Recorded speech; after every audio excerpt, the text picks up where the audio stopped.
Happy New Year, swamp folk. Thank you for spending another year here with me in the swamp. To kick off the new year, I decided we're going to compile every single state that I have covered in the past 2 years of doing that series and put it in one extra long video for you.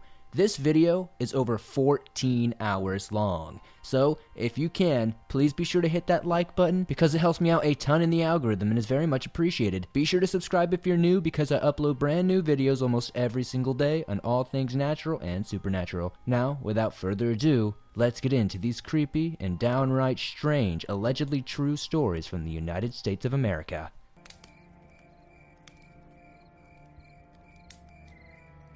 My name is James. I was born and raised in a small town in Alaska. I spent most of my childhood carefree, roaming and exploring the forest. My dad would take me hunting or my friends, and I would go hiking in the mountains. When I was 18, I joined the Marine Corps. I was in the infantry and spent 4 years in California or deployed. After my 4 years, I returned home to Alaska, excited to go back to my forest and mountains. But I didn't realize how much I had changed. I still loved being out in the middle of nowhere, but after the experiences I had in the military, I had become far more in tune with the feeling that lingers in the air when something is terribly wrong. I had decided to go explore a mountain a little way out. It was past town, not too far, but not too close. I had the week off. It was a beautiful day, the sun was shining, and the sky was amazingly blue. There was a perfect breeze blowing and I was loving my life. My plan was to try and make it up as far up the mountain as possible before dark, camp out, and then finish the hike the next day. It was a rough going. The brush was thick and the mountain was thick. I was trying to be as loud as possible to try and avoid sneaking up on a large bear. As a rule, I never venture alone into the wilderness without at the very least a handgun, though often I bring a shotgun as well. Bears have been known to take multiple shots and still have enough adrenaline coursing through their veins to reach the hunter and do some damage. At around 3 p.m., I came across a small clearing, and I decided to sit at the shade of a tree. I wanted to eat my lunch and enjoy the scenery. I found a comfy spot and settled down. I was enjoying the view and trying to gauge how much further I could make it before I needed to settle down for the night. While lost in my thoughts, I could hear branches breaking on the upper side of the clearing. This snapped me out of my thoughts, and I began to listen more carefully. The branches and leaves were being broken and moved, and it sounded like the animal was clearly big. I was excited at the thought of getting to see a moose. Moose hunting season was only a couple of weeks away, and spotting a large bull beforehand would give me a leg up on the hunt. I waited, holding my breath, trying not to make any noise at all. After a couple of minutes, I saw the telltale sign of a bull moose. I could see large white flashes between the branches. I couldn't believe my eyes. His antlers were so darn high up that I was convinced that this was a record-breaking moose. Eventually, it wandered off, down the mountain, away from me. I couldn't believe my luck. Here I was out for a hike and I ended up finding a trophy bull. I packed up my lunch and decided to head over to where I had seen the moose and try and find antler rubs and tracks. I was completely shocked at how high up the tree rubs were. It easily had to be 14 feet up. I looked around for tracks, but I only managed to find 2. The imprints were deep in the ground, making me think that it had to have weighed a ton. Smiling to myself, I continued to my hike. In Alaska, during the summer, the sun doesn't exactly set, so there's always a little bit of light even during the middle of the night. I decided to call it quits at around 8 p.m. I had started to enter the area where the trees were thinning out and the clearings were more frequent. I got a fire going, and I laid out my ranger roll to sleep in. A ranger roll is just a sleeping bag wrapped in a tarp. It's comfy and warm, and I drifted off to sleep. At some point in the night, I'm not entirely sure what time, I woke up feeling the call of nature. Groggily, I got up and threw a couple more logs on the fire, and wandered off to a tree line about 25 meters away from my camp. While relieving myself, I caught a whiff of something that I could only describe as foul. My tired brain was racing, trying to figure out what it was. when I finally settled on the bear. Bears often smell like a skunk mixed with rotten meat. Slowly, I turned to scan the area looking for a grizzly. Directly opposite to me, I saw flashes of white up in the trees. I froze. Moose kill more people in Alaska than bears do annually. So justifiably, I was nervous. I sat there for a few minutes until the moose stepped out of the trees and came into the light of my fire. My jaw dropped.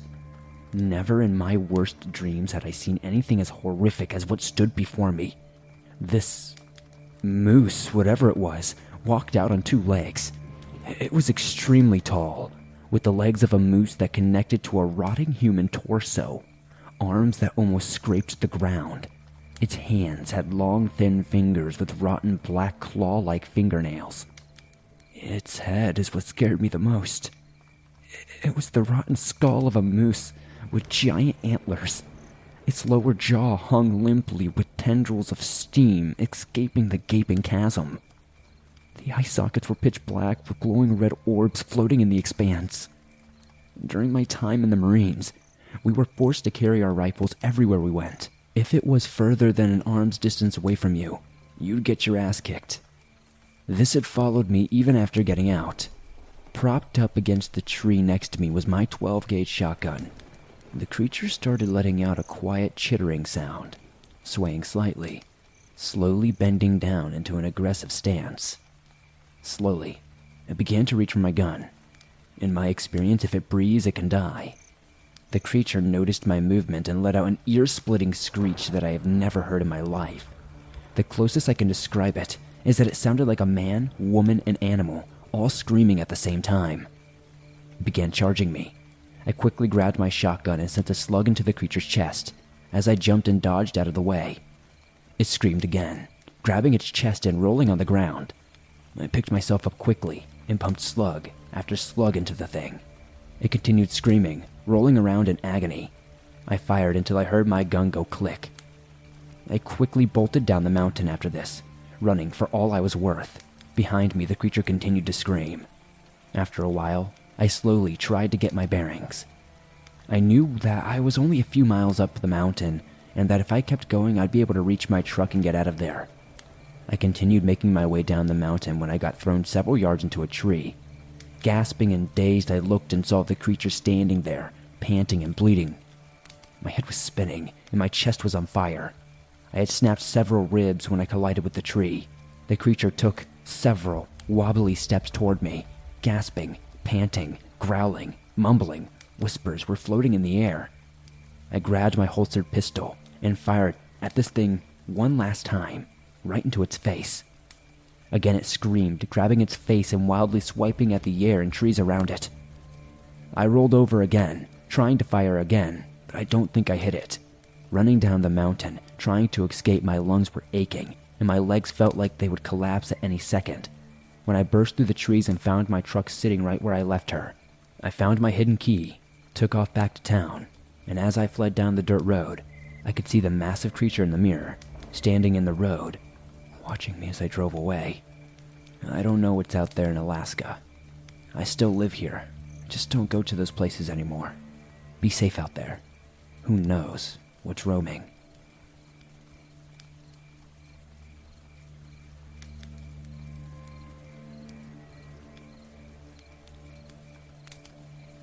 So this story takes place about 15 years ago in Alaska. Back before I knew anything about the internet or anything about cryptids or anything unusual out there. In this story, it was my father's younger brother, nephew, myself, and I was the only girl.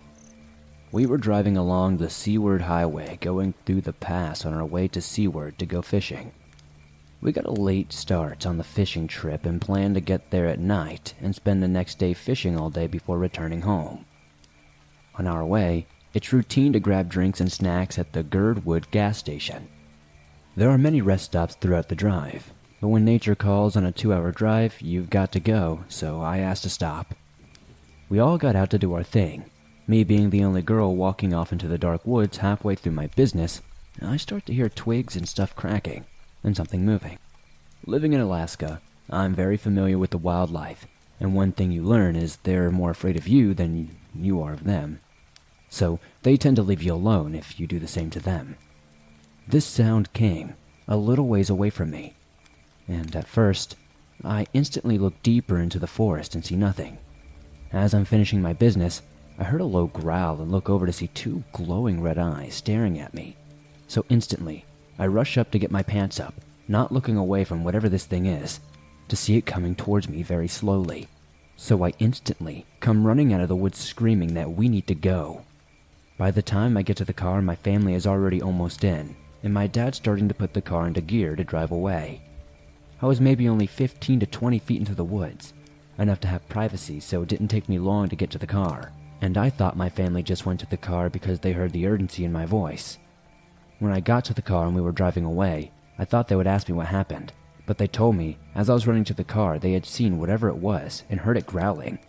They said it was coming up behind me as I ran to jump into the front seat. I didn't look behind me, but my family saw whatever it was chasing me, and that it wasn't normal wildlife that they were familiar with. All they said it was some type of monster, and they knew it was time to get out of there as fast as we could. It shook us all up at the beginning of our trip, and that's all we talked about for the rest of the drive to Seaward. I didn't really get a good look at whatever it was. All I remember is seeing the deep, glowing red eyes. But my brother told me, when he saw it come up behind me, it almost looked human but taller, but it never came out of the trees. I'm still not sure to this day what it was, but every time I drive down there to do that trip, I don't stop anywhere except the designated stops, and never at night. It scared me too much. I'm scarred, and I don't even drive alone, even in cities. There's so much going on in the world, whether it's the stuff you're excited about, new animes, new movies, new scary stories from the channel, or stuff you'd rather not think about, politics and all the other boring, terrible stuff in life that seems to tear everybody up. You can't always control the vibes out there, but you can always control the vibes in your head with a pair of Raycon wireless earbuds in your ears. Raycon is sponsoring today's episode, and I've been using these headphones for quite a while I do my gym routine, and I love them. Whether you use them to pump up, wind down, work, or work out, Raycons are my go-to for on-the-go audio. And the new everyday earbuds look, feel, and sound better than ever. They're super comfortable, I love using them, and I honestly hate earbuds usually. With an improved rubber oil look and feel, and optimized gel tips for the perfect in-ear fit, these are impressive before you even start listening. You get 3 new sound profiles to make sure everything you're listening to sounds its best, with just the right amount of bass. You have pure mode, perfect for listening to your favorite scary stories and instrumental music. You have balanced mode, great for podcast, rock, heavy metal and stuff. And then bass mode, for hip-hop, EDM, reggae, etc. There's also an all-new awareness mode for when you need to listen to your surroundings instead. Raycons offer 8 hours of playtime and 32-hour battery life. There's also a built-in mic, and you can take calls on your earbuds at the press of a button. Raycons start at half the price of other premium audio brands, but they sound just as good. And Raycons come with a 45-day happiness guarantee. You can't beat that. Right now, Swamp Dweller listeners can get 15% off their Raycon order at buyraycon.com/swamped. That's buyraycon.com/swamped to save 15% on Raycons. buyraycon.com/swamped.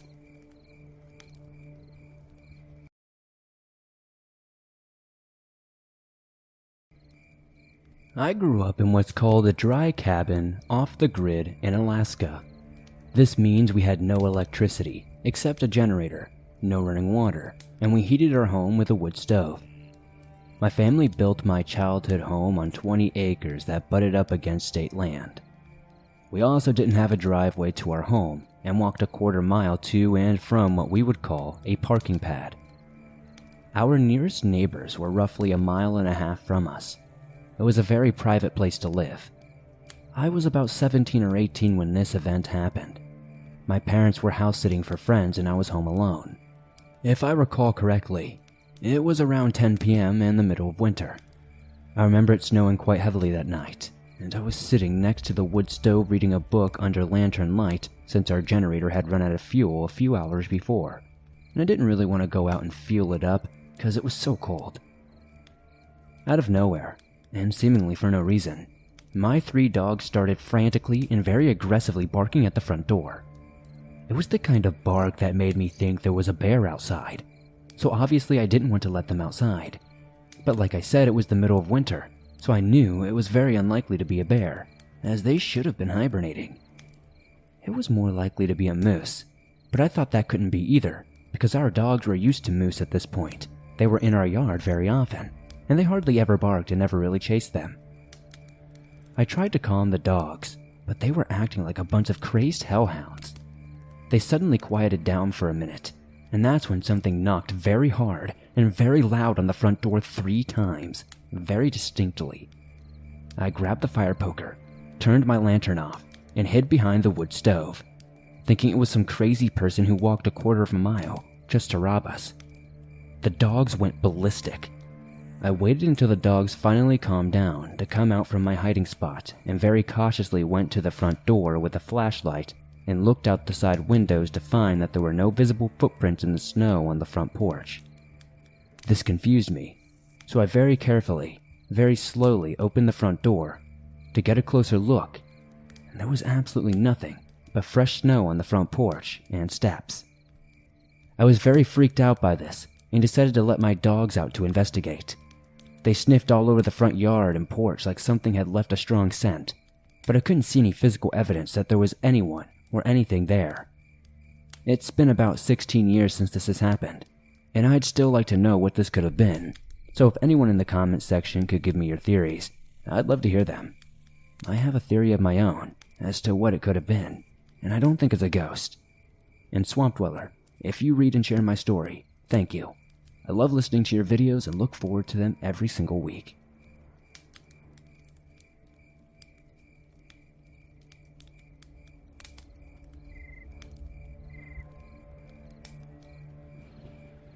Hello, my name is Nona for the sake of my identity. Yes, I am a guy. My great-grandma lives in Alaska, and I don't really visit her that often due to expenses and the distance. Let's call her Ray for the sake of it.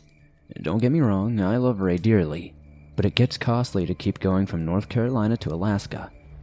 But the story is back in 2015. My boyfriend had died from suicide and I wanted to get away from the situation, and decided to go to the res for the rest of the summer. Her property is very beautiful. It's on a Native American reservation, and which always intrigued me. I am of course part of this native descent, but I've never been told much about it. Ray knows much about the culture. She never spoke to me about skinwalkers due to whatever reasons. She did tell me about the Wendigo though, a spirit that makes you into a cannibal. I went into the forest to the hidden lake that she showed me as a kid. That place always gives me this calming sense that I'm safe. But something was off this time. The water was still, and the trees rattled. I thought I heard Ray's voice in the trees.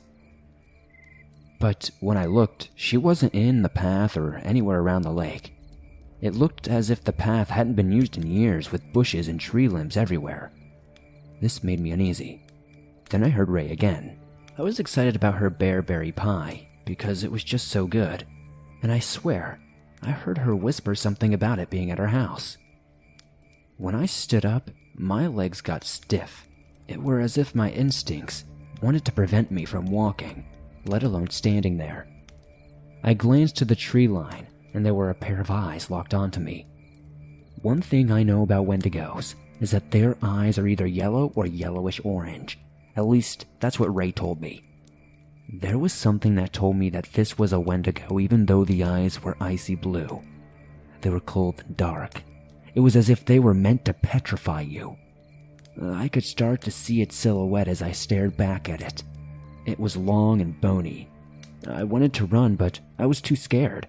Its horns were very similar of that of a buck. I wouldn't leave the tree. I felt safe, or so I thought. It growled and tried to say something, but the words were so distorted I could hardly make it out. All the alarms were blaring in my head.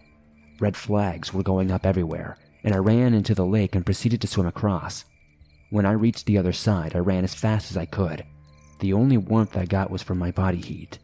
I could hear branches and bushes break about 25 yards behind me. Before I knew it, I saw a torch coming up and used whatever energy I had left to sprint to it. The only problem is that there were brambles between me and whoever was holding the torch. I remember a small opening at the bottom that I made when I was a kid. I prayed to God that I could slide under the brambles. I slid just barely under the brambles, but had to claw my way through because this thing was trying to grab my foot. Something had grabbed my hand and pulled me through. When I finally came to realize who it was Ray and 3 other men. One of them is Jack. She said, "I saw from the kitchen window something started following you." So Jack and these other boys came. Jack lit the brambles on fire, and I got to see this thing in full size. It was like 8 feet tall, with claws about the size of a Kodiak bear. Kodiak bears have nearly 6-inch claws. It was gray with dark brown fur. It stared at us for a second and darted back to the forest. Ray put me on the next flight to North Carolina and decided to move here with me. Since then, we haven't been back to Alaska, and I've never been back into those woods without a lighter and someone with me.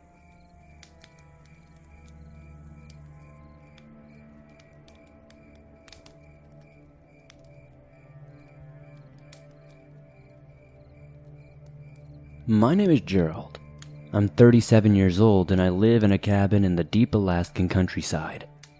I've lived in rural Alaska most of my life, and the quiet woodland has never bothered me, until now. I've been on my own ever since my late father passed away 6 years ago. This area is always quiet with only family and friends that visit me from time to time. The closest town is about 30 minutes away. I don't have many neighbors either, and even though this sounds crazy, I've never felt much danger here. I guess I've never given much thought to what else could be out there in the dark, other than, wildlife. So let me start off my experience by telling you, no matter how tough you think you are in these deep countryside areas, nothing can prepare you for this. So, it was just like any other evening. It's February and extremely cold.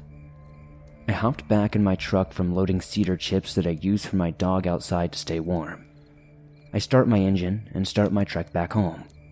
As I get about 10 minutes away, I get this feeling in my gut that something is off.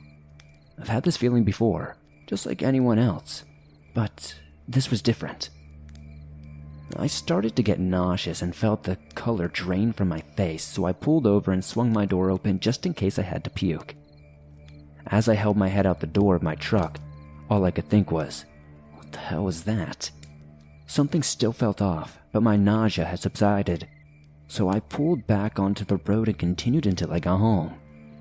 As I pulled into my long gravel driveway, I could see that my front porch light was not on as I had left it. I pulled into where I parked and opened the door slowly, keeping my head on a swivel as I take my .45 out of its holster. I slowly approach the steps and take out my phone light. My front porch lights looked to have been shattered. My first thought, it was someone who broke into my cabin and wanted to relieve themselves from being seen if I came home. But then I shine my light down the steps and see footprints in the snow. Let me just point out, for one, I don't usually use my front porch. I usually go to the side door, so I know it wasn't me. And second, these weren't human footprints. They were way, way bigger. Even bigger than a working man's boot. And they also left scratch marks all the way up the porch, with every step until they got to my door where the light was. The thing I was most confused about, though, was the fact that the footsteps went up to my front door but never came back down. Nervous at this point, I unlocked my door quickly, flip on the lights, and immediately was met with a strong smell of decay. Holding back my vomit, I yell out, "If anyone's in here, come out now, I'm armed." Complete silence follows, so I say again, "I'm not messing around, come out now and you won't be shot." Still there's silence, so I slowly make my way to each room, and there's no one and nothing to be found, and nothing seems to be touched. Confused and honestly terrified, I go out the side door to my cabin and realize that this whole time, I've not once heard my dog barking outside from his kennel. I bolted around back to see my beautiful German Shepherd was gone. Just a large circle of blood stained in the snow and some fur were left behind. I noticed there were the same footprints. I don't even know what it was or what you could even call them at this point. They were leading away from the kennel and all the way up to the tree line. So, my .45 in hand, I sprint up the trail, taking my phone light out once more and reaching the wood line, I stop to the sound of rustling, but I can't tell where it's coming from. As I'm looking for whatever is making this noise, I see a red glimmer catching my light. To the right of me, it's another small pool of blood. As I shine my light directly up, I see my dog's head shoved onto a small tree branch. I let out a scream and then hear one of the heaviest thuds come crashing towards me that I've ever heard in my life. I mean, this thing must have been making ungodly leaps to move this fast. I look in the direction they're coming from, and all I see is this huge thing barreling towards me on all fours as it lets out one of the loudest screeches I have ever heard. If I had to describe it, the only way I could put it, honestly, is that it sounded like a woman screaming at the top of her lungs in both high pitch and low demon-like screams. Without thinking, I sprint straight down the trail as fast as I could toward the truck, but I can hear this thing gaining on me, so still running, I glance back and fire 2 shots from my .45. I hear the rustling stop, but I don't stop running. I know for a fact I didn't hit it, but I think the sound, the noise alone, probably creeped it out maybe. When I get to my truck that was about 25 yards away from where I fired my shots, I look back as I'm swinging my door open to see what looked to be an 8-foot-tall creature, now standing upright with glowing red eyes. It looked to only have a few patches of fur, and it looked like it was malnourished or something. It let out another screech, so without hesitation, I hopped in my truck and floored out of there. This happened 2 nights ago, and I'm staying with my sister about an hour and a half away from where I live. I don't know what that thing was, but it's unlike anything I've ever seen. I tried to chalk it up to being a large animal with mange, but nothing does that kind of stuff. That thing, whatever it did to my dog, that's not natural. It was dark that night, so I couldn't really make out a whole lot other than its terrifying, glowing red eyes, the patchy fur, and how tall it was. Above all else, though, what possibly moves that fast, and what the hell makes that kind of sound? I really don't know where to go from here. I think I'll stay with my sister a little longer.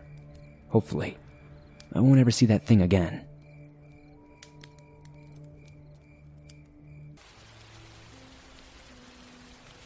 About 10 years ago, I was a heavy drug user living in a medium-sized city with a very high crime rate in Alabama.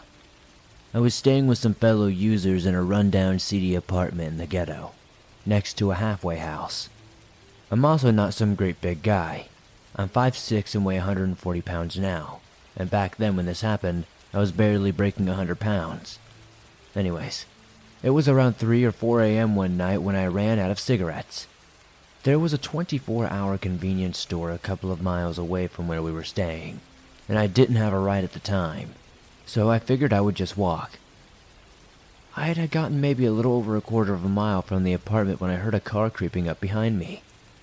I kept on walking, waiting for it to pass, but it kind of just idled slowly behind me. Now, as I said earlier, I wasn't in a very good life situation at the time and had either had dope or paraphernalia on me. So I was paranoid that at any second I would see blue lights or hear a siren, and I would be busted. Finally, my curiosity got the best of me. I glanced around and saw that it was not a cop, but an older model Oldsmobile Cutlass. Alarms started going off in my head and I found myself suddenly wishing it were a cop. I started walking faster and the car pulled up beside me. I looked over and saw the passenger side window was down, and there looked to be 2 cracked out looking guys, probably in their late 30s or early 40s, just kind of watching me. I was just about to take off running through someone's yard when I looked over and saw a flash coming from the passenger side window. At first I thought I had gotten shot, but then it occurred to me that it was the flash of a camera. Before I could process what had just happened, to my relief that car took off. My comfort was short-lived though. A little way up the road I saw that car had pulled up into a parking lot and parked facing me. I stopped in my tracks, looking at it and trying to decide what my next move should be. When I saw the car start to back out and head in my direction, across the road to my left, there was a cemetery surrounded by a wrought iron fence, which I first attempted to climb, but I couldn't make it over the sharp points at the top. So I jumped back down and ran across the road to an old abandoned field that used to be the local fairground. I had turned a corner before I jumped the chain link fence to get into the field, and fortunately the guy in the car didn't see which direction I went. I hunkered down in some tall grass and lay flat on my stomach for what seemed like forever. but was probably around a half an hour, just watching the car creep up and down the road. Eventually I quit seeing the car, and I assumed they had given up on me, so I got up and dusted myself off and called a friend to come pick me up. No way in hell was I going to risk running into them again, so my friend showed up and gave me a ride to the store, and on the way back, right past where the first car got behind me, I looked down this old driveway to an abandoned house, and sure enough, there was the Oldsmobile, just ominously sitting there. I never ran into those guys or saw that car again, but then again I never really walked around after dark in that neighborhood again. I've racked my brain trying to figure out what their intention was and why they would take my picture, but I've never quite figured it out. If they hadn't been so cracked out looking, I would have considered they were just concerned citizens looking out for the neighborhood, since I too was extremely cracked out looking, but they were way too menacing for that to be the case, and if it was, why didn't they just call the cops? I'm also curious to see that photo, just as a reminder of how far down the gutter I was at the time, but not curious enough to seek those guys out. Anyways, thank you for sharing my story.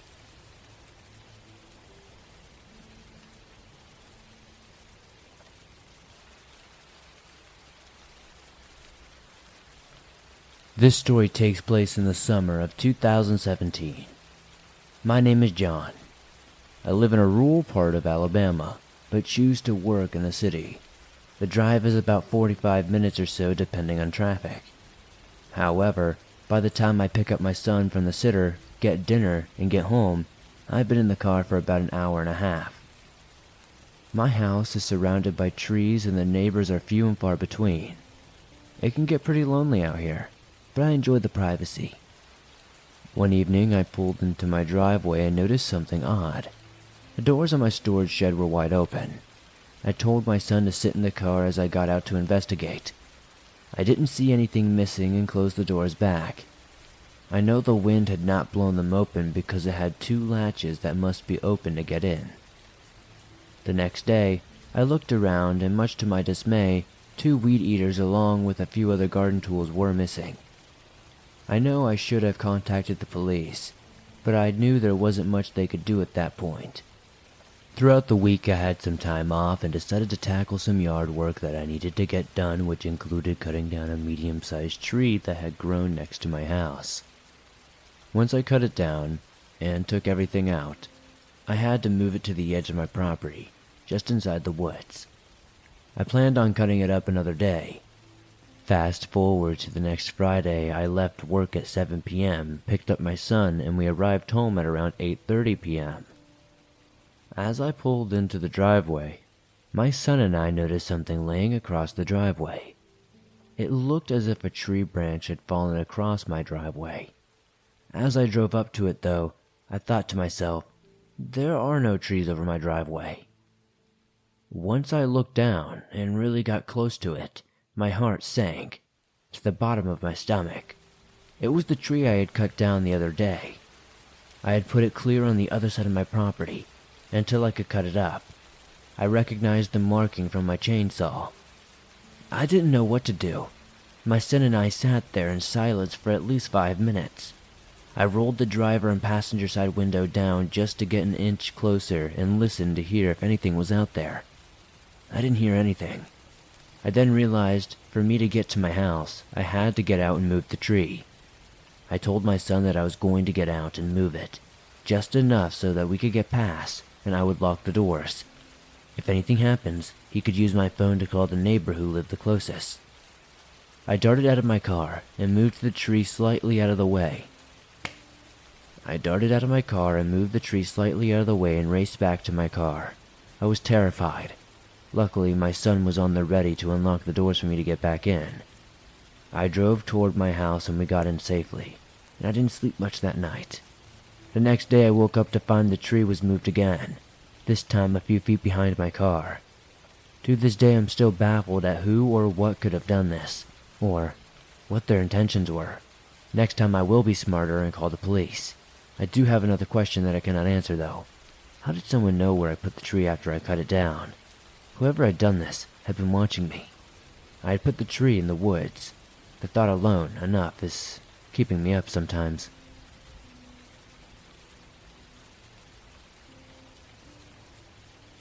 It has taken me a while to write up this personal experience for you, mostly due to just being busy with other things. Though I will admit it's also due to a bit of fear. Not that you would bother me about the story, but about invoking other things to come back into my life. While I won't give you the specific location details, I suspect that a little investigation would lead you to the location. I cannot stress this enough. Do not contact the current owners. Just don't. From shortly before I was born until sometime in the mid-90s, I think 92 or 93, my grandparents lived in a small town outside of Selma, Alabama. The town they lived in was rather well known, due to having several antebellum mansions in it. One such mansion was my grandparents' home. The property had been abandoned and largely forgotten by the time my grandparents had bought it in the 1970s, and my father spent much of his free time restoring the home. I cannot say specifically how long, but I know that it had been empty for at least a decade at the time of purchase. It took my dad and grandfather several years of working on their own to restore the home, as well as adding some new modern fixtures and other upgrades.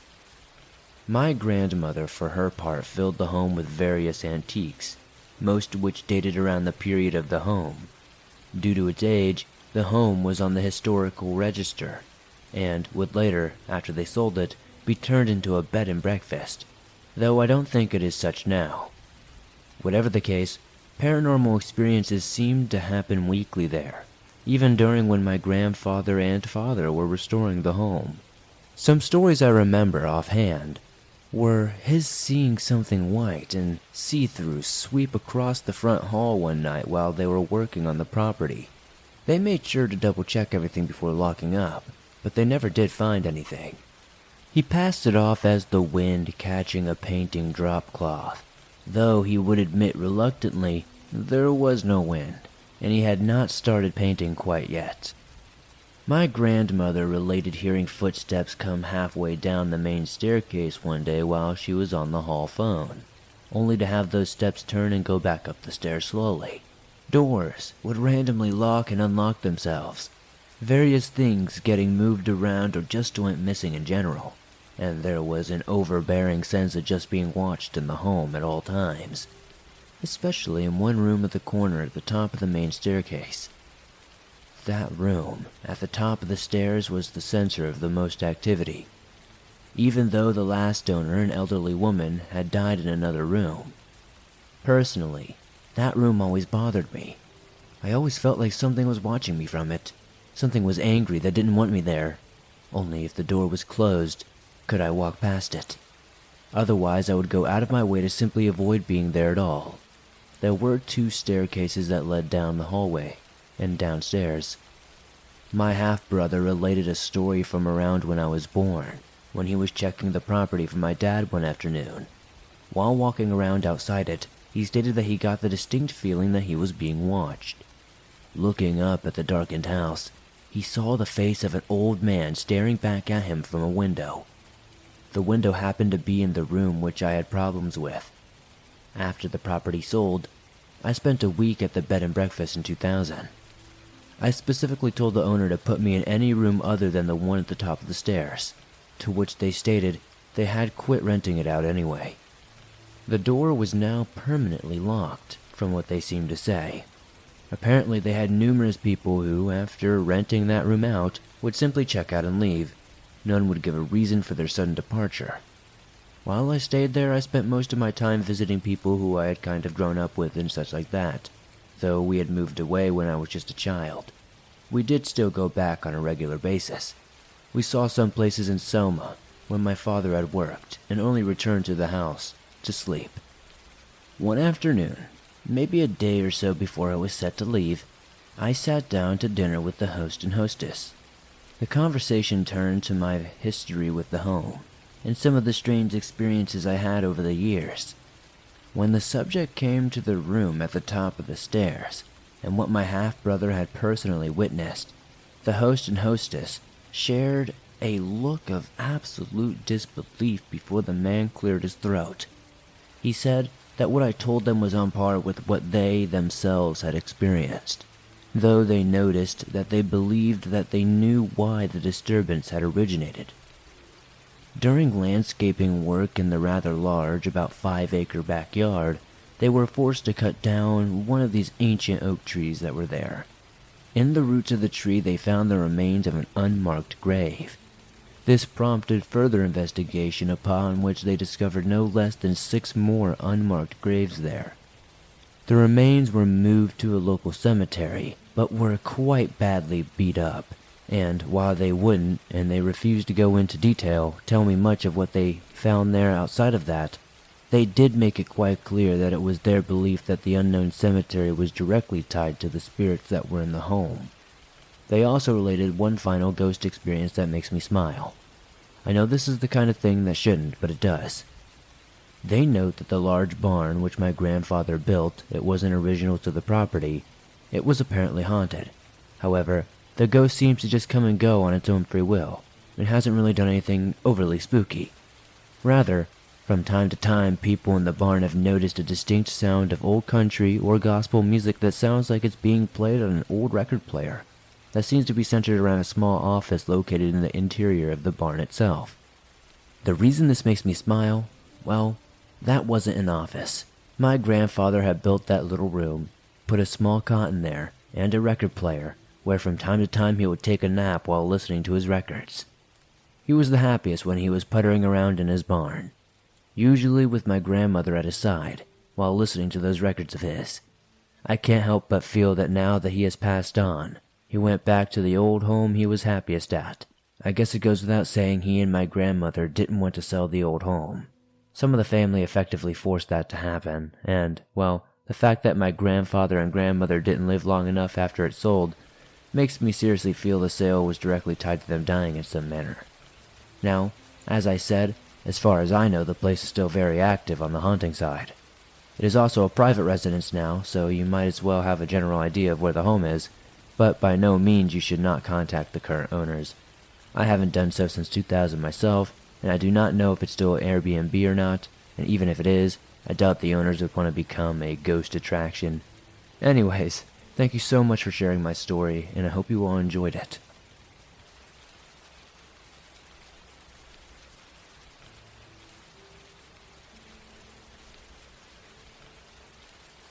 Let me start off by saying that Alabama is a weird and wonderful place. Sure, we have a sort of redneck vibe going on, but the state is actually a very beautiful and nice place to live in. The state is no stranger to paranormal events, especially in the UFO and alien category. An example of this is the Falkville Metal Man. Interesting story there. Anyways, this experience came from my sophomore year of high school. At the time, movies like Guardians of the Galaxy and Interstellar sort of put my interest into space. I would periodically lay out in my backyard, listening to music, and gaze up at the stars. Just sitting there imagining what goes on up there, just relaxing. Occasionally, I would see a moving star, but would always attribute those to planes. Except, this one star was far off from a plane, and I, for some reason, just kept my eyesight on it. It was going west, when suddenly, it instantly changed directions at a 90-degree angle, then started going south. I was confused, so I kept staring at it. A few seconds later it changed directions instantly again, and this time it was going west. Only after it changed course it revealed itself to not be a star. Something appeared behind the star. It was oval-shaped, glowing orange, and was massive. It made no noise, and started glowing extremely bright. I sat there in disbelief and kept my gaze on it. It looked like, upon further examination, that the star was in front of some sort of aircraft. It silently moved across the sky over my house and then suddenly just disappeared. The star was still there, and it was still moving. I was sitting there intrigued, hoping the craft would glow again, but the star soon faded into the night sky and disappeared itself. I ran inside and asked my family if they saw anything, assuming they would be considering the thing in the sky was glowing extremely bright.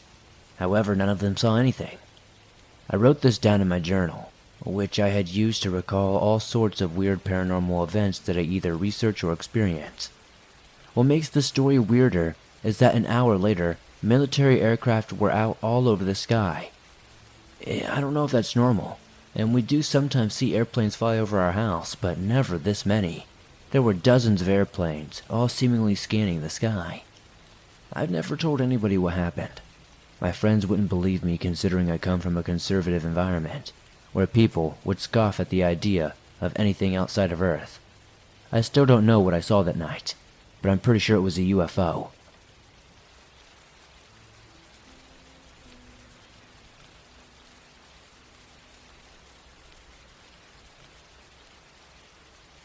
So some backstory.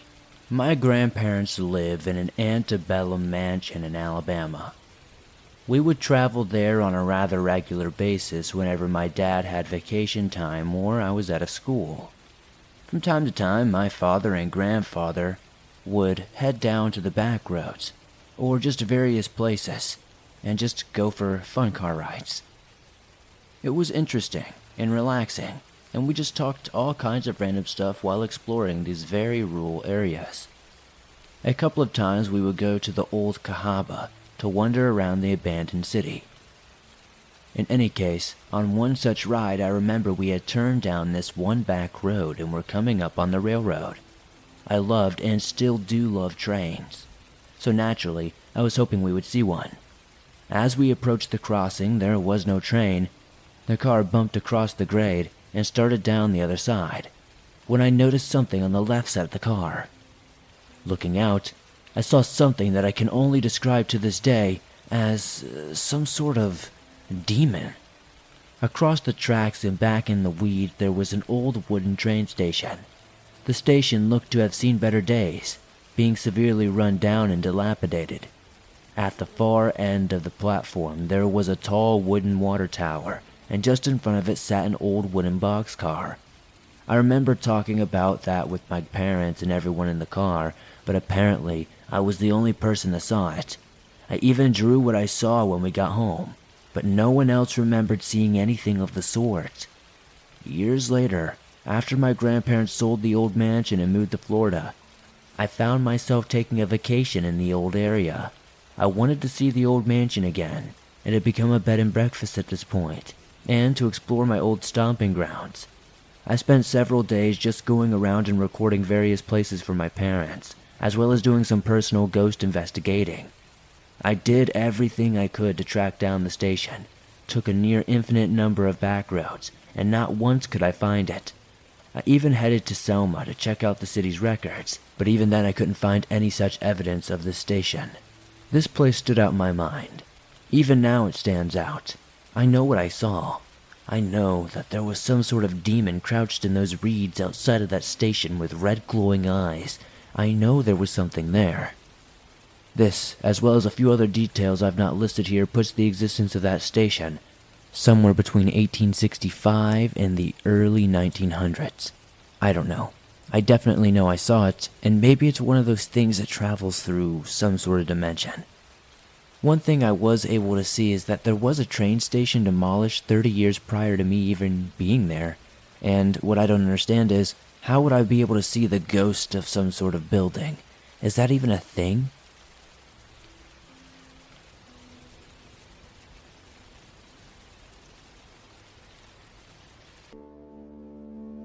This story is about one of the more real-life threatening moments I've experienced.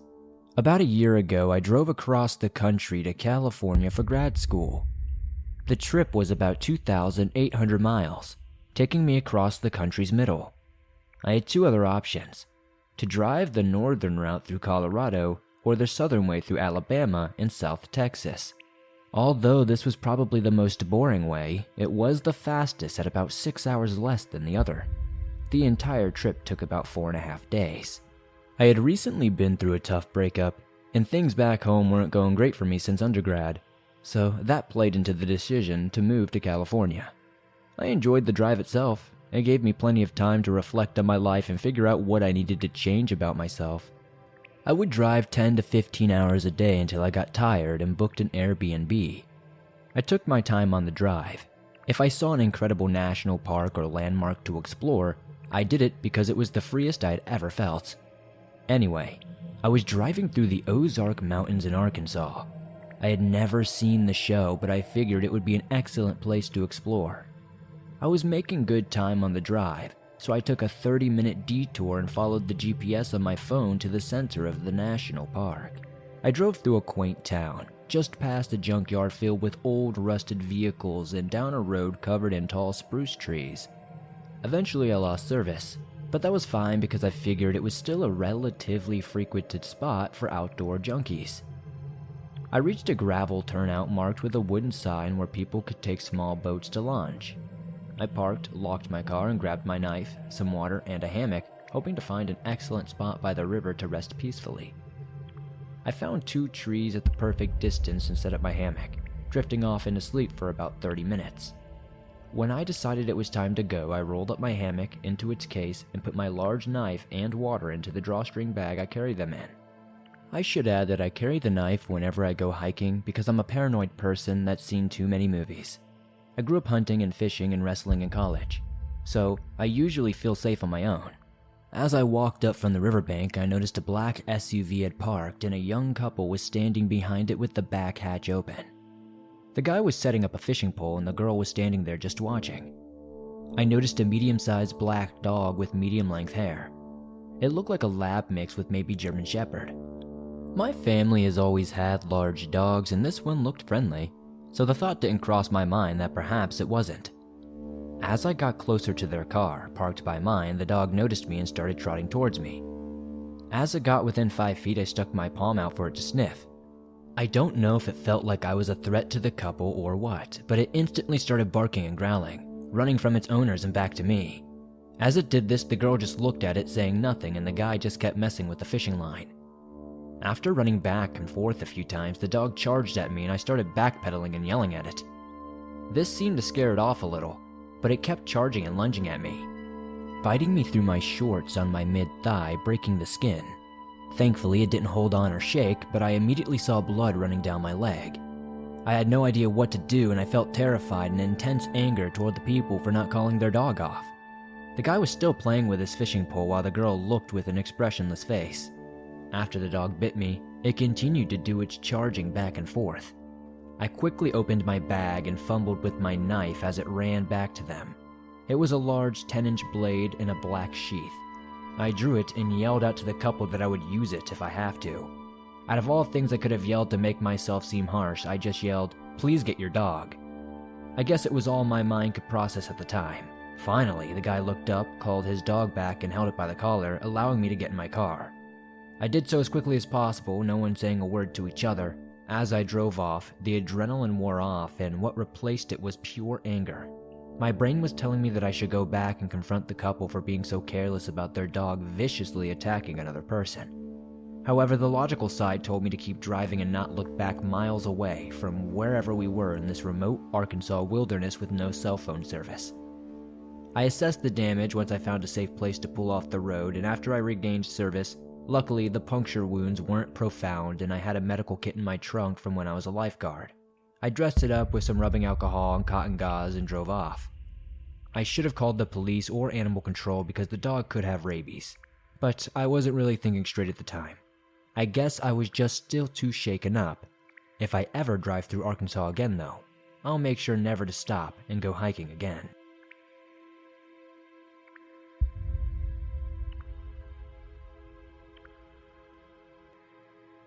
As a quick disclaimer for anyone listening, this next story does have some themes of child abduction and such like that.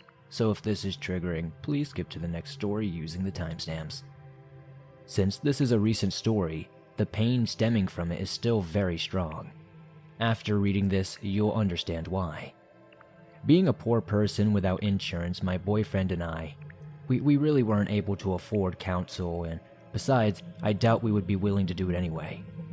Despite the fact that his constant facade of strength often gets on my nerves, at this point I realized that one of us must be the strong one in the relationship, and that is certainly not me. Following a discussion with my sister, I decided that committing this story to paper may serve as therapy. Before I get to the story's heart, I must tell you about how we got there. My boyfriend, Mike, and I had only recently moved to Arkansas because of a transfer he had received from work. This transfer also came with a raise and promotion. It came at a perfect time considering I also had just discovered I was pregnant. I got a part-time job at a bookstore so that we would have a little extra pocket money. It also gave me an excuse to get out of the house occasionally. Having no friends, I'd go crazy sitting at home alone all day while Mike worked. When it came time to quit because of the impending birth, they assured me that they would have a job there for me if I wanted to come back in the future. I thanked them, but I had no intention of working another job until our son started school. At least, maybe longer. The day finally came and our beautiful boy was born after 10 hours of sheer, exhausting pain. By the time Mike Jr. and I got home, Big Mike had to go back to work. Since he was a supervisor, he was free to make his hours and take off for the day as long as he was no longer needed. He would often come home for lunch and then take an hour off to spend with his newborn and me. He would help me out with things around the house and such. Life in our home was a darn near idealistic life for nearly a year until the company laid off Mike.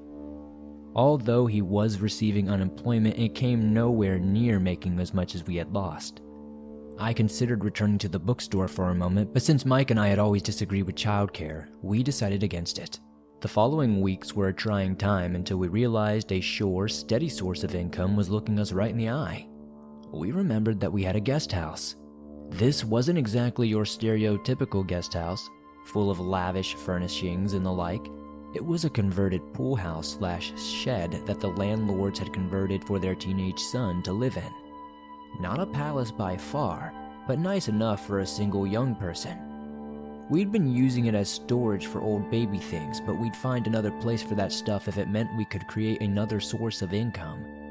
And that's just what we did. We sat down to brainstorm what the ad's wording would be, and after 3 hours of back and forth we came up with this. Young friendly couple with newborn looking for single female under 30 to rent a guest house, $300 a month, may need to babysit on occasion. Call this number, 7 a.m. to 9 p.m. Mike wasted no time in posting it.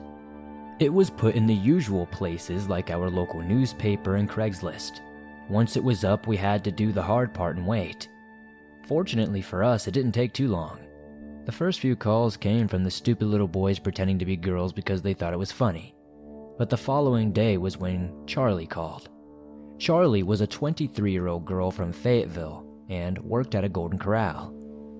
Luckily for her, the location she worked at was only about a 15-minute drive from our place. So far, so good. She went on to say that she had been single for almost a year and had no intention of changing that anytime soon. Her father was a preacher in Fayetteville, and her mother had been a nurse before she passed away from breast cancer 10 years ago. From what I could tell on the phone, she seemed to be quiet and a down-to-earth girl. After speaking to Mike, we invited her over to see the place. She showed up the next afternoon after her lunch shift at work. We all sat at the dining room table and discussed exactly what we expected of her, and she seemed pleased with everything. After we showed her around the guest house, we left her alone for a moment to make her mind up. A minute later, she returned to tell us that she wanted to rent the place, and we all shook hands to seal the deal. To ensure her spot, she gave us $150 for a deposit. When we all found a day we were all free, we set up a Friday for her to move in her stuff. We took her into the nursery and introduced them to Mike Jr. They took to each other right off the bat.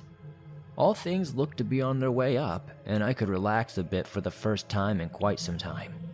Friday afternoon came and Charlie arrived soon after 2. Mike and I helped her move a few pieces of furniture into the guest house, and we were done by 4. To celebrate, I cooked a big dinner of spaghetti and garlic bread. We all ate well, and Mike and I decided to call it an early night and turn in around 9 p.m. The next few weeks carried on as usual, and Charlie would join us sporadically for dinner. She even offered to babysit for us one evening so we could go see a movie together. She was a rather model renter from all appearances, and we got along very well. About a month and a half after moving in, I asked Charlie if she was free to babysit that evening so Mike and I could go visit a family member that was in the hospital in Fayetteville. She said that she would be more than happy to do it, so we left that day at around 5 p.m. We took our time visiting our loved ones and decided to stop off and get some takeout. While we were at the restaurant, we picked up some food for Charlie as well, to say thanks. When Mike pulled into the driveway, we noticed that Charlie's Subaru was gone. This struck me as strange since it was there when we left, and she was supposed to be home watching Mike Jr. With some bit of trepidation, I entered the house and soon realized one of my darkest fears. After a 30-minute search, we were forced to acknowledge the truth. Charlie kidnapped our son. I must have called her phone 30 times but never got an answer. Mike did most of the talking to the police. Whenever I started to say anything, I'd lose control of myself and yell, "Please find my baby," and break down crying. We gave the authorities every bit of information we had on Charlie, but unfortunately most of it was a lie. It wasn't until the police discovered Charlie's real identity the following day. Her real name was Rose, and she had only been in Fayetteville for a few months. She had moved here from Missouri, where she lived with her boyfriend and their newborn son. The whole situation gave me chills, because this girl was messing with Mike's in my life. Sadly for her, their son died soon after coming home from unknown causes, but the medical examiner thought it was most likely SIDS. I had a brief pang of sympathy for her, but my anger quickly drowned it out. The police had brought in the FBI soon after they discovered the identity of Charlie. The prevailing theory was that she was going to return to Missouri or head to Kansas, where her mother was currently living. More than likely, she would run to Kansas. Her mother had a history of helping her daughter out of jams with the law, and the feds hoped they could convince her to give Charlie up if she contacted her. There had been a couple of reported sightings of her and little Mikey, but they had been in two different directions. A week into the search, I was beginning to lose hope, and as a result, my grasp on my sanity was slipping. I often found myself begging God to bring my baby home many times a day. I had never been a very religious person, but when you're put in circumstances like this, you learn how easy it becomes to be connected with Him and how much belief you have in them. Thankfully, the following week the feds called us and said that Charlie had contacted her mother and she was making her way there. Charlie told her that she had been moving very slowly, staying in various places for days at a time, driving only at night. When her mother asked if Mike Jr. was okay, Charlie assured her that he was fine and that she would never harm him. When the cops told us this part mainly, I was relieved. A small amount of me was afraid that she had killed Mike Jr. out of spite against all of us women with healthy, living children. Charlie's mother had told her to stay away from her house to gain her trust. The police were watching her place. Instead, she had rented a motel room for her on the outskirts of town, and when she was able to get away, she'd come see her. Charlie bought the story, and once she had checked into the motel, the cops waited for their opportunity to strike. Later that night, they saw their chance and took it. Around 11 p.m., she stepped away from the room to get some ice. Mike Jr. was alone in the room, so they had no fear of harming him during the arrest. When returning from the ice machine, the cops approached her from all directions and arrested her with no problem.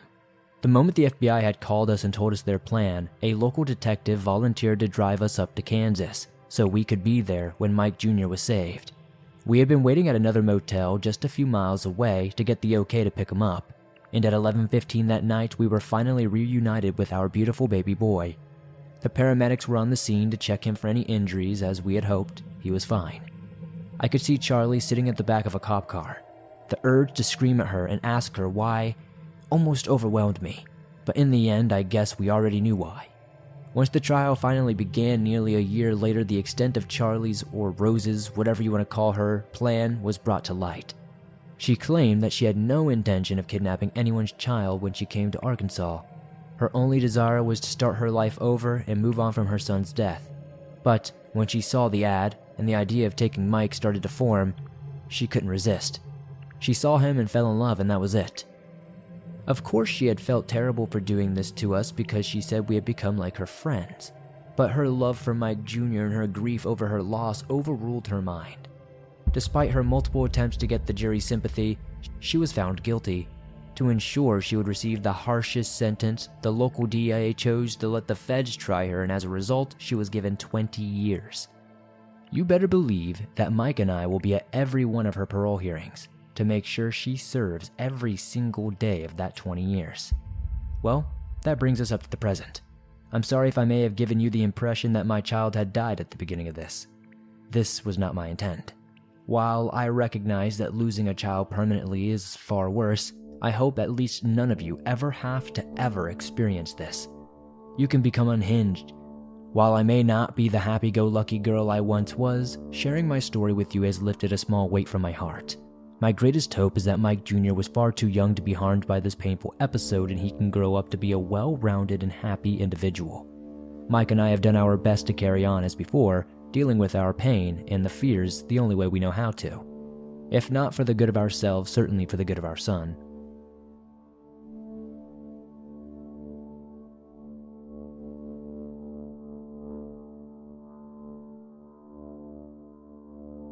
Once I was working in a hospital in Arkansas on the swing shift.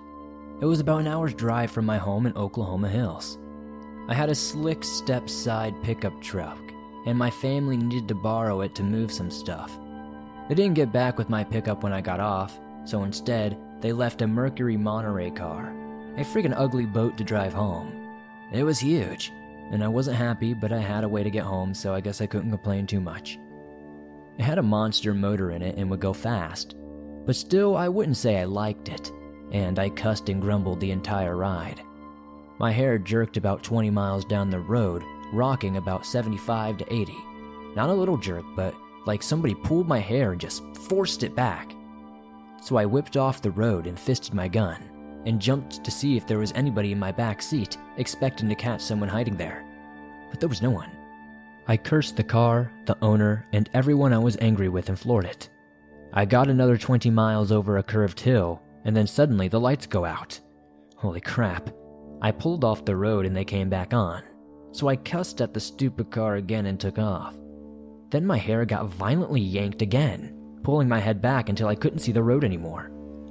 I pulled over, stopped, and checked the back seat once more. The headrest, everything.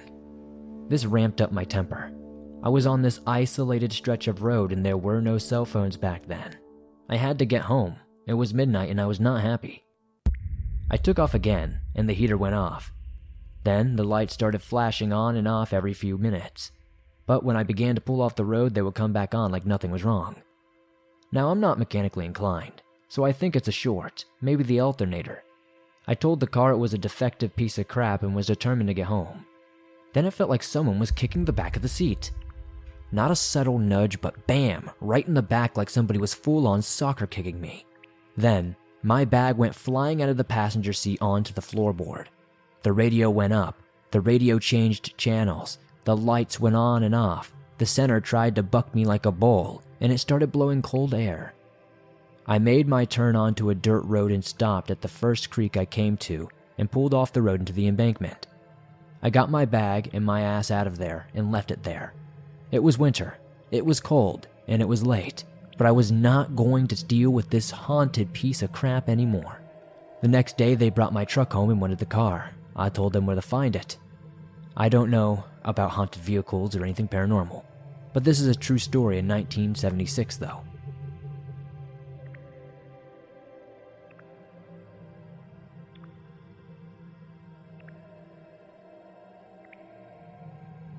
A few weeks ago, Labor Day weekend, my boyfriend and I made the journey to go see my grandparents who live in rural Arkansas.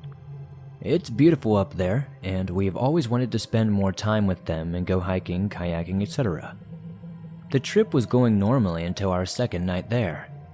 A little bit of background before I get into what happened. When we got there, my grandfather had mentioned something about a guy in a suit in his early 30s, wandering around the road that they lived on, and how he had never seen him before. They lived in a small town, if you even want to call it a town, so everyone really knows everyone. Like I said, this is rural Arkansas in the middle of complete nowhere. They live on a mountain. Technically it's a few hundred feet short of a mountain, but you get the idea. There's shoddy cell reception, like an hour-and-a-half drive from the nearest Walmart, and a ton of wild animals, not to mention difficult terrain. It was our second night there and we were all playing cards in their basement. The entrance to the house is on technically the second floor. That's important in a second. It's about 8:30, which is equivalent to about 1 a.m. to my grandparents and the elderly people who live around them. When we hear a knock at the door suddenly, my grandfather goes upstairs to answer the door confused as to who may be here so late. You know, it's old people time. and all we hear him say is, "Didn't you just knock on my door?" Followed by some talking.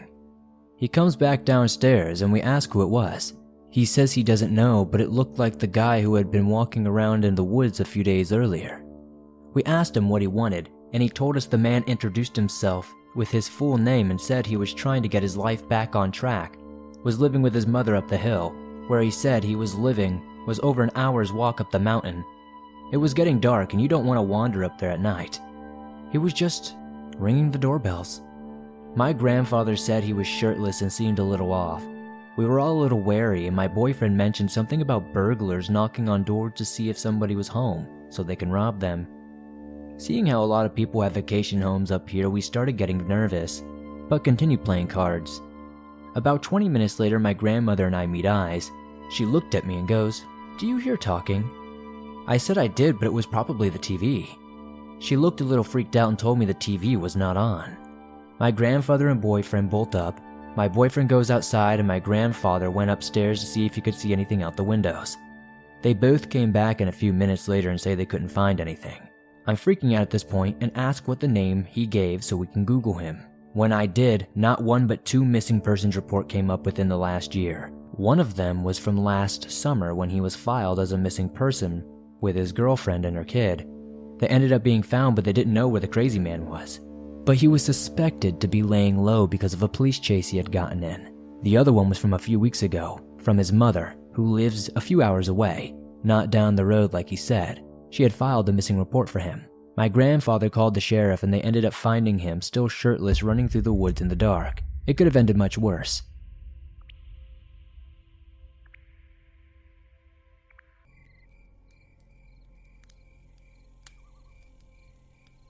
Hey there, Swamp Dweller.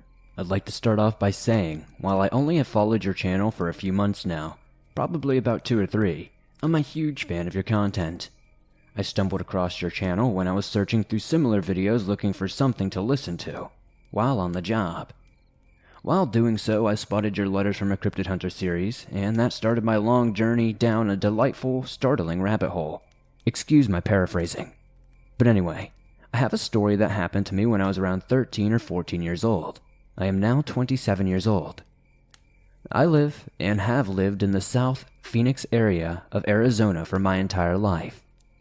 One night, that will remain burned into my memory until I die though, I will share. I was outside my family home. We don't have a very large property, but it's not necessarily small either. We have roughly a 5-room, 2-bathroom house situated in the middle of about a 1/4 acre of land. Maybe a little less, maybe a little more. I was in the backyard, somewhere between 9 and 11 p.m., playing with my cousins and neighbors, when I heard several loud noises and what sounded like a deep, guttural growl come from the alleyway gate. Something I now associate with the sound you might imagine a lion or a tiger to make just before pouncing on its prey. I initially ignored it, as I was having way too much fun. Several hours would go by, during which I would occasionally hear that strange sound, and would continue to ignore it while playing. At some point in the night, my 9-year-old cousin wandered off towards the back alley. When I noticed what she was doing, I felt a deep sense of impending doom and dread. I yelled at her to come back to where I was immediately. I was standing there, and quickly ran over to her as fast as I could. I started to push her away as quickly as I could. As I did this, back to the gate, I heard some very distinct sound of the chain link fence rattling and shifting around, like someone, or something, was climbing the fence. I grabbed my cousin's hands and practically dragged her full tilt sprinting back to the light before I turned and saw something distinctly humanoid clambering over the gate with a cat-like speed and deftness. It hit the ground almost soundlessly, and then began to pace with its eyes locked on our group. I'll never forget those deep, blood-red, almost sickly purple eyes. They seemed to glow. I'm not sure if they were just reflecting the light or if they were emanating light themselves, but they felt otherworldly, dark, and when I looked into them, I felt one very distinct and forward sensation. Hunger. It was going to kill and eat all of us given the chance. I did the only thing my young mind could think of. I got loud and I got angry. kind of like you would if a bear was around. I'm not entirely sure what I was thinking. I did a sort of mock charge, taking a few large, overly dramatic steps toward it and screaming at this thing. To my surprise, it seemingly worked. The thing looked back, retreated a few steps, and turned and flew over the gate and scampered down the alleyway. We all ran inside as quickly as we could, practically climbing over each other. I thought for a short moment that would be my last encounter with whatever that thing was. Sometimes, though, I still see it even today, always around dark, and just barely on the edge of my visibility. It's never made an attempt to approach me. It even retreats when I try to approach. It makes no threatening sounds, and it's always in some sort of defensive, low stance. It always has its arms up to its sides. I saw it a few hours ago. It was lurking just beyond the wall that surrounds my backyard, just staring at me. I still have no idea what it is or where it came from, and if I'm being honest, I'm not sure I ever really want to.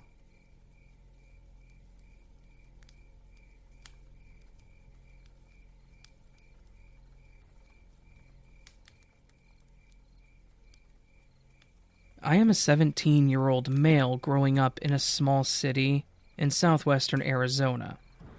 The city of about 50,000 has little to nothing to do. My childhood was playing outside. My early teens was mostly just staying inside playing games. And now, I smoke weed, drive around the city with friends looking for trouble.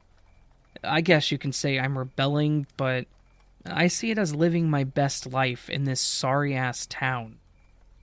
Now that you've got some background, here's the story. This event happened a little over 2 months ago, so October. It was me, my girlfriend A, my two best friends L and J, and their girlfriends T and M. 6 people. Remember that. It'll be important later on.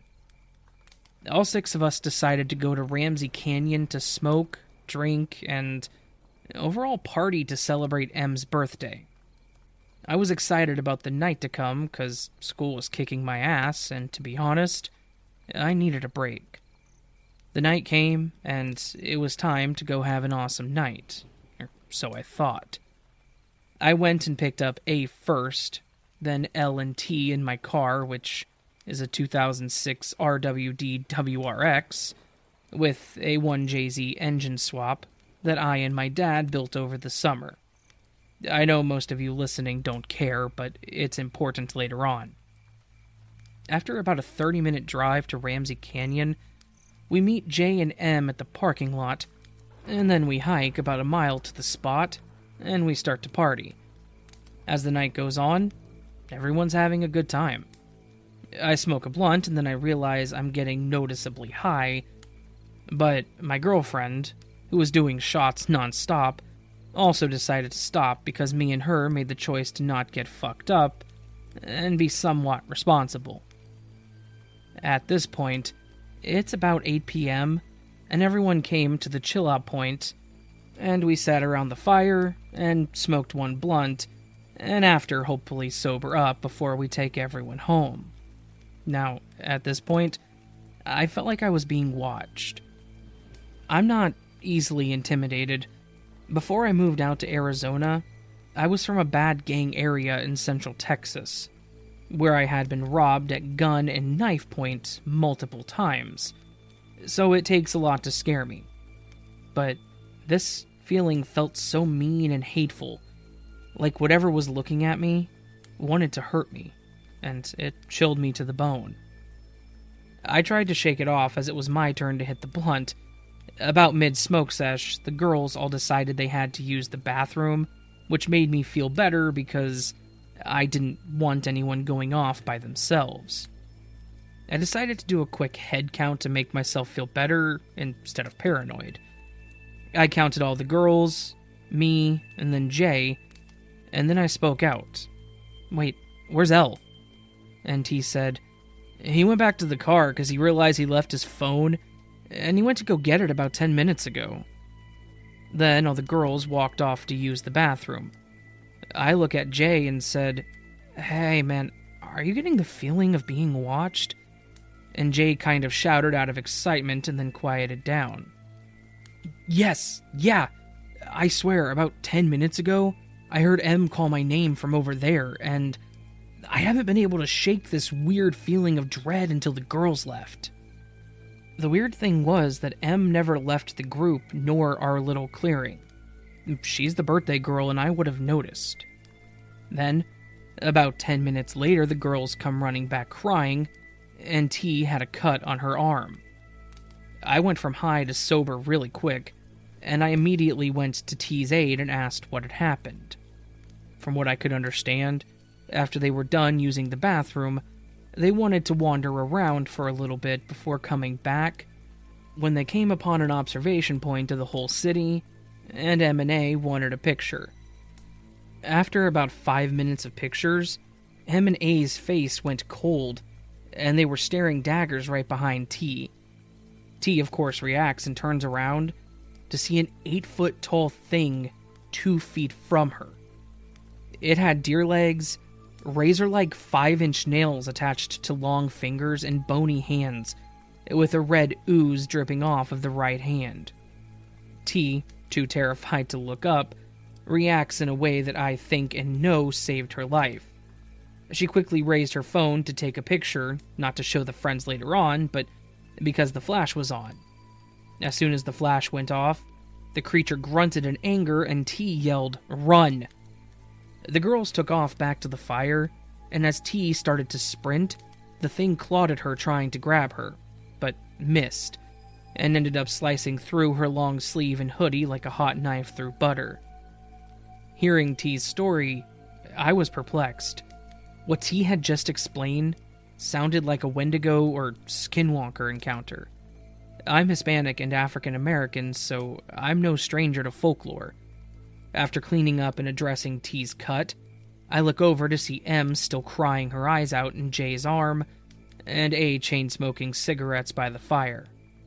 I went over to her and asked if she was alright, and what she said she saw scared the hell out of me. She said the face was the worst part. It had a deer skull with about 10-point antlers, with red eyes and eyes that looked like she was looking straight into hell. The mouth had so many razor-like teeth with meat hanging off the chest and neck. When she looked back at the face, she said that it smiled and started talking to her telepathically. It was telling her terrible things, such as no one loves her and that she should kill herself, and she got choked up and then started crying again. It took me an hour to calm her down. We were all just sitting there in silence when I jumped and yelled, "Oh hell, where's Elle?" I and Jay started yelling Elle's name at the top of our lungs, and I came up with the best idea that I could think of at the time. I told the whole group, "Get your shit together, we're leaving now." And I pointed at Jay, "We're going to get the girls in the car, and then going to look for Elle. Got it?" He said got it, and we packed all of our stuff and made it to the cars in record time. We made sure the girls were okay in my car, so if they needed, they could get out of there quickly. I and Jay then ran into the forest looking for our dear friend Elle. Jay had my knife that I always carried, and I had my grandfather's M1911 ACP-45 with hollow points, just in case we saw some mountain lions up here where we were. I'm no stranger to guns, so I kept it in my waistline and told myself that I'll only take it out if I need it. After about 30 minutes of searching, me and Jay stopped to take a quick breather. About a minute in, I heard leaves crunching under heavy footsteps. I reacted quickly, and within a fifth of a second I drew my weapon and pointed it in the direction of the sound, and then pulled the hammer back, ready to defend me and Jay. It was Elle. I lowered my weapon and rushed over to him, hugging him, thanking God he was okay. Then I slapped him, and I started cursing him out and yelled, "Where the hell have you been?" Jay said, "Hey, calm down, man. Look at him. He looks like he saw a ghost." I looked at him, and yeah, he looked like hell. Elle said that when he was walking back to the car, he had gotten lost, and took a second to see if he could hear us and make his way back. As he strained his ears, He heard his name being called in a deep, demonic, raspy voice. He looked over and saw the exact same thing the girls did. He didn't waste any time and took off in a random direction. Now, L is a big guy.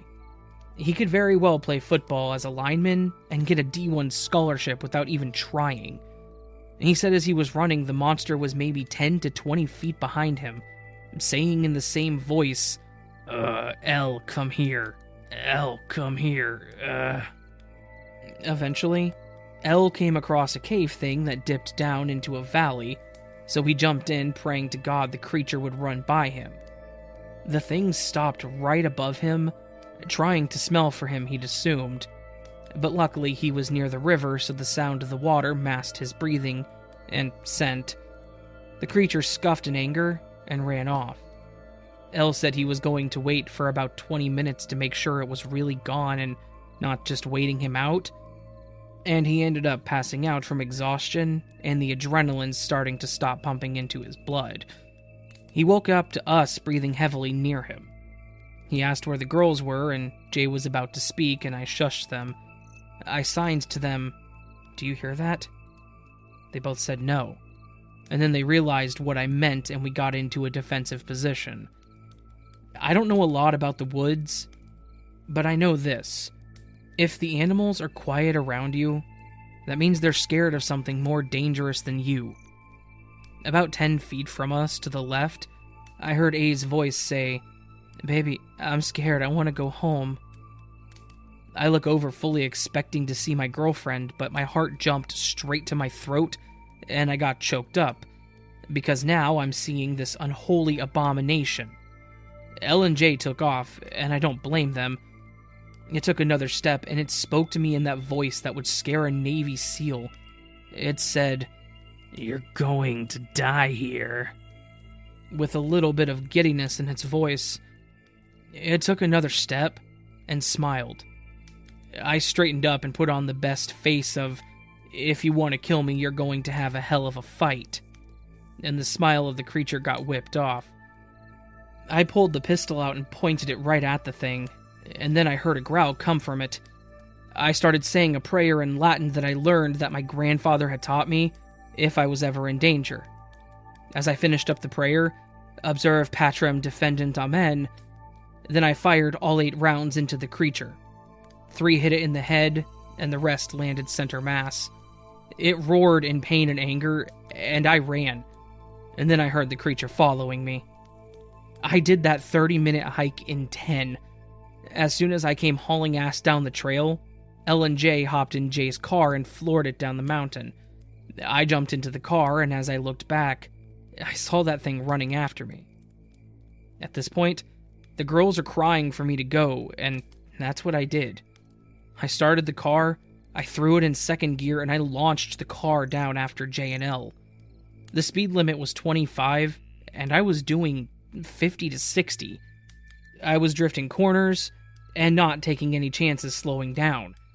As soon as I hit the straightaway, I put the pedal to the metal, easily passing J and L doing 100 miles per hour, and not slowing down until I hit the SR 92.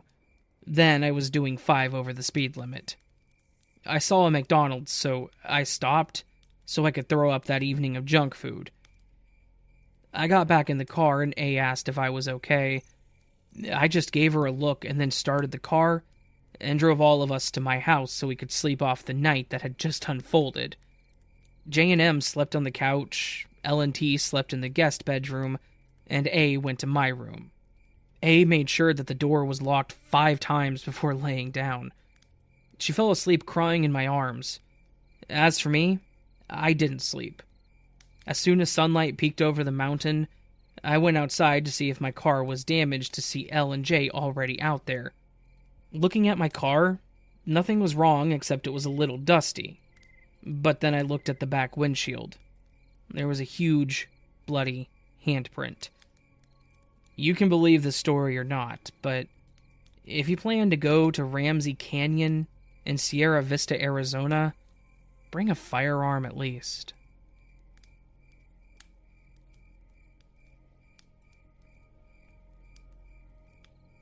Hey there, Swamp Dweller. This is my first time submitting any story to any YouTuber. I chose you as my first time to submit. I am a Navajo from Window Rock, Arizona, capital of the biggest tribe in the United States. This story, to the best of my knowledge, is completely true. I am in a band called Ray Gurin. We had to travel to a beautiful town called Flagstaff, Arizona. So I guess you can say this story takes place between Flagstaff and Lupton, Arizona on I-40. Like I previously stated, my band had played a gig in Flagstaff. When we attend a gig, we normally stay for the entire event. Unlike a lot of bands that play their set time and leave immediately after. Not us. We stay and enjoy ourselves, and it's to show respect to the headlining band and the promoter. These events often go past midnight, and we usually go through the drive-thru at a Jack in the Box or whatever happens to be open. After we get ourselves some food, it was time for the long, 3-hour drive back to our hometown of Window Rock. We never stayed the night in Flagstaff because oftentimes we had to work the very next morning, and oftentimes we'd leave for Flagstaff the moment we got off work. Anyway, on our way home, my driver and roadie, who is now our permanent bassist, had a very unusual experience. We will call him Johnny. Johnny often insisted on driving, and this night was no different.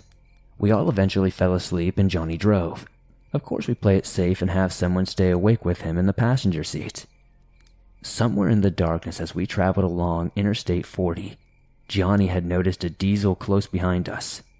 The diesel tailgated us for a long time. As some moments passed, Johnny noticed a shadow in the back of the van, moving from side to side. He saw this because the light of the diesel behind us was shining through the windows. He tried to brush it off as one of us that was just asleep and momentarily had woken up. But this shadow looked odd, like it was outside of the van. The diesel had pulled up beside us again, and this time it was flashing its lights at our van. This started to scare Johnny and the passenger, who we will call Harlow. And again, they saw the shadow move on the back of the van.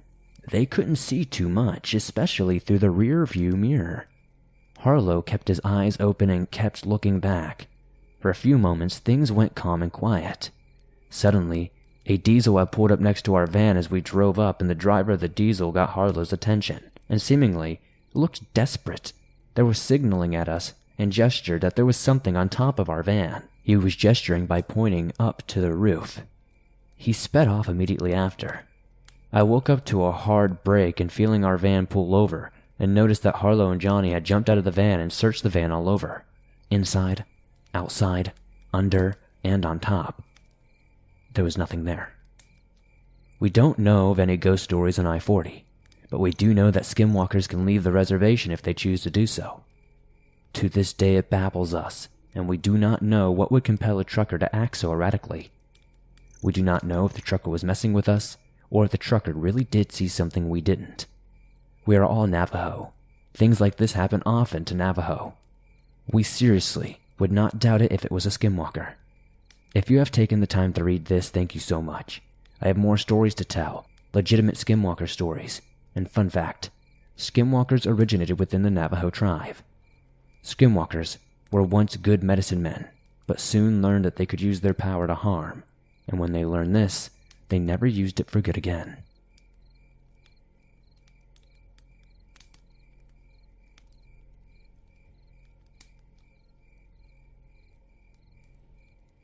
When this unnatural and truly horrific story happened, when I was 17 years old, I was an arrogant male. I am 23 now and have never told the full story to anyone. Until now. I want to tell this story to get it off my chest. Every summer I went to spend around 2 weeks of pure relaxation with my grandparents in eastern central Arizona, in the middle of nowhere. It was serene and nice. Since I was 17 and this could be one of my last times doing this, I would venture out to see them for the summer. So we decided to make the stay an unforgettable one, and trust me, this was unforgettable. So the first day that I was there, we decided we were finally going to complete the very long trail that went next to our humble cabin. I had the whole day planned out, with stops for breakfast, lunch, and at the very end, make it back just in time for supper. So I got ready for the hike, getting my knife, food, and other essentials. but the whole time the hair on the back of my neck was standing right up, and I had a feeling of dread. But I shrugged it off as my horrible sleep schedule. Once my things were packed, I said goodbye and I left for the hike. As I stepped out of the house, the hot Arizona sun stung my skin, giving me nostalgia of my earlier years. I made it to the trail about 5 minutes later, and as soon as I made it in the cool forest, I felt uneasy, like nothing I'd ever felt. It was a mix of being watched and feeling of butterflies in my stomach all at the same time. This was weird because I lived my summer days in this forest, and nothing ever like this happened. But after around 45 seconds, it seemingly went away. Thoughts rushed through my mind about scary stories for the duration of the first part of the hike, which didn't help at this point because I was so spooked. Around 3 hours later, I found the clearing that I would always stop at, but this time I would use it as a rest stop to eat.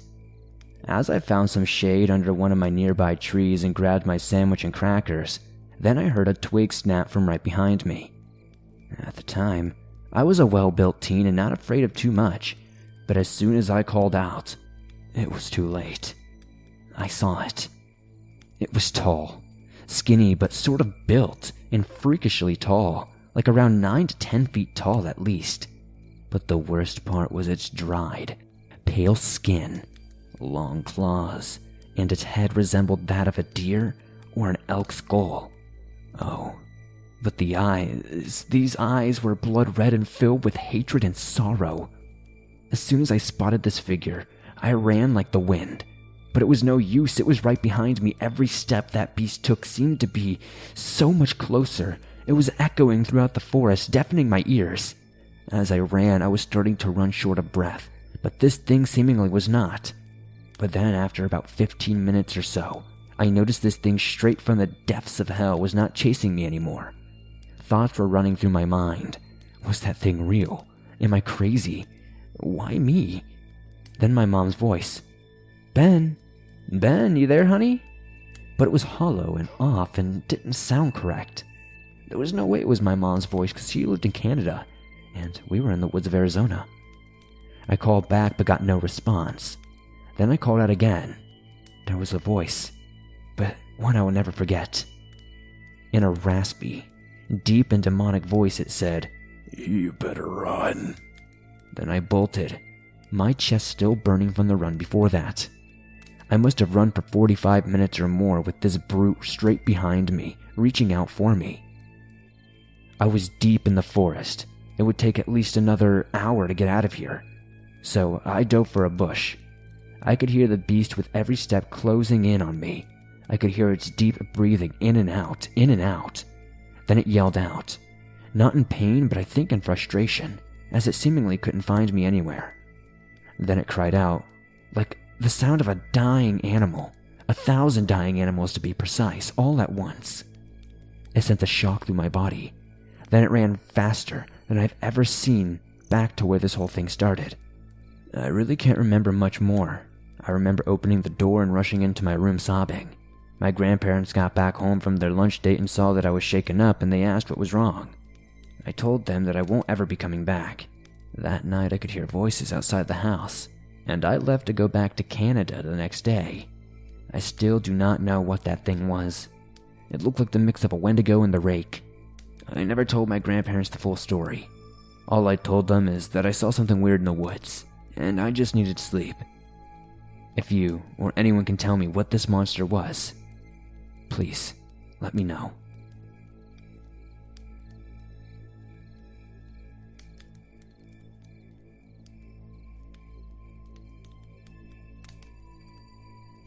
I'm a long-haul truck driver, so I'm no stranger to the States, and I've seen things that I can't quite explain.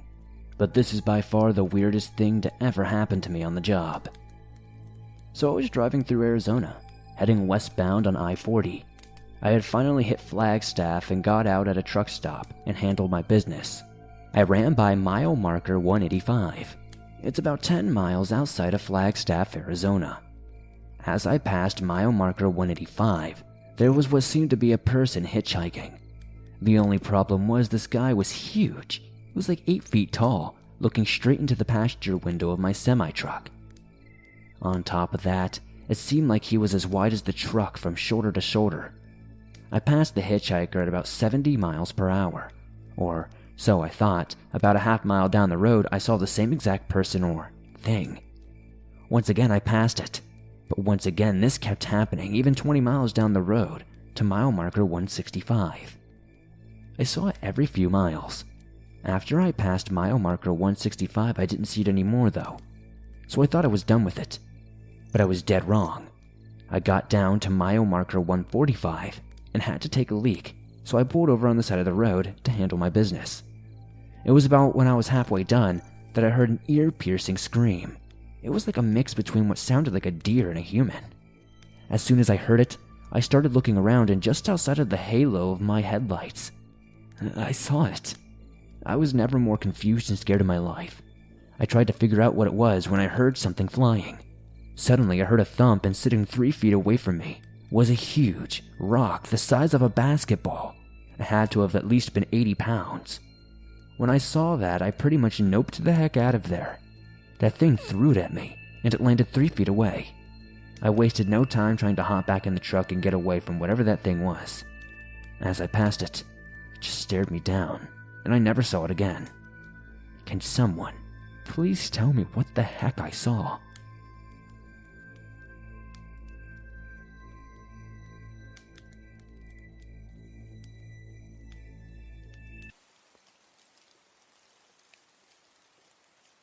I had a nearly identical story happen to one that I heard on your channel, and felt it was important to relay my experience as well.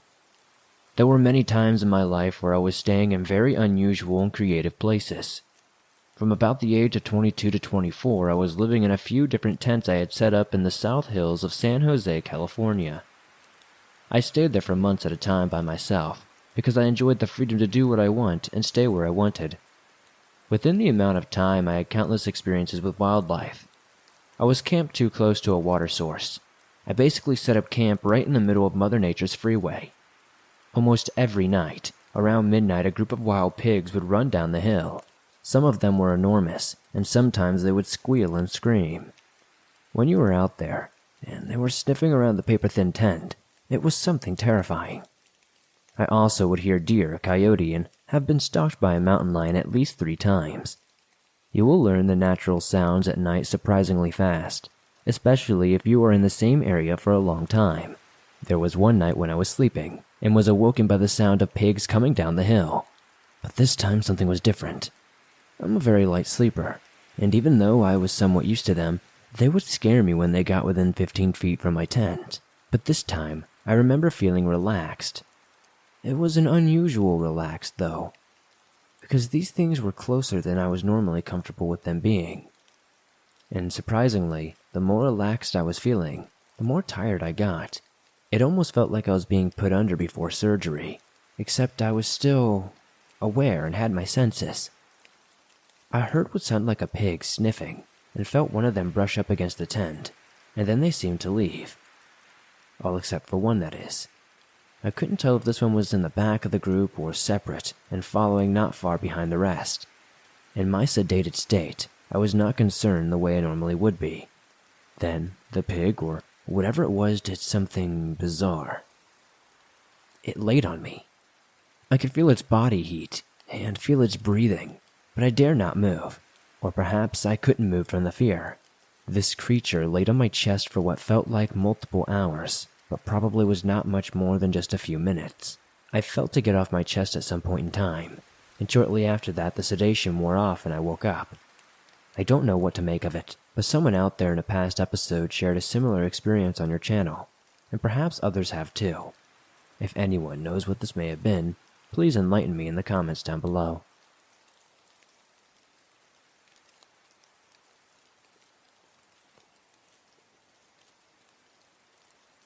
This isn't a scary story about myself, but from my mother. My mother has been working for a grocery store that is well known. It's called Save Mart. This is one of the times that I've been scared for my mother. Back sometime in 2019, my mother was taking some of the old boxes from the meat department out to the trash. This meant she needed to bring them right out back behind the store. So her being the hard-working and best employee at the store, she does as needed. But the only problem was that when she was going out to the dumpster, she sees this homeless man. Now, inherently homeless people aren't bad, and that's not what we're trying to push here. Usually, my mom would just tell them that they couldn't be there and they had to leave. But when she looked at this man, she noticed something blood-chilling. He was smiling, but not just a normal, "Hello, miss, how are you doing today" smile. It was the "watch me go crazy and hurt someone" type of smile. Right after noticing his creepy smile, she notices this shiny object in his hand. You guessed it, it was a knife. In my mother's words, she said, "Oh, hell no," and booked it back into the store. She didn't have enough time to close the big back door behind her because of how heavy it was, so she immediately ran to her coworker. His name is Tom, so she immediately ran to Tom and said, "Hey, some homeless guy's out there with a knife." Right as he finished saying this, guess who comes through the doorway with that same smile and knife in hand? You guessed it, the random homeless man. They both noticed him immediately, and Tom began grabbing this big butcher's knife off the table, and the homeless man can see that. He knows that his cheap blade is nothing, and books it out. But that isn't the end of my mom's new friend. Who else but our friend the homeless man charges into the store trying to stab some of the workers, and people luckily get the man and throw him to the ground. Luckily, he didn't hurt anyone that we knew of. He took off soon after. They did call the police, but since he was homeless and not in the store, they couldn't really do anything except watch the building to make sure he didn't come back. I love my mom. Man, I hope she doesn't have to go through anything like that again. And I know how bad our small city has gotten. It's all too possible that guy could have been drugged out or something, and that might have been my last day with her. So every time I hug my mom, I make sure to squeeze her a little bit harder, because you never know when a random person will strike. Yes, this story may not sound true, but I promise you it is. I'm sorry that the grammar might not be amazing, but thank you for sharing it if you do. My city has a large homeless population, so this is probably a very normal thing for my mom, but she is okay. If you want to see what I mean, or if you live around Merced, California, you know what Save Mart I'm talking about, and you know our homeless population. But to all the workers out there, stay safe. And to everybody who's homeless and not doing crazy things, please be safe as well. I know it's a dangerous lifestyle.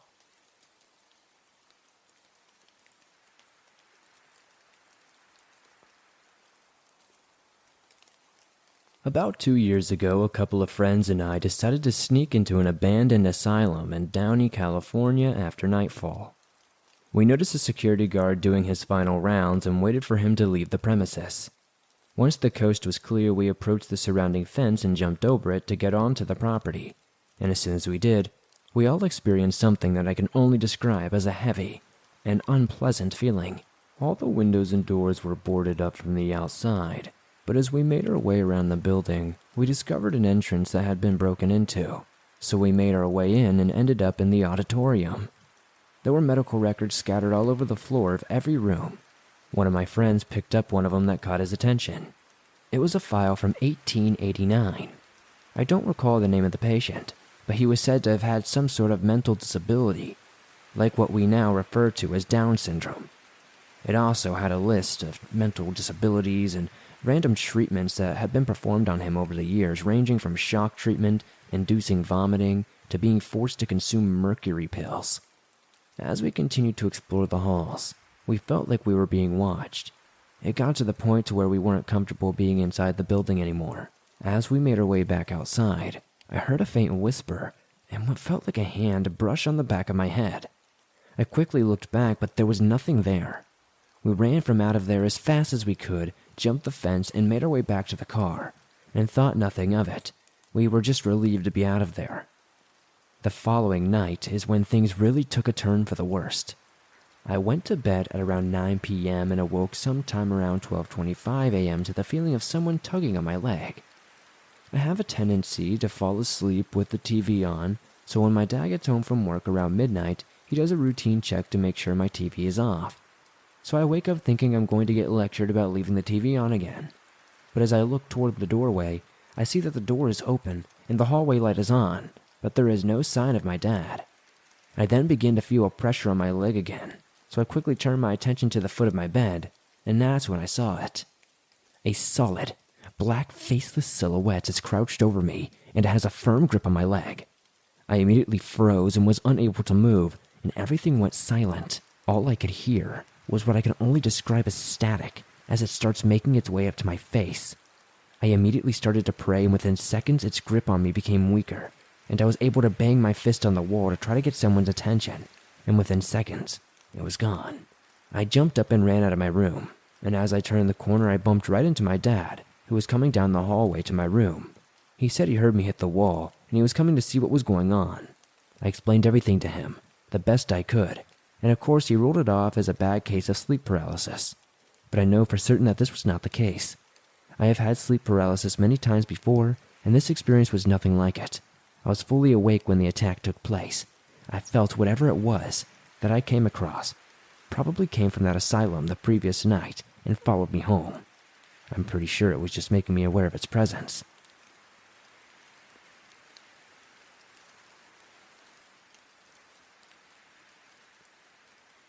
I am a mail carrier here in California. A big part of my job is delivering Amazon packages, and as you can imagine, my workload has increased significantly during the pandemic. As per usual, this has increased the number of strange encounters I have had.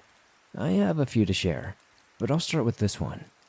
My current route for the past 6 months leads me through multiple subdivisions of large, beautiful homes, like swimming pools with hot tubs in every yard. Given the pandemic, I've noticed people, mainly older folks, have really taken to coming outside to talk to me across their yards. I don't mind at all, but try to keep it short so I don't fall behind on my deliveries. One of my favorite residents is an older lady who I will call Mrs. Lithgow, for the sake of the story. She must be well into her 70s and loves to chat about everything going on in the neighborhood. It's not unusual for her to report back that so-and-so has left their lawn unattended for 2 months, or that they have strange visitors at odd hours. I usually just nod and smile. The house across the street from Mrs. Lithgow was only listed for sale for a few days when it was purchased quickly. Shortly thereafter, my truck began to fill up with Amazon packages for whoever lived there. Mrs. Lithgow noticed right away and told me a week later that the packages would stay in their pile until nighttime, and then have disappeared in the morning. This didn't seem strange to me at the time. Mrs. Lithgow became further concerned and began telling me that there always seemed to be a lot of screaming coming from the house later in the evening. I hadn't heard anything, but my deliveries were always earlier in the morning. My first strange encounter was dropping off a stack of packages. I had loaded my arms way higher than I was supposed to. I was in a rush and was waddling up the path. I felt my foot hit something hard and thought it might break. I set down the stack, and to my horror I realized I had kicked a bag of garbage that had fallen open. Sticking out the top was a jar with what looked like animal body parts in it. They had leaped into the hot stone path, and as soon as I had stopped, the smell was unbearable. I noticed that there was also a creepy doll in the bag. I quickly finished my delivery and got out of there. I thought about calling the police, but honestly, I thought maybe it was just a fetal pig or something like that, so I talked myself out of it. Mrs. Lithgow approached me a few weeks later, telling me that she had finally met the homeowner. After the whole bottle incident, I was pretty interested to know who lived there. Mrs. Lithgow said it was a petite pink-haired woman who said she was living there with her autistic charge. Mrs. Lithgow thought it was so strange, and I couldn't help but agree that this young woman lived there alone with this other person, but no one ever seen them coming or going. I chalked it up to the pandemic and went on with my day. Mrs. Lithgow, though, however, did not. The next day, she came racing to the side of the road. I had to remind her to stay 6 feet away, but she was shouting that there had been an incident. Apparently the woman living in the house and the man she cared for had been spotted outside in the backyard. Kids were playing a few houses down and came running and yelling that the autistic man had threatened to shoot them with arrows and were yelling, "Do you know who I am?" I'll admit, I wanted to know more, but I didn't have the time to ask questions. Another time, she told me that pink smoke had billowed out of the house, and 2 people came running out screaming. After that, I didn't see Mrs. Lithgow, as she had left town to visit one of her kids. The house stayed quiet, and I continued to leave stacks and stacks of packages there. I began to notice, though, that the names on the packages were often different, lots of times just being Fat Goblin and other weird things. I once ran across into 2 electricians leaving the house. As I passed by them, one of them said, "That house is full of cat poop. Full." When my route was slightly altered, so their address was later in the day, I also started to hear the yelling that I think Mrs. Lithgow had been referring to. It was a grown man, and he was constantly yelling almost incoherent things like, Black. Mika's crying.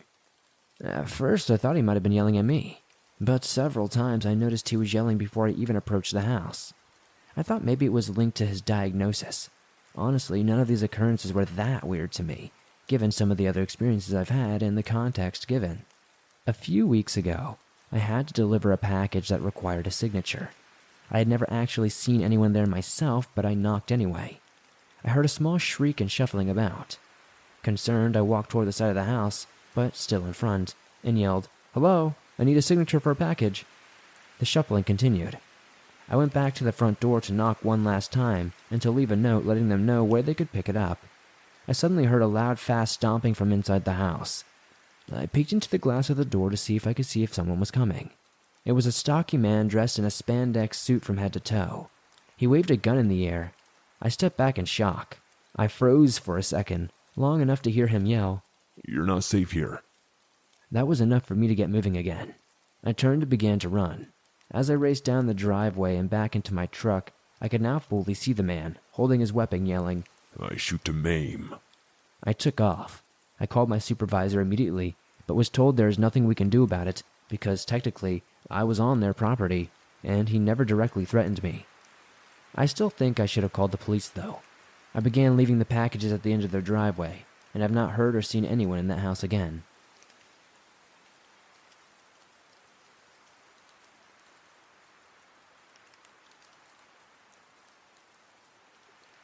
A few years ago, I had to commute for my job from October 2018 to January of 2019.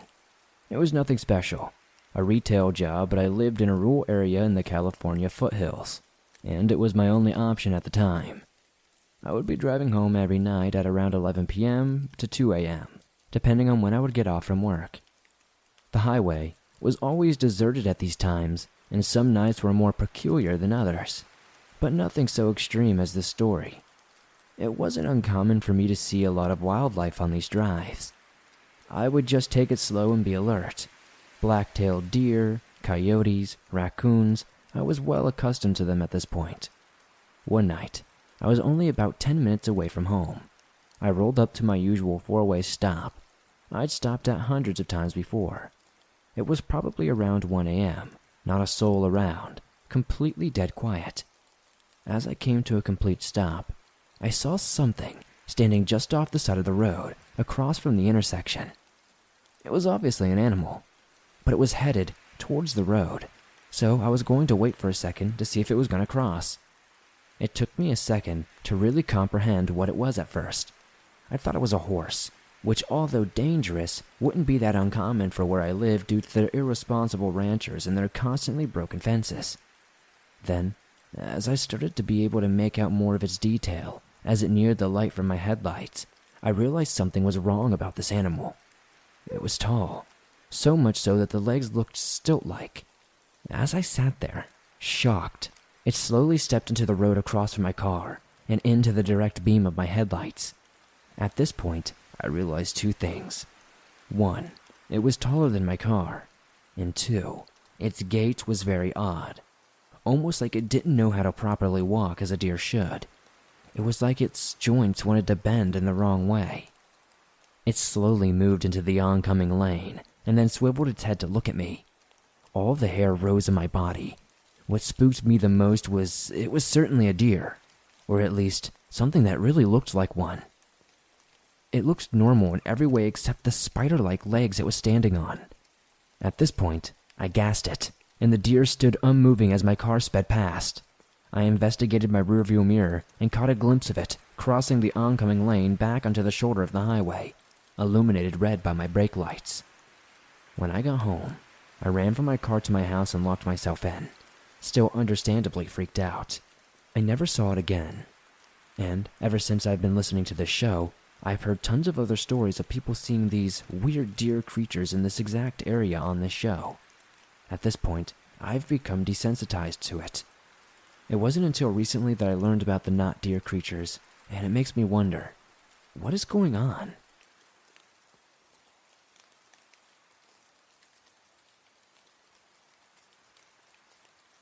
I went on a little hiking trip with my dad to Mount Shasta, California, a small town in Northern California near the Oregon border. Shasta is home to a potentially active volcano named, of course, Mount Shasta. There are many trails on Mount Shasta, so my father and I were excited to do some hiking. We drove up the side of the mountain to the parking lot in which one of the trails began. I believe it was called the Old Ski Bowl Trail. The landscape was a very barren incline, filled with rocks, boulders, dirt, and very few trees. About an hour into the trail, we came across a very odd assembly of these large boulders. They were arranged in a circle. We thought it was strange, but we continued. If you look up pictures of the trail, you'll see much smaller rocks arranged in patterns and circles. My father and I only encountered 3 people. At least, that's what they appeared to be at first. The first 2 were a father and son. We met them on a steep incline that went along the wall of the cliff, that when we would switch back, it would take you to the top of the cliff. We stopped and said hello, talked about the trail, and then went our separate ways. Here's where it gets weird. My dad and I started walking up the incline for about 2 minutes. I turned around and I saw the father and son were incredibly far down the trail, almost like they had teleported. It should have taken them at least 20 minutes to get down there from where they were, but somehow, in only about 2 minutes, they have gotten down way further than possible. To this day, I have absolutely no idea how that could have happened. There was no one else on that trail at that point, and I could see the color of their clothes from the distance, so I knew it was them. I pointed it out to my dad. We thought it was weird, but we didn't want to dwell on it, so we just kept on moving. And here's where it starts to get much weirder. As we reached the top of the cliff, there was another strange rock arrangement that was off to the side of the trail. This time, there were far more rocks than before, and they were now arranged in rows, almost like gravestones. We continued the trail and reached another sort of incline with a switchback to reach the top of another cliff. We reached a point where we would need climbing gear to continue, so we decided to head back. When we turned around, I saw a man standing among the rocks, staring at us intently. He was wearing a button-up shirt, cargo shorts, and a wide-brimmed straw hat. He was at a distance where I should have been able to make out his facial features, but it was almost like he didn't have any, like his face was just flesh and skin. I pointed him out to my dad, and the man quickly ducked down behind a boulder and was peering out at us over the top of the boulder. It seemed almost playful, like a child trying to hide. For a few moments, I was almost out of it. I have no recollection of what was going on. According to my dad, I just started walking towards the man in the hat. My dad was calling to me, "Joshua, Josh, what are you doing? Where are you going?" And then I came to. I was standing right at the edge of the cliff. It was a huge drop, enough to kill me or seriously injure me. My dad grabbed me and pulled me back onto the trail. He told me to stay put. My dad went down to the boulders to search for the man, but he wasn't there.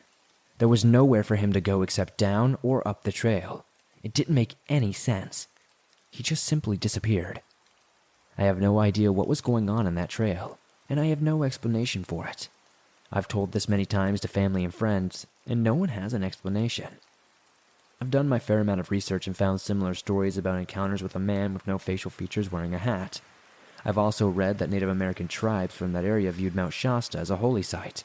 They believe it could act as a portal to other dimensions, and that it was guarded by spirits who would potentially harm anyone who tried to go up the volcano. If anybody has had any similar experiences or any insight at all, I would love to hear.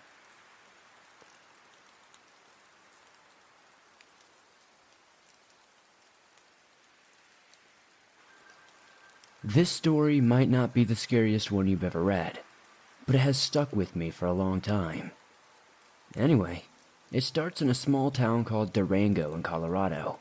I was about somewhere between 7 and 10 years old when this happened. Me and my family were visiting an old train roundhouse museum. My parents and my older brother left to check the car for something that I don't remember what it was, but I was alone for just a few minutes. I was just enjoying having the place to myself, to be honest. I started to explore until I saw an old green sleeper car, but there was something strange about it. There was a dim light that was like from a candle or an oil lamp emanating from within. So, being curious, I walked closer to the car until I found myself in front of the driver's side door. But when I looked at the car, there was a woman wearing a white dress. Her skin was pale, and she looked to be in her early 20s. She had brown or dirty blonde hair. I really couldn't tell due to there being little light from whatever light source was in the sleeper car. Then, she looked at me and waved at me. Being a little kid, I waved back, and then I turned away for just a few seconds. I started to feel cold, but when I looked back, she was gone. I swear it was like she just disappeared into thin air. I remember that I got really scared and ran to the entrance to the museum roundhouse. There, I saw a staff member walking to the museum. I ran to him and started crying that a lady just disappeared in front of me. He looked at me with a surprised face and told me that a ghost haunts that sleeping car. Apparently, back in the late 1800s, a firefighter team were going on a trip somewhere, and they were using that old sleeper car. One of those firefighters had brought their girlfriend along for the trip. She was the only woman on that train, and a fight broke out because they all wanted her or something like that. The boyfriend died in that fight, and afterward, the girlfriend killed herself. It's been said that her spirit seeks vengeance to murder whoever killed her boyfriend. And after that, my parents found me. The staff member explained what happened to my parents. I've been in that museum a couple of times, but that was the only experience that I've ever had that really freaked me out.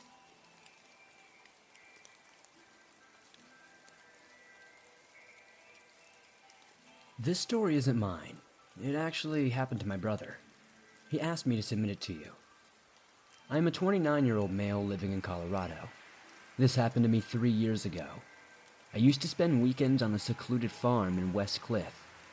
My dog, Turbo, was a very hyper border collie mix, so it was nice to let him run around a bit. My friend's family owned the land. My job at the time was in Denver, which is 4 hours from the farm.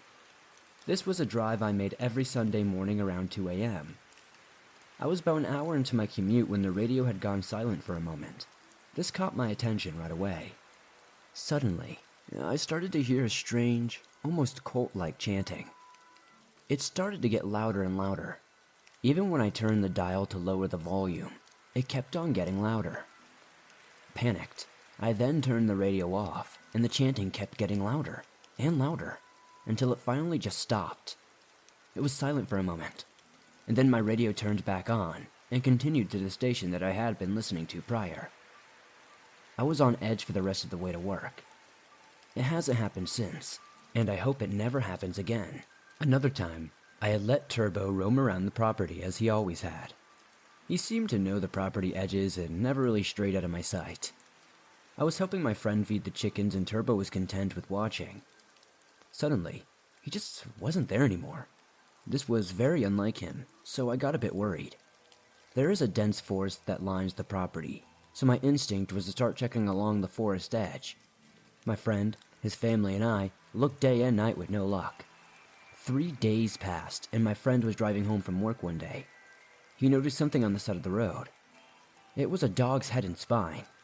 He pulled over and looked closer, and noticed a collar a few feet away. It was Turbo's.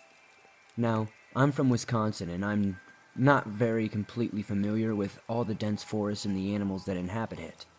But I've never heard of animals only leaving behind a head and a spine. Perhaps it was coyotes, but it still makes me unsettled to this day. I don't really visit the farm much anymore. I got another dog, and it would kill me to see him meet the same fate.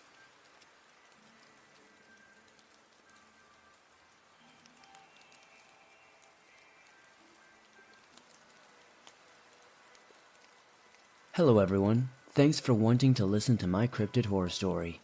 Now before we start, I must tell you I'm a 20-year-old kid who lives in the mountains of northern Colorado. Now this story is from 2012. So back then, I was staying with my grandparents. They live on a property deep in the woods in the Rocky Mountains. So I was staying with them for a week and a half or so, and everything was going fine until that Friday night. So after my grandma made me and my grandpa dinner, mind, the time was probably 8 o'clock or so. The time will be important later. After we were all done with dinner, my grandparents were tired and said they were going to go to bed. So after they went to bed, I stayed up playing video games until about 1 a.m. I was tired and ready to go to sleep myself. Then, right before I was going to get into bed, I heard scratching noises on the side of the house. They were pretty much ear-piercing, like nails on a chalkboard. I had to cover my ears at one point. I was terrified and considered going to get my grandparents, but I decided it might just be the tree scraping against the house. Brushing it off, I decided to do my best to go to sleep.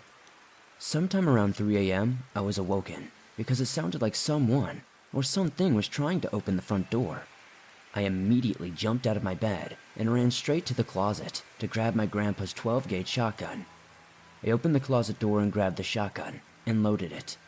I slowly walked towards the front door, and what I saw haunts me to this very day. I saw a creature that was at least 7 feet tall and covered in long, shaggy hair. When it turned around, there were 2 large white glowing eyes staring right at me. I felt like they were burning into my soul. My first instinct was to aim and shoot at this thing. When I did, it released the most horrific and blood-curdling scream I have ever heard. I don't even know how to explain it. This thing ran away on 2 legs into the deep, dark woods. Now, after hearing the shot, my grandparents ran to see what the hell was going on and why the hell I had just shot the shotgun. When I saw them coming to me, I dropped the gun and ran to my grandparents' arms and hugged her tight. Then my grandpa called the police. About 45 minutes later they arrived, and the sheriff deputies, they questioned us, but they basically said there was nothing they could really do except check around. And that's what they did. They checked around the property and said that they didn't see anything. After that sighting of what I consider to be a Bigfoot, I've never seen a creature like it again. Thanks for sharing my story, and I hope everyone in the swamp enjoyed it.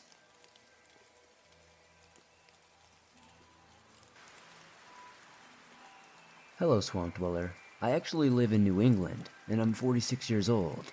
This event happened in June 2020.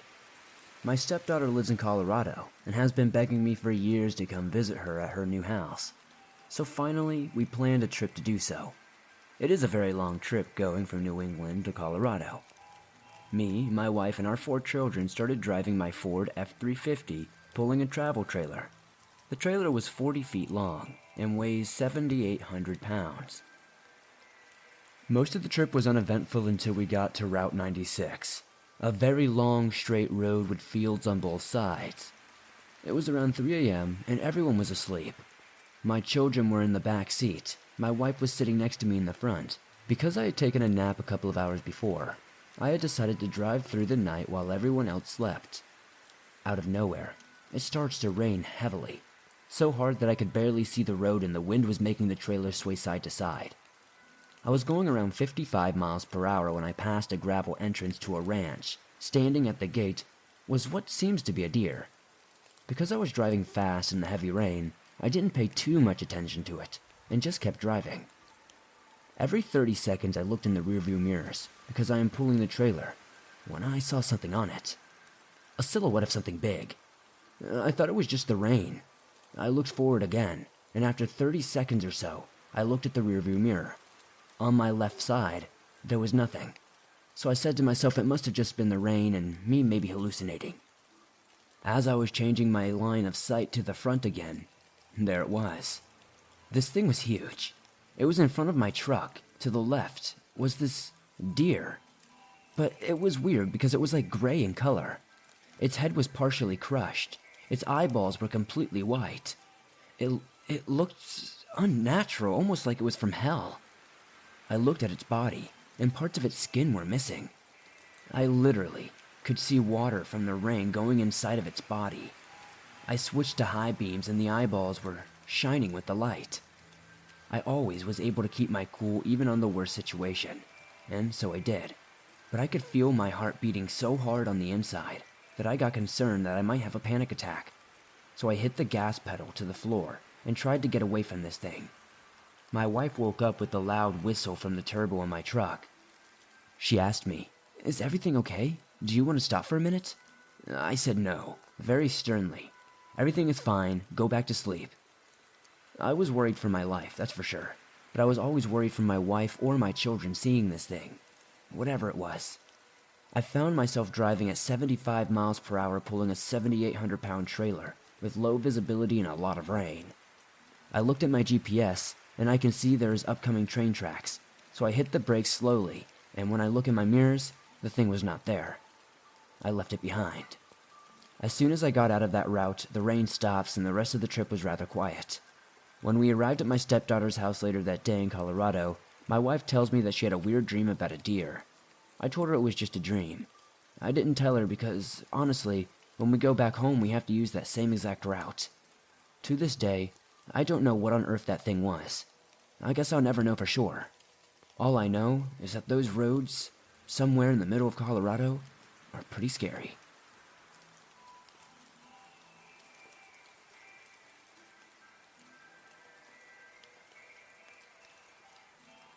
This happened in 2011.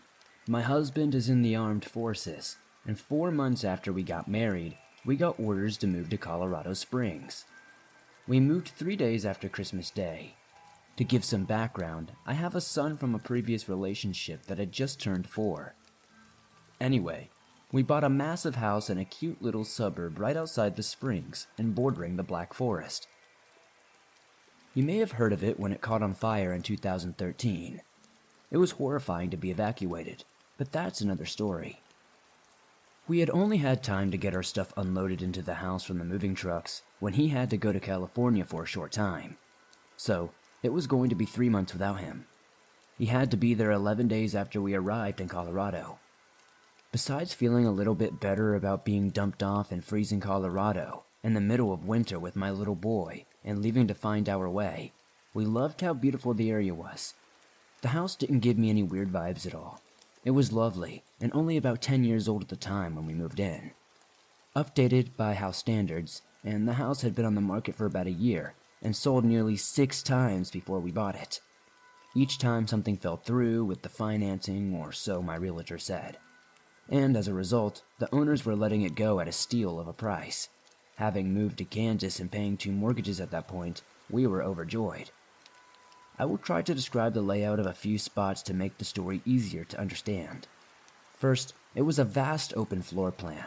The living room had 20-plus foot ceilings, which opened up to a loft upstairs. My son's bedroom and an extra space that would later be my daughter's were all upstairs as well. At the top of the stairs, a loft separated the 2 bedrooms, and then across a long catwalk, my master bedroom. Finally, just a hallway opens up at the living room downstairs on one side, and the entryway to the front door on the other side of it. Also, another essential thing to note is that the main living room, along with a guest room on the main floor, had the ceiling light and fan combo that was controlled with a remote. Okay, on to the story. I can't remember exactly when it first happened, but it was in the evening, which meant it was already pitch dark outside in the Colorado winter. I was on the couch watching TV while my son played in his room. Then, out of nowhere, he comes running down the stairs screaming and crying. I could hear the fear in his voice and ran to meet him on the stairs. Once he could calm himself down enough to speak, he finally said, while I frantically looked him over for injury, screaming and crying, What happened?" He finally stutters, "The darkness." I had no idea what this meant, but assumed he got scared of his closet or something, as all the lights were on upstairs. His bedroom had a walk-in closet with a window that faced the street out front, so it wasn't ever that dark. Our house was on a corner as well, so there was a light pole right at the edge of our property. I walked him back upstairs to show him that it was nothing and put his mind at ease. I asked him where it happened, and as I suspected, he pointed to his closet. The only weird thing was that the light was already on in there. I said, "Buddy, the lights are on. It's not even dark." He still refused to be alone in his room for a few days and had to sleep with me. I didn't mind and figured he would get over it soon enough, but it was probably growing pains from moving to a new state in a much larger house than we had been used to. He finally got over it and went back to sleeping in his bed after a while, but I slept with my bedroom door open so I could better hear him if he got scared at night. So a little while later, I don't remember how long exactly, I woke up in the middle of the night, not knowing what had woken me up. My collie Mix was sleeping on the floor beside my bed, and I saw her head perk up at the same time I found myself awake. Attempting to ignore it, I rolled onto my side and went back to sleep when I heard something again. It sounded like my son laughing. I was startled that he would be out of bed at this hour, and was even more strange that he would be downstairs alone in the dark. which was where it sounded like it was coming from. I tentatively got out of bed, and honestly, my dog jumped up with me to join me, which was out of character and it kind of freaked me out. We stopped at the catwalk and faced the living room below. I didn't hear anything else but my dog looking through the spindles on the railing, starting to growl. I called my son's name, but got no response. Finally, I walked over and flipped the lights on to see if he was downstairs, and I didn't see him at all. So I went to his room to check, and he was fast asleep. My dog was still unmoved from his original spot, staring down at the living room, though the growling had stopped. So I scooped up my son and brought him back to my room, got the dog in and shut and locked the door. I was feeling unnerved at best, and downright terrified at what the heck could have been down there, and what the explanation was. If my dog hadn't responded as she did, I would have assumed it was just me being tired or something. Nothing happened for a while, and I tried to forget it ever happened. Finally, I told my husband about it over the phone, and being the practical person he was, he told me it was probably a bird flying around overhead or something.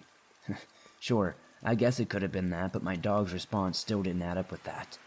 Still, I wanted to move past it, so I accepted it as the truth. Then, the lights started acting weird. My son and I had gone to visit some family out of town, and came home to find the spare bedroom light was on. The light was dimmed all the way, and the light remote would allow you to cover the light by holding down the button. And if you held it too long, the light would turn off entirely, and you could push the button again to turn it on. Also, the cradle for the remote by the master switch was broken, so the remote stayed on the nightstand next to the guest bed. I had to walk into the bedroom and find the remote in the near dark, and push it twice to make the light come back on as usual. It always freaked me out, but I didn't let it show because I didn't want to scare my son. It became a regular occurrence for this to happen, and then it started in the living room. I watched TV one night after putting my son to bed, while waiting for my husband to call me to say goodnight, as he did every night. I had the light on, but out of nowhere, the fan turned on to the highest setting possible. I left the remote on the wall cradle so it wouldn't get misplaced, so I got up and walked over to turn the switch off once again, and returned to the couch. After a minute or so, it happened again. The fan running at full blast. So I got up to turn it off again, and as soon as I got close, it turned off by itself. Annoyed, I started back to the couch to get comfortable.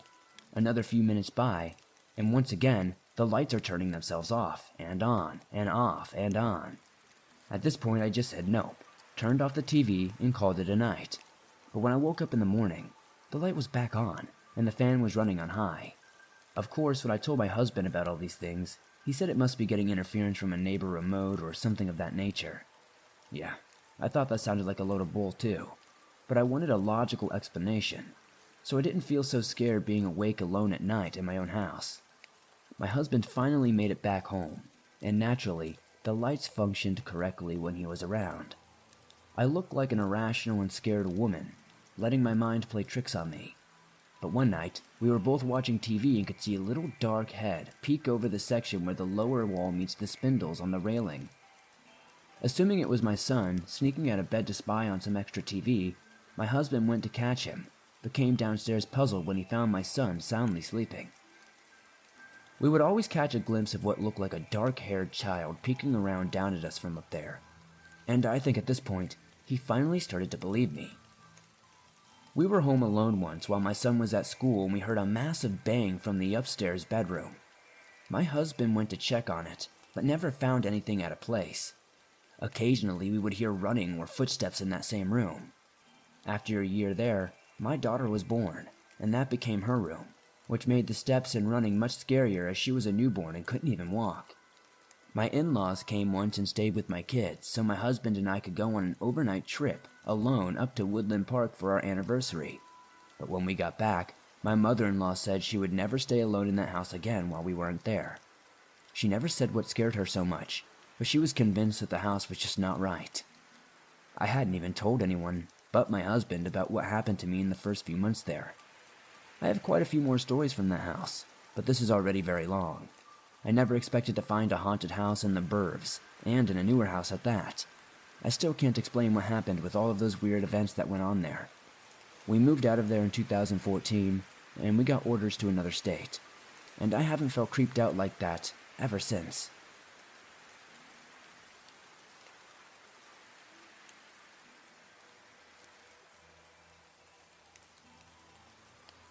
I am an experienced hiker and outdoorsman. I have spent a lot of time hiking and camping in both Colorado and the White Mountains, as well as some hiking abroad in places like Morocco, Iceland, Switzerland, and a few other countries. I am very comfortable outdoors and in the woods, and I like to think of myself as a level-headed hiker. Something happened this evening that neither I nor my boyfriend have been able to explain though.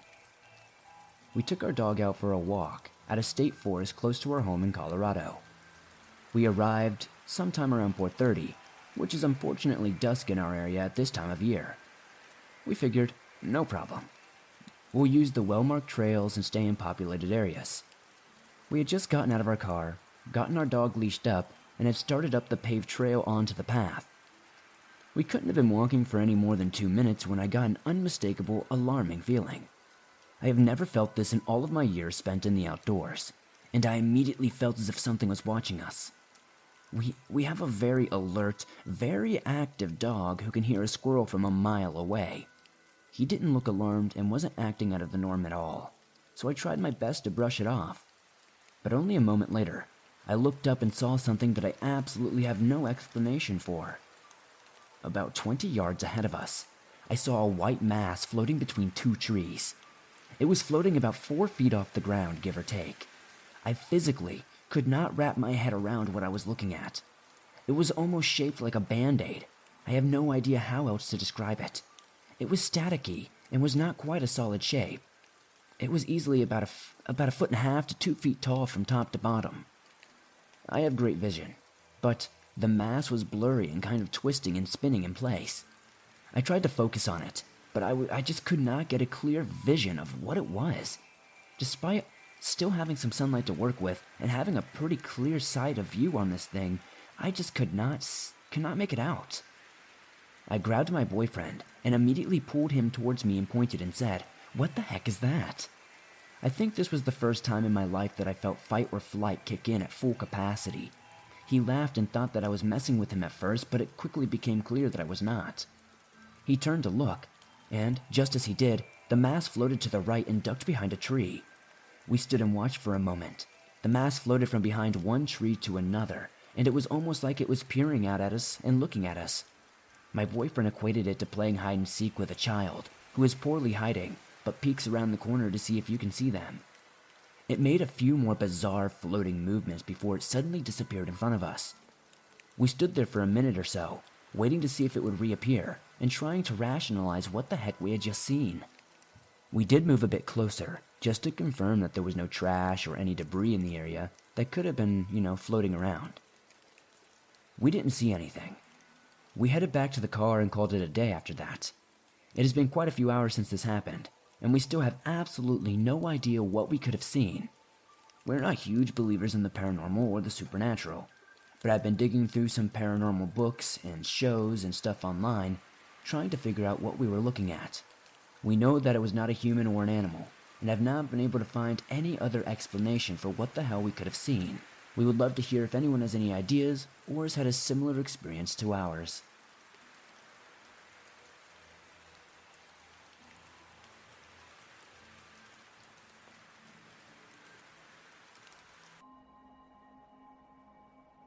Tall Dark Figures by Anonymous.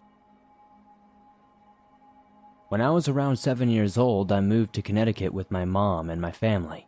There were 6 of us total, into a big house. One day, while I was in my new room by myself, I looked over to see the door slowly closing. I just moved in, and now something is happening. Around 2 years later, I was over at my friend's house, who I'll call Katie for the story's sake. Katie was a good friend of mine, and we had always gotten along. When she was outside and I was playing with her younger brother. Katie has 2 younger siblings, a brother and a sister. Then out of the corner of my eye, I see inside the house that Katie's sister is walking by, with a tall, dark figure looming after her. I rushed to the door and swung it open to see Katie's sister walking out of the room, but just as I suspected, no one was even there, just Katie's sister. I was confused but not too alarmed. I mean, it was my imagination, right? Well, I guess I'd be wrong. 2 years after that incident, I was over at my other friend Andrew's house. Katie and Andrew were hanging out in his basement, talking and listening to music. It was about 6 p.m. when Andrew's mom yelled that the pizza had arrived. This was somewhat of a sleepover. Andrew ran up the stairs, followed by Katie, and then I was last. I turned to my left to see a hand sticking out of a doorway off in Andrew's basement. But Katie, Andrew, and I were the only ones in the basement. I yelled at Katie to run up the stairs, and Andrew wondered why I was so terrified. Once back in the basement, I told them what had happened. We tried communicating with the spirit, and I felt something hard smack the back of my head. It's easy to say that we didn't sleep much that night. Andrew claims that his house is haunted since he felt someone's hand on his back with no one around, which could explain the hand we saw, but I'm not sure if anyone would believe us. Other things have occurred to me, but this is one of the scariest ones that I can share currently.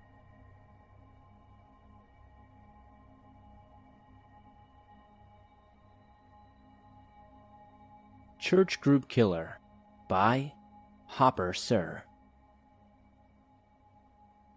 The year is somewhere in the early 2000s. My mother lives in the foothills of Connecticut, a little suburban town in the River Valley. Little does she know that one night something awful has taken place off the road known as Iron Horse Boulevard. The thing about Iron Horse is the fact that it has a well-lit path that runs alongside it for runners and bikers alike. I have biked and walked with friends after school there before. I still live in the same town, so that you know. But after this incident, I refuse to go down there at night ever again. Let me explain. So a few years ago, a woman, a name I do not know, was running late at night on a well-lit path. She was jogging alone, a single woman living a happy life with a well-paying job for a tri-state insurance giant. No enemies, no ex-lovers. But a scream was heard. A couple of men are driving down the main road when a bloody body crawls up the Iron Horse. It's the runner. She had been stabbed, possibly multiple times, by an unknown individual in the night, either by an axe or a butcher knife.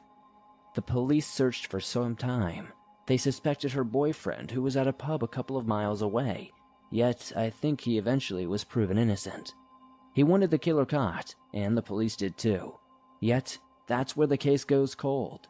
This person had committed a horrible crime and gotten away with it in our small suburbia. Fast forward to when I was probably in the 7th grade. This was about 15 years after the incident. It was something that haunted my mind since we had only just moved to this town. We had always been quite nomadic, living in places like New Haven to Barkhamsted, all around Connecticut, and now we ended up here as my mom's job was always making us move. We were in a small family-owned church group run by some friends. One day, and we went to my mom's best friend's house at night for a group session. As the 7th grader I was, I had my 3DS or whatever was out at the time, and wasn't paying much attention. But this guy, whom we'll call Derek, seemed remarkable. Derek was in his late 20s and maybe early 30s. He gave me a wave, and I sat down next to him. He was on his phone playing Angry Birds or some mobile game. But something felt off. Whenever the Bible or anything religious was brought up, he would always seem to fall asleep. Of course, everyone figured he was tired from working his late-night shift at a grocery store a town over, so we didn't really bother waking him. Only as I was leaving did I overhear the pastor. Demons in the enemy usually make someone fall asleep when the Bible is mentioned, as they don't want what they possess to hear the word of the Lord. My mom brought this up to me recently, and it is indeed something that people say is true. Mom and I saw Derek at the grocery store a bit later that week. He seemed normal besides his fascination with the knife section, always fixing it up and making it look nice, despite being a cashier. He checks us out, says hey, and we go on our way. He's nice. When will he be at our next church group?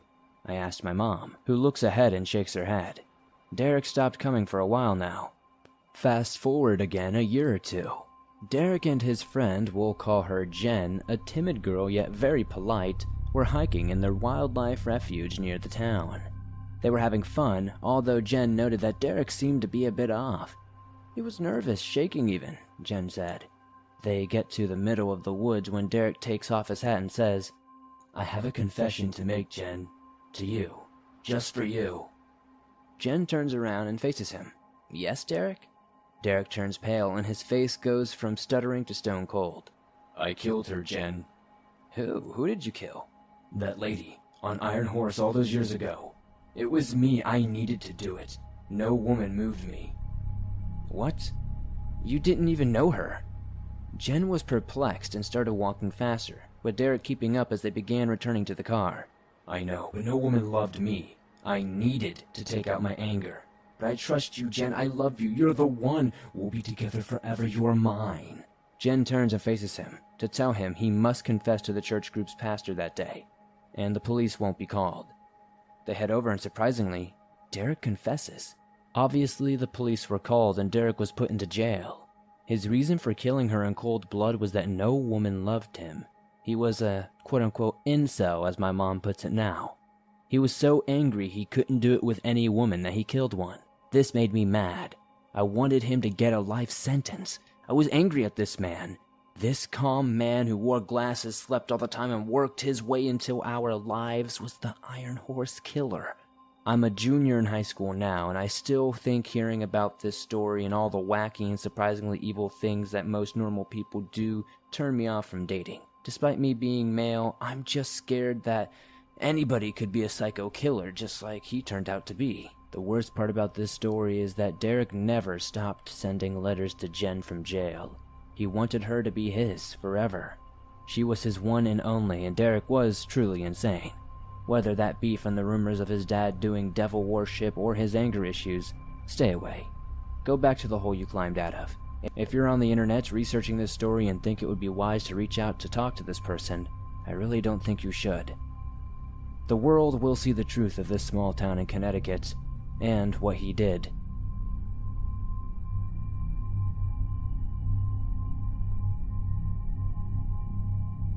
The Devil's House by Anonymous. Hopefully, some people listening to this story may know more about this place than I do. I tried to research it, but I can't get much of anything to pop up on the old Google machine. A little over a decade ago, I met and started dating a girl who lived in Tolland County, Connecticut. So I hauled my way up from down south for a visit. I know it's a bad idea to cross many, in this case, state lines for a relationship, but this was my early 20s, and I still thought I knew everything and that it would turn out differently for me. Spoiler, it didn't. Here in the South, we think of big cities and industries up north. I was honestly surprised when I got to her place and it was just trees, rolling hills, and even the distant mooing of cows. Now, I can't exactly say why, but despite all this familiar terrain, something inherently felt different about it all. This isn't something I can outright put into words, but there was something that enchanted me about the northern wilderness. I had to drink in as much as I could of it. I spent a lot of time dragging her through the brush. We explored some abandoned mills, found an odd ring of chairs in a clearing, and generally frolicked and had good summer journeys. Except for this one place we found. I don't know what it was. Maybe an old theater or roller skate rink. All I can remember is that it was painted black and had these murals of outer space scenes like flaming comets and ringed planets on the outside. Everything about the place seemed to scream the 1970s, but I might be wrong. Now, I'm a seasoned explorer of abandoned buildings. I've been into many so-called haunted houses and all kinds of historical places that urbex explorers just have to put on their bucket list. I'm used to the strange and sometimes even scary. Personally, I don't think you can live in the country and not have a tale or two. That doesn't quite add up. This place bugged me, though. It wasn't stereotypical like a cold feeling or an intense dread. It was more of like a feeling that something was just downright wrong. It felt out of place, and though it seems like it was just sort of a place I'd love to explore, it's to date the only area I have ever turned down. Here's the thing. I wanted to go in. I wish I had, but I simply could not try. Something about that feeling was so foreign and off that I literally could not compel myself to do anything but turn back. And that's just what I did. Maybe someone up here might know what this place was. I have tried digging it up and researching every few years, but I never get much of anything. The girl and I didn't last much longer after that, and I don't think she knew what it had been or what happened there anyway. As I said before, this was in the Tolland County area. Still, I also heard a saying from a bunch of folk up there. Go about 30 minutes in any direction and you'll be in another state. so it's possible that the place was not even in the county, but it wasn't too far away. Does anyone know what this place was, or perhaps why it felt so unnatural?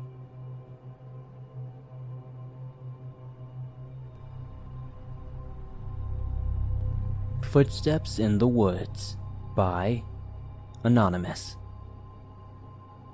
My aunt has owned a large piece of land over 100 acres in northwest Connecticut for many years now. Her property is primarily uninhabited in a state park and only frequented by backpackers. Her land is well off any main roads, and we must drive through many forests to reach her house.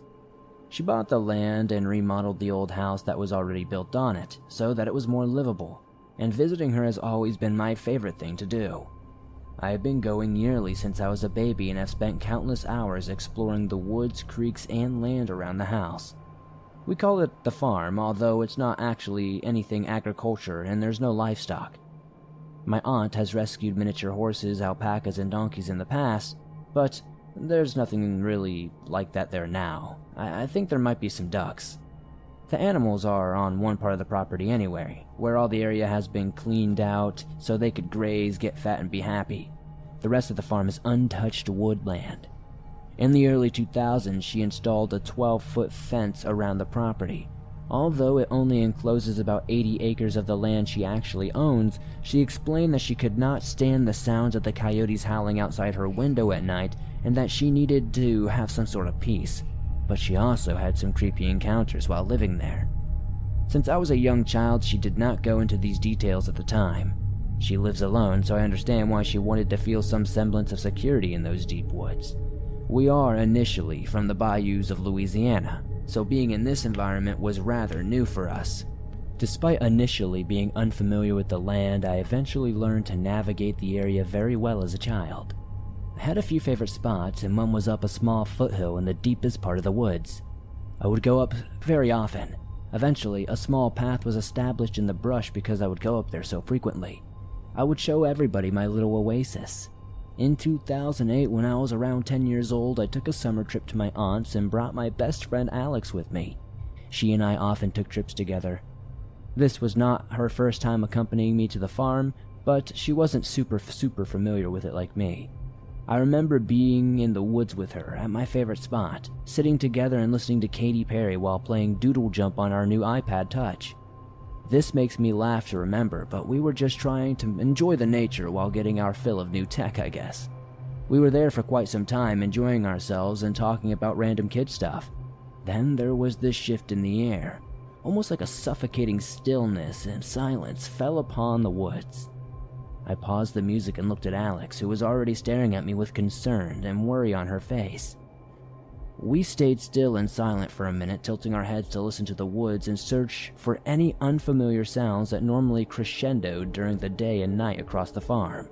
There were no birds, no summer bugs, and the trees almost seemed to be frozen in time, as if the light winds that normally rustled their leaves left us ultimately. It was a vulnerable, terrible feeling, and I knew Alex felt it too. Then began the sound of footsteps coming from even deeper in the woods. It took a moment for me to determine the sound, but the distinct rhythm of weight being picked up and put down on the leaves and brush was impossible not to notice. It was bipedal and heavy, coming up towards us from a steep slope down the side of the mountain. I remember thinking that a human couldn't move so quickly through that part of the wood since it was very thick with growth, fallen branches, trees, and rocks, making it hard for even the most agile and small of children to navigate alone. It felt as if the woods lay still and wait while these footsteps made their way swiftly up the steep incline toward us. "Do you hear that?" I asked Alex in a whisper. She nodded. "It sounds like footsteps." I continued. She nodded again, looking like she was about to burst into tears from fear. I took her hand and began running down the makeshift path with her, trying not to fall or let her lag behind me too much. We did not stop until we reached the house. I don't think we told anyone about that day because we were too shaken to comprehend what might have been out there. Sure, it could have been some sort of wild animal, but I guess we'll never truly know at this point. The next day I asked Alex if she would return to the spot with me. She was very hesitant at first, but eventually did agree. I said that we could look for signs of maybe some sort of human or whatever animal may have been there. We made our way back to the spot, nervous but determined to discover what had invaded our little sanctuary. When we reached the spot, I looked down toward the direction we had heard the footsteps. I think I even slid down a bit to investigate possible indentations in the brush and leaves. I did not go too far because I was about to lose my nerve, and I hadn't noticed much anyway, so I quickly climbed back up to where Alex waited nervously for me. We decided it must have been some sort of animal or a deer, despite every logical explanation indicating otherwise.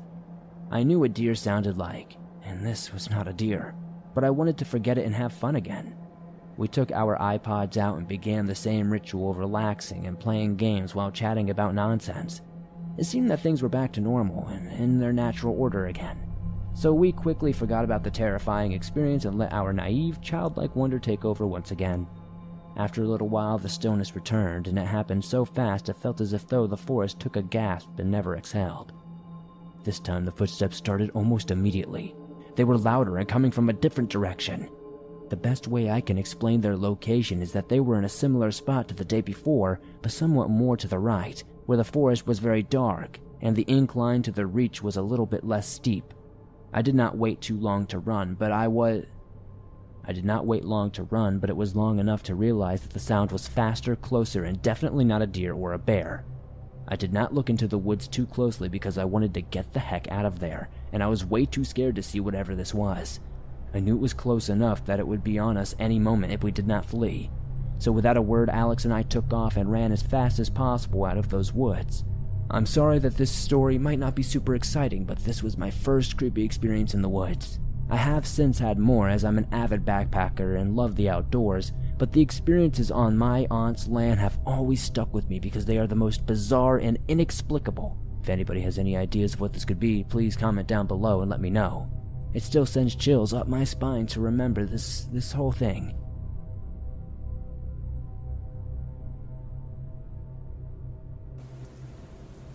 I remember quite well when I was about 6 years old. I was in first grade. It was a normal sunny day in Florida. This day will always haunt me because it happened so unusually.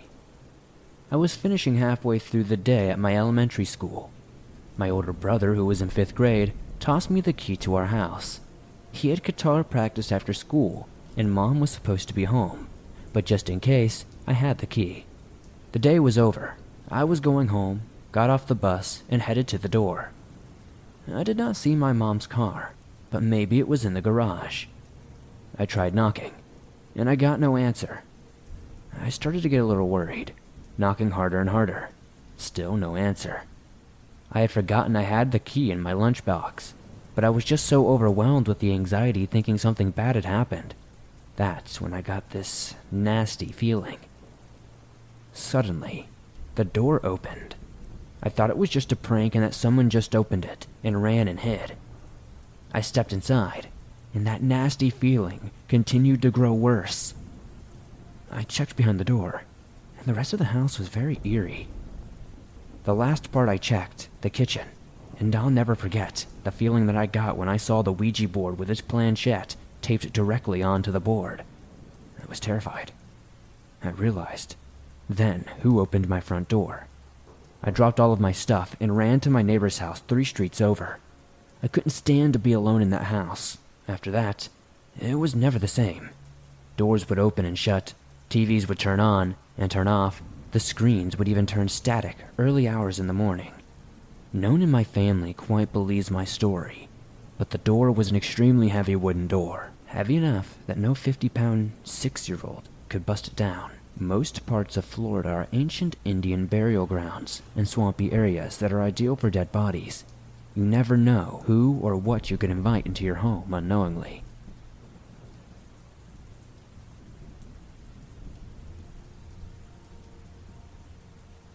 Me, my family, and other friends' families went on a little getaway, I guess you could call it, all the way to Florida last fall. We were a wild teenage group of dudes with little parent control going to Miami. What could go wrong? All our parents were going out for a night of drinking on the town, so me and my friends were stuck at the hotel, alone. Bored and annoyed, one of us had the brilliant idea to go out and have some of our own fun. We were not supposed to, but hey, we were a bunch of stupid teenagers. We didn't know the area well, so we stuck together and just walked the streets. We then came upon what looked like an abandoned apartment building. Once again, being stupid teenagers, we had the great idea to go check it out. Suddenly, there were some heavy footsteps behind us. A tall white dude who looked to be in his 40s and smelled like garbage came behind us. He then said in the most disgusting voice ever, said, "This place is dangerous for a couple of young folks like yourself. Watch yourself." Red flags erupted through my body, but I ignored them like any stupid teenager would do. There was an awkward silence before he walked away with a small wink. Now, since no one was in sight, and we were bored and made our way into the building anyway, and it was totally empty, we decided to keep going. It was quiet, as even most of the walls were pretty much missing. The stairs were surprisingly sturdy as we made our way up through the floors. Now at this point, I felt very sick. I had goosebumps and anxiety. I wanted to say that we should turn back downstairs and leave, but I did not want to be the pussy of the group. Once we made it to the top of the roof, we had a good view of the area. We could see barely the lights of Miami.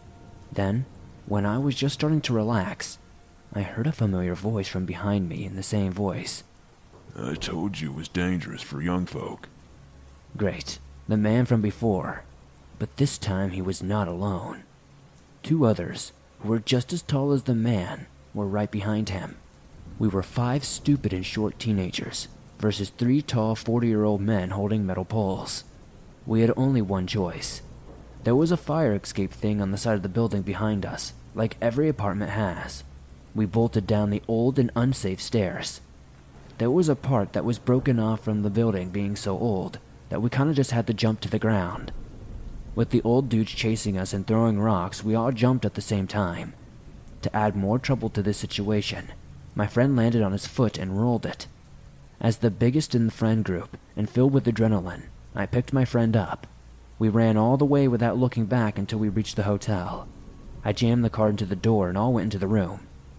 We talked very shakily about what had just happened until our parents came back from drinking. We told our parents that our friend rolled his foot trying to jump across the beds, and we were dismissed. We all went to bed and finished the trip with no more accidents. I know it sounds like the same old Florida man joke, but there are some creepy people out there. Be safe.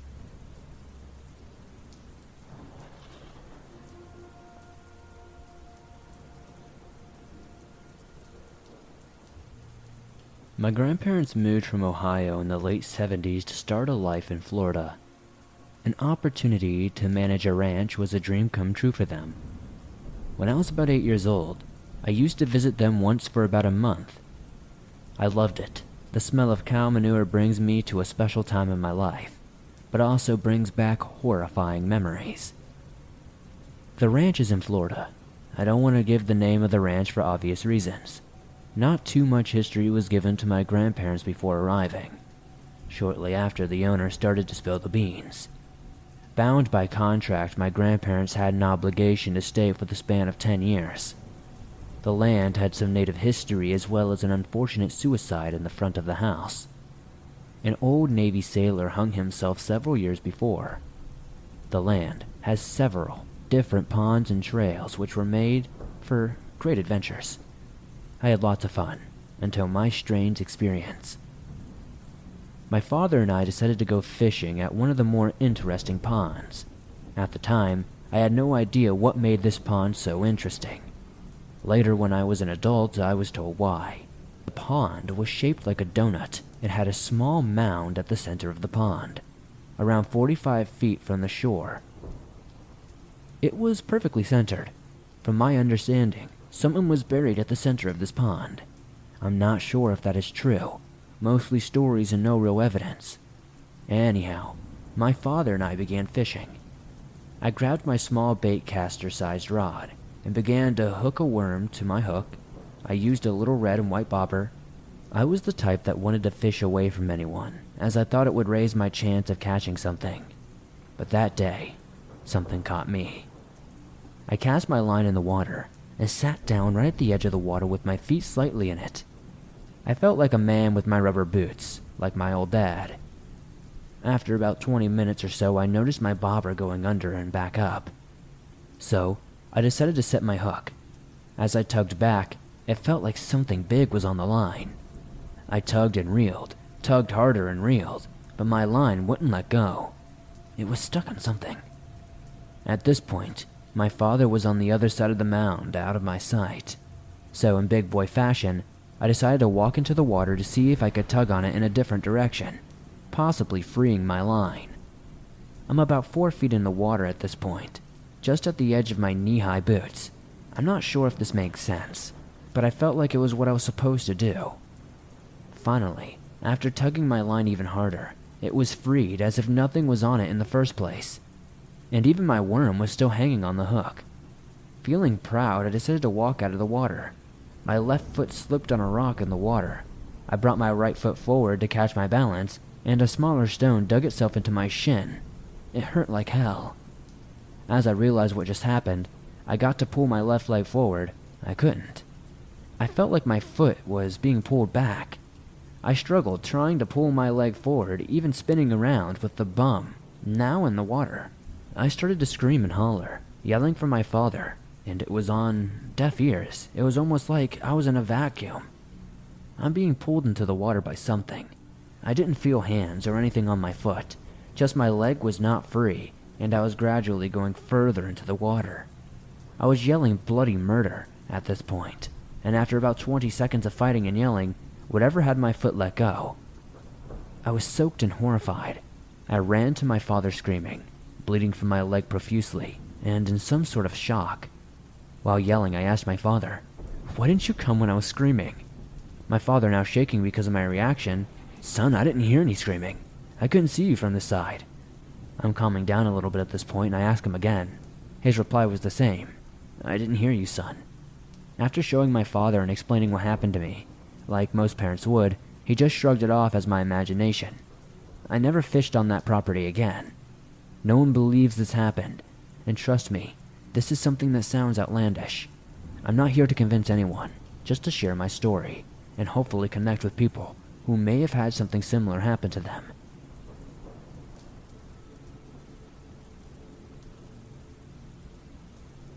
I'm not sure how familiar anyone is with WWE.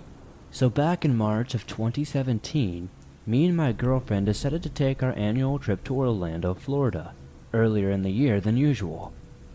I've always been a huge wrestling fan, and it was always a dream since I was a kid to attend a WrestleMania. WrestleMania 33 was taking place in Orlando that year, and I figured it would be my best chance to finally go since it was, well, Orlando. It was easier to convince my girlfriend to do this trip since I could take her to Disney and Universal as well. Fast forward to WrestleMania itself. The show was great. It's an experience I'll never forget, for both good and bad reasons. Once the show ended, us, along with 70,000 other people, were leaving the show and trying to get Ubers back to the hotel. And if anyone is familiar with Uber, I'm sure you're aware of the prices getting jacked up whenever there's a large supply and demand. Put it this way, it would have cost us $100 for a 15-minute ride. Now, WrestleMania took place at what used to be known as the Citrus Bowl, now Camping World Stadium, I believe. I was not too familiar with the area since I'm from New York, and I did not realize how ghetto the neighborhood really is. Like something out of a movie. Seriously, look it up. So, we decided that because the prices were so high, we would try to walk as far from the stadium as possible and try to get a cheaper Uber. About a half hour into us walking, we are a little more than a mile away from the stadium. It's around 12:30 to 1 a.m. at this point. The neighborhood was practically a ghost town at this point, with a few wrestling fans here and there still walking. My girlfriend was complaining about her feet hurting, and she wanted to call her mom. So we stop and sit at a bench at a bus stop. About 2 minutes into the conversation with her mom, I realized that some guy in a hoodie walks up behind us after he walked out from behind an abandoned house. He asked to use my girlfriend's phone, and says she's on the phone right now. So, the guy stands behind us for another 5 minutes or so, and I finally had enough. I said, "You're not using her phone." And he said, "Excuse me?" I said, "You're not using her phone. We don't know you." So he gets frustrated and says, "Why'd you make me wait here all this time to use the phone if you weren't going to let me use it?" So I was getting equally heated and told him to go away because we don't owe him anything. My girlfriend was getting scared at this point because she knows I'm a hothead and that this was not going to end well. She grabs my arm and tells me let's go. So we start walking again, but now this guy is following us on his bicycle. So finally I turned around and asked him what his problem is. We start arguing again, and at this point I tell him to go away, but a little less nice this time. Except this time, he pulled a gun from his belt and points it at me. I don't know what I really thought at this point. The only thing that came out of my mouth was, "That's just gonna make your situation worse, bud." At this point, I think I had received my biggest stroke of luck yet, as a police officer just happened to be at the red light right across the street. This guy notices and flies off on his bicycle. The light turned green and the cop continued his way. Me and my girlfriend ran across the street to the only convenience store open, which had a few wrestling fans in there. We begged the guy behind the counter to call the cops for us, and everyone in the store asked us what happened. After explaining it to them, everyone was scared to leave the store. About an hour and a half goes by and I ask the guy behind the counter where the cops are. He tells me I didn't call them. So basically, an hour and a half went by at that point, and no cops were ever called. So I called the cops myself, and the dispatcher basically accused me of being on drugs because I waited so long to call. She then asked me to go back to the corner where the guy pulled the gun on me so I could get the name of the street. Since I was on vacation, I didn't really know the area. I still think to this day that it was ridiculous that a trained dispatcher tried getting me to go back to a corner where I almost got robbed and shot at. Anyways, she sent an officer out to us, and, go figure, it was a cop from the red light from earlier on, who admitted that he saw the guy confronting us and saw my girlfriend wave him down to help us, but didn't think too much of it. Gee, thanks, officer. He then pulls out his laptop in the car and shows us a picture of a male who looked just like the guy who pulled the gun on us. The cop explains that about 10 minutes after the guy fled the scene from me and my girlfriend, he confronted another couple asking to use their phone. They let him, and he pulled the gun on them and took both their phones and the girl's purse. The cop then ordered us an Uber, and we went on our way. My girlfriend was traumatized the rest of our trip and still holds it over my head that I almost got a shot because I couldn't keep my mouth shut. If there's any lesson to be learned from this, it would be to do some research on the areas you're unfamiliar with. You just never know what's going to happen.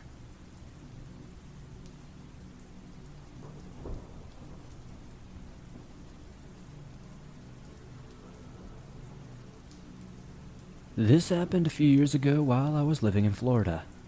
I am a female and was around 20 years old. I had been going through a rough patch in my life and had the great idea to take a few tabs of LSD and go to St. Augustine for a day trip to take my mind off of everything. St. Augustine is notorious for being insanely haunted, but it's one of my favorite places to go. I went by myself and made the 3-hour drive. This wasn't out of the ordinary for me. I often went on adventures like this by myself, and I always had a great time. So, I went to the historic downtown and spent my peak looking around all the cool shops, and even made one hell of a walk to the lighthouse, passing by tons of tourists and people going about their day. When you're tripping balls, walks the fine line of exciting and terrifying. I loved that feeling. When I started coming down, I went back to my car and decided to go to the beach as there was still a solid 2 hours of daylight left. I thought being on the beach during sunsets while being in a more mental part of the trip would be very cool. I found some random pull-off area that you had to drive down a mile or so before you hit the parking lot. Not one other car was in it, which was welcomed after being in crowds all day. This lot was a giant circle and was surrounded by trees and marshy land. Off to the left side was a boardwalk that you had to walk quite a way down to get to the beach. Once I finally got to the sand, I left my shoes by the boardwalk so I could find where it was when I came back.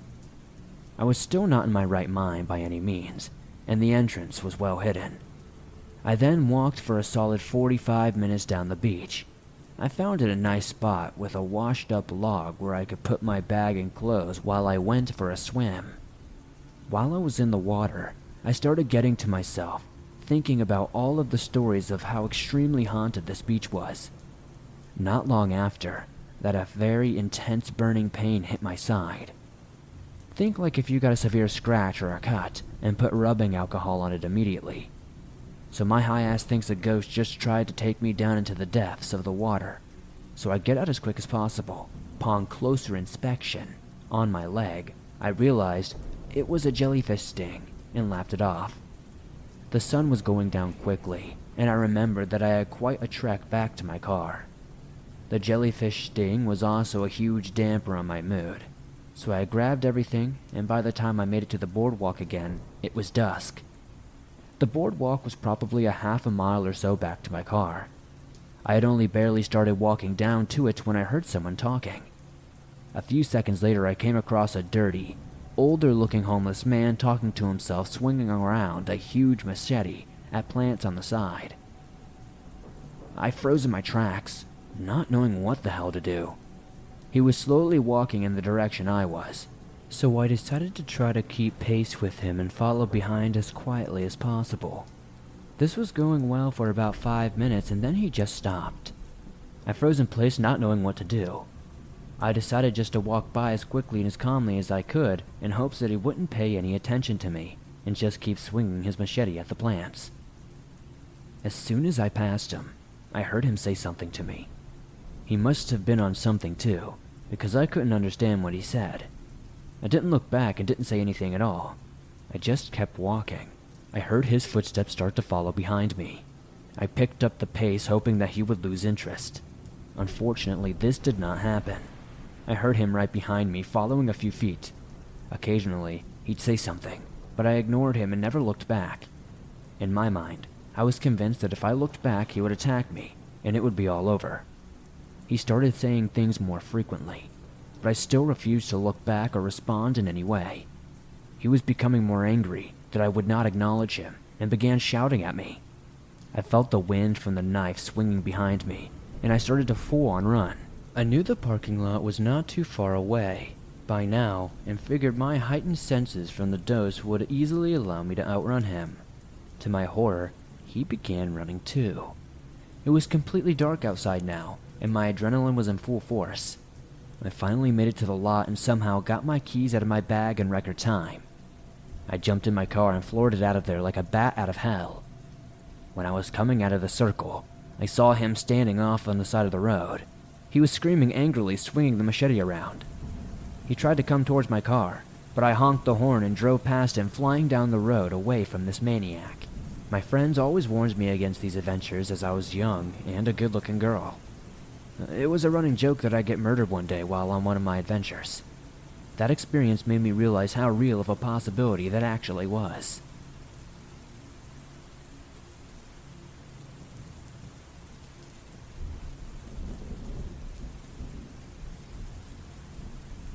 So I'm a 25-year-old female living in a small but heavily populated downtown area in Florida. I do not really enjoy the whole downtown scene since I've had many friends get roofied and or meet just straight up creeps, so I don't really like new people. Plus, I have a cute dog who I'd much rather spend my time with. But one night around 7 p.m., I was stupid bored and decided to download Tinder. I had been on and off the app for years, just seeing it as a game when I was bored. I matched with someone I went to high school with, and decided to go meet up with them for some tea to catch up at around 9 p.m. that same night. Somehow, that's not even the bad part.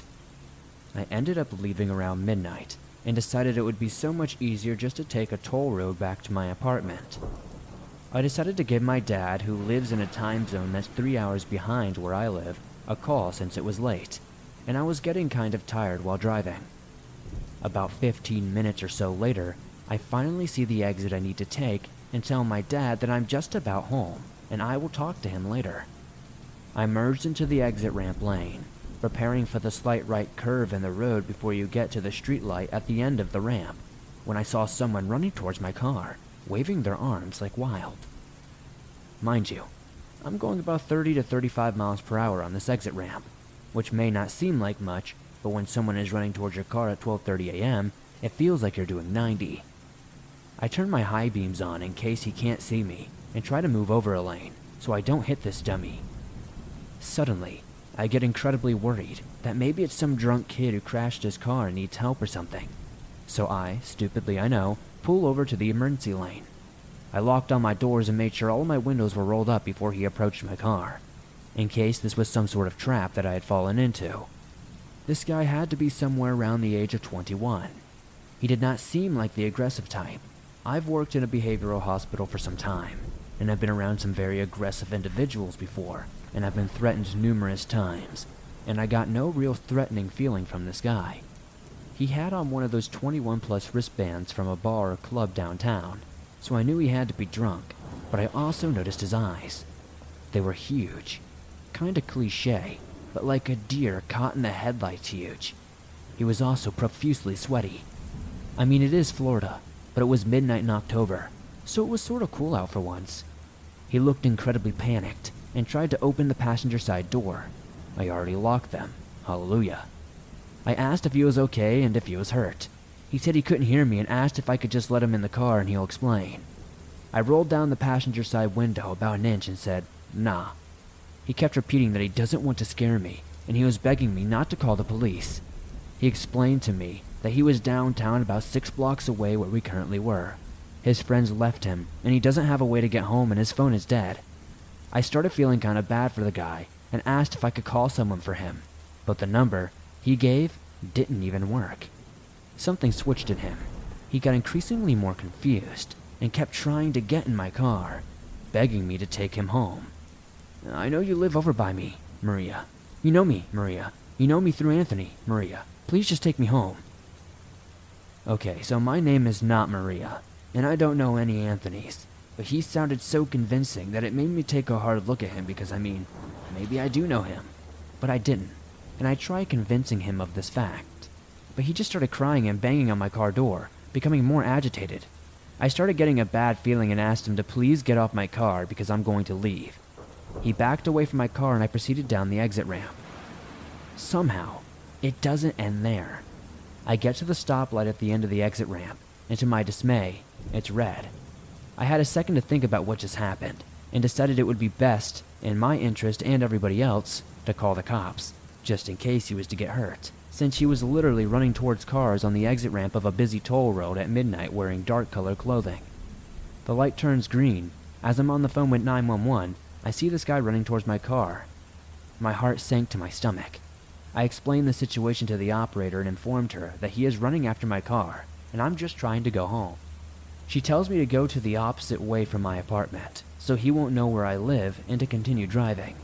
So I listen to her and give her a description of him while I'm driving on a completely empty road with him still full-on chasing my car. At one point I had to stop because there was a car in front of me at a stop sign. Unfortunately, he caught up to my car and proceeded to bang on the back windshield. He started screaming at me to please stop and let him in my car. Thankfully, I was able to pull into a different street and lose him. The operator heard everything that was going on and asked for my information.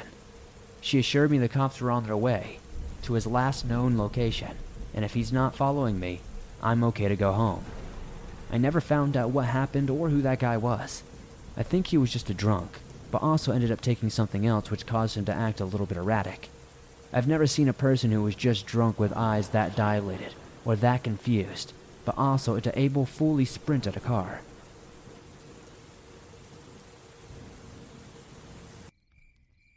Hi, Swamp Dweller. My name is Seth. I'm 27 years old, happily married, and have twin daughters who are 3 and a newborn baby son who's only 3 weeks. Anyways, after me and my wife put them all to sleep, I decided to go fishing for a little while in my pontoon boat, while my wife stayed in and watched SNL. I set a few poles up and rigged them up with some bluegill for catfish bait. It's only about 70 degrees outside this night, so they're still active during these nice warm days. I caught a few flathead catfish, some blue catfish from 20 to 50 pounds or so it was a pretty good night overall. Anyways, after I had set up one of my poles with a live shad, I heard a big rustle in one of the bushes, where it was a bit too thick to walk. It really scared me, because there was no wind at the time, and it sounded very distinct and very big. Colquitt, Georgia is mostly the usual coyotes, deer, and bobcat. But whatever this was much too big for any of those creatures, as the bush was too small for anything to hide in. It was actually tall enough for me to see over. Based on the height of the rustling, this creature had to be a little over 7 feet tall by my estimation. We have no neighbors within 20 miles or so of us. We're genuinely in the middle of nowhere, Georgia. Whatever this thing is, I knew it wasn't human, as it made a raged growl. Its tone was almost primitive. I guess that's the best way I could describe it. It was like it sounded human, but also with an ape-like tone combined. I have no idea if that makes sense, and I have no idea what kind of creature this could have been. At one point, I even thought I smelled something like hot garbage. I was more focused on the height of this thing and its growling. It seemed like this thing was about to break through the bush at any second, so I thought maybe it would be a good idea to maybe get my headlamp out and shine a light on it. I did have a pretty strong LED headlamp. I still couldn't see very well, even with it on. This thing probably only had a 4-foot shine radius. I didn't get to see the creature, but I did capture a silhouette of it. I couldn't tell if it was either black or brown, but this thing was rather tall, standing on 2 feet. I scuttled out of there quickly and went back home to tell my wife about this thing. Like the supporting wife she is, she believed me and listened to me. Since our property is very old and has been in our family since the 18th century, I don't doubt that there could be some interesting things going on out there. Anyways, the next day I went back out in my boat to the exact same spot I was fishing and pulled up to the outer bank.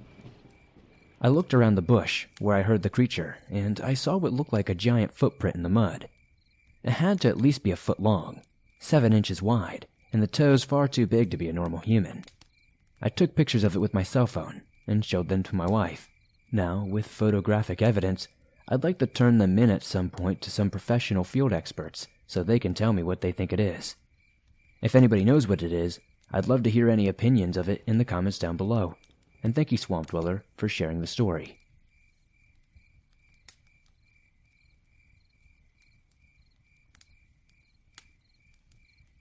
I currently live in Georgia. Me and my friend, we'll call Kay, hike all around the state. I was watching a true crime show one night and discovered that there was a place in North Georgia called Corpsewood Manor. Some brief background. A murder had taken place in a home that 2 men built together from the ground up in the 70s. It was in the middle of nowhere, and they were living off the land. Story has it that they were very evolved in the occult. You can look it up and get the full story on the internet. Anyway, after doing just a little bit of research, I discovered you could drive out and check out the manor ruins. So, me and Kay made plans to do just that. It really is in the middle of nowhere. The drive is down a long dirt road, and the place is just really sketchy. The whole drive just was creepy. When we arrived, we found that the area was marked by some big rocks with spray paint markings. We got out of our cars and proceeded forward. The way to the ruins was a mini hike and was vaguely marked. It was still daylight, thankfully, so we could see what we were doing. The walk-in was rather uneventful, and we found our way easily. We eventually came upon what was left of the old manor. As we looked around, everything seemed fine. Nothing was out of the ordinary, although I had an eerie feeling that I tried to push out of my mind. It wasn't until later that I found out my friend had this feeling too. My friend and I ended up looking around on opposite sides of the ruins. The area wasn't that big, so we weren't that far apart. This is where things began to get weird. From where I was, I could catch glimpses of my friend walking around the other side of the ruins. A few minutes later, though, I would hear them calling my name. I would answer and say, "I'm over here," expecting her to come look up and come to where I am. She just kept calling me and sounded more and more frantic.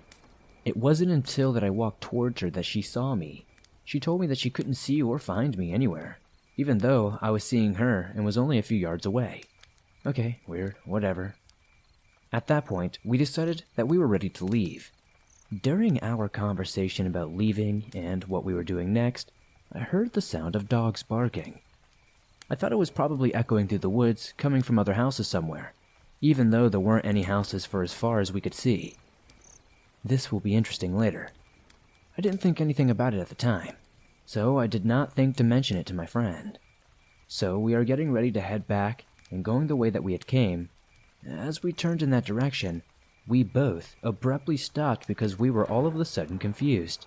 Nothing looked the same anymore. The trail we came in on didn't even remotely look like it did. The trees didn't look the same. We both felt discombobulated and confused. I took a deep breath and closed my eyes and thought, okay, my intuition and my gut will lead the way. I began walking the way I felt that we had came. After walking away from the ruins for about 10 minutes or so, eventually we began to recognize some of the trees and markings that we had seen previously. We finally began to feel confident enough that we were going the right way. Breathing a sigh of relief as we got closer to our cars, we thought we were all good and we were ready to go home. Well, the manor wasn't done messing with us just quite yet. GPS was sketchy due to our weak service on our phones because the place was in the middle of nowhere. I told Kay that I would just follow her out. In our cars, we began to drive back down the dirt road. This road was the only road up until we came to a fork. Somehow, my friend got ahead of me, and I lost her while I slowed down to check some funky mushrooms growing on a fallen tree. I figured I would catch up to her at the fork because there was no other way. I never did. I got lost when I thought my phone should have gotten service, and it didn't. I had no GPS, no cell signal, or contact with my friend until I got about an hour away from the manor. I should have already gotten full service at the fork. I never caught up to my friend, and I guess we went our separate routes home. Her drive was about an hour drive or so, me a 3+ hour drive. After getting home later that night, Kay and I spoke on the phone. We had no clue how we got split up or why we had no cell service until we got at least an hour away. She told me one minute I was right behind her, and the next, I was gone. She said she stopped for quite a while and waited, but I never came. Truthfully, it felt like something didn't want us to leave there. Do you remember those barking dogs I heard so distinctly while we were at the manor? My friend never heard it. After we got off the phone last night, I decided to look up some more info about Corpsewood Manor. What I found out sent chills down my spine. The murdered couple's dog or dogs had been shot and killed as well. There were also reports of other thrill-seekers hearing ghost dog barks when they would visit Corpsewood Manor. Maybe this is not the most terrifying experience, but it was definitely weird and strange. Thanks for sharing my story if you do.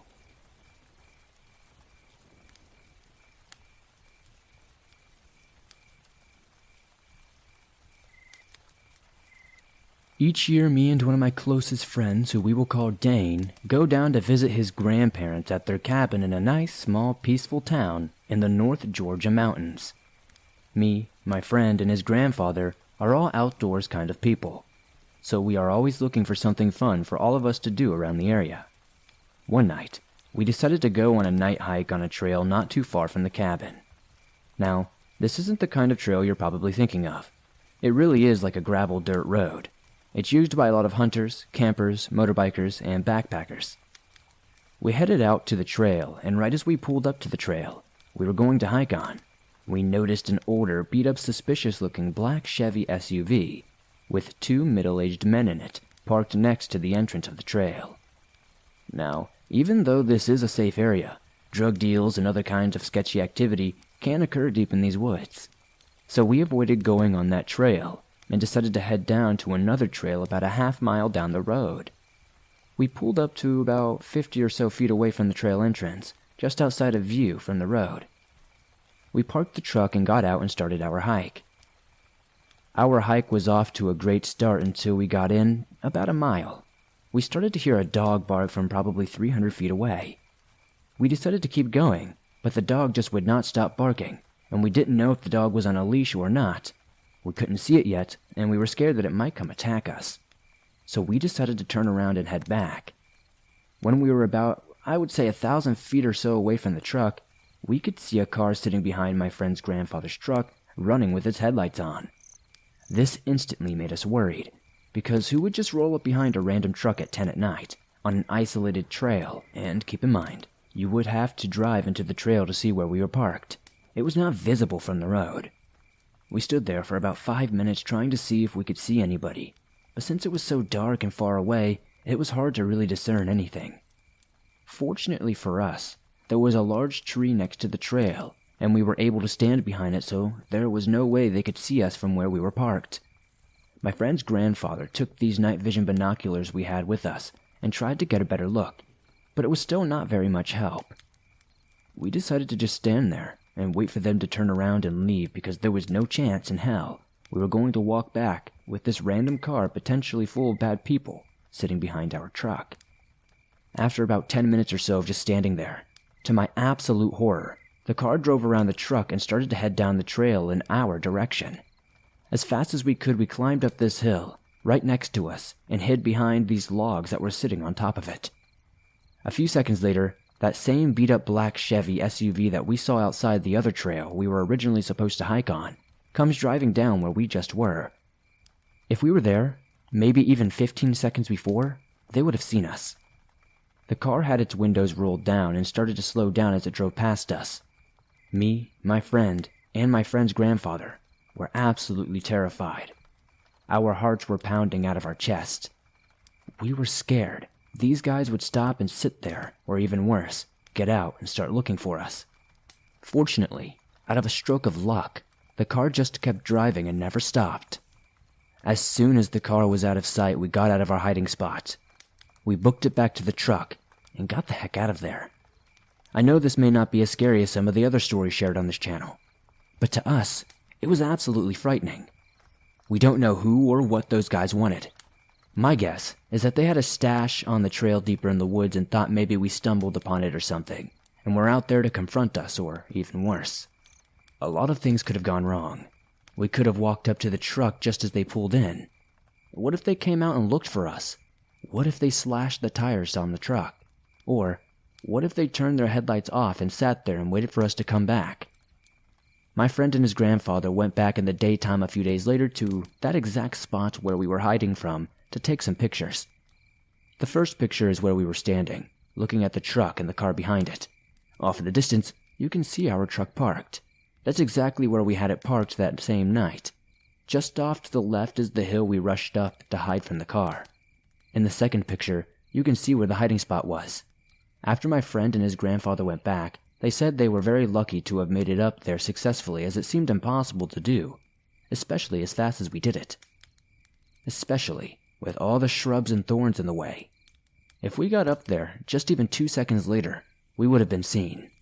I can only imagine what would have happened if they saw us up there on that hill that night, and what those guys would have done.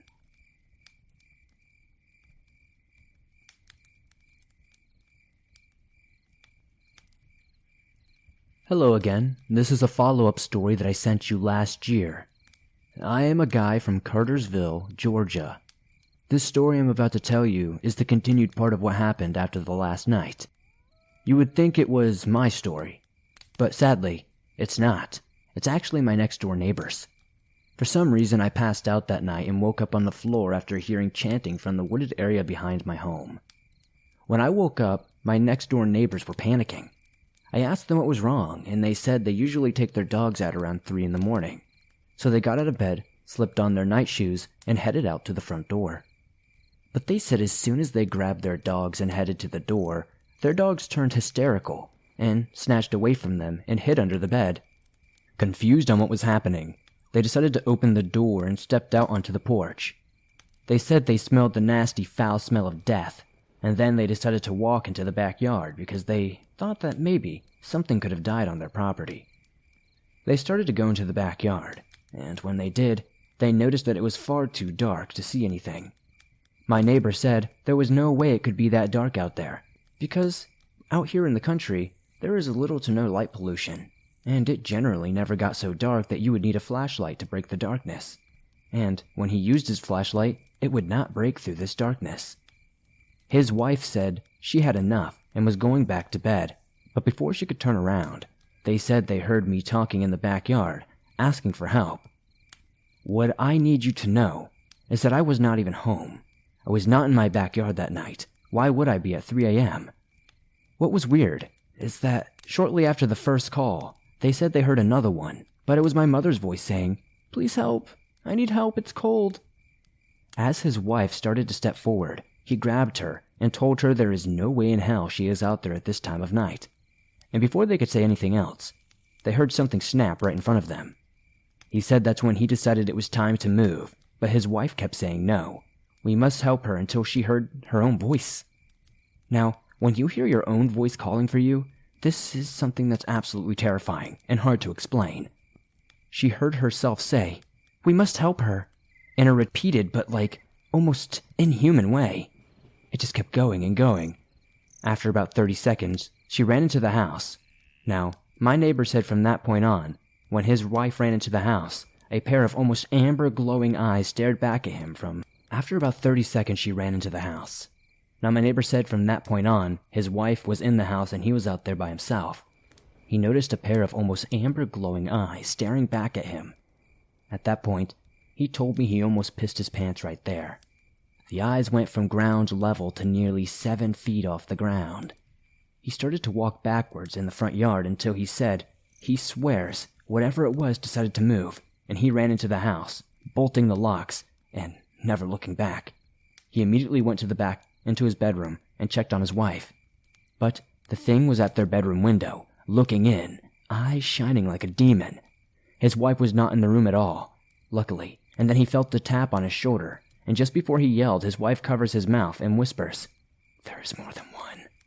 She said when she came in the house and ran into the room, she thought we were going to die because there were just multiple shadows.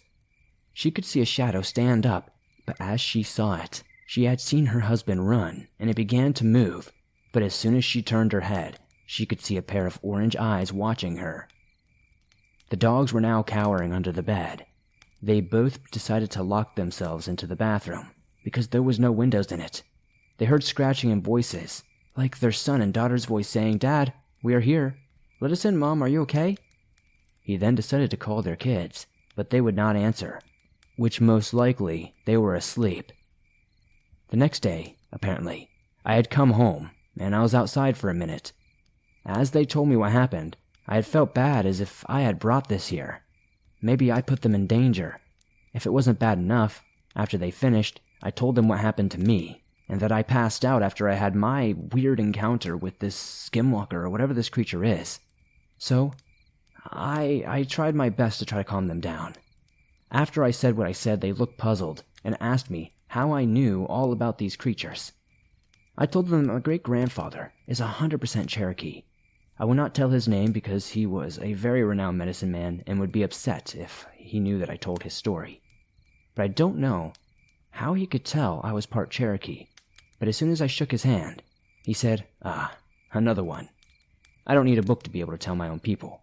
Don't say a word, young man. I can feel it was here." From then on, I looked at the world differently, and I looked at my neighbors a bit differently.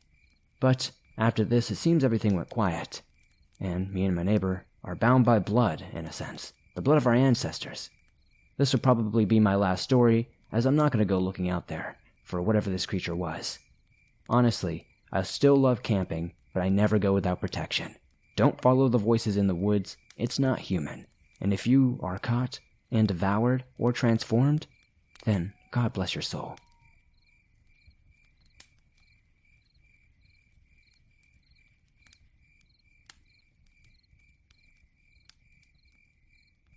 This happened years ago when I was about 14 years old. I have never shared this with anyone other than now. I'm 24 years old currently.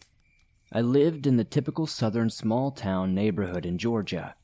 Church and graveyard at the beginning of the turning into a cul-de-sac.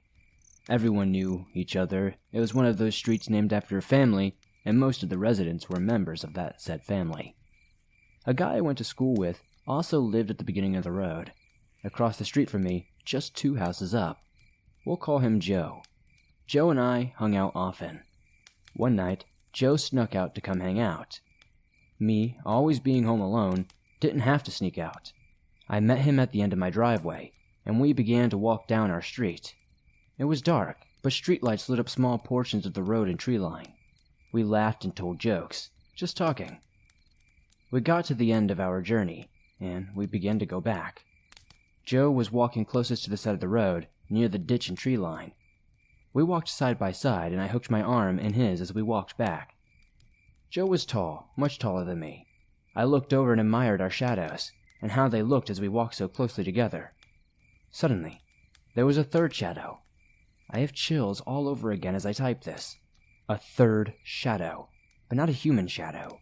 It was short and seemed to be hooded or hobbling. Like this thing had little legs and was struggling to keep up after us. I could still see it so vividly. I could draw it for you if I really wanted to. I was shocked. I didn't realize I had stopped in my tracks. Quickly looking behind me and back at our shadows in the grass, there was nothing behind us, and the shadow was suddenly gone. When I looked back at our shadows, this all happened at about 8 seconds. Joe looked back and looked around and asked me what was wrong. I hesitated, wondering if I should say anything at all. Surely, he would think I was crazy. But I knew without any doubt in the world, I saw a third shadow. What I saw was real, and there was nothing that could be debunked about it. I just quickly said, no. I just thought I saw something. We continued our walk back to my driveway, and I went the heck home and did not speak of what I saw. Months would go by and my friend, who we will call Jen, were hanging out. Once again, we were at my house alone. Once night fell, we decided to take a walk down the road like we often did. We began our trip giggling out the front door. The porch light only lit up a small part of my large front yard, which was surrounded by woods. The opening of the long, winding gravel driveway looked like a black cave, trees towering over both sides. We walked down the driveway, fall leaves crunching beneath our shoes. We got to my mailbox, and before I even stepped a foot on the pavement, we stopped. We looked across the road at Joe's yard, too far to see anything. But we heard leaves rustling beneath the tall light in Joe's backyard. Must be a dog, Jen said, unsure of herself. Yeah, I think so, I replied to her. We stepped out onto the pavement, when suddenly the rustling of leaves just grew louder and louder, more fast-paced. The feeling of panic hit us like a ton of bricks, and before we knew it, we were running as fast as we could up my driveway. I could still hear the leaves moving. We kept running. I tried to look back, and Jen said, no, don't look back. We finally made it to the opening of the yard and could see the porch once again. I tried to slow down, telling Jen, okay, we're good now. She quickly replied, still sprinting, no, don't stop. We did not stop running until we got through the front door, locking it, practically leaping up the steps of the porch. I tried to ask Jen if she saw anything, but she brushed it off as nothing. Honestly, she tried to say that she was too afraid to slow down and didn't see anything. This is where the story really starts to trouble me. A year or so later, we moved from that house. Jen and I were sitting in my new room talking. I brought up the story of Joe and I walking and explained to her what I saw. Her eyes grew huge. Her mouth nearly fell to the floor. She looked at me with the most terrified look I have ever seen. She said, that night something chased us up the driveway. I saw the same thing. Something short, dark, and hooded. That's why I didn't want you to look. I didn't want you to panic. It was behind us. I saw it. Please note I had never shared this experience with her before. She never knew what I saw. The following Monday at school, we were encouraged to go ask Joe about what he had experienced in the neighborhood. His words were, there are little people in the woods, and he was so calm. He said it like that was like so nonchalant. He said there was a name his dad referred to them, but he cannot remember it. But hearing that statement, there are little people in the woods, still haunts me, along with the hobbling shadow behind us that I know I saw. Does anyone know what they could be? I have never seen them since. If you share this on your show, thank you. Thank you for reading this. I'd love a response if you have an opinion on what it could have been.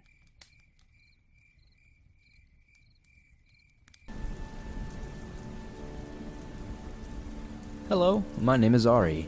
I'm 17 years old and live in Hawaii. I was born here and have pretty much lived my entire life here. Growing up here is different. I do believe I wouldn't be the person I am if I hadn't gone through the things that I've experienced growing up here. Anyone local can tell you a handful of spooky things about this island off the back of their hand. Almost everyone has had their own share of personal experiences. I live in an interesting neighborhood. My neighborhood has only one street light, and it's at the entrance of the neighborhood next to the community mailboxes. I live on the same road as the mailboxes, but a few houses down. The houses are pretty spread out and you can only see the front yards and some of the front part of the house because of the overgrown forest surrounding them. My neighborhood is thick, lush forest that goes up the side of a mountain. There are 2 main paved roads that go 2 ways. They both go up the mountain deeper into the neighborhood. The main road is called Diamond Head. It goes straight to the top of the neighborhood and has 15 dirt roads that turn off into separate ways. I don't ever walk Diamond Head unless I have to. I walk the other road though. It's the same one I live on, but it turns up the mountain a little way past where you turn up Diamond Head. Every day I walk my dog, Regina, all the way to the top, and then we turn left and walk 2 to 3 miles in the woods. The paved road continues for at least a mile and then turns down a dirt road that continues for a much longer walk. There are only a few cow farms out there. I've only gotten far enough to pass one of them though. I enjoy spending time out there normally. It's so beautiful and Regina loves it. I like to spend as much time outside as I can, so I usually spend hours out there. This one day went a little bit different though. I already wasn't in a good mood, but I started to feel better when me and Regina got to our spot. I let her off the leash and she ran next to me as I skateboarded the paved road. We got comfortable. I sat on the side of the road to take some pictures of this little bright green grasshopper who sat up on a yellow flower while Regina sat beside me. We weren't even up there for that long. We hadn't even gone that far in. Regina suddenly let out this deep growl which took me off guard. I just thought it was someone on their morning walk, but when I looked over, nothing was there. But I suddenly got lightheaded. I struggled to put my camera back in my bag and get Reggie's leash. I tried to get her back on it, but she lunges forward and let this god-awful scream out. She was barking, growling, and making noises that I've never heard her make before. All her hair on her body stood up. I pulled back on her leash and tried to scope out what she was seeing, but I couldn't see a thing. Regina was really scaring me at this point. She was lunging forward and really trying to get whatever was there. Hopping forward, snapping her jaws, everything you'd expect an aggressive dog to be doing. I had never seen her act this way. It all happened in such a fast manner that I had this feeling like something really didn't want me to be there. I skated out of there as fast as I could. The whole time I skated, Regina ran with her tail between her legs looking back as we got farther away. I felt like something was at my ankles the entire time too. I was too scared to look back though in fear that I might see something. This event just made me uncomfortable. Nothing up there has happened like that since then, but things are now happening at my house. It sucks because I really started to think things were settling down a bit after last year and all. Last year was eventful. Things started to get crazy when I moved back after freshman year in Portland. I didn't have electricity for a year when I first moved back to Hawaii. When you live in a house with no power, you really start to pay attention to your surroundings. My mom used to leave me home alone with my little sister while she was out working, and sometimes she wouldn't come home until the next morning. So there were a few times where me and my sister went through some pretty scary things all alone. One time when my mom wasn't home, me and my sister were chilling in my bedroom, which was the back room of the house. We had our flashlight and a candle lit. We had been listening to something fly around the house for 10 minutes. It would land on the roof with a loud bang and then it would slowly creep around back and forth. We could hear sharp scratching and clicking noises. It would walk in different patterns. First it would be on 2 feet and then it would sound like it was on all 4. The scratching of long, sharp nails above us really freaked me out. It really sounded like it was a big dog up there when it would run, but at the same time it sounded like a person. It's really hard to explain. It sounded as heavy as a human, but the noises it made didn't come close. Me and my sister huddled in the corner of my room, sitting on my bed with one flashlight. The scariest part would be when it got quiet. The walls to that room were mostly glass. One giant glass window, a window on the ceiling to see the stars, and a giant sliding glass door. Sometimes when it got quiet, we could hear something on the porch next to the giant window. A little tap on the glass or a long, slow scratch down the side of the glass. Us not being able to see anything because of how dark it was outside, but knowing something could see us in here was the most uncomfortable feeling I had ever experienced. These events are the ones that really, truly scare me. We stayed quiet in that room listening to whatever was outside for quite some time. I couldn't really tell you how long it had been. We'd hear the occasional flying sound of it flying around the house, the screech every so often as well. I could still hear it in my brain sometimes. It's something I don't know I'll ever be able to forget. It just echoes in the back of my mind. Sometimes I know it's not just my imagination, though. That night went on for so long. My poor little sister was so scared, and I did my best to protect myself and hold myself together. It was hard in the end, though. We had a landline connected downstairs outside. Since we didn't have any electricity, my mom's boyfriend tweaked our landline to work on an electrical box next door. So I heard the phone ring, and I wanted to know if it was our mom or not. So I get up, and so does my sister. She brings the light for me to see, but waits at the top of the stairs. I answer the phone, but it wasn't my mom. It was my best friend calling to tell me that she found my guard dog in town, and she could bring her home. This made me so relieved because this was my childhood dog who's always made me feel safe. I told her thank you, but before I could say anything else, my sister screamed. My head snapped around, and she was standing there, pointing in the sky above my driveway. Hovering above the tree line was a giant glowing orb, and it blinked like a disco ball. When I blinked, the whole sky lit up like someone was turning a light on. All I remember is dropping the phone, running up the stairs, grabbing my sister, and slamming the door right behind us. She was crying. I was baffled and holding her. Not too long after that, my friend brought our dog back, and we felt much safer. Not too long after that, my friend brought our dog back, and we felt much safer. But after they left, the screeching came back in full force. This time my neighbor's dog was outside and was losing their mind, barking incessantly. The screeching was getting louder, but then the dog screamed, and then it all went quiet. My neighbor's dog was missing for a few days, but then was found severely injured in a lava tube behind my neighbor's house. After that night happened, I realized it wasn't the first time I had heard the screeching and flying sounds. The first time was a month after I moved back from Portland, and I was sleeping over at my homie's house, who ironically didn't have electricity either. So him and myself and two of our other homies were sleeping on the couches in his living room. His house is also made from glass. Super cool, but it's not fully built yet, and that's why there's no electricity. There also aren't any doors, so there are 3 openings to his house. One where his dog is tied up, on her runner that leads outside and inside so she can sleep on her bed in the house and guard the main floor. It was late and we were all falling asleep, but I was wide awake because I had sleeping issues at this time in my life. So I was just laying there trying to fall asleep, and I noticed how the dogs in the neighborhood all started barking at the same time. This happens every night. Every night, the same time every night. The dogs at the bottom of the mountain start barking first, and it slowly makes its way up to the top. I'm laying there listening to the howls, and the barks get closer. It's slowly making its way up the streets. My homie's dog starts to growl. She went outside to check things out for a minute or two, but started whining and came back inside. It was about 20 minutes or so when I started hearing flapping sounds above the house. The dog didn't notice it, so I was about it, until I heard it land in the front yard. I heard the gravel driveway crunch as something crept towards the house. Then, the light sensor came on, and that's when homie's dog lost it. Her head snapped up as she made eye contact with whatever this thing was outside. I watched her eyes narrow in the moonlight as her hair slowly stood up, but she didn't move an inch. She growled a little bit but stayed still. She wasn't even blinking.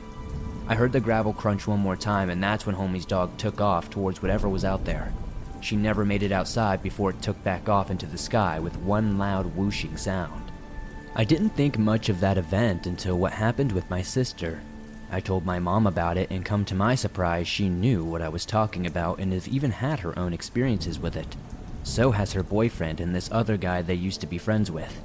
I have so many new things that have been happening that I'd like to share with you. So many things that have just happened in this week. It's all gotten so crazy. I mean, I have always experienced weird things, but it stopped for a bit after my sleep paralysis stopped. As a child, I had sleep paralysis for many years, and I'd see things I can't even explain, but I always assumed it was something mental or some sort of hallucination. Although my sleep paralysis did stop, I feel like this unlocked my mind in a way to be open to these types of things. Every so often, Regina will freak out and start staring into my closet and barking. But outside of that, things seem to have calmed down a lot, and I haven't heard the whooshing flying sounds or the screeching in quite some time. I don't know what this thing is, what it was, or what it might have wanted, but I'll tell you this, there's something pretty strange going on in Hawaii.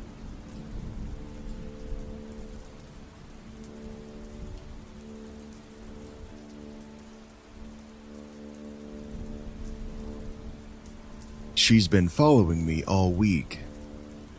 This story revolves around an EMT who has since left the department, but was known for being sensitive to spirits. I know that makes for one hell of a talent to have in this line of work. We'll call her Charlene, and this takes place at the Hawaii Kai ambulance unit back when we had 3 shifts. She was on the midnight shift from 2300 to 0700. The Hawaii Kai ambulance unit is attached to the fire station of the same name. The quarters are small, about 6 feet wide by maybe 15 feet long, where it turns a corner and leads to a shower room and toilet. That front end of the unit has a mini fridge, the computers for charting, a TV, a few chairs, and a recliner, which the senior medic usually sleeps in. At the end where the corner is are the lockers and a small room for supplies. This room is also where the less senior guy sleeps, usually the EMT, and it has a futon on the floor for them to crash on. One night, Charlene was charting on the computer while her partner, Gary, was snoozing away on the recliner. Charlene noticed something behind her and looked to her right, but looking away from a computer screen in a dark room is pretty much pointless, and all she saw were floating blue spots. She then looked to the left to check on Gary and noticed he was still sleeping, but he was moving his left arm. Must be having a nightmare about starting IVs left-handed or something, she thought. Then Gary lifted his arm up like he was waving at her, then dropped it. Charlene didn't think much of it and resumed charting. The next day, at 0630, they both woke up having slept through the night without having any other calls, thanks to pure luck or merciful dispatchers. And Gary started asking Charlene about that night. He said, "Hey, was I doing anything in my sleep last night?" "Yeah, you kinda moved your arm around. What's up?" "Well," he said hesitantly, "I remember waking up and seeing you at the computer. I don't know why. I just woke up for some reason. I didn't even think that we had a call or anything. Then I see this girl, or woman, off to my right come out of nowhere where the lockers are. But I can't turn my head. I feel like you saw her too because I remember you looking in her direction. She's getting closer to me and I still can't move, and then she walks behind me and I think she stops. You look over at me, and right at that moment, I swear, she puts her hand on mine and lifts my arm up. I felt her. I know I did. She was cold. And then I guess I just went back to sleep." Did you see any of that?" he asks nervously. "I saw your arm go up, yeah," she said, very casually. "What did she look like?" And Gary starts describing her. Younger, like in her 20s, Asian, black hair, and then Charlene basically finishes the description for him. He's shocked that she knows all of this. Then she drops another bombshell, ever so casually. "She's been following me all week. We went to DOA at the airport hotel, and while we were writing out the death pronouncement, she was standing in the corner, telling me she was sorry and didn't want this to happen. OD'd on pills, looked intentional. She's been following me since. I don't know, maybe she wants me to find her family and tell them." Haunted stations. This one's not really a story in and of itself, but rather a list of places EMS and firefighters know to be haunted. Many of these are in the path of night marchers, ghosts of Hawaiian warriors who led a procession to historic battlegrounds or sacred sites in Hawaiian history. If you're out in their land at night and hear chanting or see a line of torches in the distance, that's them. Supposedly, if you're seen by them, they will kill you. The only way to avoid this, if you're in their path, is either by being recognized by one of their distant relatives or showing respect by laying face down on the ground and keeping your nose in the dirt until they pass. Anyone who has lived here any length of time will have heard them or experienced them. Heck, National Guardsmen on field training exercises have seen the lights at night, but when they look through their NVGs, there's no physical body to be seen. Homes in their path will often have tea plants around the perimeter to discourage them from coming through, along with any other spirit. The Wailupe ambulance unit is attached to the firehouse of the same name, and they have tea plants around the station. It doesn't seem to work, however, as many EMTs and MICTs have reported odd things happening there. Part of the reason might be because this unit used to be a morgue. There are large double doors on the EVA side where the hearse used to back into the unit to unload bodies. The unit itself has tile from the middle of the wall down to the floor, where there's a large drain in the center of the room. Nowadays, there's one bed where the double door is, and another on the opposite wall. I've heard of guys getting pressed in the middle of the night in either bed, and back when I first started working EMS on midnights, I used to hear footsteps walking around the ambulance while doing the pre-shift check. The old Kahuku unit was at the Kahuku Hospital's former morgue, and the guys there would sleep in the rig because getting pressed was almost a certainty. Another fire station, Kakaako, was partially built over a cemetery for victims of a smallpox epidemic in the 1850s. It was so well known that even the local paper talked about it. Everything from firefighters hearing or seeing things that weren't physically there to getting pressed at night. The Nu'uanu station's dorm is frequented by the apparition of either a small boy or Menehune, a mythical race of dwarf people. The newest station, East Kapole, was opened in 2014 and already has a reputation. One morning, a firefighter went to grab the paper and saw a body at the base of the training tower. Apparently, a woman with a terminal illness made her way into the tower and jumped from the top. She had been there long enough that her blood soaked into the new concrete floor, which hadn't been sealed yet. They eventually took care of the imprint. The sleeping quarters aren't like the old stations where it's a bunch of beds separated by partitions. Instead, each firefighter has their own room with a door. One room gives off that sense of dread, and a lot of guys don't like sleeping in it. A firefighter who has a sister who was sensitive to spirits decided to call her while walking through the dorm, and when he got to that particular room, she tells him, "Stop, right there." What is there? I feel something. After some back and forth conversation, he tells us that he said that spot happens to be a portal to the other side and suggested having the place be blessed. I don't know if it ever happened. The old Eva Beach station has since been closed, but used to be another hotspot for activity, and the Kaiser Ma'analua Hospital sits just outside the Manalaua Valley, another spiritual hotspot. Nurses I've known said doors will close at random, and there's always a feeling of being watched in certain rooms, and nurses with long hair will feel someone touching it in one of the corridors. The valley itself has a hiking trail, and there's a tree just into the trailhead with a branch that several people have hung themselves on. An old medic told me that back in the 80s, after the stock market crash, they went to several hangings there. I've seen the tree on hikes, and while it's a beautiful spot in the daytime, the valley definitely feels creepy at night.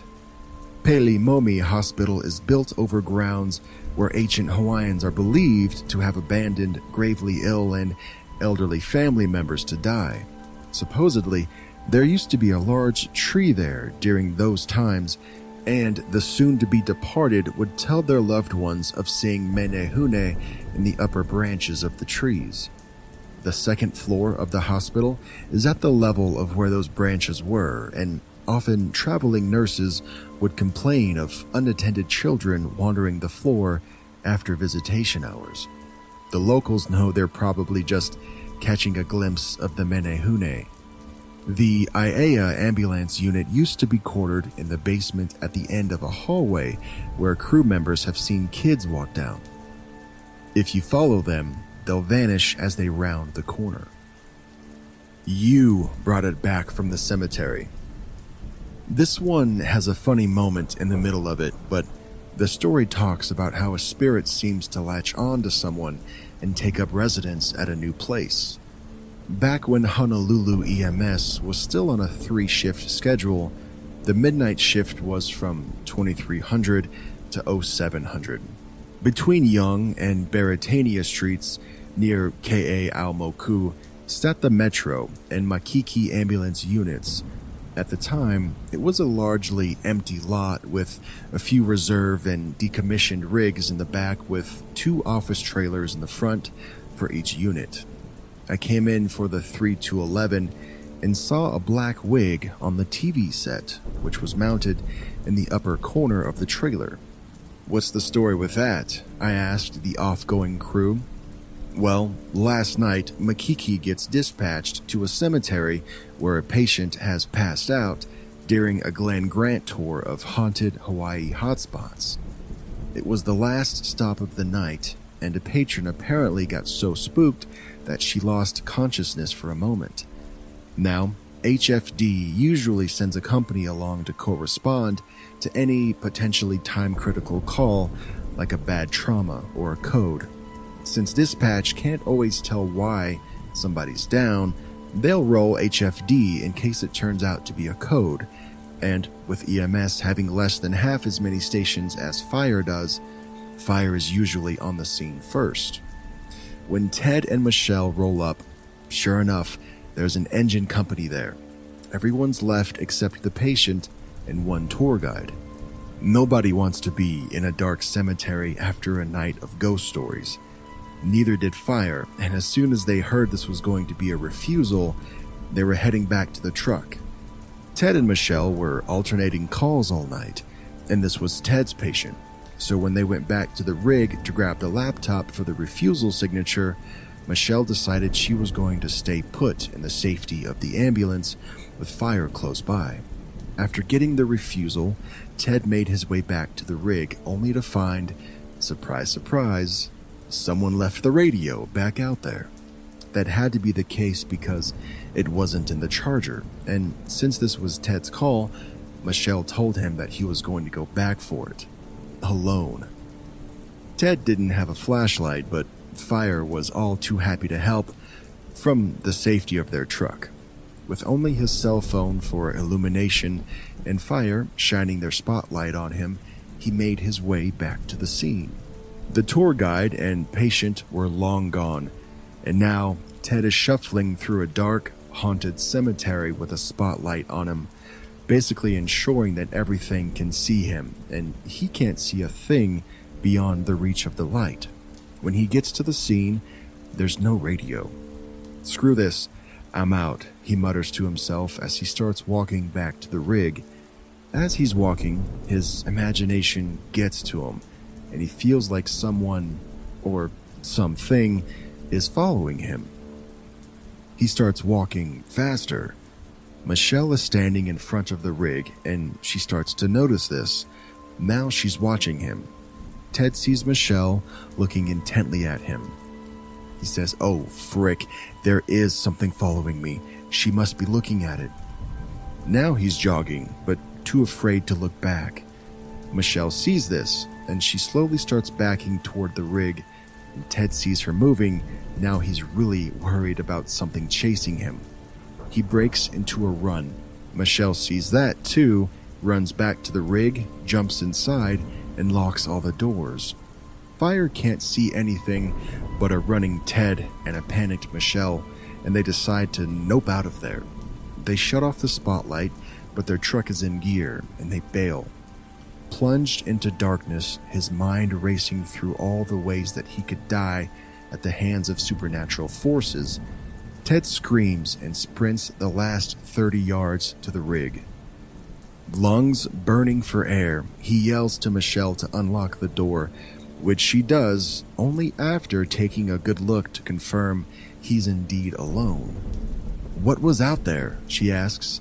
"I don't know. I saw you run to the rig, so I ran," he exclaims.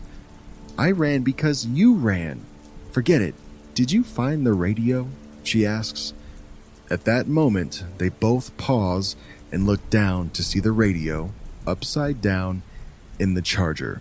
They knew it wasn't there earlier, and the fact that it just magically showed up was enough icing on this cake of creepy to convince them to head back to quarters. When they got back, Ted went to sleep on the couch opposite the TV on the wall. He suddenly wakes up a few hours later, but is unable to move and feels a weight pressing on his chest. He looks around for Michelle. No, the lights are off in her room.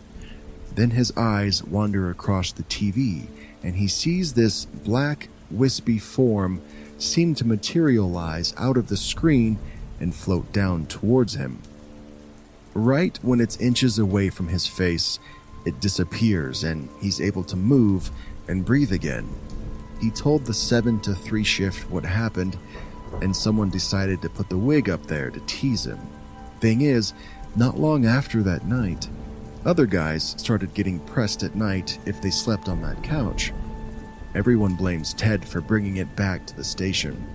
A permanent station was built for both units back in 2010, and as far as I know, no wigs or pressing ghosts have shown up since.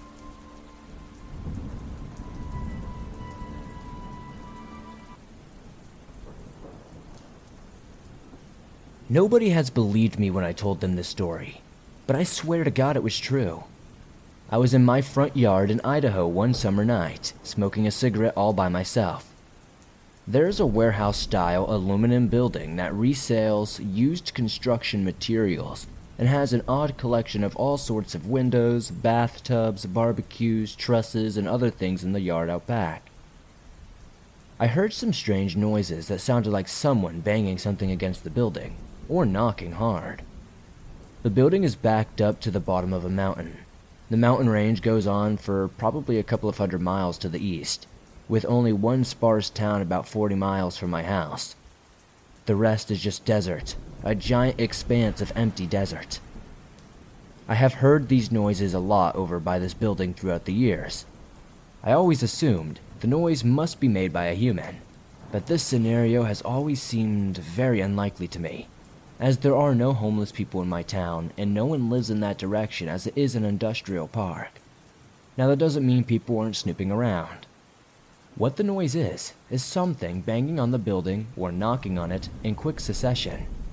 There is no animal I know of that would be able to bang on the building that hard, and for no reason. Why would they be doing this at midnight or 1 a.m.? Sometimes I get so frightened when I hear this noise and just go back inside. But for whatever reason, on this night in particular, I had it. I had enough of it. I was ready to go see what this was. I wanted to know what this was. So I manned up and decided to go investigate. I got over there and had the feeling I was being watched, but kept heading around the back of the building to see if I could hear anything else. Now at this point, I got hit from behind by a spotlight and went, "Oh great, somebody reported me, and now I'm going to have to explain myself to the police." I turned around fully ready to tell the cop that I had heard something breaking into the building, but there was nothing there. No cop, no source of light, absolutely nothing. I fully saw the spotlight hit me and saw my shadow on the building in front of me. I couldn't identify where to come from, but at this point, I had an awful feeling of dread and started back across the street toward my house. As I was getting close to the street, I saw what looked like a small dog with shaggy hair. The hair was so long it seemed to be covering its eyes. It was so late, I figured it was lost and I thought I could go over and check his tag and bring him home. The strange thing was, it was getting up and looking into the windows of an engineering firm. I have never seen a dog set up on its hind legs and looking into windows like this, but I figured it's probably hungry and looking for food or something. I came very close to it without making a sound because I did not want to make it run off. I knew it must need help. Well, I got to just a few feet away from this dog before it heard me. It turned and looked at me, and I swear it had one big eye where its nose should be. I was shocked, to say the least. It almost looked like a totally white skunk with long shaggy hair, with one big eye right where its nose should be. It went running, but my hunter instinct kicked in, and I jumped in front of it and went to grab it. I know, this was probably foolish, but at the time I wanted to capture it, or else no one would believe me. It went running the other way, but I cut it off again. I went to grab it, but at this point, it stood up on its hind legs and let out the most terrifying cat-like hissing noise I've ever heard. At this point, my rational mind kicked in and went, if this thing bites me or attacks me, who knows what might happen? I froze and watched it run off across the pavements and field and didn't make a single noise as it ran. I stood there trying to understand what I had just seen and encountered, and still to this day I have no idea what it could have been. Along with the spotlight that hit me from the same direction, and its strange behavior looking in the windows of that engineering firm, I'm still to this day utterly confused on what the hell it was. I have never heard of another cryptid that matches this description.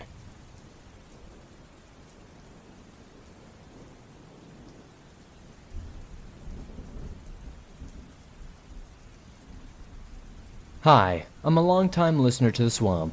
My name is David, and I do security at a mall in eastern Idaho. Now, I have been told it's haunted, and I'll say I've experienced my fair share of paranormal things in my life.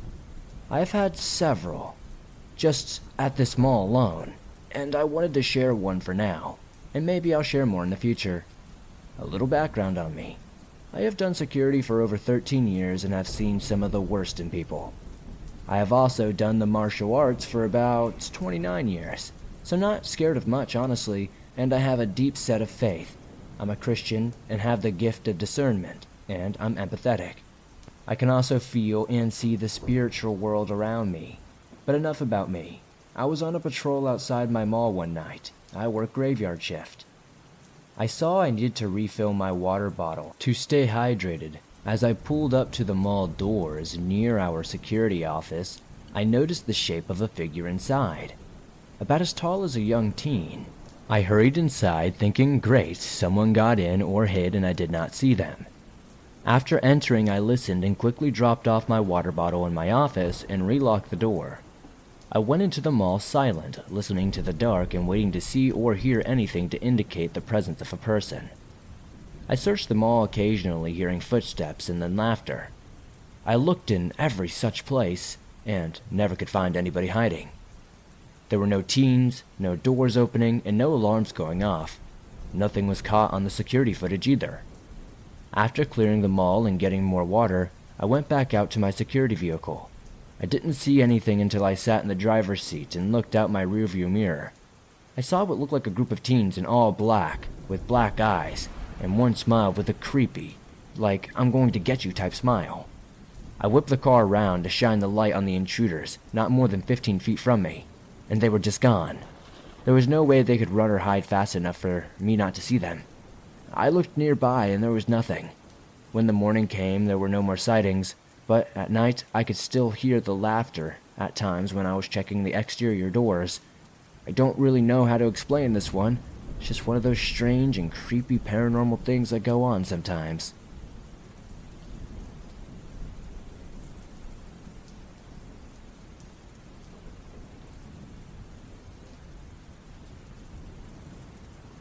I'm 34 years old now, and when this happened, I lived in Plummer, Idaho. I had just discovered with the help of the internet why I could see things nobody else could or didn't want to see. And sometimes I would dream about things that were going to happen, like the time my sister cut her knee open really good on a nail in the floor. In this case, I think I was 12 when this happened. I had just finished a shower and getting dressed when I decided to do some late-night homework in my upstairs bedroom before the weekend got going, since I couldn't sleep anyway. I opened my window since it was a nice, warm, comfortable breeze, and I guess I had been sitting on my bed for a while since I started around, I think 7 or 8, and it was now almost midnight. Suddenly, I heard something on the roof.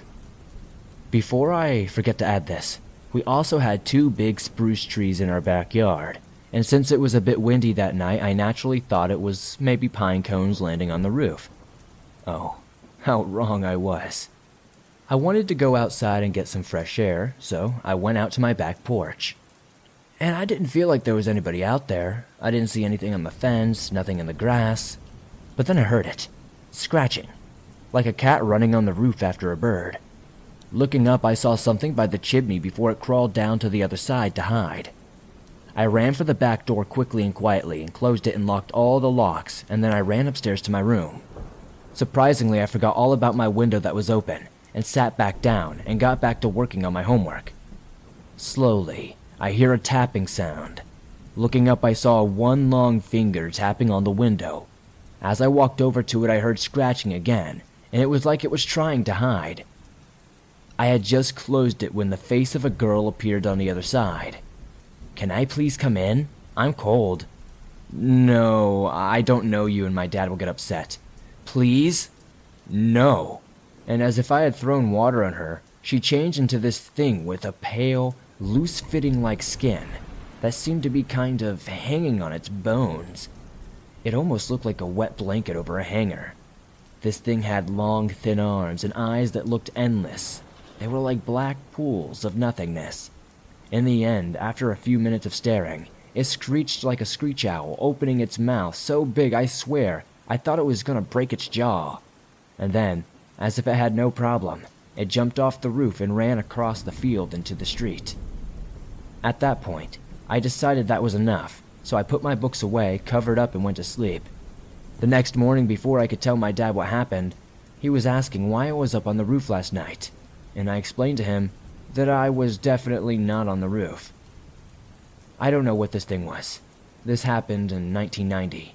First of all, it looked like a little girl asking to come inside, and when I said no, it changed into some weird creature screaming. I don't know. I don't know how to explain it to anybody, but if anybody listening to this might have an idea, I'd definitely love to know in the comments.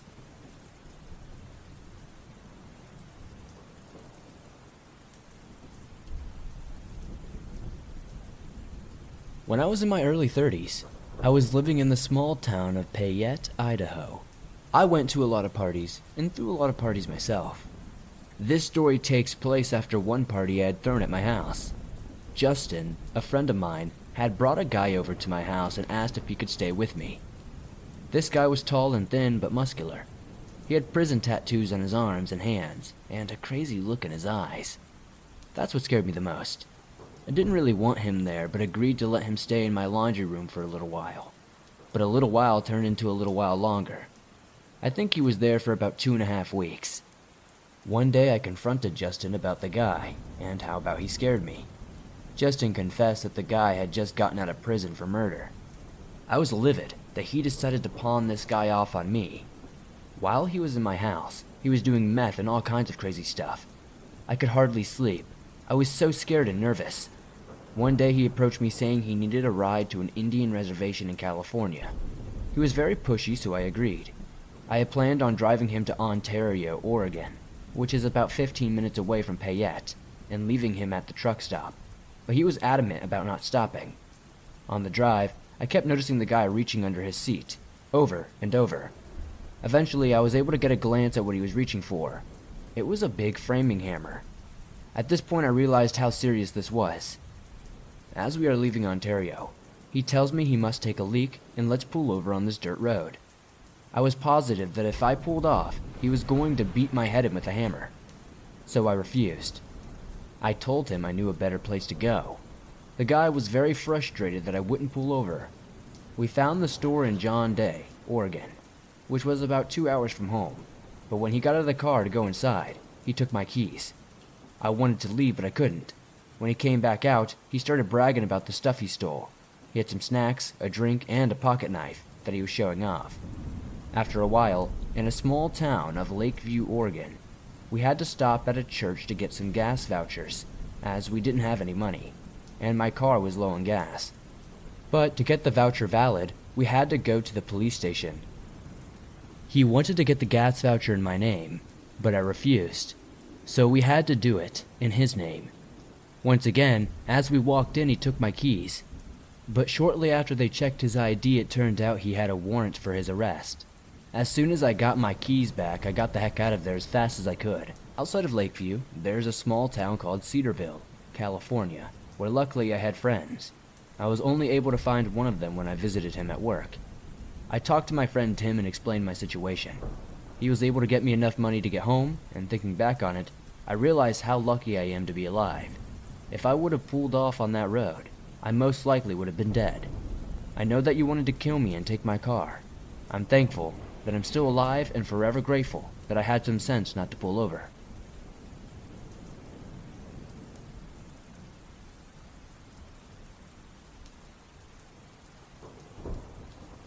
I'm a 23-year-old woman who grew up in a small town in Idaho.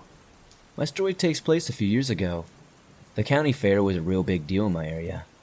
They would put on big events and shows and bring in some fun rides and attractions. It was one of the few times we had excitement in our quiet little area. I remember I used to love attending the demolition derby and hypnotist show at the county fair every single year. My cousins Jennifer and Kristen would go with me, and this particular year was no exception. We planned to meet up at the fairgrounds around 1 p.m. to get good seats for the hypnotist show at Saturday. We would also have some fun at the fair until the demolition derby that night. I couldn't drive yet at the time, so I arranged for my dad to drop me off at the fairground and pick me up later that night. He agreed and dropped me off at the fairgrounds an hour early. I decided to kill the time by wandering around to the art display.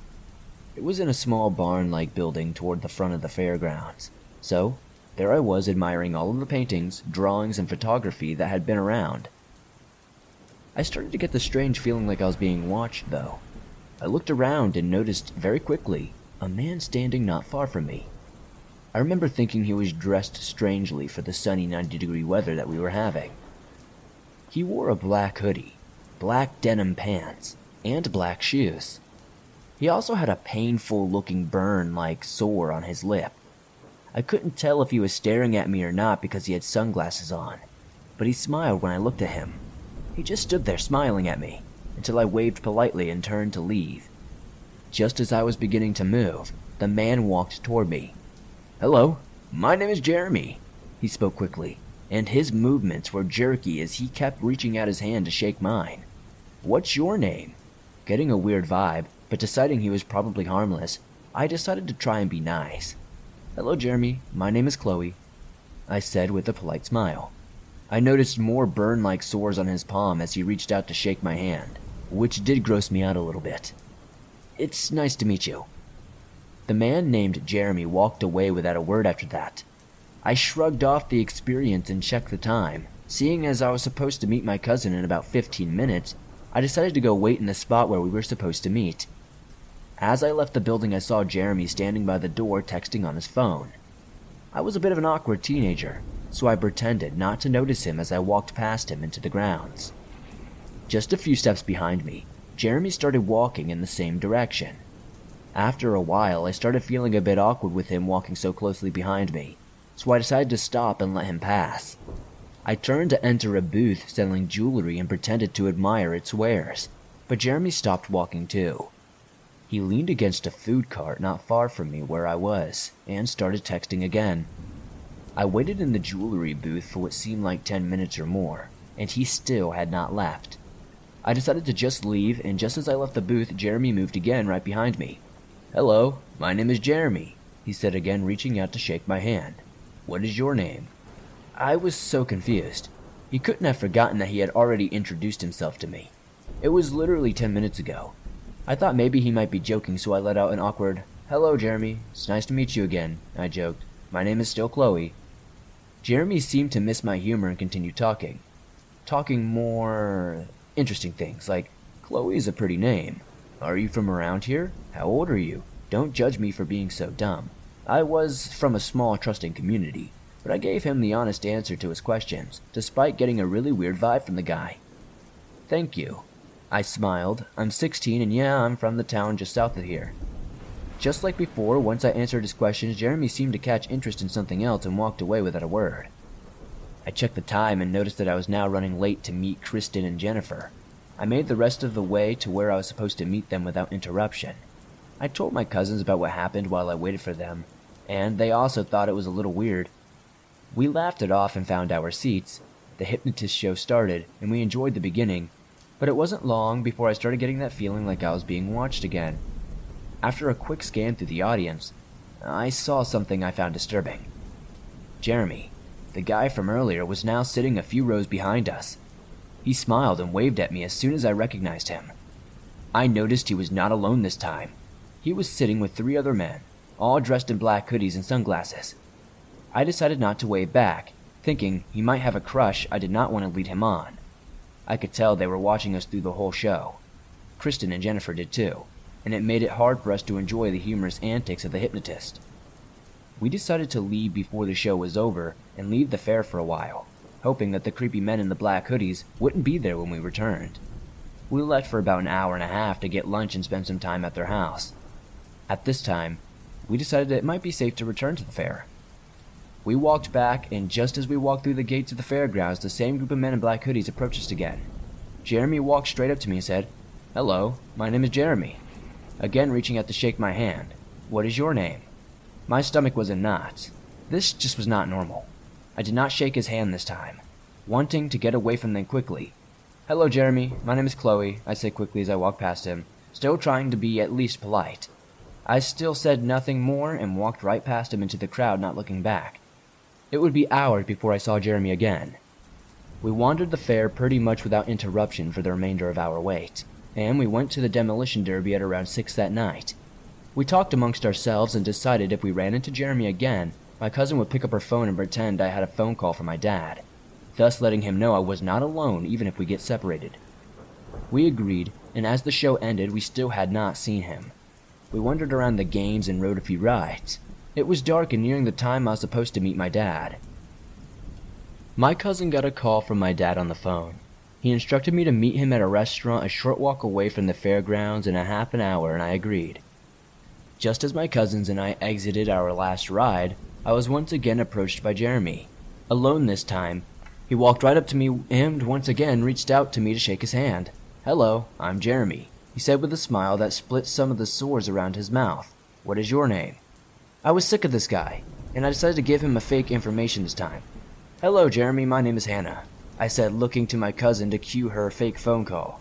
Jeremy simply shook his head. "It isn't nice to lie, Chloe," he said before walking away. The 3 of us got chills after that encounter. I told my cousins I was tired and wanted to go home. They agreed and offered to walk with me to meet my dad. They had a curfew of their own, and I didn't want them to be late. And besides, it wasn't a far walk, so I declined their offer. We parted with hugs, and I promised I would call them to confirm that I made it home safely. I then exited the fairgrounds and walked through the town to meet my dad. Not far away from the grounds, I noticed I wasn't alone. There was a tall man in a black hoodie following me. My heart skipped a beat because I recognized him as one of the men Jeremy had been with earlier. I quickened my pace, pretending not to notice him, when I saw half a block down the road was even more disturbing. Another one of the 3 men with Jeremy was standing by a sidewalk ahead of me. I was getting really alarmed, so I crossed the street and walked on the other side. The 2 men in hoodies kept up pace with me on the other side of the street, and I heard one of them make a whistling noise, though neither of them said anything. I was nearing the post office when Jeremy came into my vision, at the end of the sidewalk in front of me. I was really starting to get scared. What were they doing out here? The place I was supposed to meet my dad was still far away, and I didn't really want to be on this street alone anymore. So I quickly ducked into the post office. They were about to close, but there was a man and his son leaving. I quickly explained what was going on and asked them if they could walk with me. I hoped seeing that I wasn't alone would scare the stalkers into leaving me alone. They agreed and I walked out with them, but Jeremy and his gang were nowhere to be seen.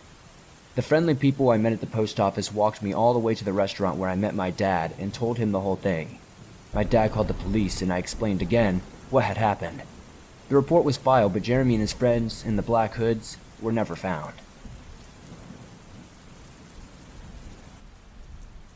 Weird Occurrence I Had by Cayman Duelist 01. I had a weird occurrence when I was a teenager, maybe about 15 or 16 years old. I don't remember the exact age. It was sometime in the mid-2000s. I spent almost all of my early to late teenage years in a small town called Cresco in Iowa. So let me set the scene of this story. I woke up early one Sunday morning while it was still dark out. About 5 in the morning to prepare for my paper route job. I got all my stuff ready and into my courier bag to set out for my route, leaving my house to start my career. Once I left my house, I started walking down the sidewalk to the corner of the intersection to the cross street to get to the next road to head north. I have to pass a large, 3-story building that I believe used to be an old school at one point, that is now just used for storage for the fitness center that is right next door. I had a weird feeling that something was wrong, and I looked over the opening of the alleyway and saw the most bizarre and creepiest thing ever. Underneath the lamppost, illuminated by the light, was a puddle of darkness. I had no idea what it was. Ooze? I know it wasn't water. It moved and rippled like it, but it just wasn't. I stared at it for a few minutes and decided, nope, not today, and just sped walked the opposite way back to my job. I returned half an hour later while it was still dark out, and it was not there anymore. So what the heck was it? A figment of my imagination? A doorway to hell? Ooze from another world? I don't know. Cresco has had its strange and messed up stuff happen, and definitely has bouts of weirdness going on in that small town on a daily basis. I'm just looking to find answers about it. I once asked a self-proclaimed paranormal investigator about it, and they said it was probably a doorway or something to some sort of other dimension, or possibly just a creature.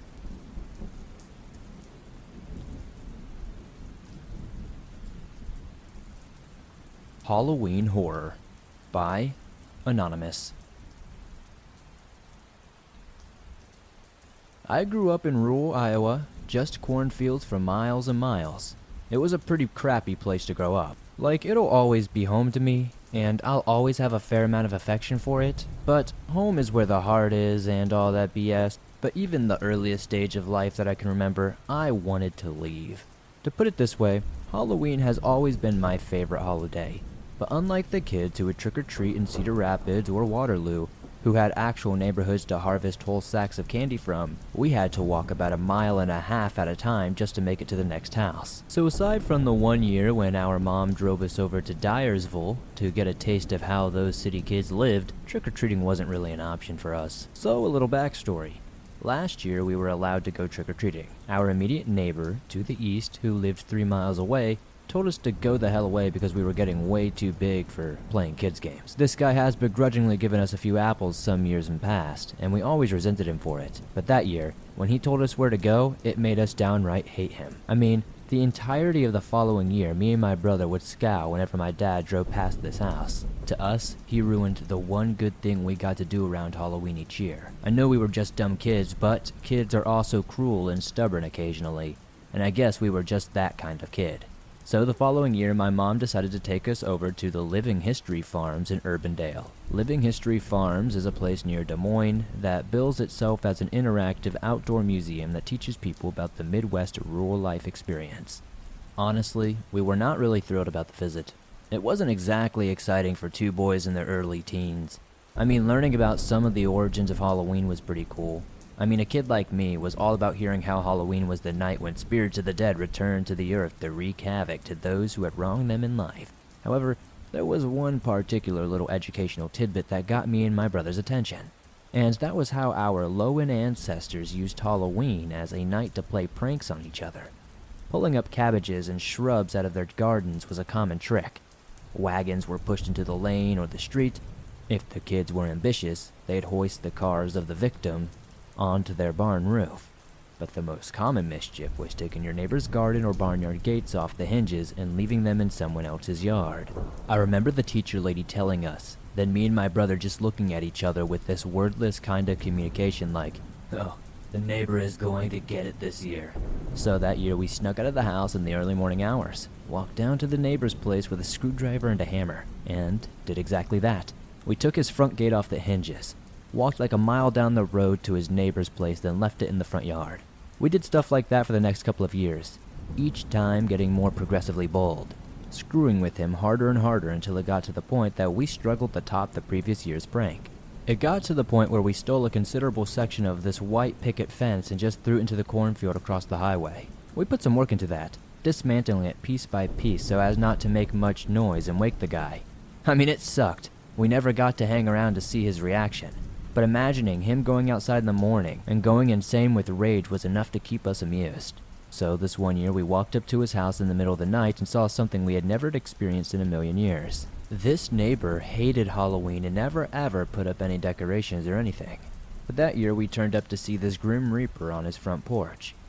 It wasn't just some dumb-looking scarecrow type thing either, and it seemed like the guy had put in a lot of work getting a hold of actual mannequins or stuff, as well as the spooky-looking black robe stuff to dress it in. But since he was a farmer, he did have much trouble getting a hold of the old rusty And since he was a farmer, he didn't have much trouble getting a hold of an old rusty scythe leaning against it. I mean, yeah, it was kind of intimidating. He had only put it there to try to scare us off, but we weren't about to be removed from our little yearly ritual at this point. Nothing short of a tornado could deter us from getting our revenge for him being so mean to us that Halloween night. But right as we start to dismantle his fence, in almost absolute silence, I notice something out of the corner of my eye. Or rather, I see the lack of something so subtle that it takes me a minute to realize what I wasn't looking at. At some point as we were taking his fence apart, the Grim Reaper statue thing just stood up and disappeared. I stopped what I'm doing, looking around the front yard trying to spot where it could have gone. I whispered to my brother, "The Reaper is gone. Did you see it move?" At first he looked at me kinda like I'm crazy, but then he too starts getting pretty freaked out. We're just crouched down, tools in hand, in dead silence of the night, realizing that we had been a little too overconfident in our yearly pranks. We didn't quite understand what was happening. That's when things went wrong for us. "Let's get out of here," my brother whispered, and we immediately got up and started jogging back towards the highway. Then out of nowhere, the Grim Reaper is standing in front of us, with that giant old rusty scythe in his hand, blocking our escape. It hadn't been a mannequin that was set up on the front porch. It was actually him. He dressed up like some dumb decoration and just stood there still as a statue, waiting for the pranksters to arrive.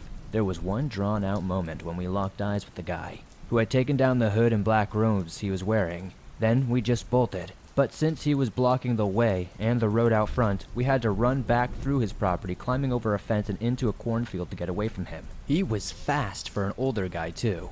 Like maybe it was just all the anger from having been victimized year after year, but somehow he wasn't weighed down by the scythe. And those robes, for whatever reason, he opted to keep on, didn't slow him down at all. I was scared, sure, but I figured we'd be able to get away. But remember how I said we had to scale a fence to get away? Hopping down the other side didn't go well for me. I badly sprained my ankle when I landed.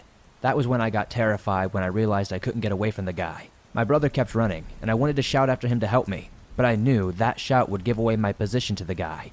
So I kept my mouth shut. So picture this scene. I'm hiding in the cornfield, so scared that I'm covering my mouth to keep from breathing too heavily, while the furious scythe-armed guy is stalking up and down the rows looking for me. Every so often I had to just limp to a hiding spot further down away from him, trying my best not to rustle any of the stalks so I wouldn't betray my hiding spot. It was the middle of the night, and maybe the guy's eyesight or hearing was failing him, but I managed not to get myself caught. I kept stumbling further and further away until he gave up and headed back to his house. This was completely and utterly terrifying, hearing him say stuff like, "I'm gonna cut you up into little pieces and feed you to my pigs." The tone of his voice was telling me he meant every word what he said. So yeah, as you can imagine, I was pretty close to peeing my pants many times, knowing that I just couldn't get away fast enough. Needless to say, we didn't try any more pranks on that guy after that.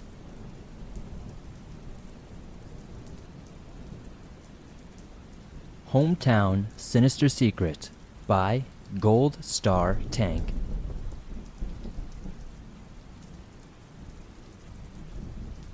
I grew up in a small town in east central Iowa.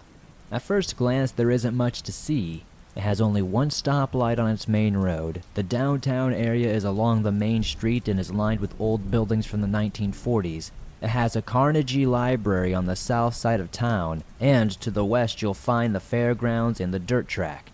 As for the things it is known for, the town doesn't have much. A fantastic county fair that brings in people from all over the state, and a special cream crescent pastry that will keep visitors and townsfolk happy. But that's not why you're here. You want to know what dark and scary things have happened in my hometown's past. For any music lovers, you may be saddened to hear that Buddy Holly and his band had their last meal in my hometown. They had dinner at a diner called the Greasy Spoon before driving north and making their fateful flight into history. My grandmother lived in that town nearly all her life, and said that particular diner was a horrible place and went out of business decades ago. This bit of history is pretty well known among the older population and to those who like to study their town's history. But there is one more thing that is not nearly as well known. If you were to travel to the northwest side of town, you'd find lots of sprawling cornfields and a few old farmhouses dotted around the area. But in the middle of the old cornfield, sitting away from all the other buildings, stands a tall brick building called the Old Cedar County Home. The county home was built in the early 1900s as a poor farm for those less fortunate to have a place to stay and work. However, not everybody liked this idea, and on an opening day, one of the head of staff was attacked by a resident with a pitchfork. The records I have looked through have yet to say whether the poor staff member survived this attack. Later, around the 1930s, the building gained an addition in the form of a mental asylum which soon took its first patients. This particular time was a rough time for everybody in history, and the home's occupants continued to grow until World War II began.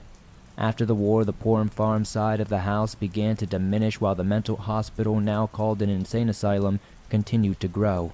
It was at this time its most atrocious happenings took place.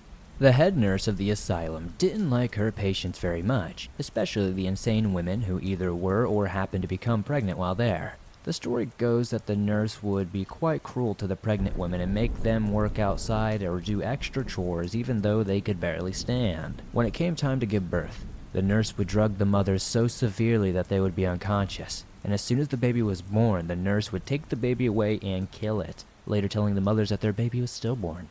The nurse was let go after a while, and the home began to fall into hard times, sometime around 2004, when its last residents were transferred elsewhere, and this place was finally closed. A farmer bought the house and the land, but they still stand as a reminder of their cruel past. The locals who do know about it say that it is probably a drug den now, and most agree that it's undoubtedly haunted. As the home is on private property, exploring the remains of the building is challenging unless you want to risk getting arrested or shot at. However, some people have found a way in, shared photos online. Most of them aren't too scary except for one that caught my attention immediately. The words, quote-unquote, "I see you," were spray painted in black. The future of the home is uncertain as the farmer uses the land for storage and has left this place in particular untouched all these years. But one thing is clear, you'll never catch me out there after dark.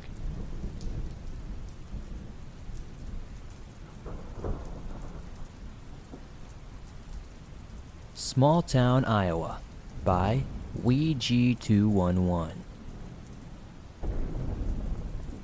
A little backstory before we begin. I'm 17 years old, I'm a male, and I live in Iowa, presently residing in a small town, so small that it has to be in parentheses on a map. My county consists of a tight cluster of small towns, each with a seemingly unique niche of people, but it's all just the same picture in a different frame. Alright, with that out of the way, let's get to it. I'll try to keep this brief, but there's a lot of ground to cover here. Alright. A buddy of mine, we will call him Dumbo, wound up with his first girlfriend in one of these small towns, then later broke it off and moved to where he currently lives in 7th grade. The two towns are about an hour's drive apart, so fast forward a couple of years to our junior year in high school. At this point, Dumbo and I are 16, and he's shifted through a couple of girls but won't stop talking about his first girlfriend, back in 6th grade. In due time, they get back together, and him driving over to this other small town every Friday becomes regular. He stays a little later every time, and eventually starts spending the night there. On Thursday evening, we learn we won't be having school the following Friday. Dumbo and I stay up too late screwing around on video games, and he heads out at about 2 a.m. He shoots me a text shortly after saying one of his girlfriend's friends needs a date. As a complete geek, I snap at the opportunity, and we head to this small town the following morning. Long story short, it was the most disastrous 6 hours I had had in a long time.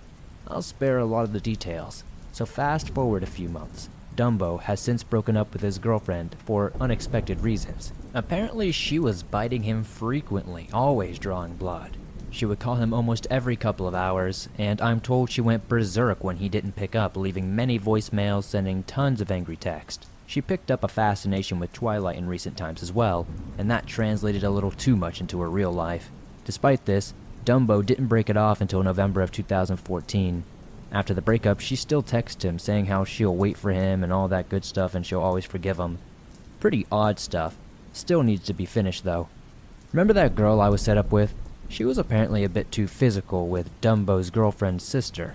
Not even just roughing her up a bit. She had to go to court for a R-word case. Dumbo still gets texts from this chick, and I'm told the girl I was set up with quote-unquote misses me, which gives me shivers. This is pretty outlandish and nearly unbelievable, but this is all entirely true. Some people are absolutely insane, and you should be very careful who you set your friends up with, especially if you don't know who they are.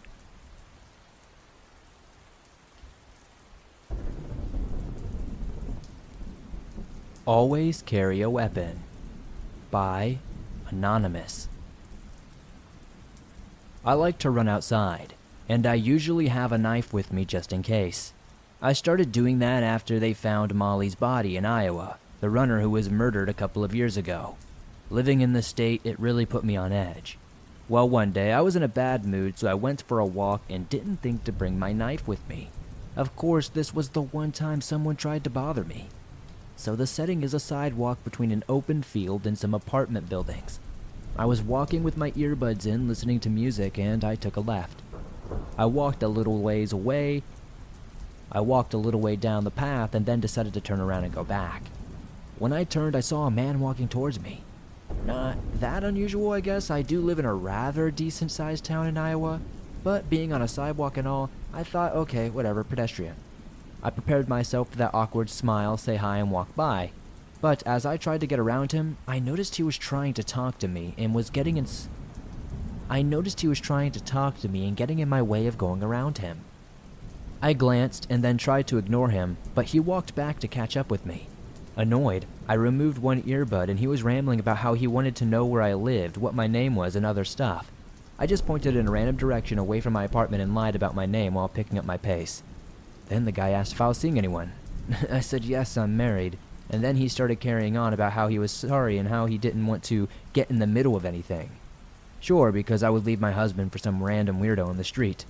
Suddenly, a girl from the apartment building across the street shouted at me and waved her arms, so I ran towards her.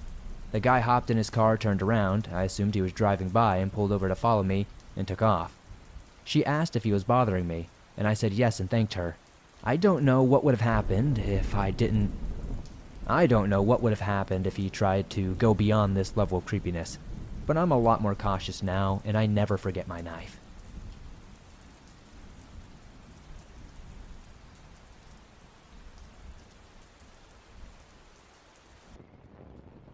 Hello, Swamp Dweller. My name is Lane. I live in southeast Kansas, and I'm going into the 10th grade. 4 of my friends and I went on an overnight camping trip on some of my father's property we have for this exact purpose. This place is only about 2 miles outside of town, but is surrounded by woods. So, when we got there, we unpacked, started a fire, started cooking dinner, and just screwed around like high schoolers do. But at about 12 p.m. or around 1 a.m., I don't remember the exact time, but it was somewhere around midnight. We went on a couple of four-wheelers, and I was sitting on the back of my friend's four-wheeler. We were driving on a random country road when we turned onto a gravel road that we were on for about a half mile when we stopped and decided to turn around and find a better route. You need to know we had 2 four-wheelers and 4 of us, 2 guys on each four-wheeler. One could do almost 80 miles per hour and the other one could do about 50. So the other 2 sped off and then we went. We only went about 30 feet or so when something jumped out of the woodline that I can only describe as a dog twice the size of a German Shepherd. But it had red eyes. And when it growled, it sounded like something that came straight from hell. This is the best description I can give you, as we only saw it for a split second. As soon as we passed, my friend sped up and was going the full 50 miles per hour. And somehow, some way, this thing kept up with us. We hit a set of railroad tracks and went 10 feet into the air. When we hit the ground, this thing was gone. When we returned to our camping site, we told the others what happened. We then put a lot of wood in the fire and just sat there talking about what we should do next. When we decided we would tape knives to the end of long sticks, go out to my friend's truck, and see if we could find this thing. So, we did exactly that. 3 of us were in the truck cab, I was in the bed, and another was on a four-wheeler following us. When we got to the road, we didn't see the thing, so we parked to see if we could wait for it. After a few minutes, we saw glowing red eyes about 100 yards away. We watched it for about 10 minutes when they disappeared. A couple of seconds later, they appeared only 10 to 15 feet away from us. But we never heard or saw a single ounce of movement. Then, the thing from earlier jumped out at us, and we hauled ass away from it. The SOB kept up with us, going 95 miles per hour. and the same thing happened. That happened earlier when we jumped the railroad tracks. The thing disappeared when we got back to the campsite. We just sat by the fire for another hour or so when we started to freak out. We said F it. We ran to the truck, doing burnout, revving, and street racing down the road because we're a bunch of a-holes. You need to know that we do have other people who lived around this property, so that explains what happens next. When we stopped, we heard gunshots and bullets hitting trees around us, and somebody was walking in the trees 20 yards from us. But there was nothing more than that. About 20 minutes later, we decided to go to Walmart and screw around again. Only 3 of us went. The other 2 stayed back, and when we got there, apparently some sort of country folk were following us. Sorry this took so long, but it took a while because there were so many events that went down. As for those country folk, they gave us a hard time, but they were seemingly nice enough. Thank you for reading my story, and I will send you some more in the future.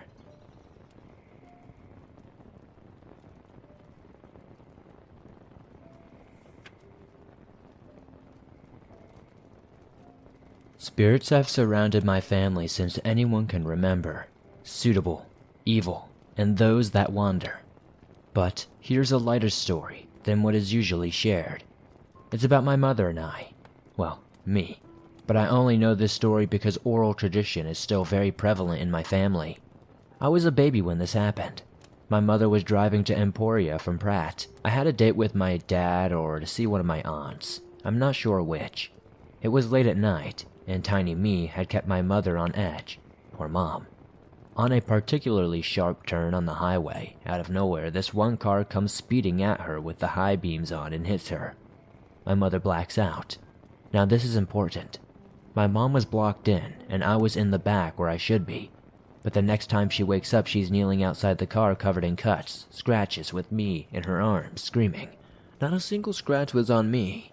The airbag even had her blood on it, yet she managed to get out, then get me out of the car seat. If you ever messed with car seats, you know how frustrating those can be. Then out of the car. She never remembered how or why. Interesting story, right? That's not the end of it. We are several miles from any town, and no cars have seemed to come by since the wreck happened. A minute or 2 goes by after she regains consciousness. My mother can't remember exactly how long, and an old car pulls up. An old couple steps out and talks to her, offering help. Mom is of course worried about her baby. The couple reassured her that I was okay. Instead, they insisted on taking my mom to the nearest hospital to check herself out. This was when cell phones weren't as prevalent because they were super expensive and relatively brand new. On the drive, they told her where they lived and their names, doing their absolute best to calm my mother down. She had never been in a wreck before. When they got to the hospital, they helped her to the doors. A late-night nurse sees my mom and takes her inside with me. The couple promises to visit my mother in the morning and leaves. The following day, my mom wakes up and sees mostly everything is okay. She's not hurt too badly and is preparing to be released with me. She calls her uncle to pick her up and talks to the cops as she waits. Before she leaves, she remembers the lovely old couple. She asked the nurses if they came to see her, the people who helped her get there. The nurse just stares at her and tells her that she came in on her own. No one dropped her off. My mom finds this odd but tells her, "Thank you," and scurries off in confusion. After her uncle picks her up, she asks to go to the address, wanting to thank the friendly people. Being the old-fashioned countryman he is, he said yes. They go to the address and knock on the door. A young man opens the door, and my mom kindly asks for the couple by name. The man looks at her oddly. What he said next shocked her. He told her that the old couple had died years ago at the very same turn in the road, the same place where she had had her accident. Ever since then, she said a small thank you under her breath to the couple when driving that curve, to make sure that they know that she is very appreciative that her and her baby are safe.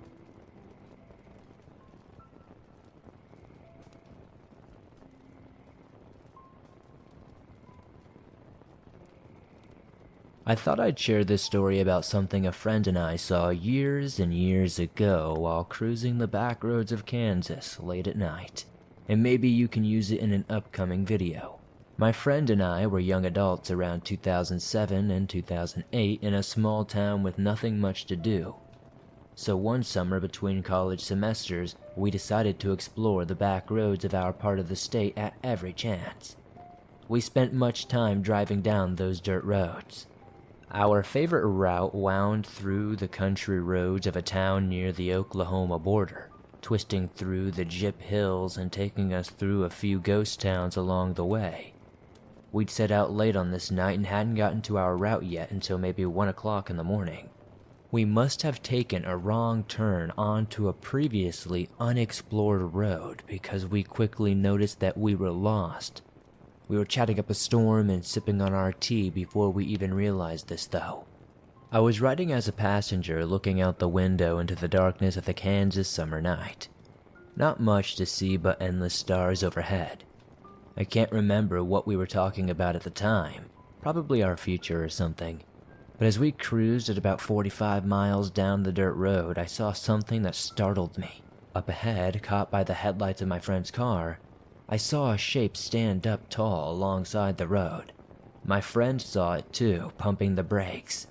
Initially, I thought it was a deer, a widespread feature of the Kansas landscape, and it was about the right size to be a deer. It was only about 4 to 5 feet tall if I had to guess.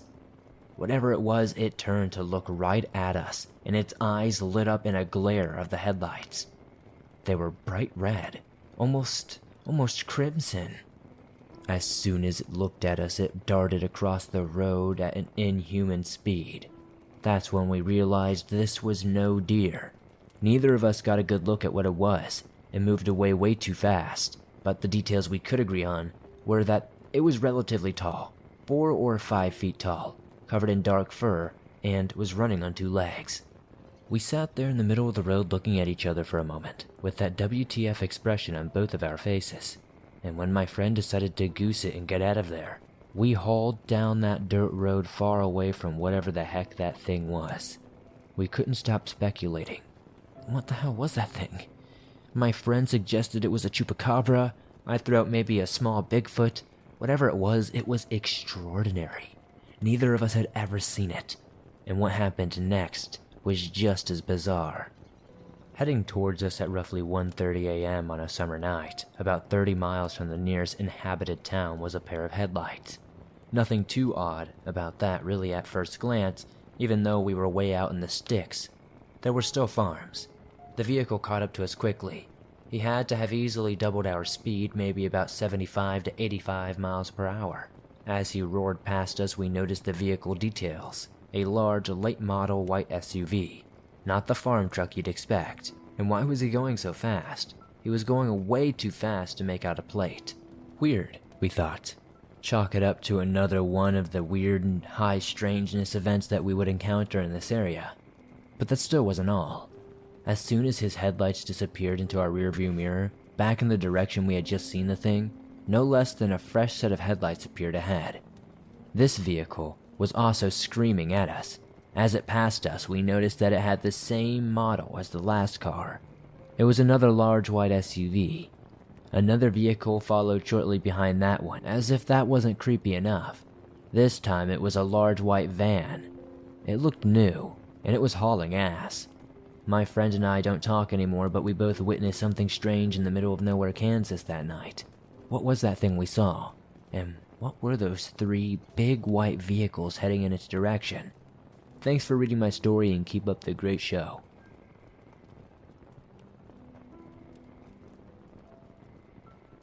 Today's episode is sponsored by HelloFresh.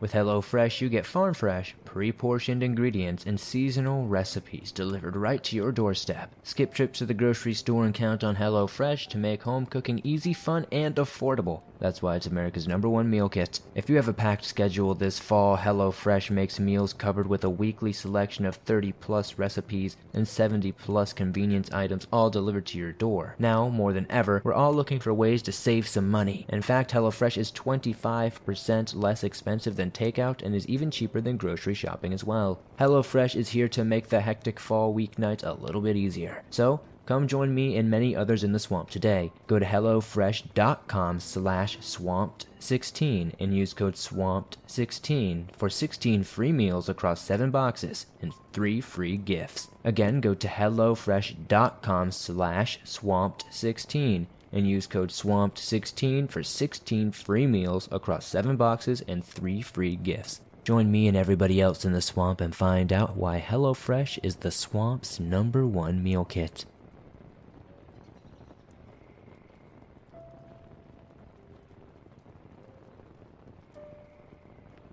When I was still young, maybe 6 or 7, my folks got the great idea of converting our garage into a family and game room. This was the 80s. The concept of the family game room was becoming popular, primarily because of the rise of arcades and the availability of having arcade games and consoles like the Atari 2600 to the consumer market. It was indeed a fantastic time to be a kid. Although my parents often used the garage to store things, my dad grew tired of being unable to watch TV because my brother and I constantly were playing video games. He had seen a conversion, a neighbor who had decided that this would be the best way to get his television back. First, he traveled to a local hardware superstore and purchased a steel shed to make up for the storage space he had been losing. Along with a 6-pack of Miller High Life, he spent a few days putting it up in our backyard. Despite falling in on himself within a year, he seemed pleased with his work. His next step was to find a company to do the conversion for a fair price. He called every company in the phone book, but they wanted more than he wanted to pay. After asking around, a friend recommended a group of guys who had remodeled his kitchen for dirt cheap. Since my dad was a first-class cheapskate, these were the guys for him. After much haggling, they were contacted, and Dad hired them for the job. My dad was in such a hurry to regain control of the TV that he couldn't wait until the spring to start the renovation. As a result, the guys could use the space heaters to be comfortable working in the Kansas winter. From the start, these guys were nothing but trouble. When they did show up at the house, which was very rarely, they did very little and often called it a day by 3 p.m. My dad had to call several times to complain. Once or twice he even had to make them redo some piece of shoddy work. If I remember right, my mother tried to get him to fire the guys and hire a new company, but regardless of all the headaches, my dad was a miser to the bone. Eventually he would be forced to get a new set of contractors, however this was only because a near-deadly disaster would force him to. One night, Billy, my little brother, and I would be put to bed just like any other evening. At some point my mother would shake me awake in the middle of the night. She was yelling and had a very panicked look on her face. I slowly started to rise when I began to smell smoke. My mother was next to the door yelling at my brother. It wasn't long before the smoke caused me to start choking and coughing. I remember putting on my robe when my mother ran back into my room carrying Billy on her shoulder. I don't think he was even awake yet, really. She pushed me out of the room and we ran down the hall toward the front door. My dad was standing in the foyer. He must have been waiting for us. By then the house had filled with thick black smoke, but I couldn't see any fire.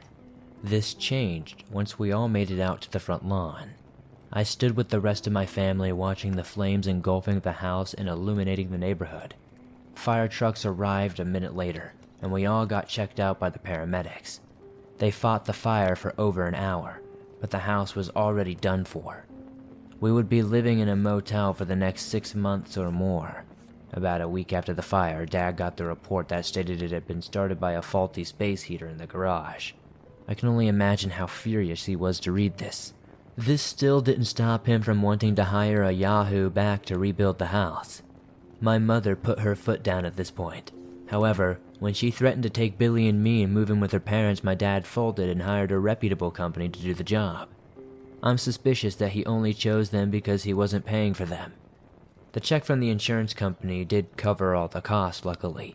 He probably would have found another group of cowboy builders to do the job and keep the extra money if he could, but I don't think he thought of that. I love the man, but Jesus. The work was completed relatively quickly. My parents chose to have the new house rebuilt in almost the same design as the original. The significant difference was the construction of a large game room at the back. The family would spend most of our next 10 years there, even Dad. The garage was put back to work storing things, and the shed was left to collapse. There's still a big pile of rusty steel all these years later.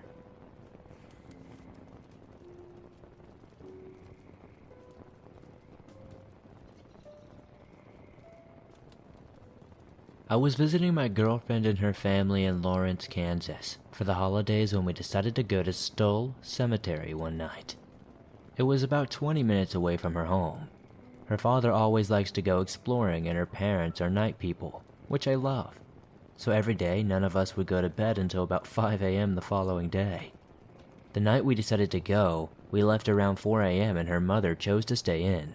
Her father, my girlfriend, and I decided to go to Stoll. We parked next to the church across the street from the cemetery. I was already a little nervous as her dad warned us about the town not allowing people into the cemetery very often, and they're fairly hostile. There is a cop usually posted up there to ensure no one trespasses onto the cemetery, but luckily there was no cop this time. When we stepped out of the car, the silence felt heavy, like a weight in the air. It was holding back even the wind. We left the car and crossed the street. To my surprise, there was no fence to jump over or even a gate. The entrance was wide open, and we walked right through. We passed some of the graves and visited a few.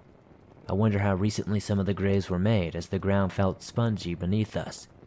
It was dark and we didn't want to attract much attention, so flashlights weren't being used, so we had to do the most with the streetlight.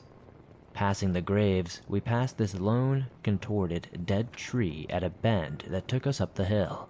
At the top of this hill sat the rubble of the church that used to reside there. According to my girlfriend's dad, the town tore down the church in the 90s because hundreds of people would go and vandalize the property at all points of the year, especially in Halloween. According to the local legend, if you threw a glass bottle at the back of the church wall and it didn't break, Satan would appear and drag you to hell. Anyway, the rubble of this church was still there. We walked around it, on it, and moved stuff around looking for anything exciting. Anything like a trinket or maybe even a sign from the paranormal. We found nothing but these weird scratches on some of the stones along the front perimeter of the rubble. Too organized to be an animal, but it could have been some kids fooling around. We looked around for about 20 or 30 minutes, went behind the church toward the creepy-looking dead trees, and went around some of the bushes surrounding the perimeter. Because it was so quiet, we couldn't hear a car coming from a couple of miles away. So we would once again turn off our flashlight to ensure we would not be seen. After a while, my girlfriend found an unbroken glass bottle lying on the grass in front of the perimeter of the church. It was an empty Corona beer bottle. I immediately thought it would be funny to pick it up and place it along the back perimeter of the church, where the wall was, and then throw it and see if it would break. She called her dad and me over, and so we went. And when she saw that I was going to bend over and pick up the bottle, she turned away. Later, she told me she couldn't believe I would touch the glass bottle. Her dad was to the left of me, pointing a flashlight at the bottle, and my girlfriend was behind me. And the second I touched it and picked up the bottle, we heard a strange sound. It sounded like gas or fizzing. The bottle was empty though, and it sounded like it was coming from 15 feet or so away, towards the back of the rubble. Immediately her dad and I pointed our flashlights toward the sound and saw nothing, but maybe 3 seconds after the fizzing noise we heard a weird gargling sound and some clipping. It sounded like some sort of creature, but I couldn't identify what it was possibly. Her father later told us that he had been in Kansas all of his life and had never heard a sound like that. Stranger still was that if it was some sort of animal or fauna, don't you think it would have been freaked out and ran away from all the noise we were making? We never found the source of the sound. After holding the bottle for a little while, searching for the sound, and hearing my girlfriend say that she couldn't believe I picked it up, I finally dropped the bottle and took a couple of photos, most of which I don't think I have access to anymore. We then made our way back to the car, certainly spooked out, and when we got back to the car, the lights were on inside the vehicle, when we definitely left them off. We could see it in the distance as we approached it, the only light source in a sea of darkness. We got to the car, checked all the doors, and they were all indeed locked and closed. I thought maybe one of us had left the door open. When we got inside the car, something just felt creepy and off and static. No one remembered turning on these lights or anything on the contrary. but we remembered turning them off because my girlfriend's dad was changing the batteries in one of the flashlights before we even got to Stoll. Well, that was our experience. I'm curious to see if anyone has any similar experience in Stoll Cemetery or otherwise.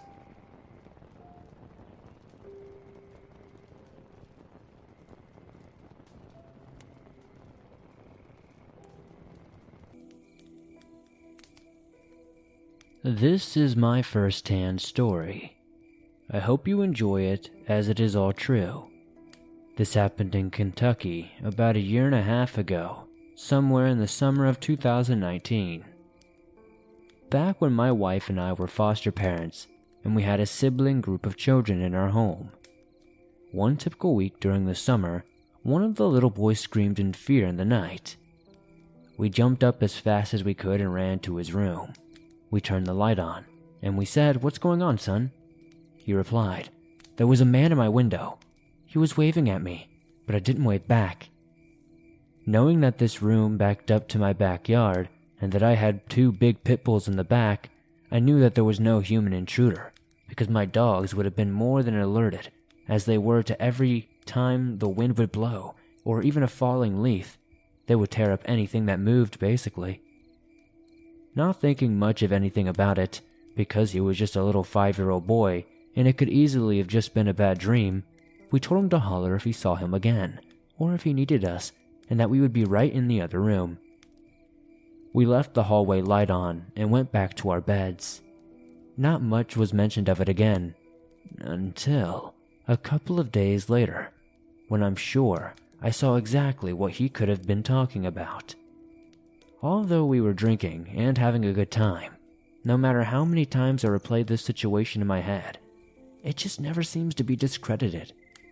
I cannot make myself unsee it, and I cannot tell myself it did not happen, because it plain and simply did happen, and it was not just me who witnessed this. My wife and my friend who was visiting us from about an hour away saw the same thing as well. Just like anybody else in the summer, we enjoyed a few beers, listening to music, smoking, and overall just having a fun time. One typical warm summer Kentucky night, we had our friends over, and we were all enjoying a nice quiet evening. We cooked out earlier in the day and had a few beers. We were in our bedroom listening to music and standing around talking and enjoying each other's company. My wife stepped out of the room for a moment, leaving me and Selena left in the room talking and enjoying the music. I stand up from my bed and I look towards the window, which we had opened just a little bit with the screen down, but the blinds were up so we could see straight through to the outside, which was to the front of my house towards the street, in which I meant to mention I live in a neighborhood in a metro city, not a small town or anything. Just out of observance, I saw something that catches my eye and causes me to focus on the window just a bit harder. I noticed 2 figures. Now the windows are about 6 feet away from me at this point, so I inch closer to it to see if my eyes are deceiving me, in which it does nothing but really concrete what I was seeing was real. These creatures, these beings, whatever they were not a part of my imagination. I turned around towards my friend and simply said, "Hey, look." She stood up with me, and as we approached the window, it was clear as day that these things had stood up. What was now in front of me is what I could only recognize as 2 slim gray aliens. One seemed to be taller than the other, and there seemed to be small patches of hair on their head. It was really hard for my brain to process these things as we walked closer, almost touching the window because of how shocked we were and how mind-boggled we were. I mean, we were literally mind-blown. We were too in shock to even be scared at that moment. It took a few moments to even snap back into non-shock state to where we could even react. We looked at each other in complete disbelief, then looked back at the window. At that moment, one of the creatures moved their head in just a readjusting motion, which really sent us into a frenzy and scared us completely to death. We turned around and took off running towards the bed like children. We let out a scream, grabbed the blanket, and threw it over our heads. My wife came in concerned with the noise. We yelled to look out the window, but both figures were now long gone. With the panic and fear of the moment settled, my wife and I quickly ran outside, but of course there was nothing. The oddest thing about this is the shadows sit about 10 feet up from the ground. If it was just a person, they would have had to have been on a ladder, or at least be 15 feet tall. There's just no way there was someone standing there. But also, there's just no doubt that there was some sort of physical being there.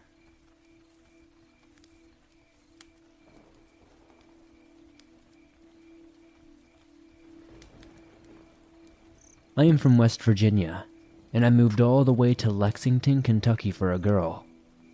Now that might well be the scariest part of this story. That a dude from West Virginia moved over the border to Kentucky, and only for a girl. But I assure you, it gets worse. A lot worse. She was super affectionate when we first got together. Like I could not have wished for a better girlfriend. But as time went on, and we got more secure in the whole thing, that affection dropped off to next to nothing. It was a slow process, almost like a leaky bucket or something. I barely noticed the relationship dropping off bit by bit, until one day, I just realized there was nothing left to us. We were like roommates more than anything, hardly spent any time together, did not have sex for like months at a time. In the end, sleeping in the same bed as she was so depressing that I ended up just, sleeping on the couch most times. Not too long after, I started calling the couch my bed. We broke up formally. It sucked, but I saw it coming a long way off, and it was not entirely unwelcome. That is when I started talking to this girl on Reddit. Now, I should make it perfectly clear that I was never, ever unfaithful to my girlfriend. It was only after we broke up that I was so starved for affection and female attention that I looked for it wherever I could. I was not confident about dating apps, I do not think, so Reddit's anonymity suited me simply fine. Eventually, I and this girl who met on the r/gaming Reddit swapped numbers and started planning to meet. She lived over in Arizona, but flying down there to meet her did not seem like a big deal at all. Not when she was nice and seemed like she really liked me. I remember staying up super late talking to her one night, trying to keep my voice down so my ex would not hear her. We planned all the stuff we could do together, all the places we would see. She would take me into Phoenix, all the bomb-ass Mexican food we would eat. I was excited. I went to sleep smiling, but I sure as hell did not wake up that way. I woke up to loud crashing noises just feet away from me in the TV room. At first, I thought it was a home invasion or something, but when I looked around, it was her. It was my ex. She was smashing my Xbox with a baseball bat repeatedly. I screamed at her, asking her what the hell she thought she was doing. Then I went to grab my phone so I could call the cops, only to see it was not on the coffee table, where I usually charge it overnight. It was nowhere to be seen. That was when my ex started ranting about how I had been cheating, how she knew everything. Then she mentioned the Reddit girl by name before she swung at me with the baseball bat.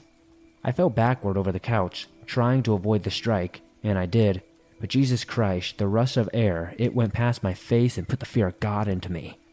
She chased me all around the apartment, swinging that bat as hard as she could, until I locked myself in our bathroom.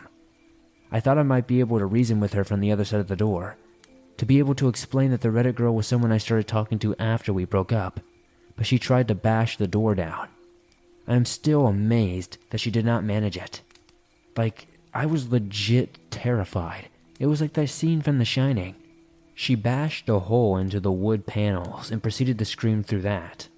Thank God it was not big enough for her to reach through to unlock the door. Otherwise, I would have been in some serious trouble. Eventually, she calmed down enough to stop trying to kill me, but she wanted me out of the apartment, like that night. I did not gather everything up. I just threw some of the essentials into a bag and got the hell out of there. I kept imagining her sneaking up with a kitchen knife or something, catching me off guard, and then just stabbing me to death or something. I have had friends ask me why I did not just restrain her or something. Why was I so scared of a girl? But at that point, that was the dumbest response I had ever heard into this whole story. A swing from that bat or a stab wound in the right place would be very deadly. I got out of there fast. I did not want to be dead as a doornail. I drove to a hotel, and then tried to figure out how to sleep for the rest of the night, which I failed. The next morning I called my mom in West Virginia. I told her everything and arranged to stay with her for a little while, until I could get back on my feet. I would have gone back to that apartment to get the rest of my things if I did not think she would either smash me or burn me to death. Besides, I was just happier to be out of there at that point. And I will tell you another thing. I have never, ever been back to Kentucky since then.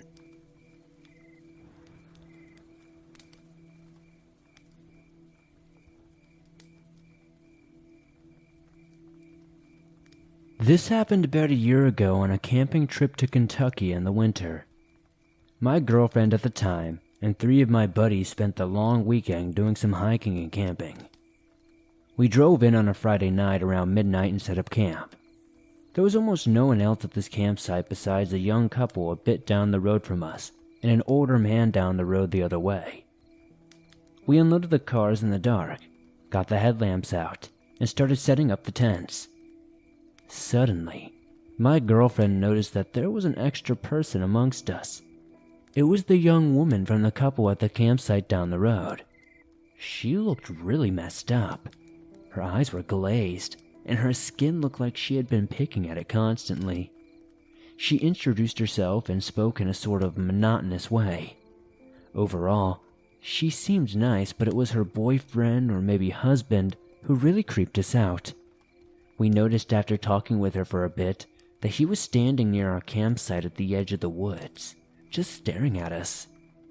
Eventually, he went back to their campsite, but then got his car and pulled up right next to us with the high beams on. As you can imagine, getting blasted by high beams at midnight in the middle of the woods really impairs your ability to see. His girlfriend said she had to go and got into the car with him. At this point, we were all weirded out, but not entirely freaked out. It was later in the night when things got scary. I was in the tent with my girlfriend when I started to hear a domestic argument from a couple down the road. It soon escalated to full-on screaming. Then I heard glass breaking. At this point, my girlfriend and I were sitting up and deciding if we should do something or not. I hear someone get into the car. The car then peels out of the campsite and races down the dirt road past our campsite, kicking up dirt and gravel against the side of our tent. The guy had apparently left his girlfriend at the campsite because we could hear her sobbing. My girlfriend and I started getting dressed so we could check out the situation, but the car comes peeling back up the road and parks back at the campsite. Loud, panicked shouting ensues, and we hear 2 clear pops of what sounded like gunshots. I distinctly remember the feeling of blood draining from my face. My girlfriend and I are basically frozen in our tent, listening. Finally, to our great relief, we hear them both start arguing again. The argument settles down by about 4 in the morning, and we fall asleep. When we woke up, they were gone. I asked my buddies if they heard what happened, and they said it kept them up as well. We made a pretty great breakfast and started packing up, when the older man from the trailer we walked past in the beginning started chatting with us. He seemed surprised that my girlfriend was with me and said something along the lines of, "You shouldn't have brought her. It's not safe for women out here." We were officially creeped out, and we found a new area of the state park to stay. We found a lovely lakeside campsite the next night and enjoyed the rest of our trip, but we were certainly jarred by those encounters.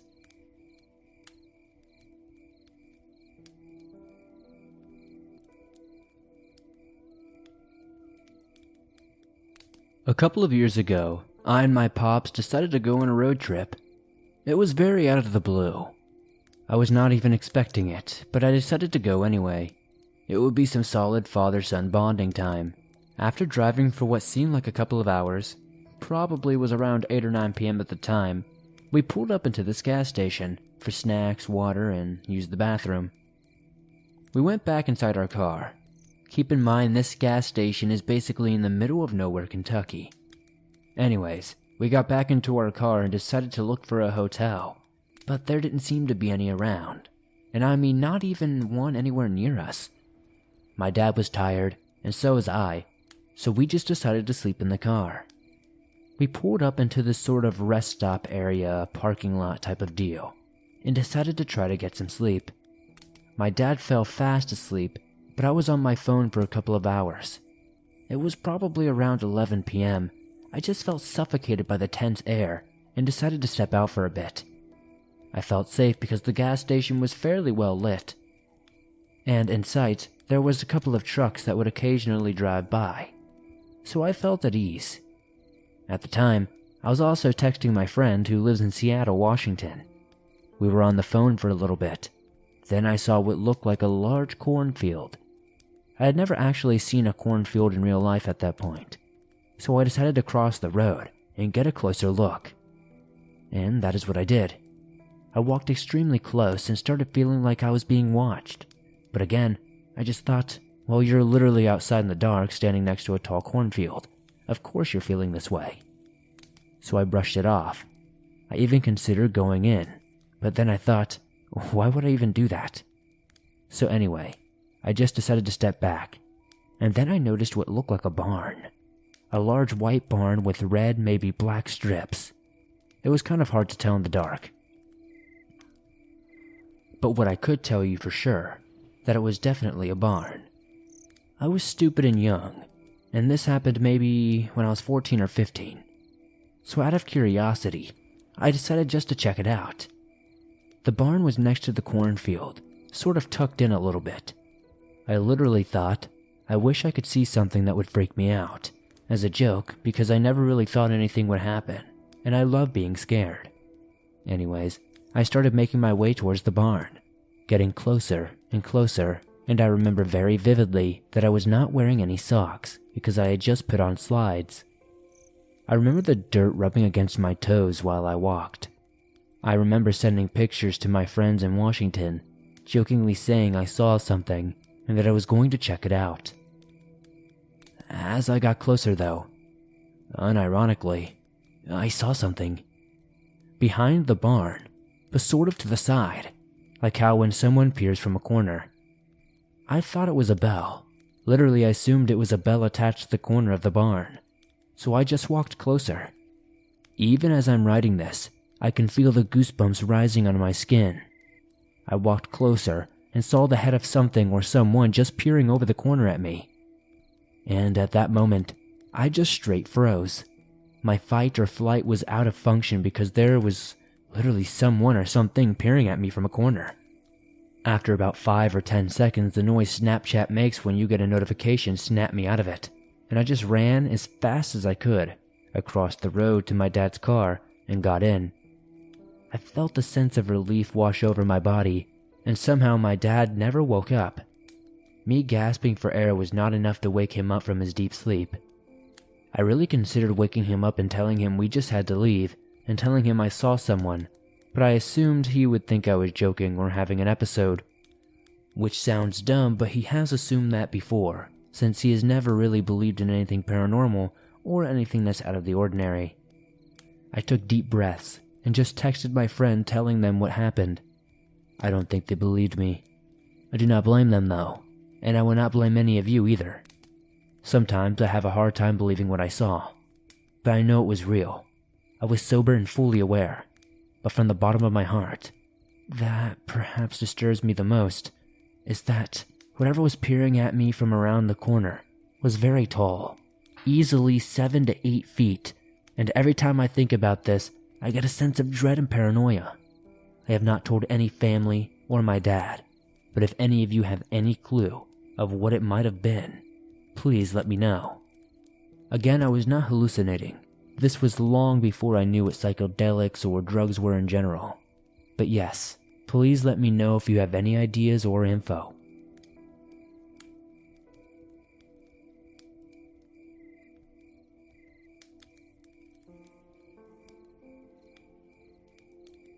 So this was one of the creepiest and angriest moments of my entire life. Last April, my girlfriend and I decided to go for a little drive around the hills and mountains of eastern Kentucky at night. I know, bad decision, but we were really bored. For reference, I am a 6'3", 170-pound male. My girlfriend is 5 foot and pretty tiny. However, we have both been firefighters for about 5 years now, so we are both very strong and don't normally get very frightened. So anyway, we decided to go for a little drive at night. We are driving around this back road through the mountains in my little white Mercury Sable, because I'm a badass with a grandma car obviously. and we are coming around this little bend in the middle of the road is what I think is a school bus. Like, it's straight up in the middle of the road. Its back tires were completely flat, and the back windows were broken out, and so were one of the taillights. Deciding that that was too creepy to stick around for, I drove around it. All of the windows on the left side of the bus were completely shattered with glass all over the road. At this point, my girlfriend has a death grip on my arm, and we are both freaking the heck out. As I get around it, I look in the mirror and slammed on the gas. In my rearview mirror, on the hood of the bus was a man smiling at us with a gun in his lap as we drove by. I'm absolutely too terrified to speak, so I just motion to my girlfriend to look in the mirror, and she screams as we take off. This was in the middle of the night, in the middle of nowhere, Kentucky, on a mountain road. We hadn't passed a house in miles. It was downright eerie, but I thought it was over. Just some weirdo. I was wrong.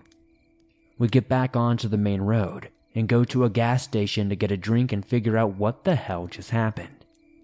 Obviously, I refused to let my girlfriend go anywhere by herself at the gas station because it was poorly lit and we were still freaked out. We go inside, get our drinks, and come back out. Sitting on the hood of my car was the same man that was sitting on the school bus, except without the gun this time. So like I said, I'm a fairly big guy, and I really don't like when people scare my girlfriend.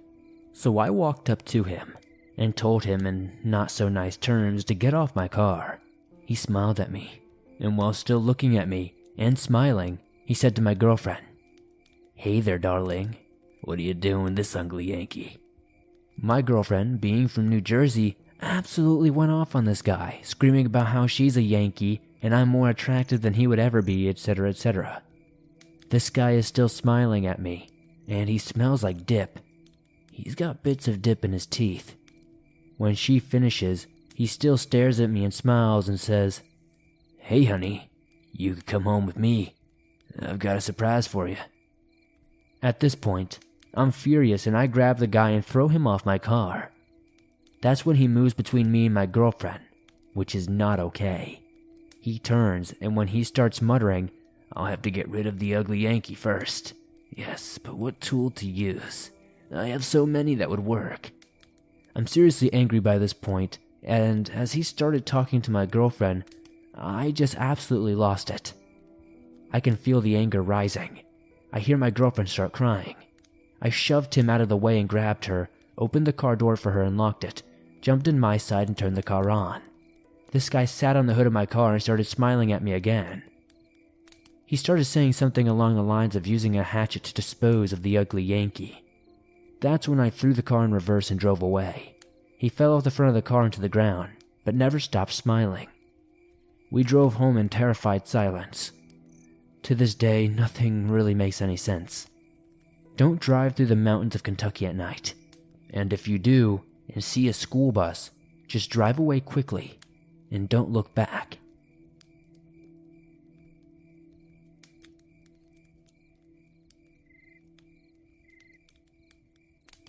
The story I'm about to share with you is the main reason I will never enter a cave or explore one for the rest of my life, and why I will never, ever leave the house without telling someone where I'm going first.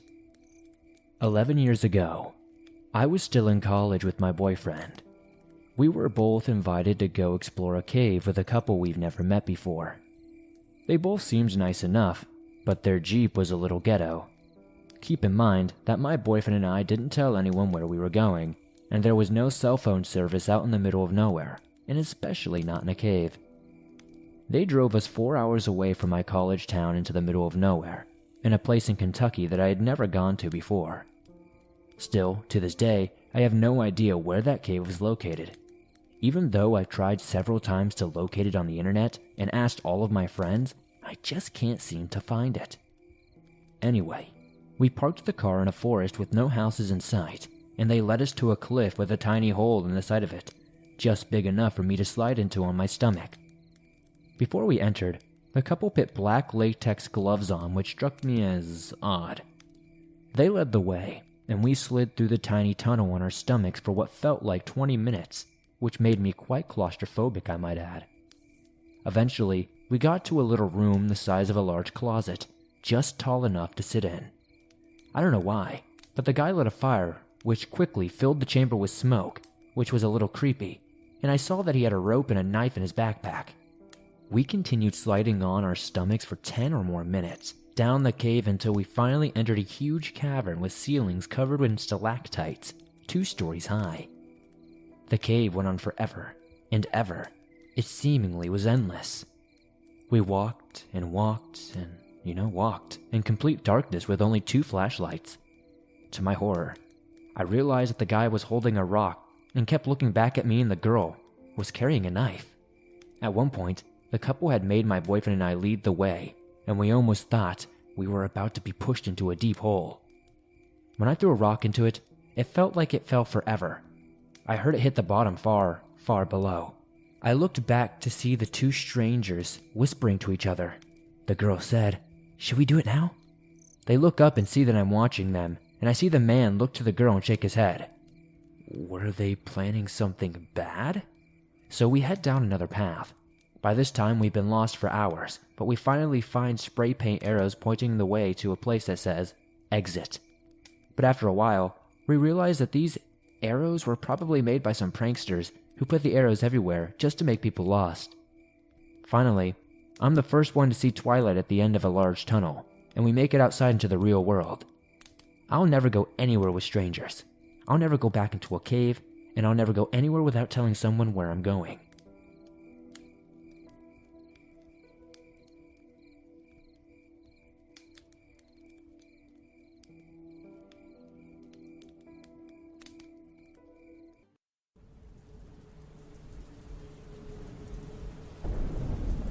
Hi, Swamp Dweller. My name is Ryan, and this isn't my story, but it's actually my brother's.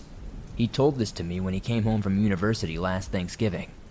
This story will be told from his perspective, so here it is.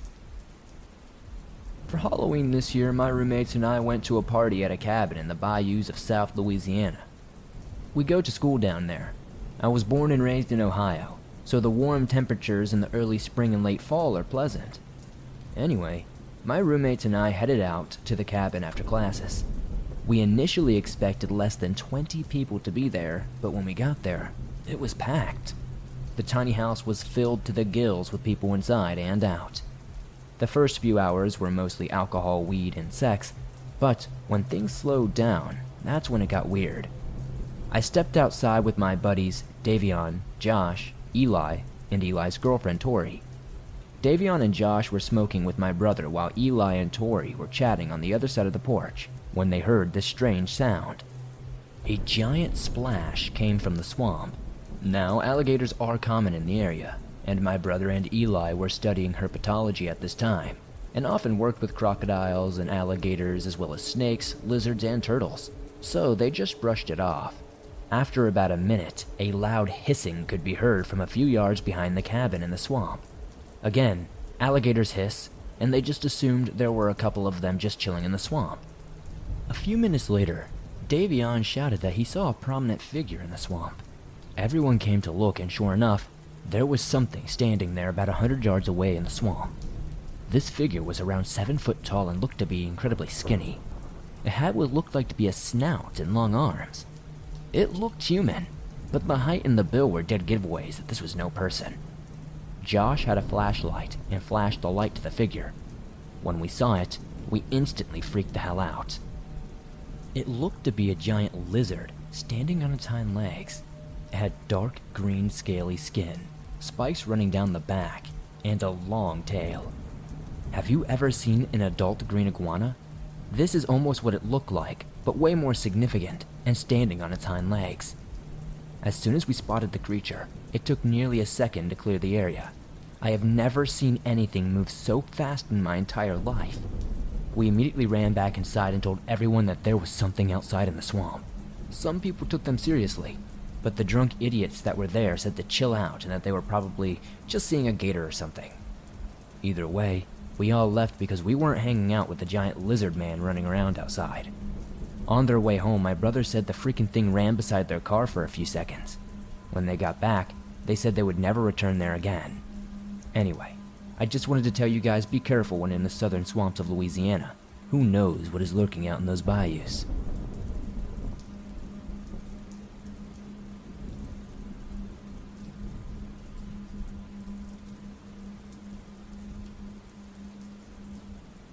My family has owned a jewelry store here in New Orleans since 1952. My grandfather opened it up after spending most of his life working on a farm outside Baton Rouge. Having saved up for years to afford the lease, he haggled with pawn shops and thrift stores, building up a fine collection of chains, brooches, and rings that he could turn a profit on. He built that business from the ground up, transforming it from a struggling, rundown old dump into one of New Orleans' most successful jewelry stores. When he retired, he handed the thing off to my dad, who he had trained up throughout his teenage years and early 20s. Then my turn came. The tradition continued. I learned how to evaluate gold and silver, checking for purity and such like. While other kids were finishing high school and going off to college, I was learning the jeweler trade. More than 50 years of hard work got poured into that place, 3 generations of Louisiana blood, and we were all incredibly proud of it. But we almost lost everything over 48 hours in August of 2005 when Hurricane Katrina hit the city, and as it turned out, the actual hurricane was the least of our worries. Fortunately for my family, the suburb of New Orleans we lived in at the time was just above the waterline, so we didn't get much in the way of flooding out where we lived. Sure, the winds and the rain were scary, but I didn't start my own worry until I heard about the looting going on downtown, and how there was absolutely nothing in the way of law enforcement. I couldn't just sit there and watch it happen on the news, so I got in my car and headed downtown with my pistol in the passenger seat. When I reached the area where the water started accumulating, I parked my car, got out, and began slopping through the floodwater towards the street where my store was on. Seeing the city I was raised in being utterly destroyed was depressing, and it didn't take long before I started to see evidence of the looting. I saw a guy with about 10 pairs of jeans slung over his shoulder, wading through the water about 100 meters ahead of me. I didn't say a thing, not because I wasn't outraged, but because he held a small revolver up high, letting everyone know he wasn't about to be stopped. I reached my store and thank God it had not been broken, but the inside was almost totally ruined. I set about collecting every valuable item I could, intending to take it all up to the safe on the second floor, where hopefully it would be safe from any looters. But right as I was in the middle of doing this, I heard a boat engine just outside, along with a bunch of angry-sounding voices. As soon as I turned around, I saw a masked man pointing a rifle at me through the wrought iron gate I used to lock up my store. He screamed at me to drop the pistol, saying he'd kill me if I didn't comply. I knew if I did, that would be the end of my store, but he started counting down from 5 like he would pull the trigger when he got to 0. So I did. I dropped my gun into the water and watched as what appeared to be a well-organized team of looters wrenched open the old iron gates with a crowbar and proceeded to break into my store. They were well armed, well equipped. All of them had body armor on too, like they had seen the destruction and the chaos and just decided to take full advantage of it all. It terrified me that predators like this seemed to walk among us in broad daylight. One held a pistol to my head as the rest began smashing the glass cabinets and emptying the contents into plastic bags. I watched while they opened the entire store, but they weren't satisfied when they had taken almost everything. The guy with the pistol to my head started demanding I tell him where the rest was, that he knew I had a bunch more jewelry stashed away somewhere, along with some cash. He was right, but I lied and told him they'd emptied me. That's when he started dunking my head under water for longer and longer periods, telling me he'd sooner drown me than walk away at that point. It was pure torture. I felt like I was going to black out, so in the end I just told him about the safe upstairs. They dragged me onto the second floor, held that gun to my head as they made me unlock the safe, then emptied the entire thing into the plastic bags they were carrying. Almost $5,000 worth of cash and jewels were gone just like that. Then, as quickly as they arrived, they had left, having wholly emptied me. I had gone downtown to protect my store and failed miserably. It was one of the most terrifying, humiliating experiences, but I'm glad I could walk away with my life. It took a while before the store was up and running again. I had to fight with insurance companies who seemed unwilling to pay out, some claiming an act of God or some other nonsense.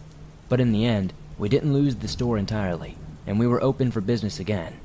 Although not a day goes by I don't see that guy's face, or remember how that floodwater tasted when the evil SOB almost drowned me in my own damn store.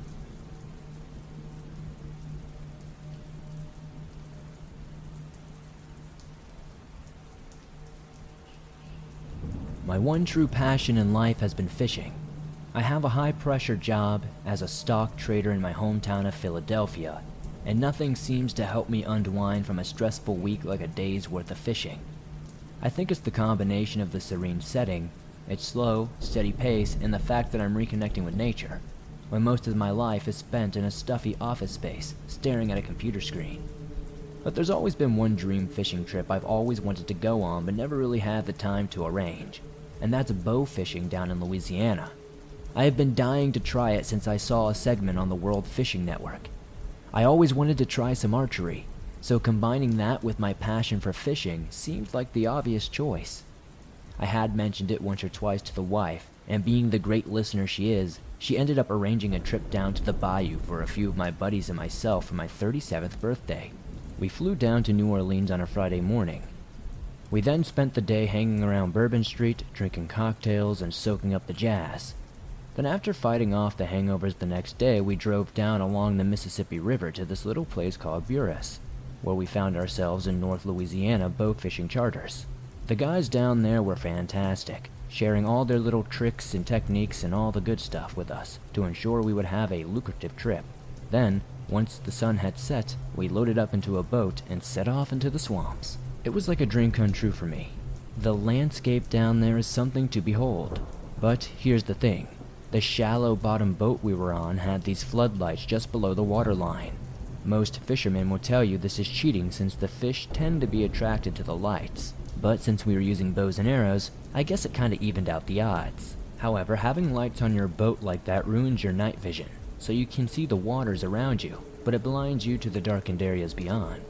And that's what makes you feel freaking vulnerable. There could have been anything in the darkness just watching us, and you would have no idea it was there. So we're having a ball for the first hour or so, mostly just making fun of each other for missing our shots. But eventually we start getting the hang of the whole accuracy thing. We're pulling in all kinds of black drums, redfish, and flounder, which are delicious. But I couldn't see any of the one fish I wanted to shoot, and that was an alligator gar. I had my heart set on getting myself a big 10-footer to show the guys back at the office, and I was worried the entire trip might pass before I get the chance to shoot one. But eventually, one of my buddies was looking over the side of the boat. They were looking into a brightly lit but murky water, when he calls out to me and says, "Hey, there's a big old gar hiding among some reeds just a few feet away." He knew I was after one, as was everyone, so everyone got out of the birthday boy's way so I could get a clear shot on it. So I was right up on the edge of the boat with my bow and arrow in hand, trying to steady myself to get a good aim at this gar. This thing was huge. I mean, it was quickly a 10-footer. The same kind of monster that I had been dreaming of getting my hands on, and I had to regulate my breathing to keep my hands from shaking too much. Only just as I start to get a steady aim on the thing, and I'm about to fire the arrow in the water, it starts to slowly creep further away from the boat, almost like this thing knew that I had my eyes on it. But I was not about to let it get away, and as dumb as this might sound, I started leaning over the edge of the boat so as not to lose it. That's when I lose my balance. I started wobbling, tipping over the ship's side before my buddies could reach out to grab me and reel me in. Bow in hand, I crash into the murky waters head first, getting soaked in the process. I can hear the guys in the boat laughing their asses off before I even resurface, and when I finally do, I admit I was laughing too. But as I look up from the water, they don't seem so cheerful anymore. They're all just looking behind me, staring at something with those looks of terror on their face. I'm like, "Hey guys, what's the problem?" before I looked behind me, seeing a pair of glassy red eyes glowing in the boat's lights just before they disappeared under the water. It was an alligator, and it was massive. I started scrambling to get back on the boat, trying and failing to scale the side of it before the thing got me. All my buddies rushed to the side and tried to grab me, but the bow fishing instructor runs to the opposite side holding one of my friends and imploring them to do the same. If they didn't do that, the whole thing would have tipped over, and we would all end up in the water with this thing. Just as they get a grip on me and start dragging me upwards, I felt an intense pressure on my right foot. It was horrible. I just started screaming, "It's got me! It's got me!" over and over, feeling my legs stretch from the guys dragging me up and the gator trying to drag me down. Then suddenly I'm free, and I can feel the guys pull me back up into the boat. But that didn't bring me any relief, as in that moment all I can think about is the gator has bitten off my foot. There was no pain, but I've often heard that you don't always feel pain with massive injuries because of the adrenaline-fueled moment. I'm scrambling around in the boat, looking at my leg, half expecting to see a missing foot and blood pouring out from the bottom, but to my infinite relief, I see a soaking wet sock covering my still attached foot. The comfort, the pure relief I felt in that moment, I can hardly put into words, and it didn't take long to figure out that a hangover had saved my life. Since I was feeling so rough that morning, I hadn't bothered to tie my boots up all that tight, giving them enough slack to allow the gator to pull it straight off of my foot. It was, without a single doubt, the most terrifying moment of my entire life. Seeing the thing's eyes practically glowing in the floodlights of the boat put the absolute fear of God into me, and I know how lucky I am that I could walk away from that situation with all of my limbs still attached. I could just have quickly bled to death lying on the floor of that boat, hundreds of miles away from my wife and kids, while my buddies looked on helplessly. We took a fair amount out of the swamp that night, and I suppose it was only fitting that the swamps took something back. I didn't manage to catch the gar I'd been lusting after in the end, but that was okay by me, I guess. I'm just quick to remind myself that there are real-life monsters out there, things that look like they're from land before time, just watching and waiting for a dumb person like me to slip up, figuratively, or in my case, literally.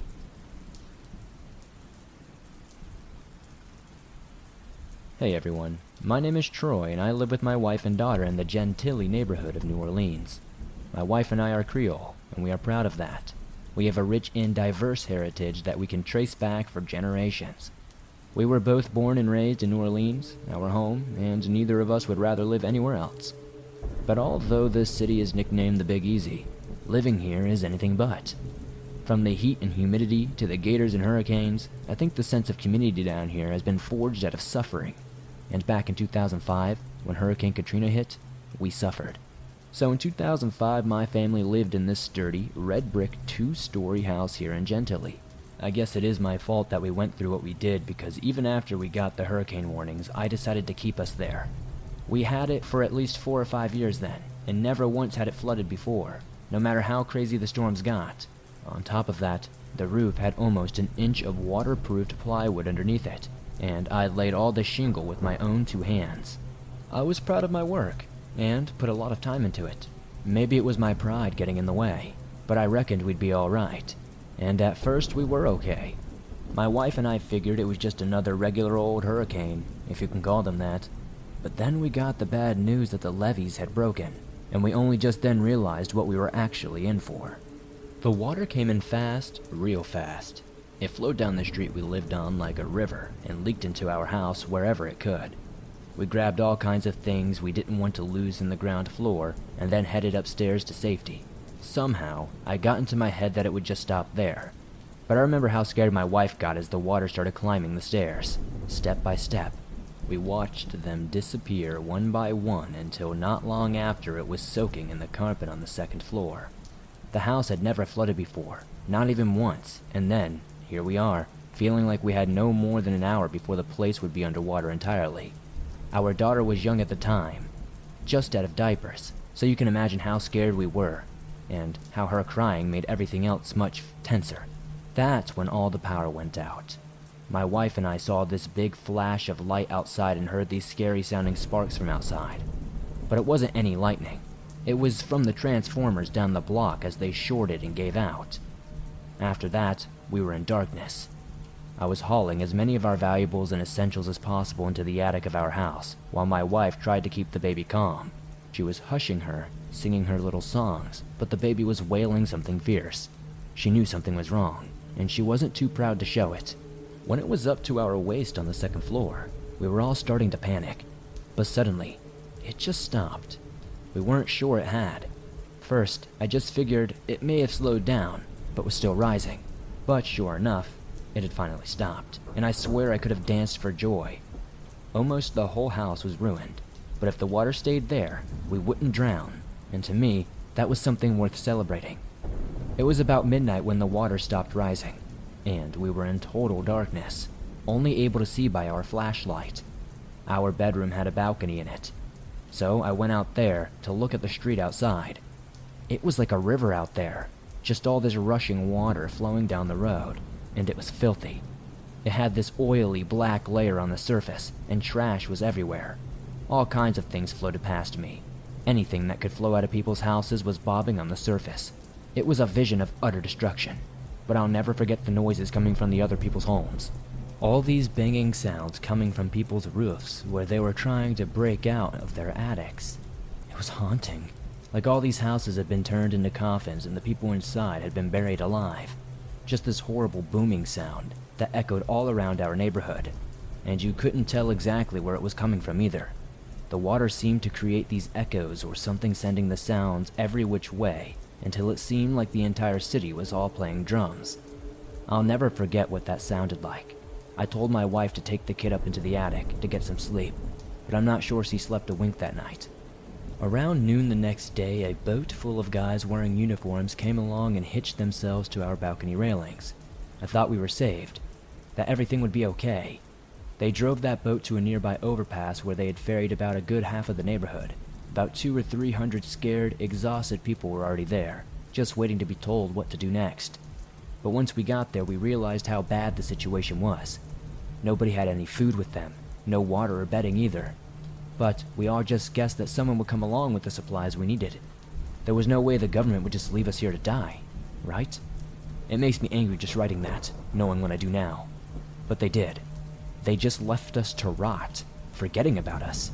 And that's when things started to get wrong. I mean, very bad. After one night up on that overpass, the sense of community began to fall apart once people realized we had just been abandoned. It got tribal, brutal even.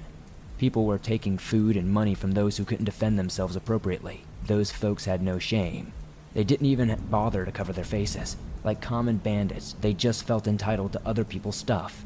Not a hint of guilt about them. What little food or water the group had was all gone by the second night. And the following day, people started trying to escape the overpass on whatever was floating by. I'm talking wheelbarrows, those little plastic swimming pools, anything that came by that looked like it might take them somewhere away from that overpass. People were getting desperate by that point, and were getting mean as well. Luckily, I had the foresight to keep my cell phone dry and charged, so the whole time we had been up on that overpass, I had kept in touch with a cousin of mine who lived uptown. Apparently, they didn't get any flooding but still had running water, still had power, the works. The only trouble was that the water was so intense at the end of the overpass, my wife wasn't a strong swimmer, and forget about the baby. So, swimming was totally out of the question. We were trapped there, stuck on that overpass as the group we were with became more and more fractured, aggressive, and paranoid of each other. These mean folks accused people of hiding food or water. Fights were breaking out. Kids were crying. It was just awful. The third morning we were up there, something terrible happened. Some kid is messing around on the overpass railings, and I wonder where the kid's parents are to stop him from doing something so dumb. Then the kid slips. People screamed and ran to the edge, and so did I. It must have been a 50 or 60 foot drop into the water. I mean, it was a hell of a long way. We were all expecting this kid to resurface so we could tell him where to swim. But no one comes up. He disappears under the water, and not a soul did anything to try and help. I only realized later on, after critical thinking, that the water wasn't even all that deep. And at that speed the kid fell, he would have smashed into the concrete under the water, maybe even head first from how he fell. We watched a kid die that morning, and people were so hungry, thirsty, and tired that they almost acted like it didn't even mean a thing. Then I decided I had to get my family out of there before things got worse. That's when I had an idea. You see, this guy on the other side of the overpass from us had been sleeping on this inflatable pool thing. The bandits in the group had tried to take him off it at one point, and he had fought them off something fierce. But I figured if I asked him real nice and told him about my baby, he might just let me use it so I can get out of there. I walk across the group to him and he gives me this look like, leave me the hell alone. But I started explaining about my kid, how she hadn't any food or water, and God knows how long, and that if she didn't get some soon she might die. He looks like he doesn't believe me until I point across the overpass to where we were sitting. Then the look on his face softens, and he gives me that pool lounger without a word, just straight up gives it to me. So as discreetly as I can, as not to let the bandits see us leaving, I take my family down to the water's edge, put the pool lounger in, and I start wading out until I'm neck deep in the filthy flood water. My wife and kid were whimpering and crying, wanting to return to the overpass because they were so scared. But I told them that was not happening. That we were going to get out of here. It was a bad scene up there, and it was better to make our chances out here. I wasn't going to be around when that group imploded. After about 2 or 3 hours of pushing that pool lounger in the direction of uptown, I'm exhausted, and our pace has slowed down a lot. Suddenly I feel the lounger snag on something in the water. Now you must appreciate that because it was so dirty and oily, neither my wife nor I could see what it was. As I said, I was exhausted, so I asked my wife to try and move it out of the way. But when she did, the thing rolled out of the water and she saw what it was. It was a dead guy. This old dude who probably couldn't swim so well, and looked horrifying. His eyes were all milky white. His mouth was wide open and full of water. His face was swollen and purple. He looks like a straight-up monster. And my wife and kid, they start hollering up a storm on the lounger, begging me to get us out of there. I had to physically move this dead body out of the way of the lounger, grabbing onto this guy's arm and feeling it squish in my hands as I dragged him away. The smell of the body was horrific, and I was gagging and retching while my wife was hysterical on the lounger. I had to yell for her to stay calm, screaming at her to get her head straight. I never shouted at my wife, but I was terrified she'd have a panic attack or something and fall off the lounger with our baby in her arms. But she does. For the sake of our baby, she starts breathing right, and about an hour or so later, the water begins shrinking a little, and we finally make it to my cousin's place.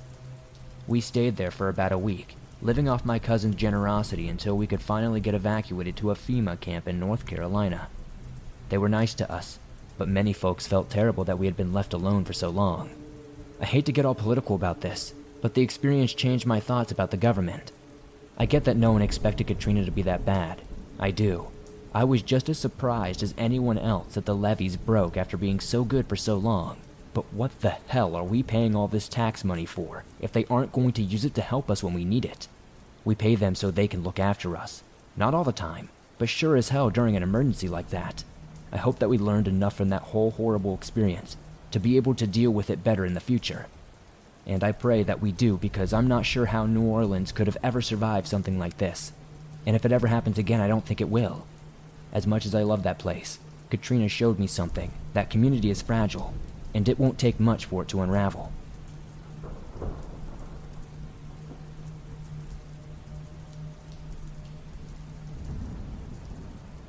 Route 26 Nightmare by Thomas M. Dear Swamp Dweller, the following story took place in July of 1994. I was about 16 years old and had just gotten my driver's license earlier that year. With that, I had a newfound freedom I had never experienced before, and I drove all over New Hampshire and Maine. One night, I was going home from a friend's house. He had moved with his family to the small town of Oxford, Maine. That night's weather was stormy, with lightning bolts and heavy rain. I was driving along Route 26 toward Gray, Maine, when I saw a woman standing in the middle of the road. She was wearing all white and seemed to be somewhat dazed. I stopped the truck and called out to her. "Hey ma'am, you all right? You need a lift somewhere?" She walked up to my passenger side and let herself in without so much as a whisper. Her clothes were torn, and she was soaking wet, unsurprising given the weather. I inquired about getting her the police or possibly a doctor. She turned slowly to me and said, "I need to go home. My mother's waiting." I asked where she lived, and she told me that she lived in Porter, Maine. I smiled and said, "You're in luck. Driving home to freedom, it's on my way." She produced the slightest hint of a smile and said the address. I put the truck in gear and started to drive home. As I was driving, I started to think of the address she had given me. I knew Porter fairly well and didn't remember a house on that particular road she had mentioned. However, I kept that to myself, thinking I was mistaken. The rain was coming down so hard that I was creeping along. We were only going about 15 miles per hour, and were probably just a few miles from Porter, and she hadn't said very much. I offered them a cigarette, and she accepted. I went to grab some, and suddenly she looked at me and said, "Thank you for your kindness." I looked back at her and dropped the box on the truck floor. You're very welcome," I said while picking up the bag and taking my eyes off the road just for a millisecond. I turned back to realize I was completely alone. I slammed the brakes and came to a screeching halt, sitting on the side of the dark road in shock. I lit up a smoke and calmed myself down. When I had regained my composure, I put the truck in drive and was about to drive off when I noticed something. The small bridge on the lonely back road I was on was gone. A massive tree had taken it out during the storm. I reported it on my CB radio on the emergency channel, and they closed the road. Years later, I heard the ghost of Route 26 had been seen by many others and had on occasion diverted people from untimely tragedy. Regardless of what I saw or picked up, I must thank them for saving my life.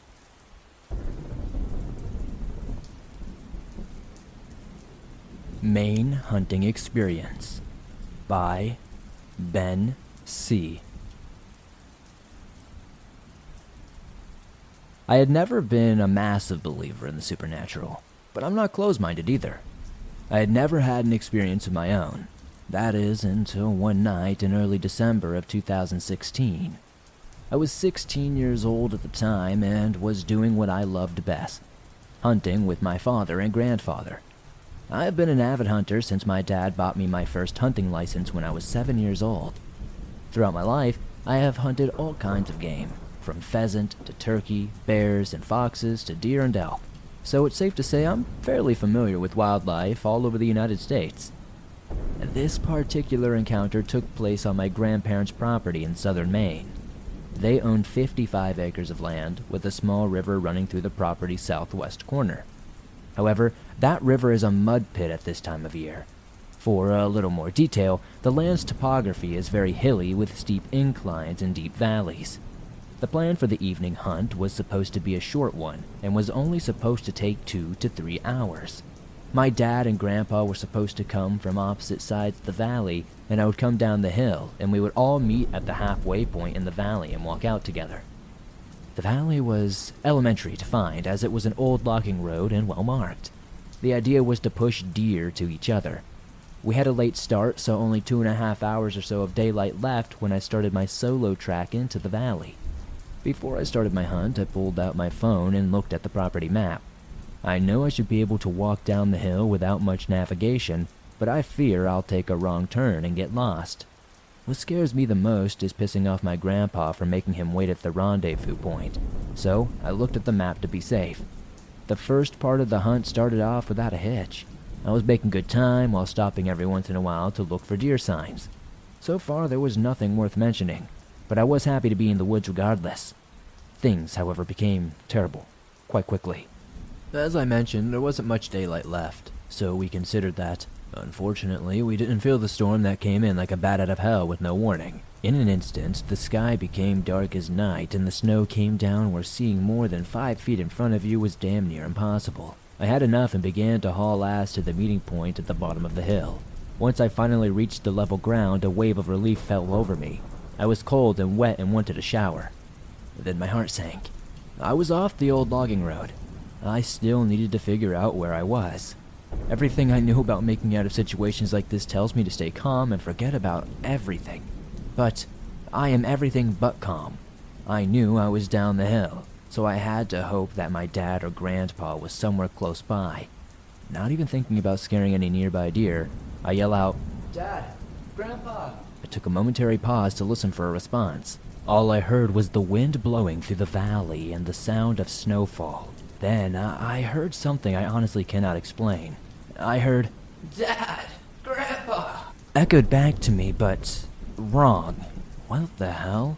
"Over here!"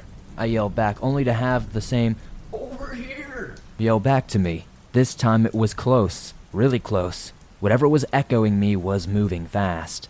To hell with this. I pulled out my phone to call my dad or figure out where I was. But of course, it was dead. The only thing I was sure of was that I did not want to be in those woods any longer. I figured that if I walked in one direction long enough, I would eventually end up at a house or a road. I must have been walking for close to a half an hour with no sign of anything but more woods. The whole way, I had an uneasy feeling. It was like something was there, but it wasn't watching me. It was stalking me. Every time I paused to get my bearings, I could hear the snow crunching under the footsteps. When I had finally had enough, I called out, "Who's there?" But there was nothing but the sound of footsteps circling me. Then I remembered them stopping. I was able to pinpoint where the steps stopped. It was dead ahead of me. I looked out into the woods, and behind a large hemlock I noticed something duck behind the tree. It was quick, so that I couldn't make out many details. But whatever it was tall and skinny enough to hide behind a tree without being seen. By this point, I was determining my next move. I wasn't too afraid to move forward to the hemlock, and I had no interest in finding out whatever creature was hiding only a few feet away from me. I raised my rifle and pulled back the firing pin. I fired a round into the tree, and almost instantly I heard the thing take off at warp speed. Thinking I got rid of this thing, I continued walking in the same direction. I thought if I could get to a road, my dad and grandpa would be looking for me. So I carried on, and so did the storm. After another hour or so, I finally stumbled onto a paved street with no other issues. I had to figure out how to contact my dad so they could pick me up. That is when I heard it again. Dad! Grandpa! The thing had still been stalking me. I fired another round into the air, but it had no effect. The creature kept yelling back at me, and it was getting closer and closer. Once it sounded almost on top of me, it went dead silent. I looked around and heard a welcoming sound. It was my dad's truck coming down the road. Thank God. I piled in and began to tell my dad and grandpa everything. When my dad started to drive off, I looked behind me, and through the red glow of the taillight, I saw a tall figure ducked behind another tree. I, to this day, have never figured out what was stalking me in those woods. If anyone has any idea to what I encountered, I'm all ears.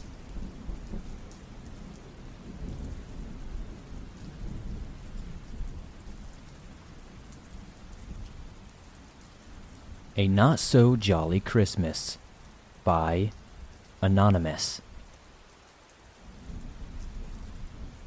I've been dreading sharing this story as the memories are hard to relive.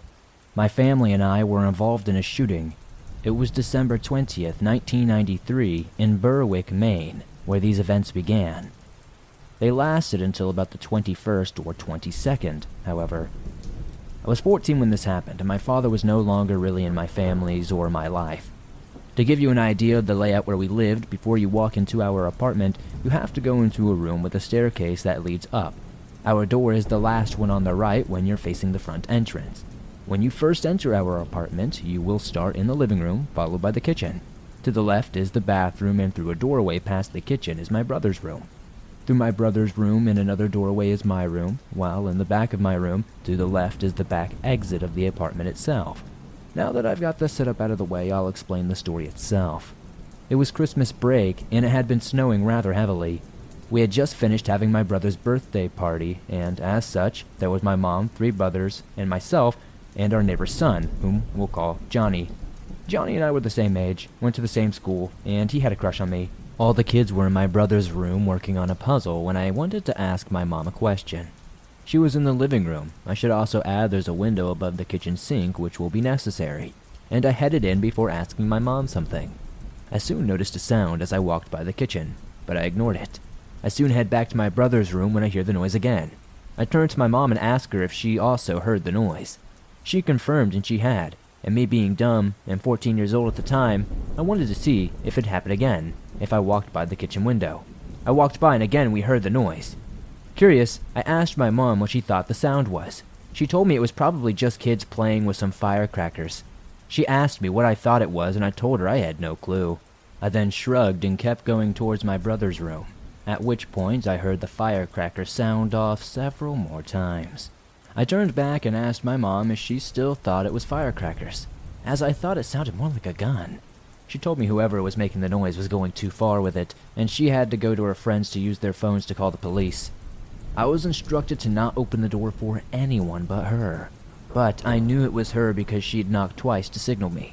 At this point, she locked the door behind her and headed to her friend's house. My brothers must have known something was wrong because they had been worried. They had looks on their face that really showed that they were kind of scared. I instructed them to crawl to the bathroom, and once I grabbed my 1-year-old brother, I joined them, locking the door behind me. I figured things would be safer this way, as there was only one tiny window that no adult would fit through. But if we needed to, we could. We stayed quiet and listened outside. It had only been about a minute when I heard several more popping sounds. My brothers began crying, and I'll admit, although I kept a brave face, I was terrified. I couldn't shake that thought of my mom being out there, and was worried that she could have been shot or worse. Worried about my mother, I handed my little brother to Johnny and said I'd check on my mom. I peeked through the windows of the kitchen and didn't see my mom, which led me to believe I might have overreacted about the entire situation. Just as I was about to calm down, I heard a knocking at the door, which made me jump. Johnny gave me a look as though asking what we should do, but I wasn't really sure what to do. The knocking continued, and I knew it wasn't my mom. Johnny came out and stood next to me, and another knock came at the door. Johnny finally asked who it was, at which point a deep male voice said, It's me. Johnny, unsure of who it was, asked him who the hell was me. The voice then said it was Kevin. I turned to Johnny and said it was okay, as Kevin was my stepdad. Johnny opened the door, and Kevin asked if we had heard the popping sounds. We said yes before Kevin told us to go with him to their place until my mom returned. We agreed, and just as I was about to leave, I saw my mom's friend Bear out in the street. Assuming that was okay, I told Johnny to go with my brothers and rushed to meet Bear. I asked Bear if he had seen my mom, and he had said she was on the phone with the police. I hugged Bear before standing slightly to his left, at which point I noticed he was eyeing a house near the garage. What happened next gave me absolute nightmares, and I still dream about it to this day. I heard the sound of a gun, and Bear grabbed my right arm. Then I heard another sound and blood splattered on me. Bear told me to run as fast as possible as he fell to the ground screaming in pain. He'd been shot in the left cheek. I ran and busted through Johnny's door, crying, shaking, and hyperventilating. I'm asthmatic. As I fell to my knees crying, this is when I met Wendy, who would become my first best friend. She asked me who I was before I started screaming and telling her about my neighbor Bear getting shot in the face. Wendy hung up the phone she was on, and her parents came into the room. Everything after this was a bit hazy on the account of me being in shock and traumatized from witnessing someone get shot in front of me. Wendy took me upstairs to change clothes, and I was trying to say something, but I just couldn't get it out. My mom showed up at the neighbors before bringing us home, but I don't remember when or how. I remember my brother, whose birthday it was, throwing up in the toilet in our apartment. The paramedics tried to get us at one point, but they couldn't because the shooter was shooting everything that moved. I was rocking back and forth, staring into a mirror, shocked when I noticed a man in the mirror. The man looked to be in his 40s, somewhat heavyset, messy hair down to his ears, brown eyes, and appeared unshaven. We were in the bathroom for hours. I'm not sure how many, but the police kept calling, which is how my mom found out the ambulance couldn't get to us. I also heard they had reached Bear and he was alive but in critical condition. This calmed me somewhat because he was alive, but I was still afraid he might not make it. It was quite suddenly when the door was suddenly smashed in, terrifying all of us. It turned out to be SWAT. Although afraid, I began feeling safer, knowing it was all finally over. We all eventually snuck to my bedroom before the gunman started firing again. The police kept us safe, but again we were pinned for hours. At some point the sun came up. I had no concept of time at this point, as I was very shocked. Trauma makes everything feel like a dream. It's the best way I can describe it to anyone who has ever been in a situation where they are traumatized, and it isn't something you can truly understand if you've never been in the case. It's a defense mechanism of the brain, but it can lead to PTSD among other things. My mind had checked out at this point and only snapped again when I watched a tree shatter when a bullet flew through it. Part of me didn't want to believe this, and part of me pondered on how many guns the gunman had. My family was scared, and I was as well, though my mind wasn't fully processing it. I held my 1-year-old brother, singing to him and reassuring him it'd be fine, and we wouldn't let anything happen to him. Eventually, my brother drifted off to sleep, and sometime after, I'm not sure how long, the police told us they would be moving us to Town Hall, which was close to our apartment. The cops informed us to stick close to vehicles and them. They said to keep low and move. After some time, it was finally time to go. The movement we all had was in unison with the police. The gunmen soon opened fire on us. I remember the police firing back and the sound of bullets whizzing by from the police and the gunmen. I remember being terrified and numb all at once. At one point we got behind some vehicles and bullets ricocheted all around us. We heard one hit the top of a tire and pop it. As we approached Town Hall, I saw news reporters and people looking afraid all around us. I forgot about the blanket the police had put around me before leaving our home and tripped over it in the chaos. I didn't get up immediately and remember people freaking out, thinking I had been shot. The truth was I was embarrassed by tripping, and I had hit my head pretty hard on the fall down. A police officer eventually picked me up and began running. We ultimately were cornered by the media, who talked to my mom and myself, and it was a little overwhelming, but I remember feeling some semblance of safety again. We made it to the paramedics, and I remember someone of some importance reassuring us we were safe. It could have been the mayor, and he was dressed sharply enough to be one. Once we arrived at the SIP, or the shelter in place, they had gym mats out and some pizza. After we attempted to play and try to make some normalcy out of the rest of the hours, we eventually settled down and tried to sleep. My sleep, of course, was not uninterrupted as I woke up any time I heard gunfire, but once the gunfire lessened and eventually stopped altogether, I felt an array of feelings and exhaustion overcame me. We were finally, truly safe. I cried myself to sleep until a nightmare woke me up when we all eventually went home again. There was a heaviness in the air when we finally returned to our apartment. We hadn't fully processed everything we went through yet. The apartment never really felt the same after that day. I remember being irrationally angry when I went back to my room. It was a mess, the door had been kicked off the hinges and never shut right after that. Even when it was fixed, it just never really closed. My curtains were destroyed and everything was trashed. I found out later that the police had used my room as a staging ground. Bear, thankfully, made a full recovery from his injuries. Well, the physical ones anyway. I found out years later that he was never the same after being shot in the face. And then again, I'm still not the same myself and I wasn't even shot. I don't blame Bear one bit for being messed up.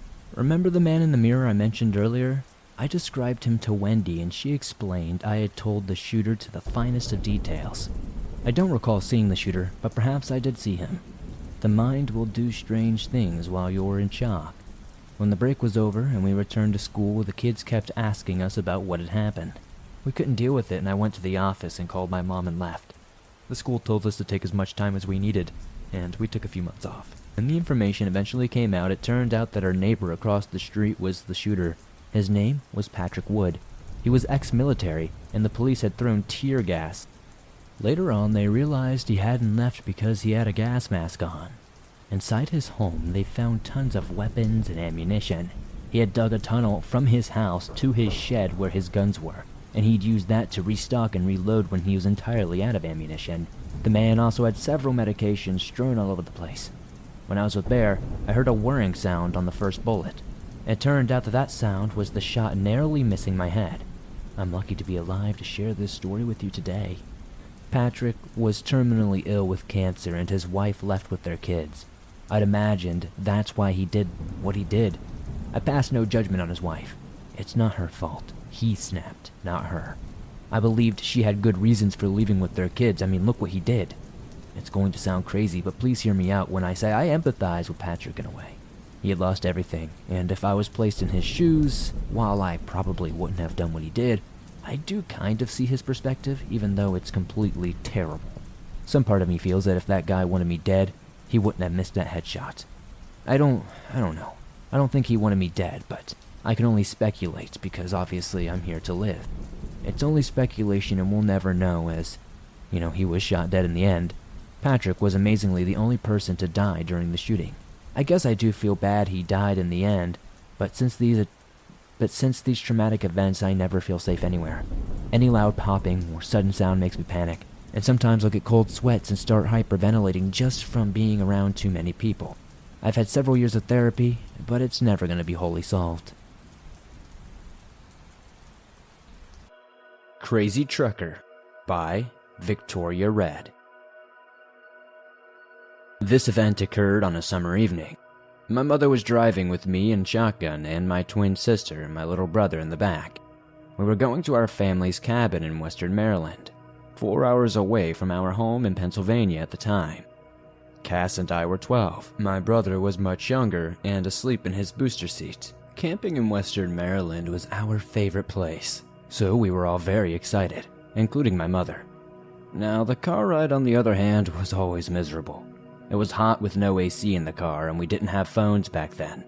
So the few music stations we picked up on the radio that wasn't religious gospel and idle conversation were the only thing that we had for about 4 of those hours. So, more often than not, Cass and I would stare out the window, making up stories about the people we saw and where they were going. And when we drove by truckers, we would try to get them to blow their horns, which was always very satisfying when they'd oblige. But that's where the trouble really began. Cass and I were early bloomers, so by 12 we were already looking much older than we were, and getting a lot of attention from older men wherever we went, much to my mother's annoyance. At the time, we were around 2 hours away from our cabin, when I made eye contact with a trucker and put my hand in the tug motion of the horn on those semi-trucks. He grinned at me and immediately obliged, which made me smile back. But he didn't stop staring and driving next to us. He had seen Cass behind me, my mother, and me, and unfortunately he decided he liked what he saw. I didn't know what some of the gestures he was doing meant until I was much older, and let's just say he was being, very vulgar. When my mom noticed, she told me to keep my eyes down and not encourage him by continuing to look. My mother attempted to slow down so he would pass us, but he also slowed down, staying level with us. Finally, my mother sped up and forced herself in front of his semi-truck. He moved into the slow lane and sped up to meet with us again. This went back and forth. No matter what my mother did, he would be there next to us. There were so few cars on the highway with us that day that we couldn't just disappear from him. I glance over, and I can see that his seat is raised enough that I can see his shoulder moving up and down. And even though Cass and I had no idea what he was doing at the time, my mother did. At this point, my mother flips off the man, and the smile continues on his face, growing wider. Now we're getting to a point where the road turns into just 2 lanes. The trucker cuts us off sharply as it does and ends up in front of us. We're in such a secluded area now that it would be a record if we even see more than 5 cars the entire way. The right lane is against the wall of this giant mountain, and to the left, beyond the safety railing, is a steep drop-off down the hill. The road is also getting more twisty as we got closer and closer to our destination, and it's also starting to get dark. The man is going slowly now and repeatedly swerves into the left lane as my mother tries to speed past him into the wrong road. My mother is getting angry and presses the gas hard. Now, with us in the wrong lane, he insists on pressing the gas too, trying to match our speed. We're midway past the truck when he begins veering into our lane, forcing us inches from the guardrail. Cass and I are screaming in terror, unable to control ourselves.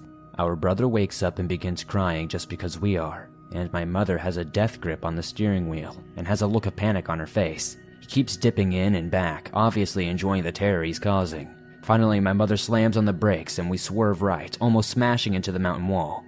We stop then, angled towards the mountain. He doesn't stop and keeps moving forward. I can hear nothing but my heartbeat pounding in my ears. My mother is trembling and takes a deep breath. She doesn't look at us, but my mother struggles to look back up and get back on the road.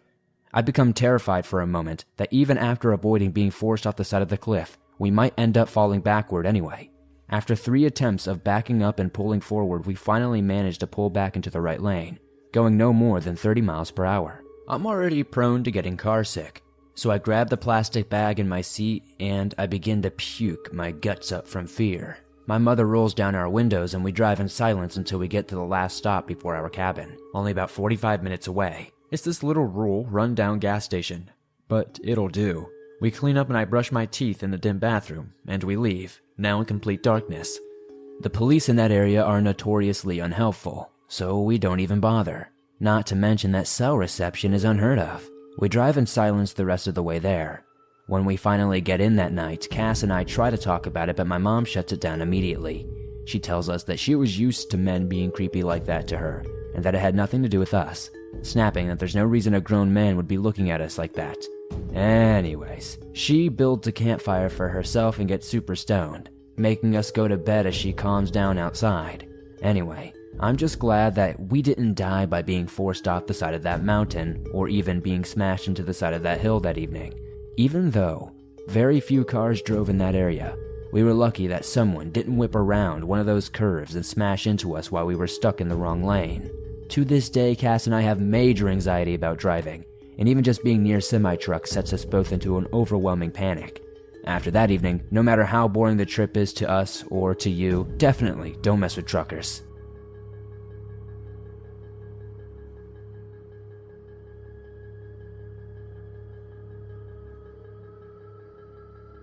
A Terrifying Spirit by Anonymous. I'm an 18-year-old female who now lives with my fiancé. When we first started dating, he had just moved to Maryland from Seattle, so his house was new to him. A few weeks after we started seeing each other, he told me he was hearing tapping noises on his bedroom wall. At least once a week, he would report hearing footsteps in the hallway or tapping on the wall. Once I started sleeping over at his place, the activity seemingly increased. It began with hearing footsteps out in the hallway. Just to get an idea of how disturbing this is, the hallway outside his room is tile, and we would hear bare feet slapping on the tile when we knew no one else was in the house. Late one night, I went to the bathroom down the hall. I didn't bother to turn the hall light on, so I didn't find it strange when I saw a large black shadow in front of the laundry room. I assumed that it was just the drying rack and paid no attention. About an hour later, I went to the bathroom again, only to see that the shadow was gone. I asked my fiancé if he had gotten up to move the drying rack, to which he looked confused and asked, What drying rack? I told him when I had gone to the bathroom that I had seen a shadow in front of the laundry room, and he turned white.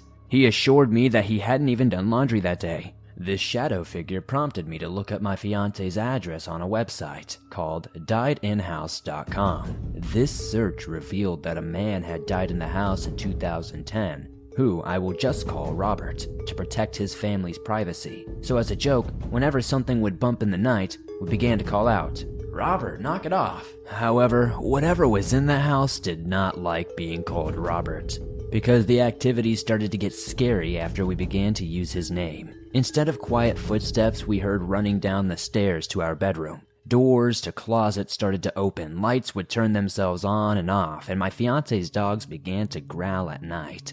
This was incredibly unsettling because these dogs never barked at anything besides other dogs and were so affectionate. One horrifying experience was when I was awake late at night while my fiance was already asleep. The hall light was on and was shining underneath the door. I heard the footsteps coming down the stairs, and to my horror, I also saw two shadows appear underneath the door as if someone was standing in front of it. The shadow eventually moved away just before the hall light clicked off by itself. The breaking point came one night when I was staying at my own house, and my fiance and I had fallen asleep on FaceTime. Around 3 a.m, a horrible screeching or growling sound woke me up. This sound was so loud it hurt my ears. I thought it was my speaker next to my bed malfunctioning, so I ripped the power cord out. However, it didn't stop, and then I realized it was coming from my phone, which was still on FaceTime. I turned my volume down, but the sound was still unbearable, so I figured it must be some sort of glitch and hung up the video call and went back to sleep. The following day, my fiance called me in a panic, telling me that he had woken up at 3 a.m. hearing this horrible screeching sound. Only, he couldn't move. It was like he was stuck in some sort of sleep paralysis. He heard the ding of the FaceTime call ending while the screeching continued. He said it was so loud it felt like it was inside his skull. While in his sleep paralysis, he saw hooded figures around his room whispering. I felt sick and told him the sound had woken me up too, but I was incredibly freaked out since it continued in his room even after I ended the call. After this incident, my fiance and his mother saged the entire house. After the sage, the activity came to a screeching halt. Now, we occasionally hear footsteps, but nothing nearly as terrifying as before. We are about to move to a new house, and I just hope there aren't any evil spirits in this house that we will have to deal with.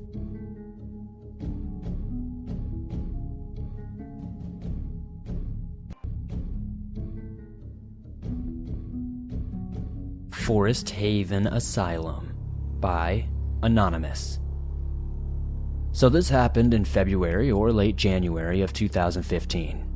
My friends and I decided to try an urban exploring wooded area investigation. I wasn't really in the condition to walk or run because I had recently suffered a pretty intense concussion. Weeks of research into this place was hyping me and Steven up. The site, Forest Haven, was a local asylum and institution for people with mental and intellectual disabilities. From what I've read, they once committed a Haitian woman with an intelligence deficit. She couldn't speak English, and they thought it was easier to commit her to the asylum and forget. More atrocities there involved dozens of patients strapped into beds with the restraint altering their bones to the point that they looked deformed with congenital disabilities. A lot of kids and mentally impaired adults suffered from asphyxiation. I'll put more links in the description with related articles if you'd like to learn more. I'm talking more about my experience and just need to set up the context. Alright, so we decided to park on the opposite side of the asylum. If you Google it, the first photo you see is a small church and school-like building on a small path leading to the asylum. I'm not sure if it was part of it, but it most likely was. Unfortunately, the entirety of that building was caved in, so the chance of us exploring it was very minimal. We didn't have any rope or anything to pull us up.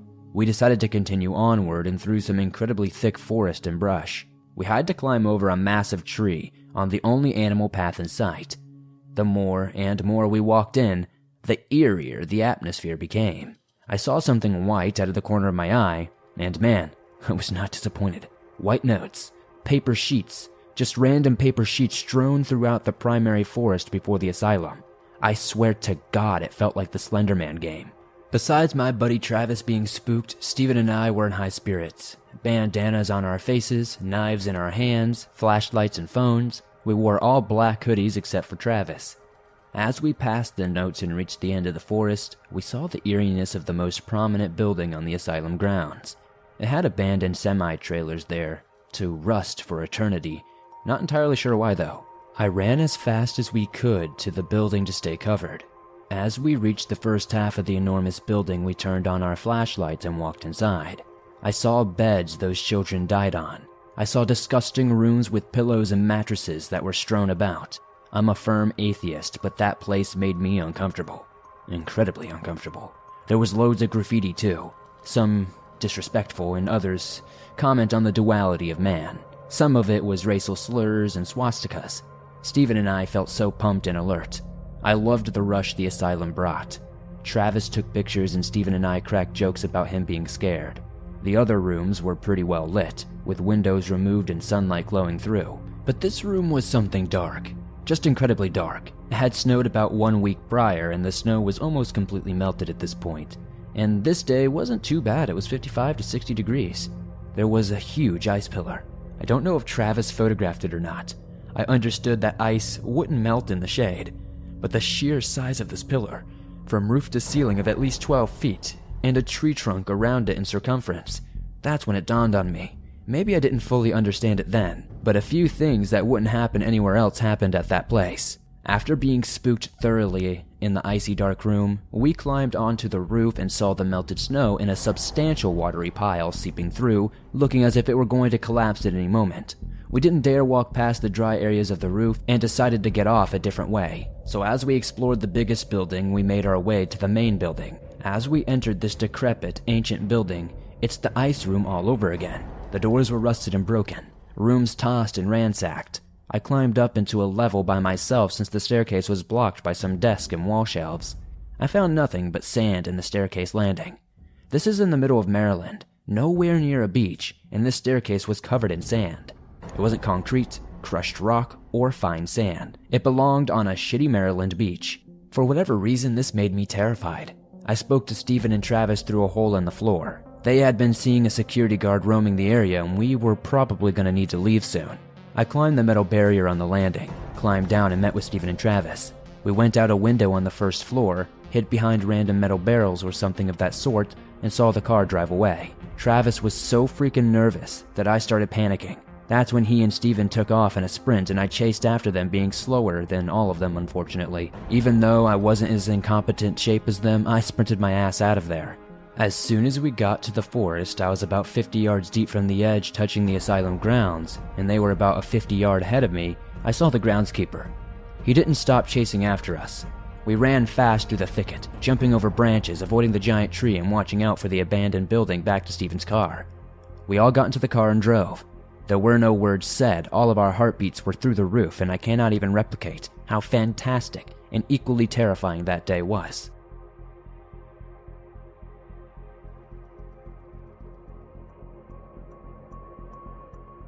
The Morning Visitor by Method Writer 85. I had this supervisor, Kate. One day, we had a discussion that turned into the unexplained, and she told me about something that happened when she was a teenager. She tries to debunk crazy things that have happened, but this is one she hasn't been able to. It was the summer after she graduated high school, sometime in the late half of the 1990s. She was 18 at the time. Her friend Billy was a few years older but still lived with his mother in their house. This was in a small city in western Maryland, and Billy's house had just enough land that he could throw raging, day-to-night summer parties complete with bonfires. At the same time, they weren't very isolated, and random people from the surrounding neighborhoods would always show up at the party. One day, Billy met this skater kid named Nick, and he seemed chill. Being a social animal guy, Billy invited him to hang out with him at the house. Billy probably also took pity on Nick because Nick told him he was a runaway living at the park. So they would play video games, go on rides, and party till late at night. Nick started showing up every day at Billy's house, knocking at the door at 7 a.m. sharp and engaging him in the morning till night drinking. He was about 16 with dark eyes and dark spiky hair. Remember, this was the late 90s. He seemed relatively normal and everything except for a couple of things. The first was that he always wore the same thing, a plain t-shirt and a pair of camo print cargo shorts. Even though he was sleeping in a park, his clothes always looked clean.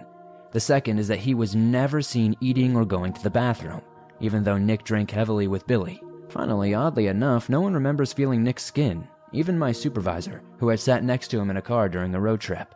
She hung out with Billy and Nick at Billy's house 2 times, and each time she said her friend felt like something was very off with Nick, especially when he would give off this laugh that sounded very evil and maniacal. He also seemed to get kookier and weirder when they went on road trips and got further away from Billy's city. Nick would also never shut up about his father's gun collection. Finally, Billy's hospitality reached its limits after 2 weeks of waking Billy up at 7 a.m. to go party. Billy snapped at Nick at his front door. He said, "Look, Nick, you've been coming here every morning for 2 weeks. You're waking up my mother who's trying to sleep. You need to go now. Please just come back later." Then he slammed the door shut. Nick never showed up again.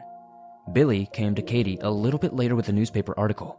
It was about Nick, who had killed himself. Nick had escaped the mental asylum his parents had put him in Billy's town, got to his father's house, and shot himself with his father's gun. Billy was initially upset because he felt he must have put Nick over the edge when he kicked him out, until he checked the dates.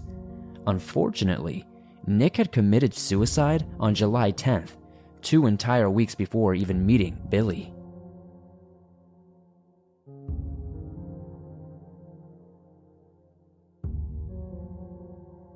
The Walk by Aspiring Waffle. I am a 23-year-old woman, and I am half Cherokee from Georgia. When this story took place, my fiancé and I lived on a large farm in Maryland.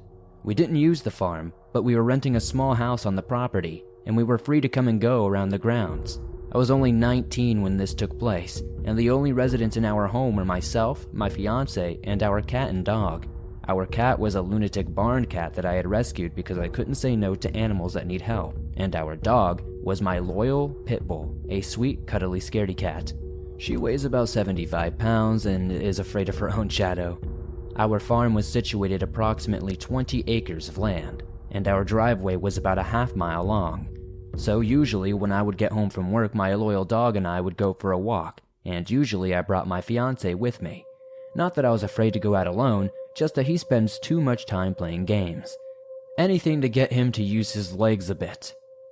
We would walk down the long driveway, and then after that there was a 12-mile-long road through the woods and farms until it finally reconnected with civilization. So it was safe to say that we were far, far from other people, except for our landlord, of course. The first mile was through open farmland, followed by a brief patch of forest, and then about a half-mile of wheat fields, and solid forest for 2 more miles. Now that you have a bit of the layout, on to the creepy bit. So it started like any other weekday evening. My fiancé and I returned home from work to our happy cottage and happy pets. Harley, our dog, was frantic to go for a walk, so I quieted her, changed into my walking clothes, and asked my fiancé if he would join me. He had gotten home shortly after me and said he had seen one of the coyotes that we have around close to the field by our house. Still, as you may know, coyotes are mostly scavengers, especially out here on the East Coast, so I wasn't too worried, and I am very capable of defending myself if need be. I called him a puss and then told Harley that we could go without him. Laughing to myself, we left the cottage and started walking toward the driveway. The sun was going down, the October air had started to get a chill, and it rustled through the cornfields next to our long driveway. The corn was about 6 feet tall at this point in the year and impossible to see through, so I assumed that my fiancé was just trying to scare me because there was no way he could have seen a coyote in this field. Harley was enjoying her time in the area, tearing in and out of the corn stalks on our way up to the driveway, and I knew that as big of a coward as she was, she would quickly alert me to any danger running by. By the time I reached the end of the driveway, the sun had set, and the moon, which had already come out, was shining high about the cornfields. It wasn't quite complete, but it provided enough light that I didn't need to use my flashlight or Harley's collar light. We turned left down the road and proceeded across the first section of the field. The first field was soybeans. If you don't know, they are relatively short plants that don't really cover much. Nothing more than a rabbit could really hide in them. Off in the distance, I spotted a few deer, but nothing alarming, so we relaxed and enjoyed our walk through the night air. I threw a stick and Harley brought it back over and over again. Typical dog and owner stuff. We reached the first small section of trees and Harley stopped and bumped into my leg, letting me know there was something ahead. It wasn't a coyote or a deer, but a rabbit that had been hit by a passing car and was still struggling. As much as I hate to say this, there was no way it was going to live, and honestly, it's probably what drew the coyote pack in. I knelt by it, using my knife, quickly putting it out of his misery, as my family had taught me to do so in the past. Feeling sad but somewhat relieved that we had only encountered a handful of deer and this poor rabbit, we continued our walk past into the following field. This was a wheat field and the wheat was about ready to harvest, so it was pretty tall and hard to see. The area was quiet, though, and Harley didn't do anything, so I figured the coyotes had passed on. Now, this is the part that you've been waiting for, and I don't know what it was, but here it is. We rounded the corner of the field and into an area with wheat on our left and forest on our right. The air seemed to go still. Harley got closer to me and I heard rustling in the wheat field. I saw 3 tails circling back toward the forest. Crap, coyotes. The eastern coyotes are small, but in a pack they get pretty ballsy.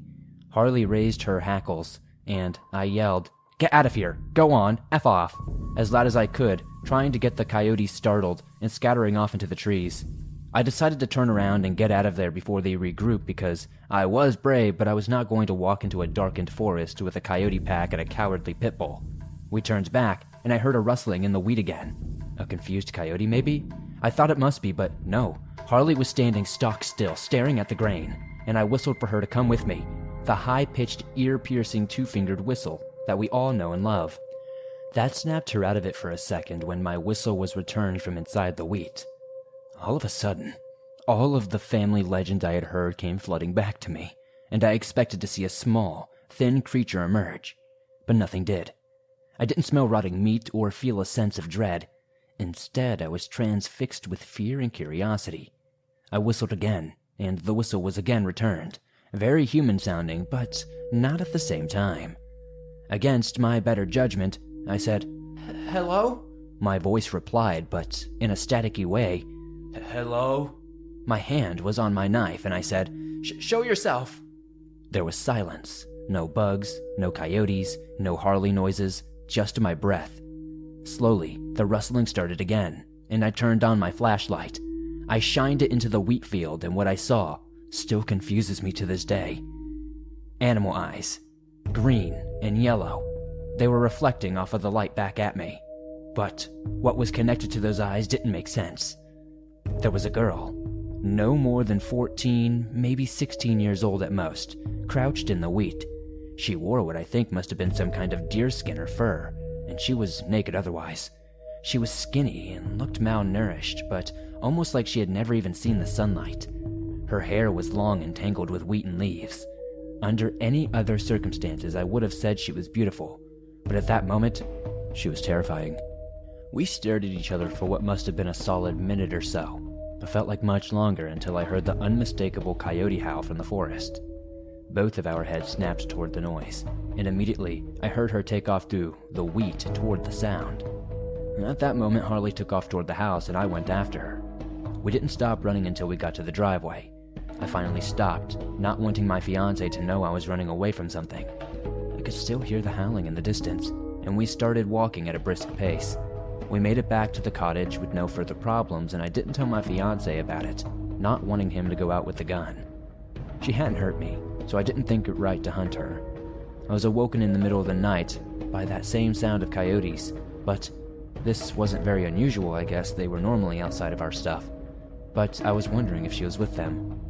When I was coming home from work about a month later, I had stopped obsessing about that night, and I almost thought that I had imagined it, when I had to slam on my brakes for something on the road. It was dark. When my headlights hit its eyes, it reflected green and yellow. It was a large coyote, the biggest I had ever seen. It just stared at my car for a moment, and ran back off into the woods. I know this sounds crazy, but I still wonder if that was the same girl.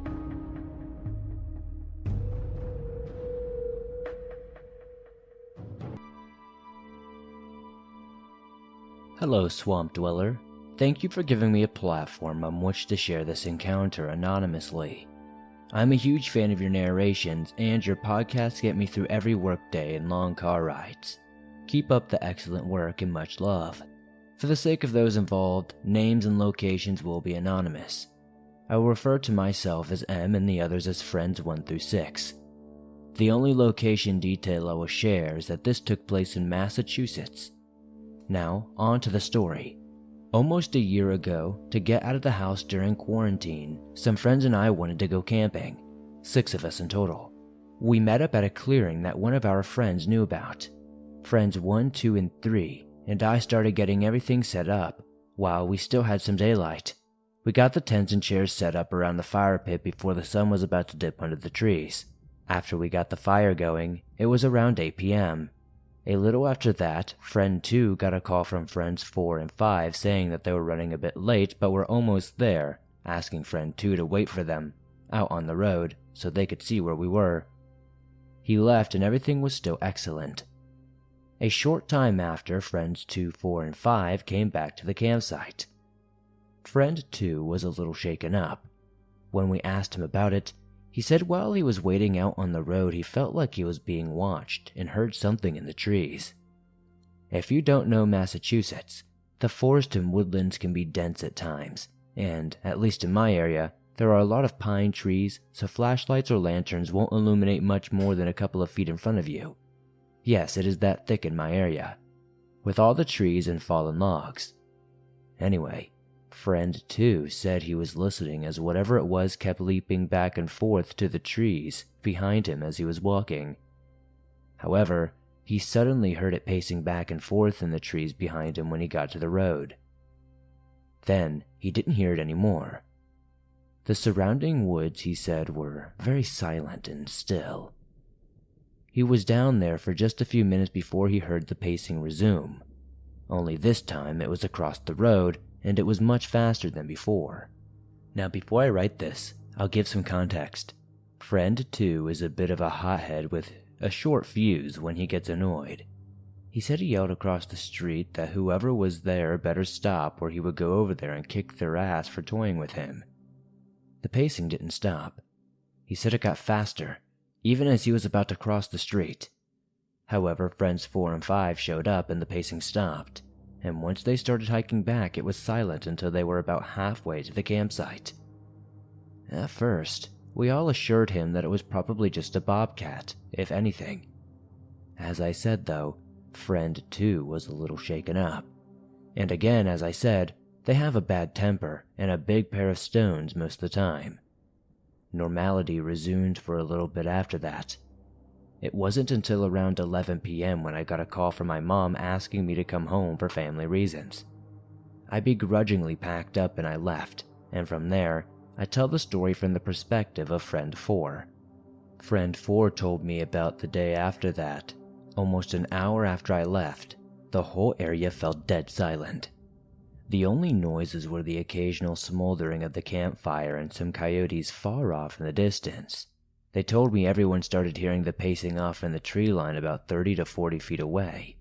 They told me friend 1 was trying to keep everyone calm, saying it was just a deer or a bobcat and that it would go away after a little bit. Now friends 2 and 3, who were a couple, started thinking about leaving as friend 3 said they were feeling uneasy. Now some context. I have always been a night owl, to the point where it's become an inside joke in our group that I am an owl secretly, so I have the nickname Owl. Friend 4 said they tried to start making jokes about the others and how they were being. They said if I were there, I would have summoned an army of owls or something to dispatch whatever it was. However, as he said that, they said the thing pacing stopped, and then they heard it start to hoot. At first, it was like the sound you would make when teaching your child the sounds of animals, and slowly evolved it into a more accurate, full impersonation of an owl. As the hoots progressed, the pacing picked up again, but this time faster.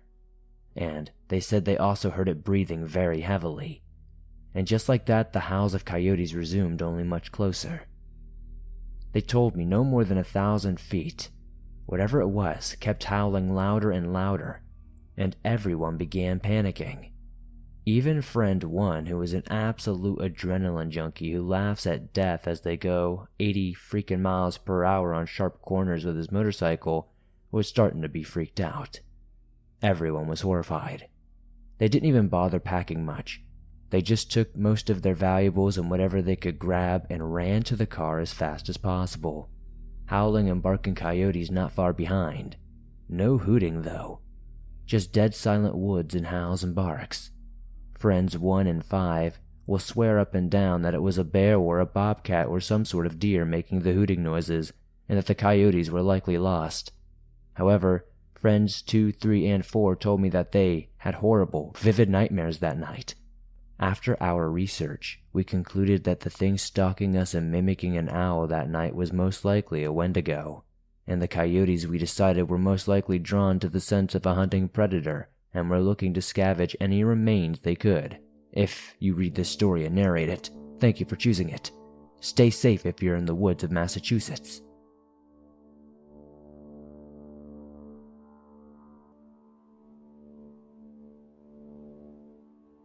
My friends like to tease me about this whenever I tell this story and say I'm exaggerating when I say that I felt pure evil from that place.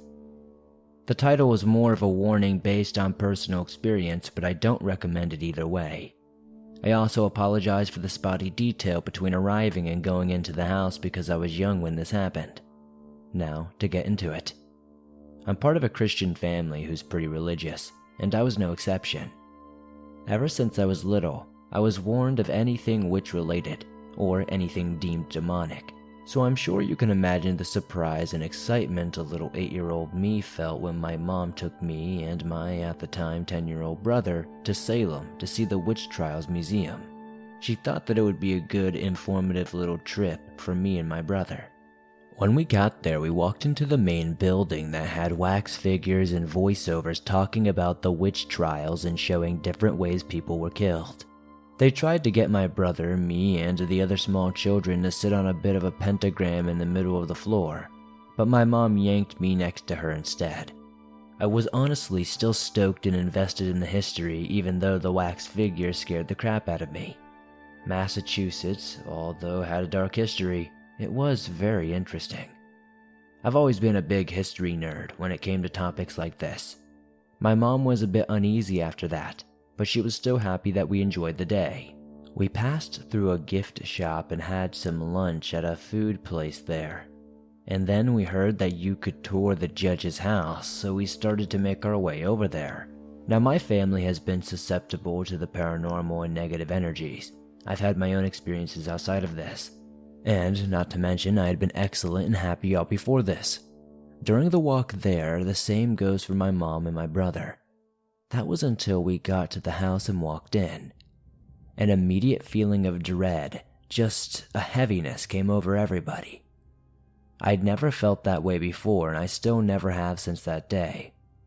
I still can't put into accurate words the feeling that washed over me. I felt like I had been punched in the gut, and then had weights attached to my feet.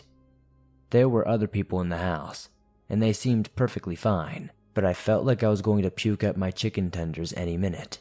My mom, who had let me have a few feet of freedom, was ushering my brother outside the house because he felt sick and on the verge of tears.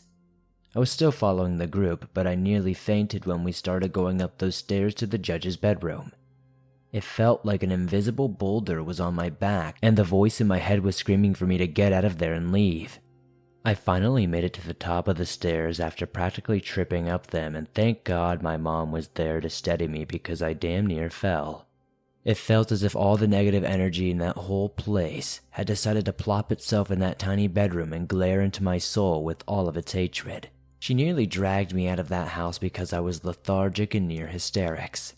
As I stepped foot out of that house, my head started to clear and I felt nausea subside. We left right then, and when we got into the car, we prayed for at least 5 minutes straight. It wasn't until a few years ago that I asked my mom about that place and if she knew why it had affected my brother like that and me. She admitted that it also affected her in the same way, and her focus was to get my brother and me out of there. Recently, I brought it up again with my mother, and she told me something else that I did not know. There was a heavy negative energy in our house when we got home for a few weeks after. My Catholic grandmother, who didn't think we went until after this, came down to visit and said she heard steps on the stairs when no one was home. It just felt like this awful, heavy presence was in our house. I don't know how long this lasted as my mom didn't really specify, and I was too young to really remember. I don't remember much after leaving the museum, and I don't think they're lying. My theory on why this all happened was because an evil man died in that house. I think either his spirit is still there, or maybe my family could sense the pure evil, or he had just left all his negative energy there when he died. I don't know if it was because he was religious or we were religious, but whatever it was, that house did not want my family there. You can choose to believe me or not, but I know what I felt and experienced, and it was something I'd wish not on my worst enemy. Salem, Massachusetts has some truly scary things lurking within it.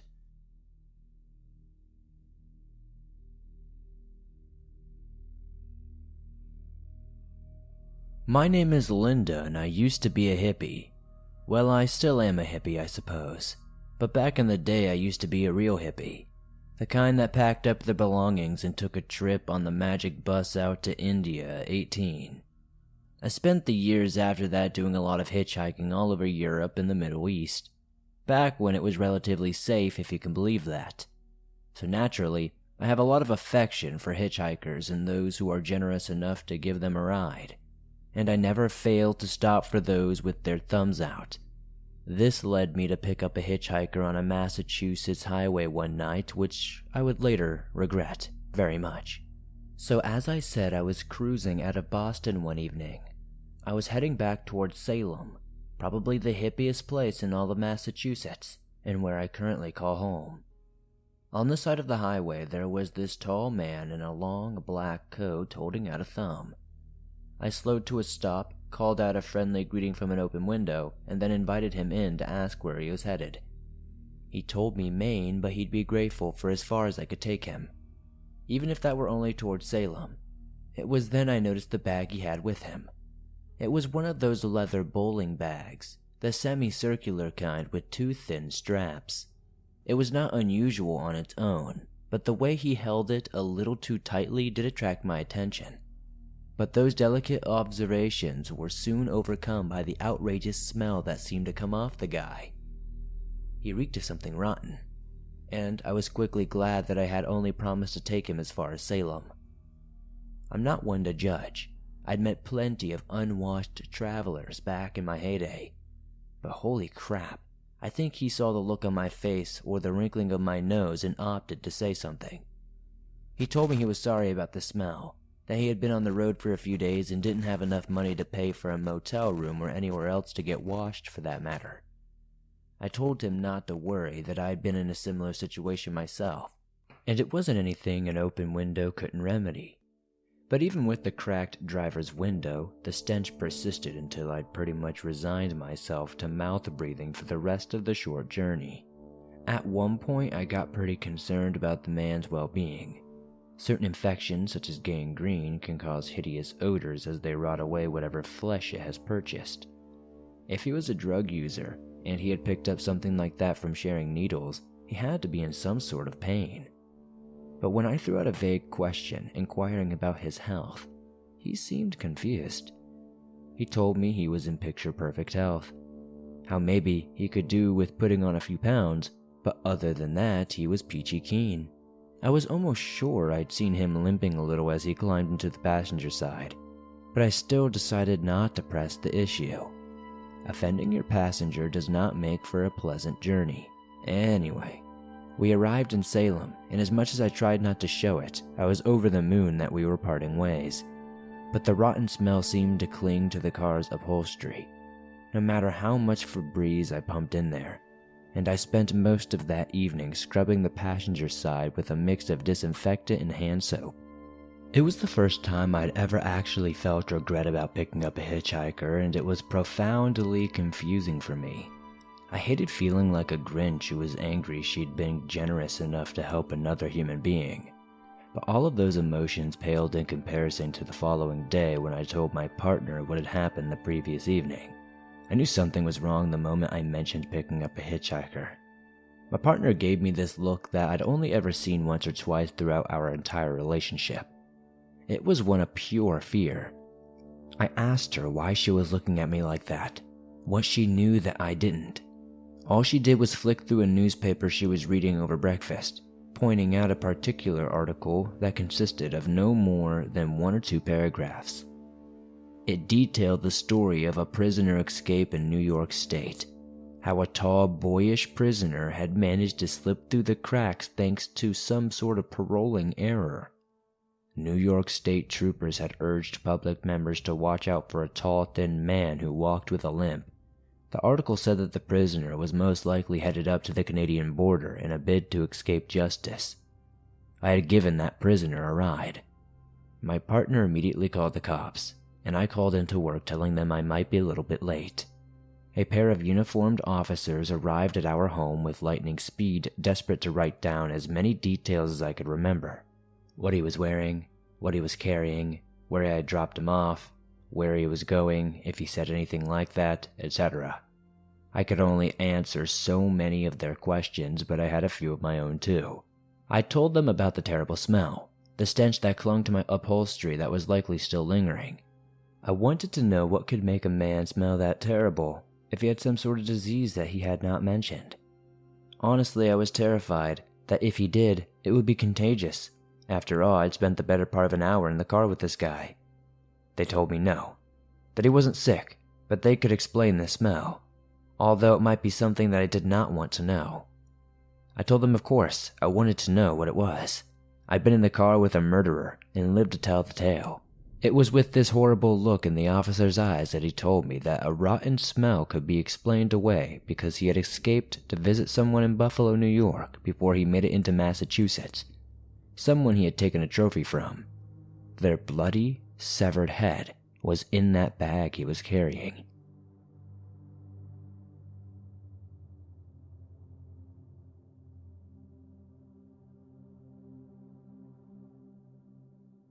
When I think back on my childhood, I remember that I used to have awful night terrors.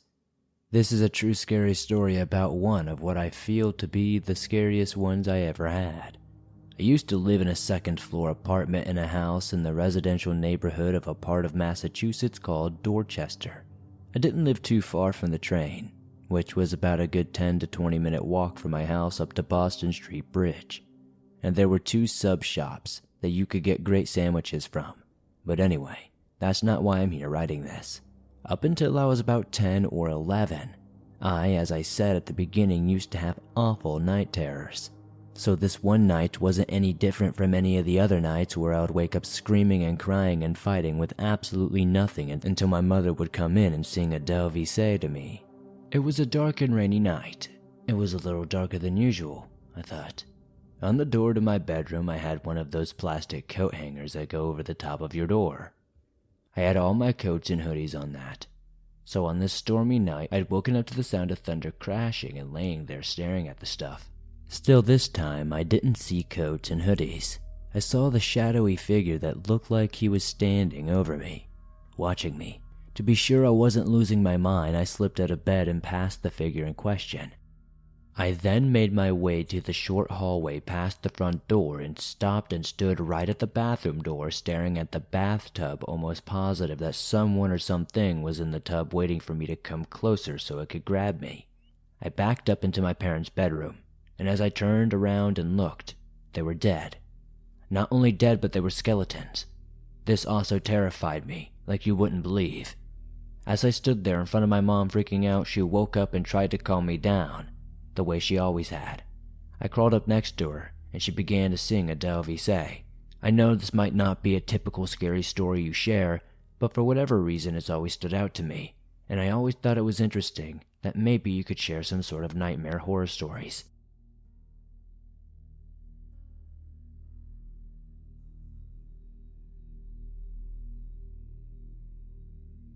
I was having a conversation about urban legends with my boyfriend and his friend who was in town, who happens to be a stand-up comedian. The topic came up of, no, I actually know someone that happened to. So here's my story. Back around 2003, I worked in a clothing store known for inexpensive t-shirts at a mall in a smaller northern city in central Massachusetts. I am a bit of a taller woman, just a hair shy of 5'11", with small, medium hourglass frame, light hair, light eyes, I was 18 when this happened. My friend that I worked with met up with me to pick up our checks and schedules and shop a little bit. She's no joke, 4'11", and still looks like she's 12, even though she's now in her 30s. We were both active in the hardcore scene at the time, but I looked a little more clean-cut than her. She liked piercings, I liked tattoos. We were parting ways since we parked in the same lot but in different sections. I gave her a hug and walked away. I heard someone call, "Miss," and I turned around. It was a short, fat guy with a bottle in his hand coming towards me. "Miss, I got my wife this perfume. Will you smell it for me? Tell me if it's good." Nope, frick off. I kept walking to my car, taking my Nokia out to call Jackie as I walked over. The dude persisted and started hitting notes of agitation in his voice, following me all the while, increasing the speed of his pace, saying he just needed me to smell it. Jackie answered, "Some guy's following me, drive down my road please." He heard me on the phone and stopped following me immediately. Jackie drove up alongside me and moments later described the guy, asking if it was him, which I confirmed.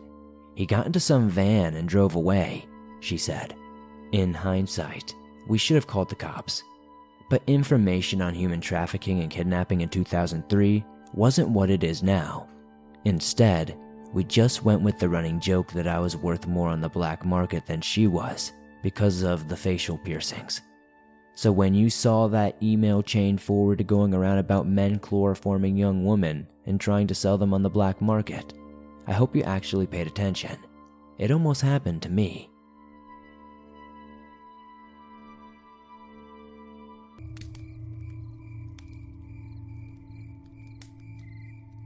So these are 4 experiences I've had all growing up in a small town in western Michigan. From the age of 6 to 18, when I finally left the state. I will put them together in order, in the way they happened. When I was 6 during the summer, I would always wake up before my mom and walk to our living room and look out our sliding glass door for deer. My parents owned about 7 acres, and almost all of it was open field. This morning though, I walked up to the slider and looked out, and the only way I can describe what I saw was that this thing was a big-headed black dog, just staring back at me from about 100 yards away. It looked like it was just staring me in the eyes, like it knew I had just walked up to the sliding door. It was leaning on a low-hanging branch, and it didn't seem right. The head was insanely large. Most of my family owned large dogs, so I knew it just didn't seem right. It seemed more like a dog rather than a bear, though. I sprinted back to my room and waited until my mom woke up, but I never said anything. The second weird thing I saw was, of course, another morning I woke up in early November. I was around 10 years old this time, looking for deer. This time I saw something running along the woodline, about 100 yards away. It was about the height of a Great Dane, and silver and gray in color. Not multicolor, just one flat color. It was huge, and it had a head that appeared to be like a wolf, but its fur was short and not very shaggy, which was weird, because it's November in Michigan, and everything has a winter coat at this point. It was just trotting along the woodline, stop and marking a spot, and kept on going and repeating this. I could not believe how tall it was, and how quickly it just moved along. The third encounter was when I was 13, and I just got into trapping. I was setting a trap up one night hoping to catch a coyote. All of a sudden, I hear this bone-snapping sound coming from the woods. I then realized there are no birds making any sounds at all, and all the insects have gone quiet. I know it's unwise to run if you think there's a predator around, but I wasn't sticking around to see what was making that noise. I went out the next day with my 30-30 and retrieved my trapping gear. Surprisingly, nothing was touched, not even the bait. This final story is the one that scared me the most though. I was 17 years old, and it was a summer evening. We would leave our sliding glass door open, and just had our screen door shut. This was to let the cool breeze into the house. We had a black lab that would just lay by the screen door and smell all the scents from outside. She did this every night. But on this night, she started to growl, and her hackles came up, and she slowly walked away from the door. So I walked over to the screen door to look into the woods. This was about a little over 100 yards away. I could hear something heavy moving through the woods. I always kept a flashlight near the door because I would like to shine and see how many deer would walk through the field at night. No, I never poached a deer or shot at them or anything like that. I just liked to see how many there were. So, while I shined the light, I saw a set of eyes pop up in this clearing in the woods. The light wasn't that bright, so I wasn't able to pick up anything much of the body or what it really looked like. But when I saw the eyes, they weren't like a deer's. They were whitish in color, and they had like this bluish red tint to it, and they were wider apart than any other normal deer's eyes would be. Now, I couldn't tell you the exact distance this thing was, because the clearing was probably 75 yards long and 40 yards wide, and about 100 yards away from where I was even at. But the eyes were unusually far apart. It wasn't blinking, and it just stared at me, with this blank, almost demonic stare. Writing this now, it still gives me chills. So, after staring for a minute, I decided to make a deer snort sound to see if it would turn its head. No dice. I made the noise 3 times very loud. It just stared, not blinking at all. So I decided I would stomp on the wooden deck. I stomped twice so loud that it woke my brother up, and my mom came out and asked me what I was doing. The whole time it just stared back at me, and never blinked a single time. I decided then that I was going to go back inside and lock the door. Ever since then, I've had no clue what it was, but I guess I really never wanted to go find out either.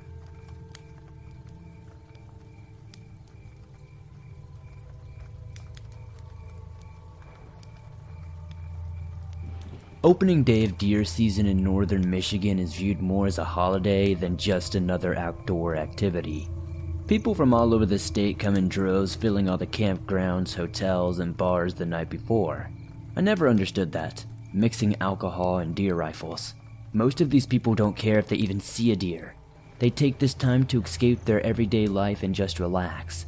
Although some are too hungover to even get up the next morning to trek through the woods to their hunting spot. Our family is fortunate. We have resided in the small town of Grayling, Michigan since the early 1930s. We have a couple hundred acres of land that is used primarily for farming and hunting.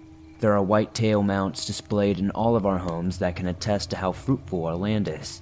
We used to get together the night before opening day and partake in several intense poker games. Additionally, we would take this time to do some last-minute strategizing and go over our gear by doing a mental checklist.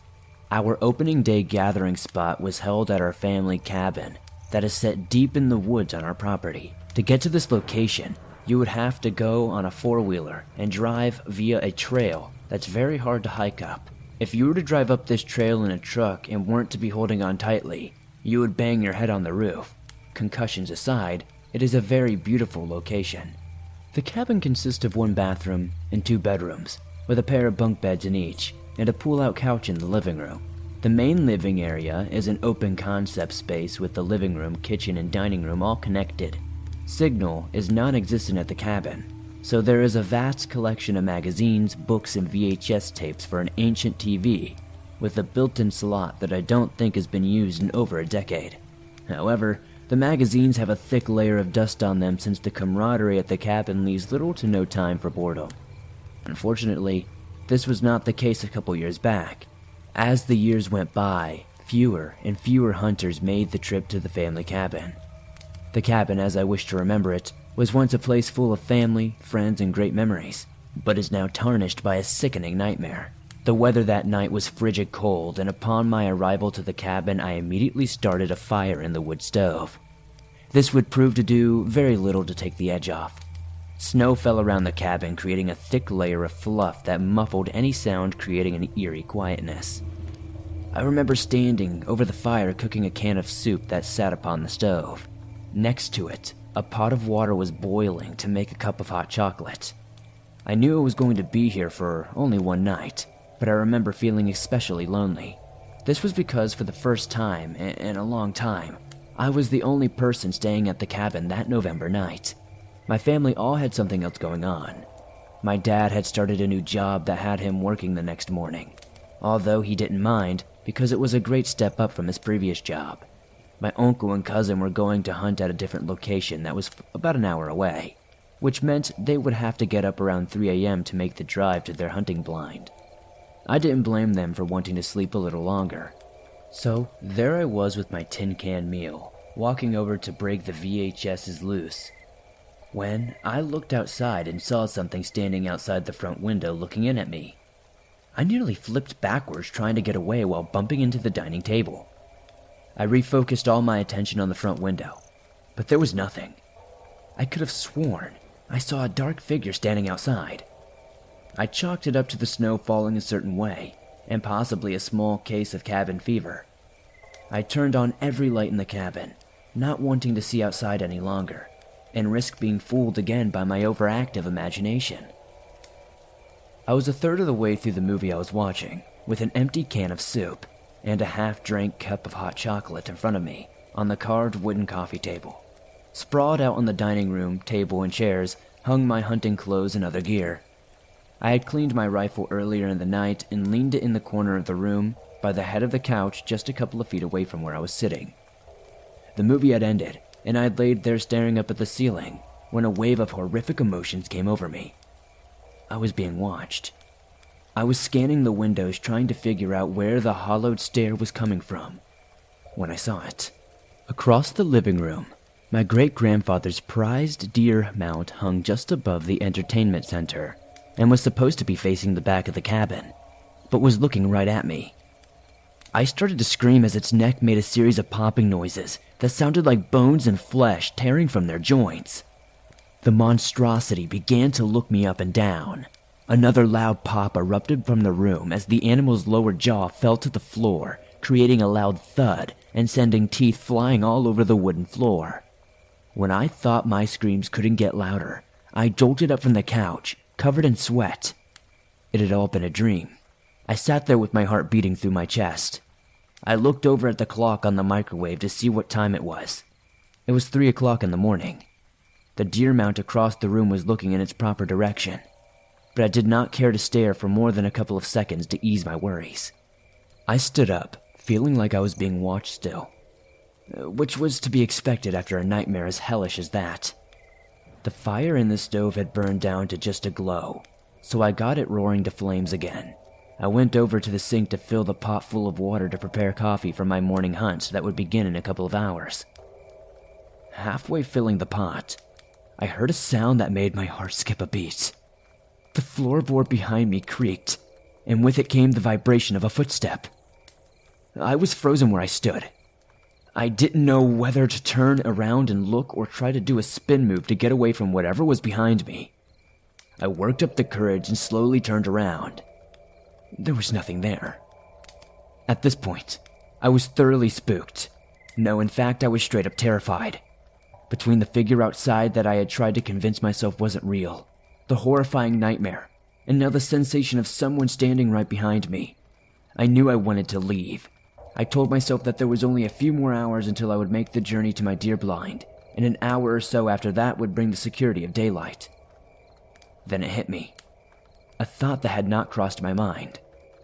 I was supposed to leave the cabin and walk through the darkness of the forest. This sent shivers down my spine. I knew I would have my rifle with me for protection, but this still didn't put my mind at ease.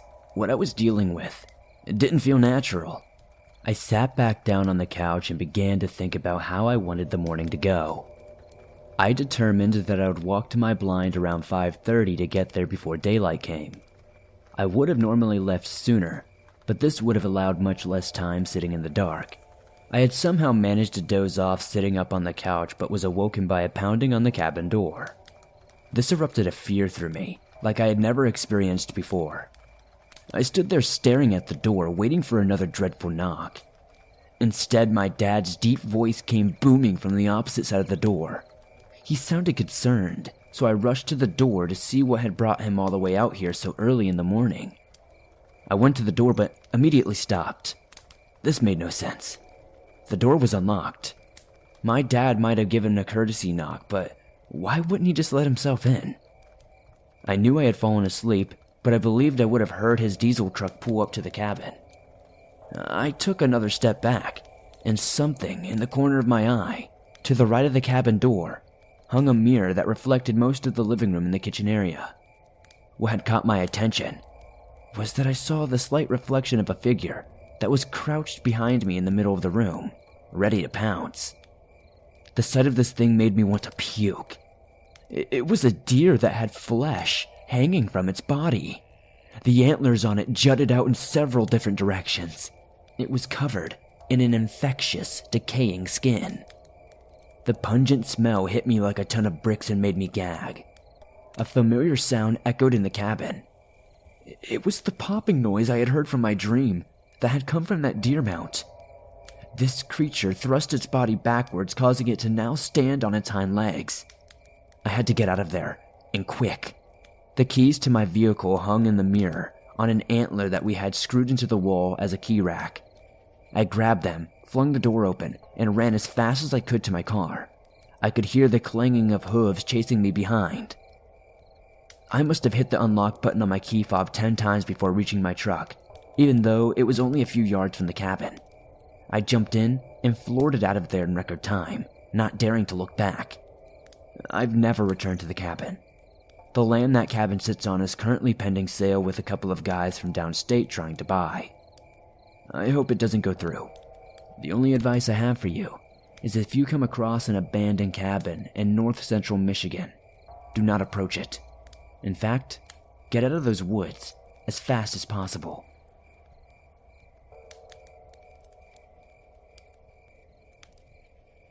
Hey Swamp Dweller, to give you some backstory, I moved from Port Huron, Michigan to a small, quiet town in the Upper Peninsula of Michigan back in June.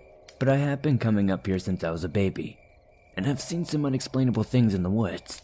But that's for another time. Anyway, this happened 2 days ago. My friends were visiting their grandparents for a week, and the day before they left they invited me and my brother over to hang out one last time. So we went over. Their grandparents own 30 acres of land, and has some toys that we can ride on the trails. One is a side-by-side, and the other is a four-wheeler. So a group of us piled up on the side-by-side and 2 went on the four-wheeler. They were ahead of us by a little bit, so I figured I'd try to scare them by taking another trail and pulling out in front of them. But we waited in the same spot for about 5 minutes, waiting for them to pass us. But they never did. So I drove us back up to the house and they were waiting for us, visibly shaking. So me, being the kind of guy I am, asked what was wrong or what they saw. They said they saw a side-by-side following them, but it was all dark and they couldn't make out any figures in it. Mind you, at the time, there were 5 people on the side-by-side. So, I had them take us back to the spot that they saw this thing. I'm an avid hunter and fisher, so I can track relatively well, and I know what tracks belong to what. As soon as we pulled up, I noticed a completely different set of tire tracks that didn't belong to any of our grandparents' vehicles. So I followed them for a while, but they just seemingly disappeared. So again, we went back up to the house, and that's when things really got weird. One of our friends decided she was going to take a walk into the woods alone. I said, you know, that's not a good idea. There was a pack of wolves spotted about a half mile out of town yesterday. She said, I know, and with that walked off. I decided to follow her along with a group of our friends. As we rounded the first corner, she was gone. I mean, like gone, disappeared into thin air gone. I followed her footprints, but they stopped abruptly, and that's when I got nervous. I've been listening to your channel for a long time, maybe over a year now, and I know not to go alone into the woods. So I went back to the group in the trail, and as we turned the other way, there she was, standing right there. Scared the hell out of us all. Then she said a name we will never forget. She said the name Francis. Apparently, somebody with that name lived in this house a long time ago and killed themselves in that exact area we were hanging out in. I truly don't know what happened that day, but I do like to think that maybe the energy in that area had something to do with it.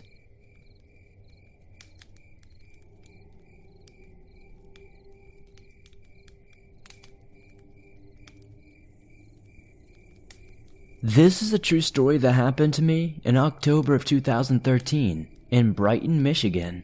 Ironically, this happened the night before Halloween, Devil's Eve. I was 13 at the time in middle school. It was a late evening, about 9 p.m., and it was just about completely dark out, but it was a full moon that night.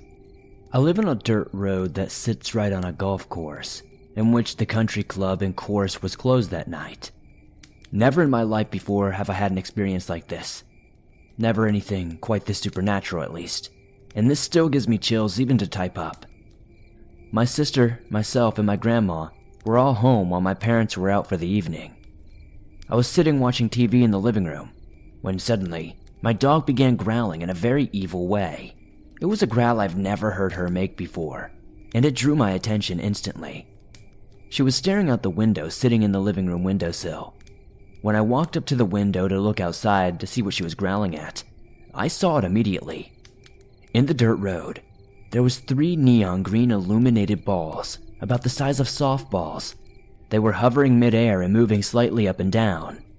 At first, I figured it was the neighbors going for a walk, and they had a glow of some sort, but it was hard to tell what the color was because they almost looked like they were interchanging.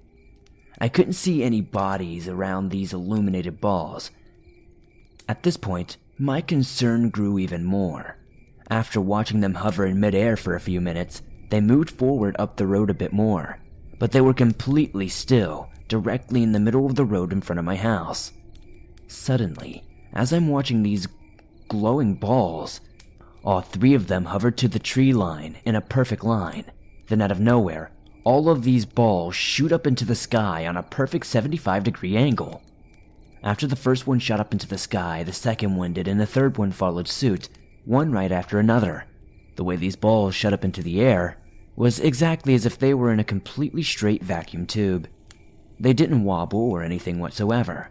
While they shot into the sky, it was like they were sucked into the sky, and they shot up very fast. I was completely blown away, and didn't even know what to think. It wasn't even possible that it was caused by anything natural. I could see most of everything, because everything was lit up from the moon, since it was a full moon like I mentioned. I was able to see exactly where these glowing balls were hovering, but there was no human in sight. All my neighbors were inside for the night, and as I said, the country club was closed. There were no cars and nothing was around. I immediately ran to grab my sister and told her everything that had just happened, and we went to turn every light on in the house, so whatever it was couldn't see inside. We began watching for about 10 or 15 minutes when out of nowhere the 3 balls came flying out of the sky all at once. After they landed, the 3 glowing balls began hovering. They were about 10 to 13 feet in the air. They were directly above the fairway on the golf course at this point, and the fairway had been lit up completely by the moonlight.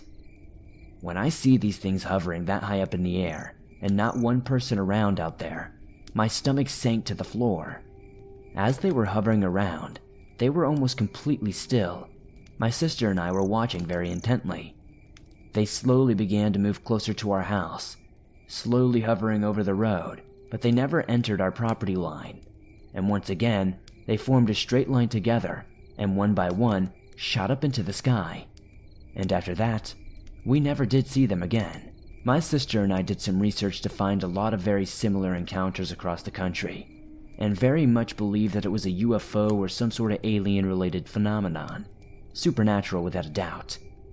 These glowing balls just didn't come flying out of nowhere and then shoot up into the sky on a perfect angle. To this day, we are still unsure of what this was, but I don't think I ever really will find the true meaning of what happened. All I know is that I wanted to send this into your show to see if anybody else has had a similar encounter. Thank you for reading, and I really enjoy your videos.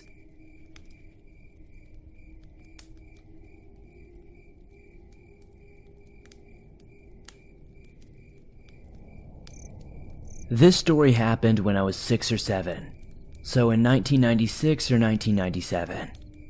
My family lived out in rural Michigan, and every October, they would throw a big party called the Hayride. My friends and family would all come over. There'd be a bonfire, hayride, food, music, basically a big country party with 100 people or so. The hayrides were one of the few times that I could stay up super late. After one hayride, I was in the second story of the house getting ready for bed. I remember hearing a loud noise outside, so I went to the window. It was completely dark out at the time, It was probably around 10:30 or 11 p.m. I heard my parents walking outside and talking very loudly, so I wasn't too concerned at first.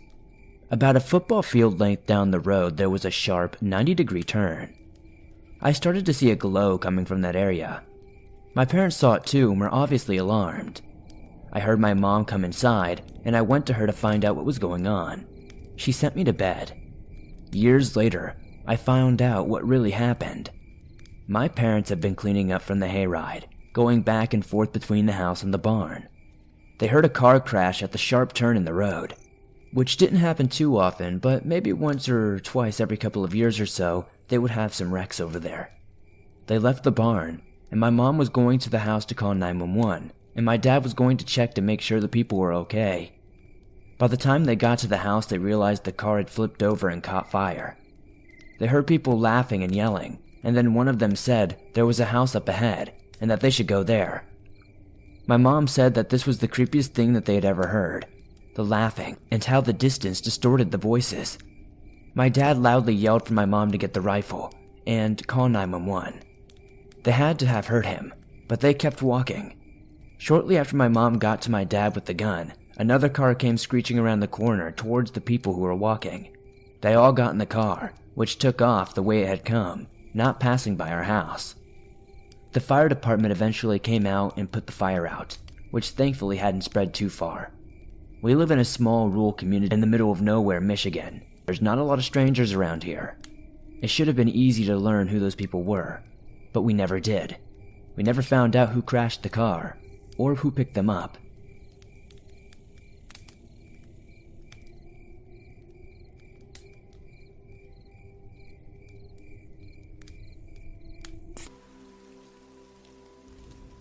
The year was 2001. I was a very naive 18-year-old female at the time who had grown up in a tiny community in deep south Mississippi. The population at the time was around 411. It was one of those places where everyone went to school, K through 8, in their respective community throughout the county. Then, once high school came, everyone from the entire county either went to the public high school or the small private school in the city within the county. Of course, by this time in my life, I was out of school and working at one of the convenience stores on the outskirts of a little country town. But as any small town in the United States goes, if you stay in that town, you will always see people that you went to school with on a regular basis, rather than hanging out with your friends. Anyway, I would work 2 p.m. to 10 p.m. a couple of nights a week and weekends from open to close. I was never left at the store alone. Due to some robberies in the past, my boss, Lee, was always there in the office monitoring the CCTV just in case. Every afternoon around 4, this guy Chris that I had grown up with, usually we rode the bus together, would come in and buy a Black and Mild and a couple of 40s. I never knew him personally. He had a sister, and they were both very shy and quiet throughout our school years. Well, I'd always be nice and speak to him each day, and each day like clockwork, Lee would come out of the office after Chris and speak something like, "Something is wrong with that boy." I'd always reply to Lee and say, "He's nice, he's just shy." He would say, "I'm telling you, something's just not right with him." Well, as months went on, Chris and I would talk a little more until one evening, he'd asked me if I wanted to go ride and smoke with him after work. I said, "Sure, I'll be done at 10. I mean, it's not like there was a lot more to do back then, so why not? I generally got a ride from my sister after work. She worked just across town and our schedules were similar. So this night in particular, my sister shows up, and as I'm about to tell her to go ahead, I got this sickening feeling in the pit of my stomach. Something was telling me to get in with my sister and go home. So that's what I did. She asked me to drive, so I hopped in, and as we are leaving the parking lot, Chris was pulling into the parking lot to pick me up. I got out of there before he noticed it was me in the car. It was strange. I had never had that feeling before, but I just knew I could not get in that car with him. The next morning, some kids were coming into school at the small private school I had mentioned earlier. They saw something strange at one of the gates. Well, curiosity got the best of them. They went over to check it out, and that's where they saw her. A half-naked lady who had been mutilated in some very disturbing ways, just tossed out like trash. Of course, news spread like wildfire in a small town, and by noon that day, everyone had heard about this poor lady and how she had been dumped like trash for these poor kids to find. I went to work that day as usual, and my boss comes in a little bit later. He puts his stuff down in the office and says to me, "I told you there was something wrong with that boy Chris." It was him. Apparently, after I left that store that night, he picked up a lady who was having car trouble, and he did those horrible things to her. He was picked up by the police that morning after a local ER doctor called them to report a suspicious incident that happened between him and Chris in the early hours of the morning. Chris had come into the ER with a large wound on his hands from a knife. His demeanor was strange, and he had threatened the doctor. He told him if he hurt him while stitching his wound, he would kill him. So, it didn't take the police long to put two and two together. At that moment, I knew the little voice inside my head had saved me from a night of terror and death. Over the years, I've thought back to that night and felt guilty because it was supposed to be me in that car. It still makes me tear up as I write this. I can only imagine what those last few hours were like for that poor girl. My advice to any young lady or gentleman: if your gut tells you don't go, then don't go. Be safe out there. You just never know what someone is capable of.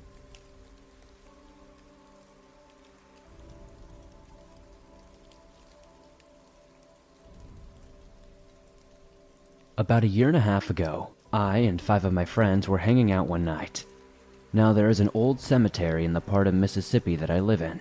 Several different members of my family and friends that are older than me have told me that it used to be a site for devil worship and rituals. Naturally, my friends and I wanted to go see what this was all about. So one evening we loaded up and went to the old cemetery. One of my friends had a hurt knee, so he couldn't get around too well. As a result, he stayed in the truck along with 2 of the other people that were with us. Me and my other 2 friends got out and walked around looking at the headstones. Now this is not the first time I had been there, so I told my friends that were out there with me that we should play a trick on the others in the truck. We acted like we passed out and got up and started to run back out to the truck. There was one thing wrong though. My friend that owned the vehicle we were just in was standing there staring into the woods as if he was in a trance. I grabbed him by the shoulders and shook him. I asked him what he was looking at. He just replied in a monotone voice, "I don't know, but I saw something standing out in the woods." We shook him out of it eventually, and we booked it back to the truck and backed the hell up out of there. However, when we started moving forward to go back down the driveway towards the road, and I mean no sooner than we started to drive forward, the truck just cut off, like the entire power just stopped. I know for a fact that my friend did not cut it off manually, because the key was still in the on position. We had to cycle the ignition 3 times to get it to crank back up, and we got the hell out of there. From then on, I knew that place was indeed haunted. I've been back 1 time since then, and I've never felt right about that place after what happened with my friend's truck. I know this wasn't the longest story, and it might not have been the most scary, but I hope you enjoyed it, and thank you for sharing it on the show if you do.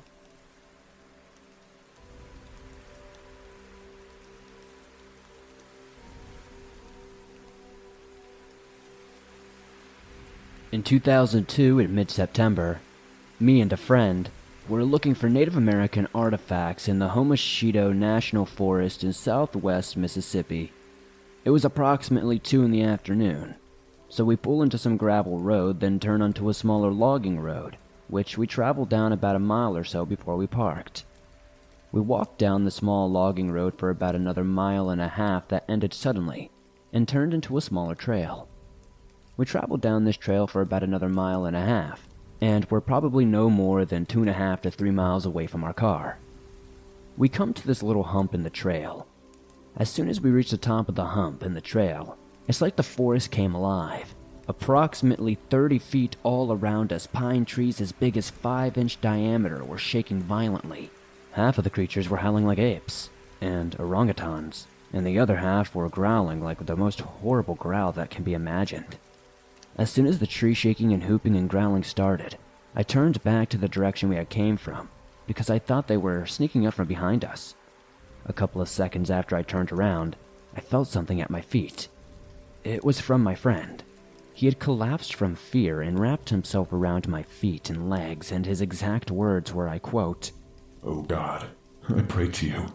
Don't let them eat me. I pray to you, let me see my wife again. A second later, I grabbed him by his collar and told him to stand back to back. I told him, we're going to stay on this hill. Keep in mind that the tree shaking and hooping and growling was still happening all around us. We both had 7-inch flathead screwdrivers that were used for digging up artifacts out of the soil and walking sticks that we were holding onto for dear life. The tree shaking and hooping and growling lasted for at least 5 minutes. Then it was like someone turned off a light switch and everything went dead silent, except for a dog that was miles away, barking constantly. So we stood there for at least 30 minutes and didn't hear a single thing walking towards us or away from us. So I said, we need to make a break for the car. So we started walking back at a good pace, not quite running, with my friend in front when suddenly he stops and I run right into him. I ask him why the hell he is stopping. He couldn't speak. All he could do was point at the ground. When I looked down, I saw a perfect footprint.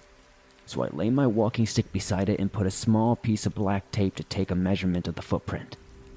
This thing measured 22 inches. When I looked up after only maybe 30 seconds, my friend was gone. I was still a good half-mile from the car, so I ran so fast that I could feel the wind whistling by my ears. When I came around the last curve, I heard the car crank up. The sound relieved me at first, but then I thought of him leaving me. Just then, he floored the gas and spun around, and the passenger door flew open. In a full sprint, I dove into the car, and he floored it again. We spun the tires until we reached pavement. We stopped to gather ourselves after a while, and I honestly asked him what it sounded like to him. He replied the hoops sounded like monkeys, so I asked if he saw anything, and he just had this blank stare and would not answer me. My friend moved from southwest Mississippi to Oklahoma about a month later, and when he comes to visit me about 2 years later, I grilled him about what he saw. He finally admitted that he saw something that was 9 to 10 feet tall. It had reddish orange fur, and its shoulders were at least 5 feet wide. He said he only saw one of them there, but there could have been a lot more because the trees all around us were whipping back and forth, and I could hear them. If I wouldn't have turned around when it started, I probably would have seen it too, but fortunately I didn't see it. I've spent my entire life in the woods, hunting, fishing, and camping. Now I can't get within sight of that major roadway without having a panic attack. My friend has since passed, rest his soul, but I tell this in dedication to him. This is something I will never forget, and will go to my grave telling anyone who asks that this did happen, and it's true.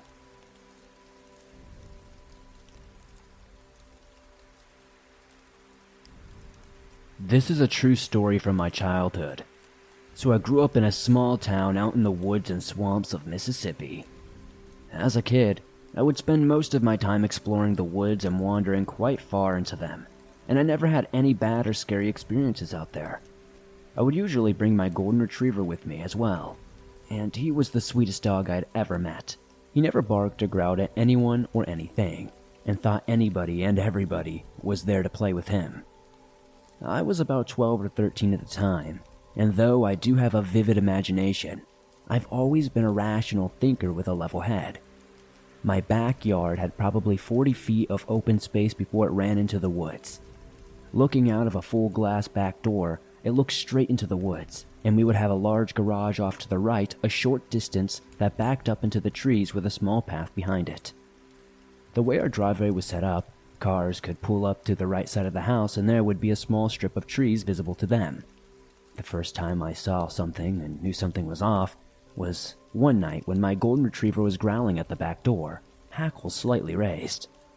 I didn't feel anything at the time, but it was slightly unnerving seeing him growl like that. I let him outside and he sniffed around a bit and then came back in and just stood at the door, watching. I shrugged it off and continued with my night. This happened for 2 more nights where he would just stand at the back door growling and barking occasionally. I ignored him until the 3rd night. That night, I walked by the back door and froze. Something was watching me. I could feel its gaze on my skin, and all the hair on the back of my neck and arms stand on end. My dog was particularly aggressive, snarling and barking at the door with all his hackles raised. I tried to look inside and outside, but I couldn't see anything. It was much too dark. We had floodlights on the back of the house though, so I flipped them on and there was nothing in the yard. The way the beams were pointed, they fell short of the tree line, but I knew something had to be there because I kept focusing on one point in the trees that just felt wrong, like it was where I was being watched from. I cautiously opened the door, and my dog ran out into the yard, snarling and barking at the same exact point I was watching, but he wouldn't go within 30 feet of it. I called him back and he didn't turn around. My dog slowly backed up all the way to the house without turning his back to that spot. I was terrified. I have never felt so much palpable fear or dread in my life. I wanted to run and hide, just get away from this, just from how intense this feeling was. I let him back in and locked the door and I flipped the lights off. When I went to turn away, that's when it happened. My mother pulled into the driveway, and her headlights lit up that section of trees, and my dog went ballistic, and that's when I saw it.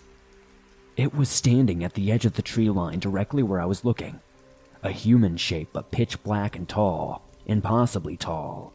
Easily as tall as the garage itself, maybe even bigger. I couldn't see in any eyes, but it was standing parallel with me, staring straight in at me. When the light hit it, it turned and walked behind the garage. I can remember how smoothly it moved, like it barely touched the ground, almost like it was floating.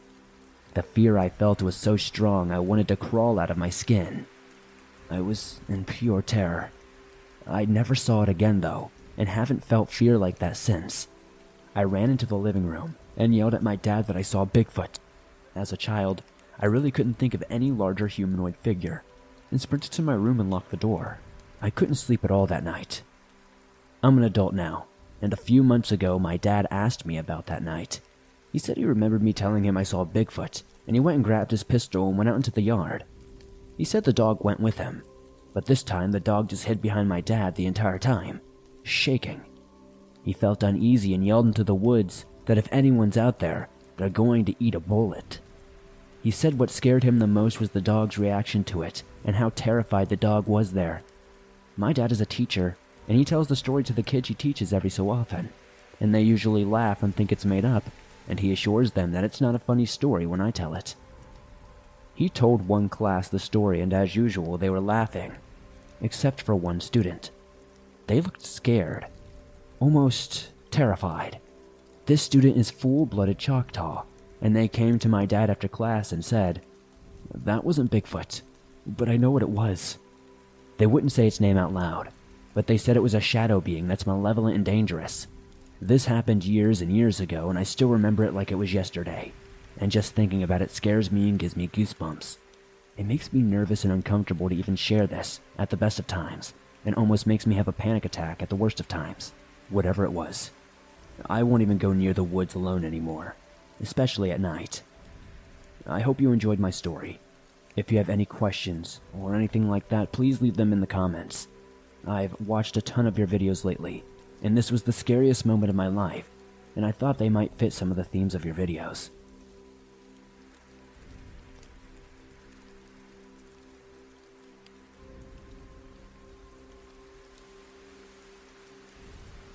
Let me start off by saying that I've never had any mental problems that would cause me to hallucinate or see or hear things that aren't there. I've also been sensitive to energies and things of the unknown and supernatural. So here are just two of my encounters that happened a couple of weeks apart. I'll go ahead and set the scene for you. I was born and raised in Pascagoula, Mississippi. I am a 33-year-old female. We've had all kinds of strange, supernatural incidents here. The Phantom Barber of Pascagoula, the 1975 alien abduction, the haunted Longfellow House, the legend of the Singing River. Hell, there was even a little-known murder of a local teacher here on her lunch break by a man committing a ritualistic, satanic sacrifice. But I digress. At any rate, I still live here. Pascagoula is in Jackson County, the farthest south in the state you can possibly go. When someone thinks of Mississippi, the first thing people think is backwoods and hicks. Pascagoula is nothing like that at all. A whole lot of suburbs. In fact, we are home to the largest employer in the state. Huntington, Ingalls Shipbuilding. Anything south of Interstate 10 is a full-on city, but the first incident took place in Helena.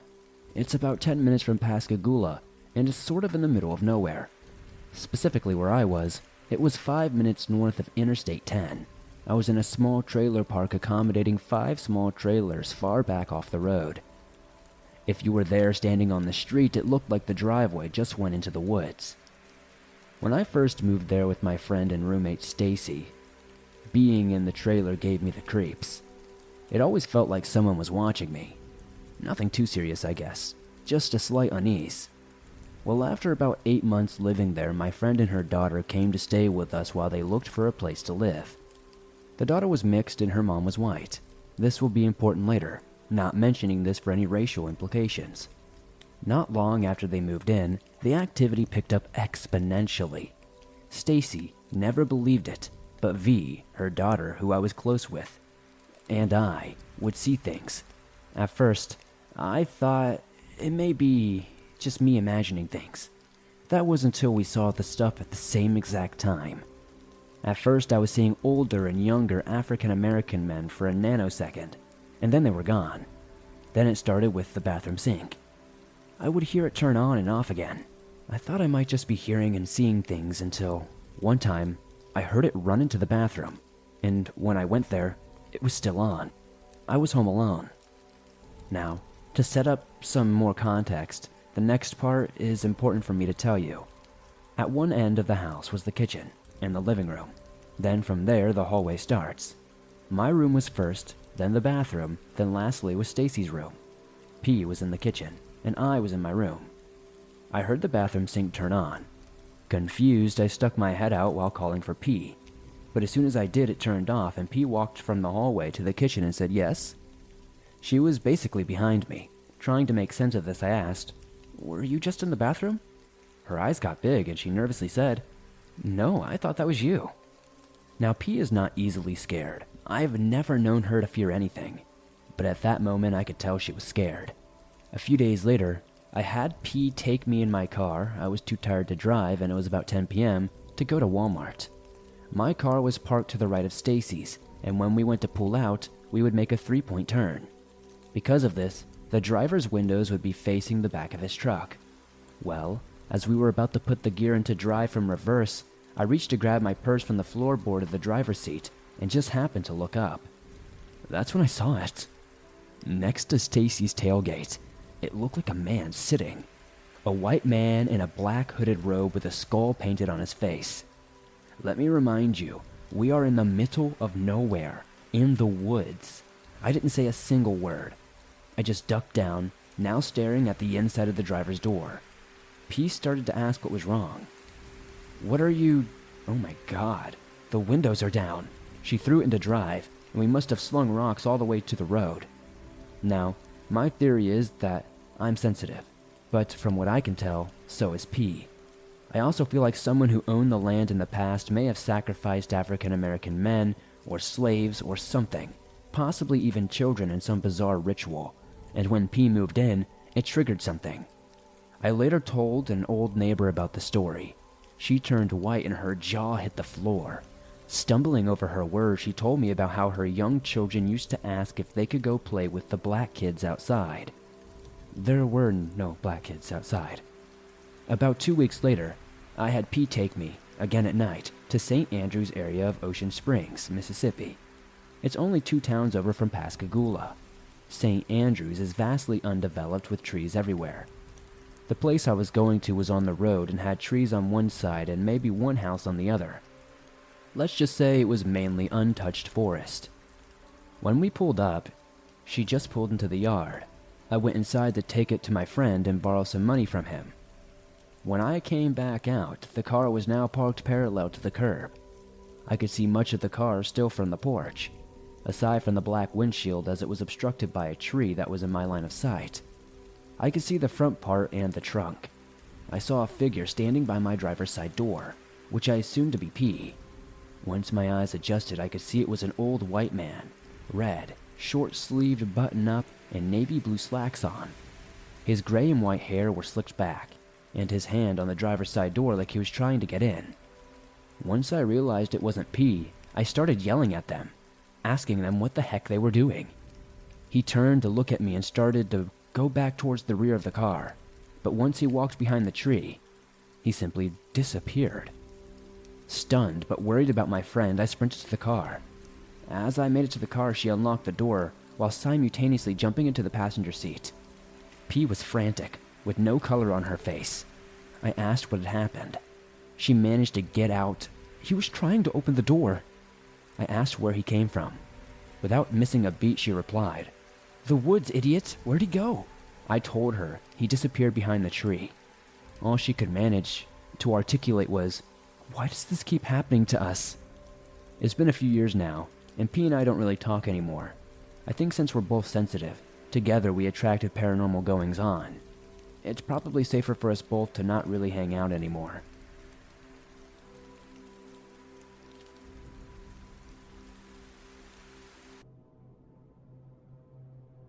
Something Dangerous Roams Montana by Abyssal Angel. I experienced this back when I was 14. Now I am 23 years old. Back then I lived on the outskirts of a small town in Montana. Behind my home there was a forest. Now I had never stepped a foot in those woods until that day. The only time I had ever gotten close to that forest was when I was tasked with walking my dog, Charlie. Now Charlie is a fairly big dog. I had never seen him cower before or since. On one of our walks I heard a noise in the woods. It was the sound of a branch snapping. Occasionally, whenever I took walks with Charlie, I would hear these types of noises. One thing to mention though is that whenever I took Charlie out during the day, there would never be any noises. It would only occur during dusk or dawn or at nighttime. I would always hear them around that same time. The day I decided to head in was an extraordinary day because it was my 14th birthday. After everyone was in bed, I snuck out with Charlie and we navigated our way through the woods. Well, we tried to. We ended up getting lost and came upon an abandoned shed. Then, the last thing I expected happened. Charlie started whimpering. That was never a good sign. I had wondered if there was someone here with us, but I couldn't see anybody. I didn't think that I would need any form of protection, so I didn't have any on me. And that's when I started hearing odd sounds. Crunching and snapping noises started to come from all around. Animals in the woods went quiet, the bugs, everything. I was terrified, so all I could do was run to the shed and try to hide. Something was getting closer by the minute. I heard the leaves crunching. It was the only way I could tell how close it was getting. Then a loud bang resonated through the woods. It was walking on top of the roof. I couldn't stop shaking, but I'd like to think that Charlie could tell how scared I was because he started licking me. Around 5 to 10 minutes later, it had hopped off the roof and I peeked out of the nearest window. There was a human-like creature there. Grotesque, long limbs, pale-like skin glistening in the moon. It had jagged bones and joints. It was extremely thin. It looked like it could fall apart at any moment, but had this aura of strength to it. Instead of bumps on the spine, it had these things that looked like the tips of knives. I felt sick to my stomach and almost threw up right then and there. I managed to get a glimpse of its face. It was roundish. Its eyes were beady. They looked to be black, but I'm not completely sure. They were glassy like the eyes of a doll, lifeless and soulless. Soon, it had started to walk away, but not without turning back and letting out a demonic roar. Like the roar of a lion mixed with the caw of a raven. Low-key, I think it knew I was there. I don't know what prevented it from killing me, but whatever it was, I am eternally grateful. Remember, if there are woods near you and you hear strange sounds, never forget that there are things out there that won't be as merciful as this one was to me. And if anyone knows what this thing was, please let me know in the comments down below.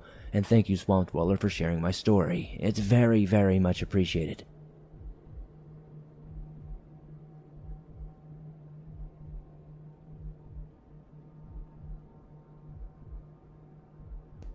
Hello, my name is James, and I've been a huge fan of the show for quite some time, and it would mean the world if you use my story. My story completely takes place at my house and my barn. I live in Montana on a small farm. We, being my mom and I, live off my dad's income as a world photographer. However, my mom keeps a small farm with 2 dairy cows, a few goats, and some hens. At the time of my story, it was summer, but my mom homeschools me year-round because I don't live near any other people other than my grandmother about a quarter-mile away from us, so it's not much different from any other time of the year. I wake up, help my mom take care of the animals, maybe do a tiny bit of school with her and play outside. One day, our oldest goat goes missing. We both saw him in the morning. We took care of everyone, but that afternoon he was suddenly gone. We had no idea where he went, but that was until around a week later when the goat's body was put out our driveway, covered in blood and cut up with his neck completely stretched out. I mean, like snapped and unnaturally long. It was freaky. I brushed it off and tried to forget it ever happened. Exactly 3 days later, I remember playing outside in the afternoon when I went climbing a tree for fun. Since I did this a lot, I had no worries. It was a really tall tree, by the way. I'm talking about 50 feet or more. I got as high as I could before the branches got too small and would break under me when I felt like I got pulled by something. Like a gust of wind pulled me out of the tree. I fell all the way down, landing on my back, layer after layer, snapping through the trees in agonizing pain, when I was suddenly shaken awake by my mom. Apparently, she watched me walk outside to the tree, and before I even made it halfway, I collapsed on the ground. That's when she woke me up. I don't know if I ever did fall out of that tree or what, but it's all really confusing and convoluted in my memory. But it gets even worse from here.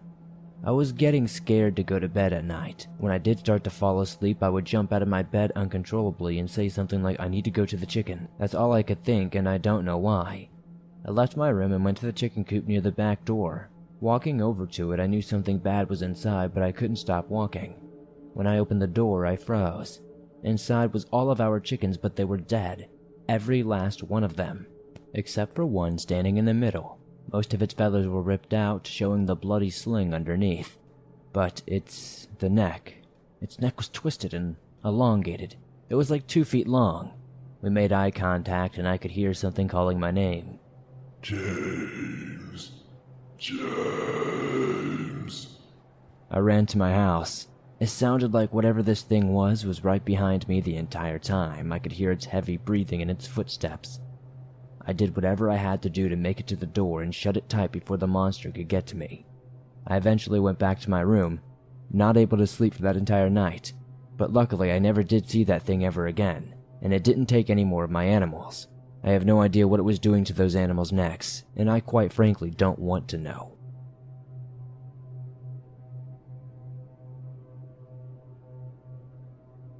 Montana Highway UFO Sighting by Anonymous.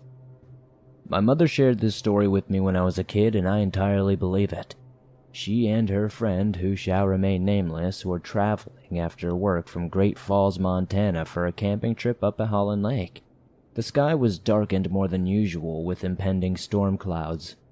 Along the way, they had found themselves inadvertently sandwiched in a 3-semi convoy heading down the highway, doing around 55 miles per hour. As my mom and her friend passed Lincoln, Montana, a heavy downpour began, severely limiting their ability to see. It was at this point that my mom and her friend were surprised when the passenger window completely dropped. Need a gift idea for the outdoor adventure in your life? Shop the Allbirds Mizzle Collection, made with water-repellent puddle guard technology and ZQ certified merino wool with a low environmental impact. It's a natural fit for winter runs. And Allbirds offsets the carbon footprint to make their Mizzle collection carbon neutral, so you can take comfort in treading lighter. Get on their nice list this year with the Allbirds Mizzle Collection. Discover your perfect pair at allbirds.com. That's ALLBIRDS.com. In such a way that they were lucky that the window didn't break. My mom and her friend looked at the now completely open window. There, they saw a figure that was hovering next to their open window, moving 55 miles per hour along with it. None of the semis seemed to react to this. My mom described the figure, of which she could only see the head and shoulders, as a man wearing a World War-era gas mask. They immediately pulled over at the bar in Clearwater Junction, where they then received a free shot each, the bartender commenting that they both looked like they'd just seen a ghost. Fast forward to 1987, my mom comes across the just-released Communion by Whitley Strieber, and immediately freaks out. She shows the picture to her friend. The first thing her friend did was scream, and they all yelled that they never ever want to bring that incident up again.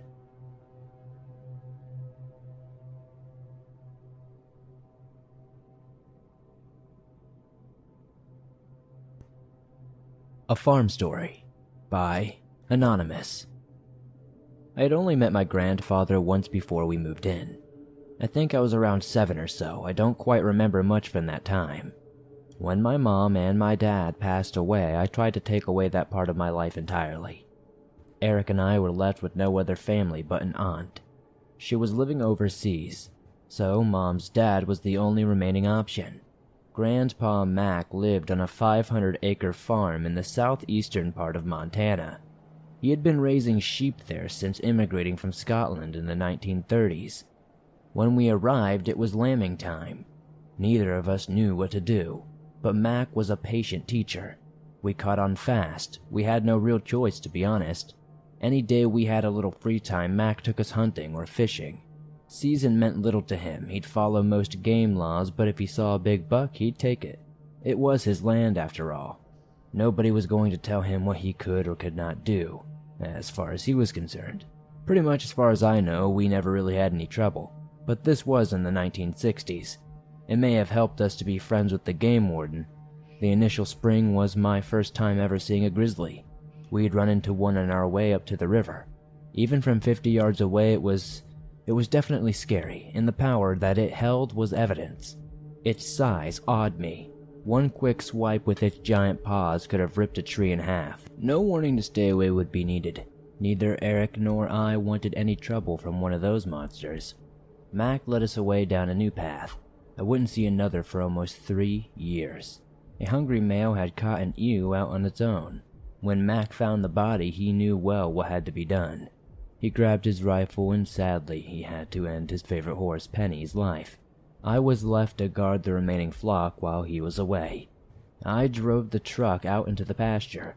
Eric rode in the back with Mac's .30-30 as I patrolled the field. No more than 45 minutes passed, and I caught sight of a grizzly ahead. I gunned it. We got about 50 or 60 yards away, and I told Eric to shoot. The first shot hit him, but I think it only made him mad. He roared at us, and I told Eric to keep on shooting. He dumped 5 or so more rounds into him before he fell. The great brute fought bravely, but was no match for the marlin's power. The beast may have appeared dead, but I told Eric to stay in the truck. We had not been watching for long when Mac came over the hill. He slowed as he got closer, watching the motionless bear himself. He dismounted and drew his Mauser from his sheath on the side of the horse's saddle. I held my breath as he inched closer to the beast. When he poked the bear with the rifle, he was within spitting distance. Once, twice, thrice, but nothing. The monster had been indeed slain. A 13-year-old boy had fallen one of Mother Nature's greatest predators. Once I was sure it was safe to breathe, I ran to the grizzly, Eric right behind. Mac's work-worn face wore a smile, the first and last I can remember ever seeing from him. "I'm not sure I believe it, but I surely see it. Well, you're sure a man now, boy." The remnant of a Scottish brogue bled through. Despite slight pangs of jealousy, I congratulated my little brother. Mac jestingly messed up his hair and shook his hand. If I had known this day would be a high point of our time with Mac, I perhaps would have savored it just a bit more. Since everything we did was a learning opportunity, Mac drew his knife and gave us a lesson on butchering grizzly in the field. The 3 of us carried the meat and hide back to the truck and tossed them into the bed. While Mac brought his horse into the stable, I drove the bear bits to the house. For most of that spring, we ate grizzly in every way possible. It is undoubtedly an acquired taste. I've had a coastal brown bear in Alaska before, and the flavor proved far too fishy for me. Our bear was much more to my palate. I don't think Eric liked it much, but you ate what you were given when you lived at Mac's. Besides, I think it made him proud to provide such a large kill for us to eat. Life would continue, much as it had through summer and into the winter. That year's winter was terrible. The blizzard of 1969 is still spoken of today around Montana. Things were tough, but Mac wasn't about to let a little snow beat him. We were all delighted to see that the thaw was finally arriving. Our hands were full with the lambing, but when we had some, Mac drove us out to the river for fishing. The trout were biting like crazy, and we soon became separated. I never got the full story from him, but I believe he witnessed most of what happened. We all knew there were grizzlies in the area. Fish is one of their favorite food, and Eric and I had become accustomed to watching out for them by this time. I've no doubt that morning both creatures just stumbled upon one another. If you run into a female grizzly with her cubs in tow, she will attack. It's undoubtedly possible a fishing rod could look like a rifle to a bear. No matter what she was thinking, Eric never had a chance. Mac was the only one carrying a weapon, and it was already too late to do any good. He had only gotten off a few shots, but I think her having cubs, along with his aim being a bit wide, perhaps even then, he was reluctant to make those cubs orphans. Sure, Mac was definitely all torn up about what he had seen, but I don't think he blamed that sow for how she reacted. The water was much too loud for me to hear the attack. The gunshots were the first thing that got my attention, to be honest. The haunting wail that soon followed. That's when I knew something terrible had happened. When I reached the scene, Mac sat holding Eric in his arms, crying and moaning. Just the sight of this caused me to buckle. Soon I too was wailing and screaming, cursing God for taking my little brother. I begged and bargained. In the end, it made no difference. I had a large hole inside me for a long time. But Mac, I think he died that day. I don't recall much of the rest of that afternoon. Dark was coming on when the sheriff showed up at the house. Eric was laid out on the table. I greeted him and his deputies at the door. Mac sat silently at the table alongside Eric's battered body. I led them into the kitchen. The sheriff talked to Mac, paying his respects and the like. I don't think he heard a word of it. Once the sheriff saw the body for himself, any doubt he had was gone. He left us alone to grieve, but the outside world kept butting in. A new person was calling every minute, offering their condolences. A few of the surrounding farmers even showed up. All that pity quickly became suffocating. I tried my best to be courteous to everyone, but without Mac to help, I got overwhelmed.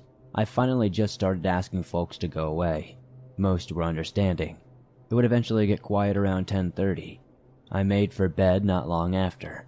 Before I did, I stuck my head into the kitchen and bid Mac goodnight. He was in the process of cleaning the mess from Eric's body. He didn't bother to answer. Briefly, I considered telling him to leave that to the funeral home, but reconsidered. He needed to do it, and I didn't want to take it away from him. In the days leading up to the funeral, little was said. Mac would speak, but it pained him. Things still got done, but I think it was more out of habit and necessity than desire. When the funeral came from Mac, I could tell Mac had a hard time letting go. He would spend all day in his room, occasionally talking. I would assume to Eric. Although the ranch hands didn't mind one bit picking up the slack, I was concerned for his sanity. For me, work and school were saving grace. It kept my mind off things. If I had sat and dwelled on things all day, I would have become unwound in short order. In my opinion, Mac let himself feel too much, too fast. Ultimately, this story may be more tragic than horrifying, but bear attacks, wild animal attacks, etc. are all very real, very terrifying, and happen all the time. I miss my brother every single day, but I can tell you something. I am not afraid of the woods, and I am not afraid of any bears. I run alongside them all the time, and try to co-inhabit. It's not their fault. We just happened to be in the wrong place at the wrong time, and nature took its course.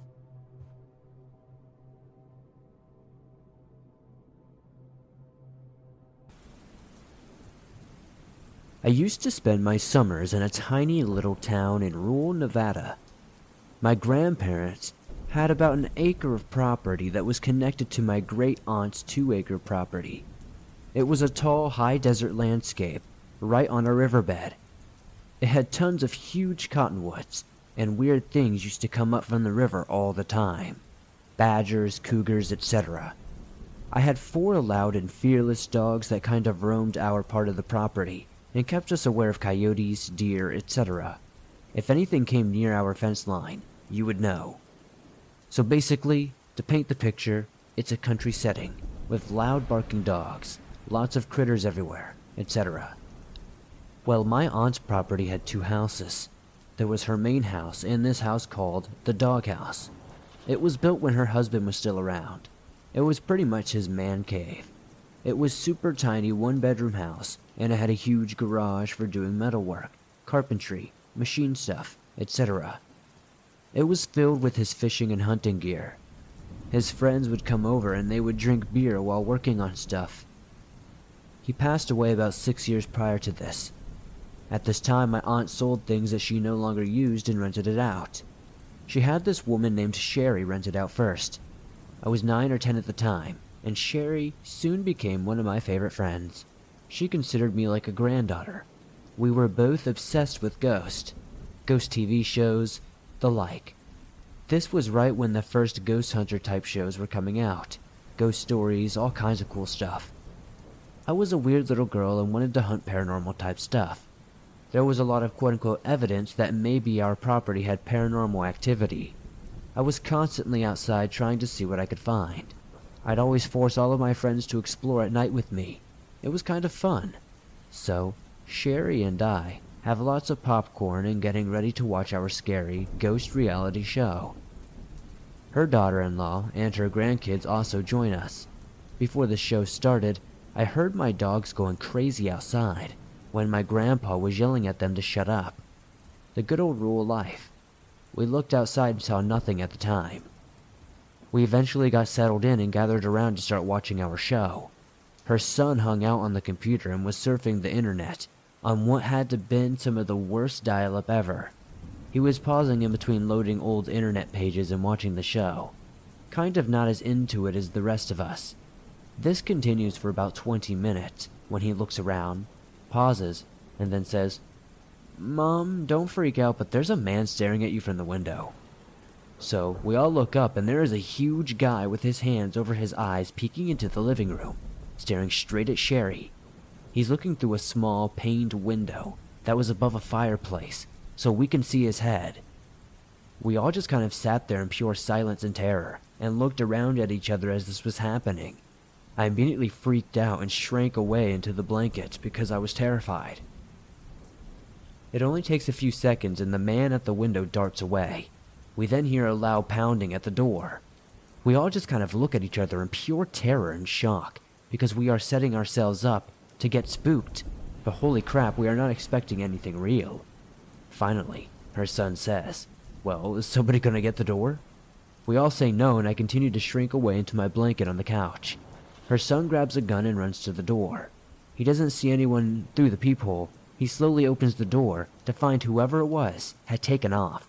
We called my grandparents, great aunt, neighbors, and no one was out there. No one had any idea who could be either.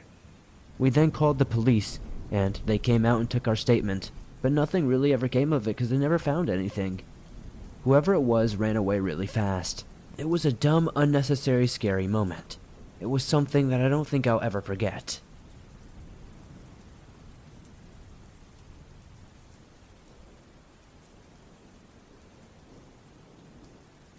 I want to say several things before I begin.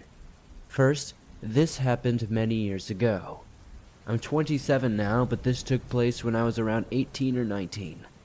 Also, I'm by no means a weak or small woman. I was and still am about 5'9" and 150 pounds, so it's safe to say that I could hold my own if the situation required it. Now, on to the story. Flashback to summer of 2012. I was going on vacation with some of my friends from college.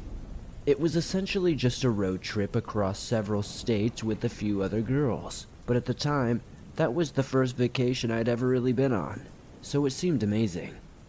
Our starting place was in central Nevada, where we were all from, and we planned on going all the way to Rapid City, South Dakota. In hindsight, it probably wasn't wise of 5 girls to travel that far all alone. But you know how you feel when you're young. Invincible, like nothing could ever happen to you. I'll get to the actual event now.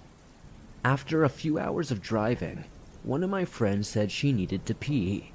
I honestly couldn't give you the exact location, but it was somewhere in Nevada. It took about 20 minutes, but we finally found a rest stop where we could pull over, use the restroom, and just relax for a moment. I relieved myself, grabbed a snack from the car, and wandered over to the bench to sit alone for a while. As you can imagine, being trapped in a hot car with 5 other girls for hours on end really put a strain on our friendship. Maybe 5 minutes passed of me just sitting there and staring at the sky, when an older man, possibly in his 50s, came and sat beside me. Cool, whatever, free country. There weren't that many benches, and the sun was just starting to set. So it's not like it was extremely dark or anything. He tried to chat me up and the usual small talk, but I wasn't really interested in talking to him. He said, "How are you? Where are you from? What's your name?" etc. But I tried my best to convey that I wasn't interested. I was giving him one-word answers and refusing to make eye contact with him, but he wouldn't let up. I was starting to wonder why my friends were taking so long to pee, when he popped the question, "How much?" I didn't really know what he meant at first, but I clued in pretty quickly when he started to try to rub my thigh. This probably was not the wisest decision I've made, but me being a dumb, young hothead said, "F off." Hearing me say this made his whole demeanor change. He stood up, looming over me, and said something to the effect of, "You should be more respectful." He tried once more to grab at my arm, but I pushed him off and stood up. Now that I was face to face with him, I could see that I was at least 4 inches taller than him. Seeing that I was bigger than him, he felt intimidated, backed off, but not before calling me a bitch.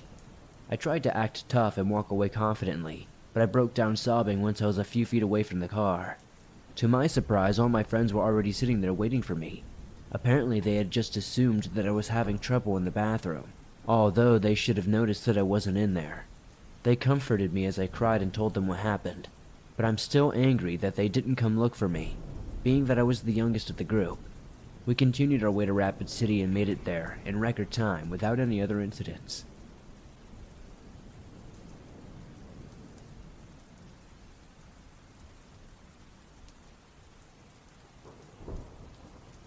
About a year and a half ago in June, my brother and I were driving back from Ely, Nevada, to Las Vegas. If you know Nevada, you understand how sparsely populated the state is outside of Reno, Carson City, and Las Vegas. So we are about an hour or so into the drive when we realize we can't make it back without falling asleep. As it was already late at night, we agree to stop at a hotel for the night. We come to a town called King. I have never heard of King, Nevada, nor have I ever found anything about it. No matter how hard I look it up, no matter who I ask, I can never find any information. It looked like one of those old western movie towns where it's one road with the little buildings on each side, about the same size as one of the towns. All there really was of note was a hotel we stayed at, called King Hotel, and a McDonald's. The few other buildings didn't seem really worth looking at. We have not seen anyone or any cars while driving in the town. We got into the hotel to see the only person we have ever seen in the place, the single clerk at the front desk. We get our room key and go straight to bed. We are woken up by talking outside, sometime around 8 a.m., because when we woke up, we realized there was no clock in the room. In fact, there was only the beds, toilet, shower, and sink, not even a dresser or TV. We go outside to leave. The hotel clerk isn't there, so we leave our key at the desk. No one else was ever inside the hotel. We still haven't figured out where the talking came from. We go to the McDonald's to eat, however it's drive-through only. We order our McMuffins and drive through. Then we go to the corner to pay and get our food at the next window. We see the bag already sitting on the shelf outside the window, with the window closed and dark. We get our food and leave without paying. We didn't want to stick around anymore. We were honestly getting a bit scared at this point. There was no cell service, nor did we ever remember arriving there. We just remembered suddenly finding ourselves in that town. I was reminded of this a few hours ago because I was listening to the Swamp Dweller show and heard a story that was similar to mine in Utah. We only ever saw one person there, the hotel attendant. We drove for half an hour before we saw any road signs again. He and I both remember it the same, so I don't think we hallucinated or anything. Does anybody have any idea what we experienced?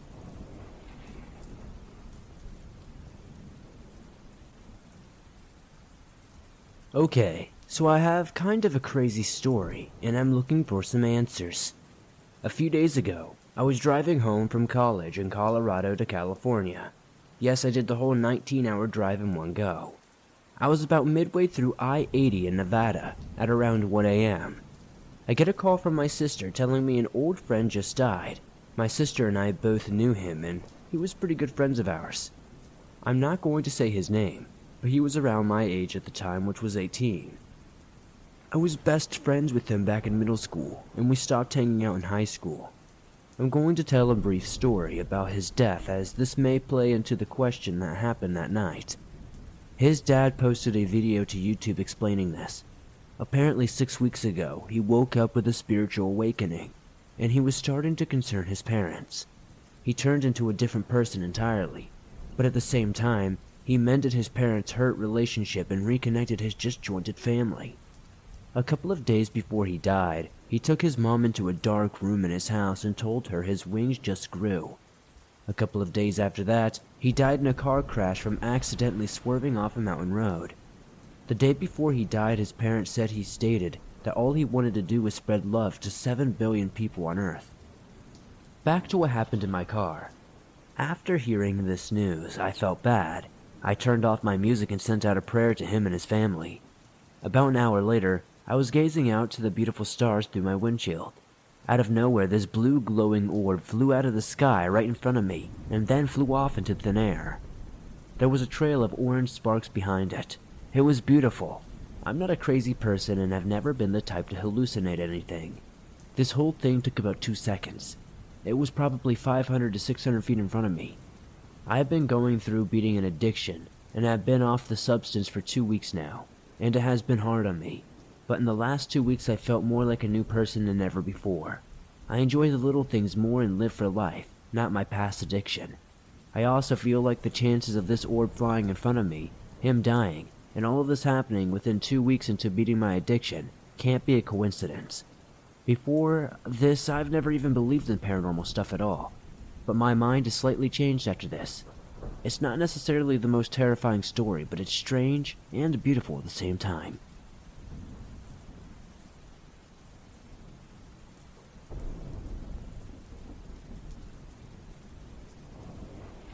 Personally, I'm an alien geek. I like the idea of aliens, and I think it's cool to think of how big the universe is and all that. However, I am skeptical that there are beings visiting us just to mess with our crops, mutilate some cattle, probe us, and peace out. I know there are other reasons and theories behind visitations, but dang, why don't we have more concrete evidence?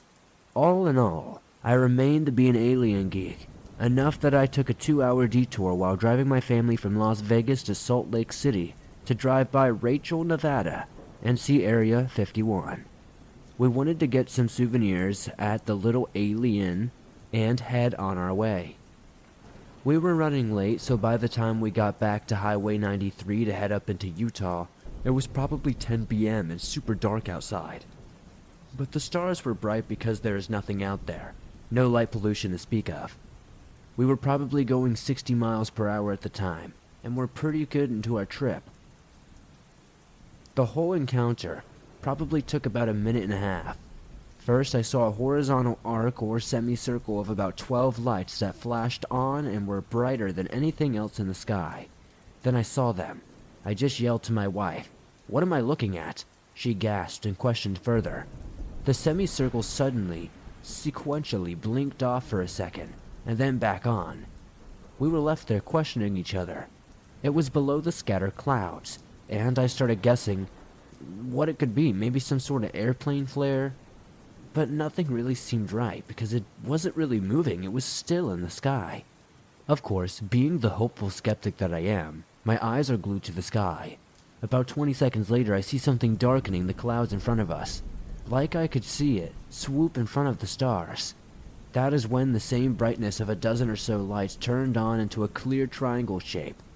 A few seconds later, another grouping of lights blinked on next to the triangle, creating a diamond. The diamond shape was not connected to the triangle, and it seemed to be staticky, since it was shining through like a light cloud. Mind you, these second lights were clearly surrounded by a cloud, but they were not dimmed at all by the cloud. Both shapes were perfectly symmetrical and seemingly facing us, the only people within 50 miles. These lights tracked us for about 15 seconds, and I yelled to my wife to grab the phone for a camera. Almost the instant she brings the camera up, the lights go out. We see another flash far above the clouds a few seconds later, but they are gone. My question is, what on earth did I see in the middle of the Nevada desert? Dozens of high-altitude drones? Is that even a thing? What kind of aircraft makes geometrical shapes in intensely bright light formations? I'm completely confused and a bit terrified.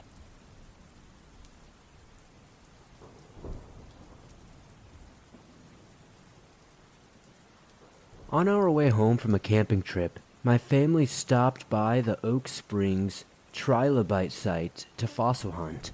If you don't know the southeastern Nevada desert, the attractions are low to moderately traveled, and you will often be one of the only visitors. This site was empty, and we were the only people there for a quarter mile. The trail leads you to a shale deposit where you can sift through for fossils. Shortly after, starting out, I heard a man calling out conversationally. Not really shouting, but talking loudly enough to communicate with someone a distance away. I was facing west on a south-facing slope, and he sounded like he was down to the left, closer to me than the highway. I paused and looked around. There was no dust or engine noises coming from OHVs, so no crunching or footsteps were happening. It was completely silent. There were flies buzzing about and decided a bug buzzed in my ear.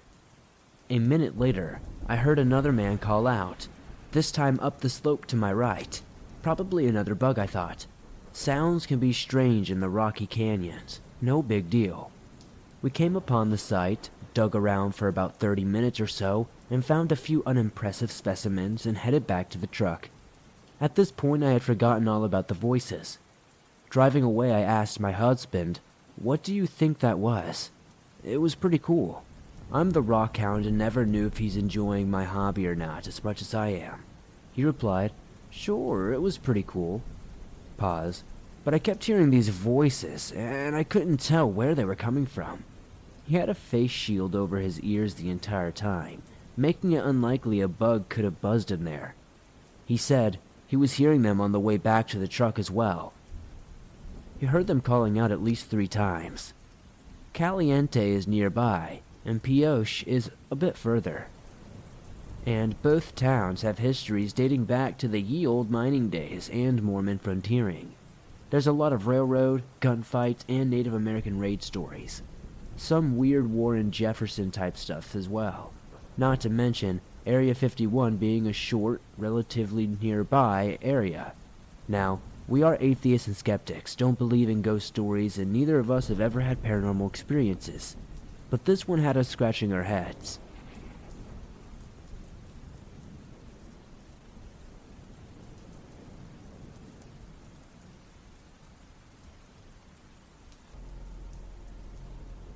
Hello, Swamp Dweller. This story is from my coworker, who likes to exchange stories when we work together. He stated that he and his cousin went fishing along the Rio Grande River in New Mexico. He mentioned that they went sometime at night to check on their cannabis. They used to use the river to water their crops in a natural irrigation setup. They cast their lines out when they noticed a black mist floating on top of the river. They didn't pay attention to it at first, and thought nothing of it, and continued fishing. The cousin told him that it was getting closer to them, though, and they both stared at it, and got an uneasy feeling. He said the closer it got, the faster it was.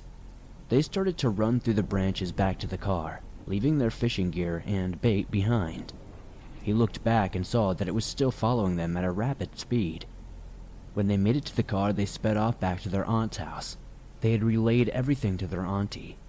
Everything that they had seen.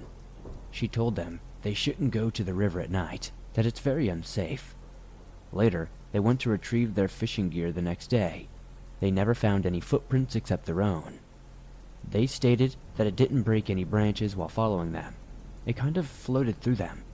He said he'd never go back at night, but has never had an experience like this before or since. What do you guys think?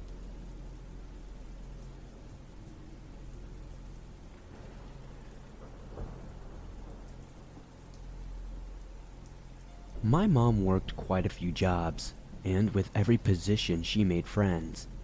They always had their paranormal stories, everything from seeing Bigfoot in the Zuni Mountains in New Mexico to seeing a ghost while driving home in the dead of night. For this story, my mom worked for a hotel with a restaurant inside, where she had a position as a hostess. One day, a close friend came back to work after taking her vacation. Asking her how her trip was to Utah, her friend told her that they had fun, but encountered something terrifying while on the way back. She explained they were coming home, and they had left late to make their trip home through the night. They were on the border of Utah and New Mexico, at a place so-called the Skinwalker Alley. This area was well known for having some of the most extreme encounters with these entities, allegedly anyway. They had been driving for quite some time. It was herself, her husband, and youngest son. Their son had fallen asleep for quite a few miles, and she wanted to stay up to keep her husband company while he drove. It was somewhere around 3 a.m. when they reached the border. She wasn't paying any attention to what was going on outside. While she and her husband were in the middle of their conversation, her husband said out loud, "What the heck is that?" Turning her attention to the corner of the road, they approached a giant hill when she noticed something moving quickly down the mountain. Again, saying out loud, "What the hell is that?" her husband promptly decided to step on the gas and try to get ahead of whatever this thing was that was quickly coming down the mountain. As they approached the hill, they noticed it was a deer, but this was no ordinary deer. As they looked closer, they saw something that just was not right. It did not stand on all fours, but was running on 2 legs. As they quickly drove past it, it promptly began following them, jumping from one side of the road to the other. They then noticed that it was almost like a man, and what he had on appeared to be a deer head. Desperately trying to outrun this creature, it kept up with them for quite a few miles, until in the distance they saw an oncoming car. Looking to the passenger side, they saw it run off into the trees. Freaking out, they tried to keep their cool. They did not want to wake up their son. They kept staring ahead. A few more miles down the road, they had driven past a herd of deer, thinking, what if this thing came out of the dark and tried something? But nothing ever did. A week after, she told my mom of the encounter. They went to see the shaman, and he explained that it was a skinwalker they had come across. He explained that the skinwalker wasn't there for them, but wanted to scare somebody. It just so happened that they were there at the wrong time. Her friend, wanting to be sure, asked him again if they were safe. He said that after their encounter, if they had come across any deer, which she said yes, giving her the reassurance that if they had come across the deer, it meant that they were safe from the skinwalker. After this terrifying encounter, they made themselves promise that they would never drive through the night in Skinwalker Alley.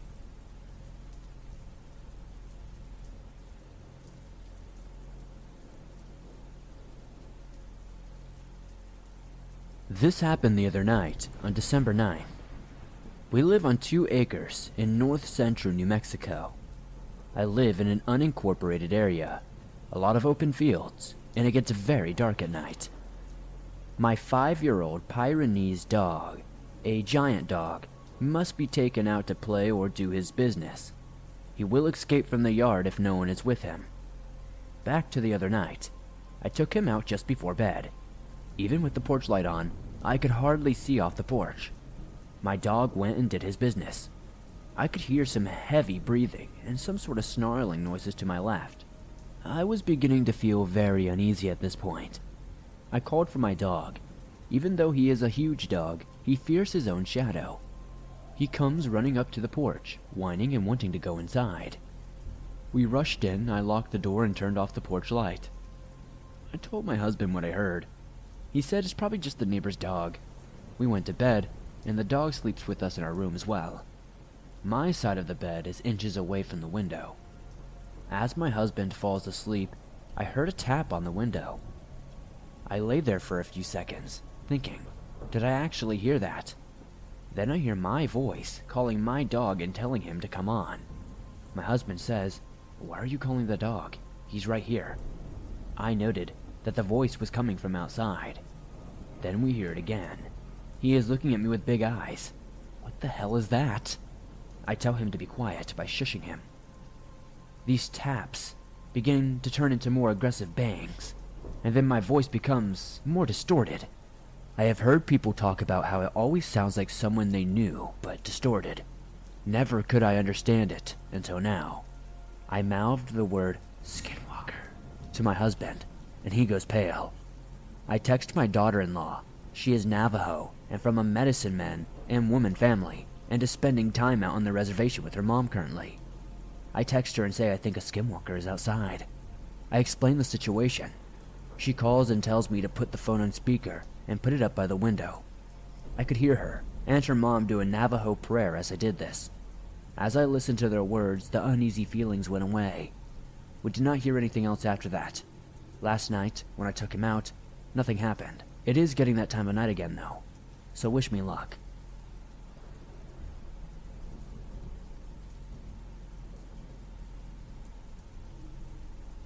I once worked at Glenwood Ranger District in southwest New Mexico as part of a fire suppression crew during the summer of 1996 or so.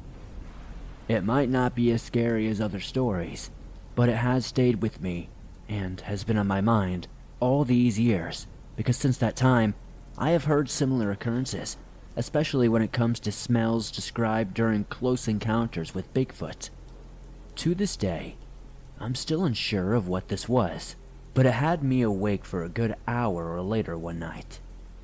I was the only person or employee in the 3-bedroom house in the small district. Only one other family lived about 75 yards away, with the main office. The main office was usually closed during the nights and weekends as well.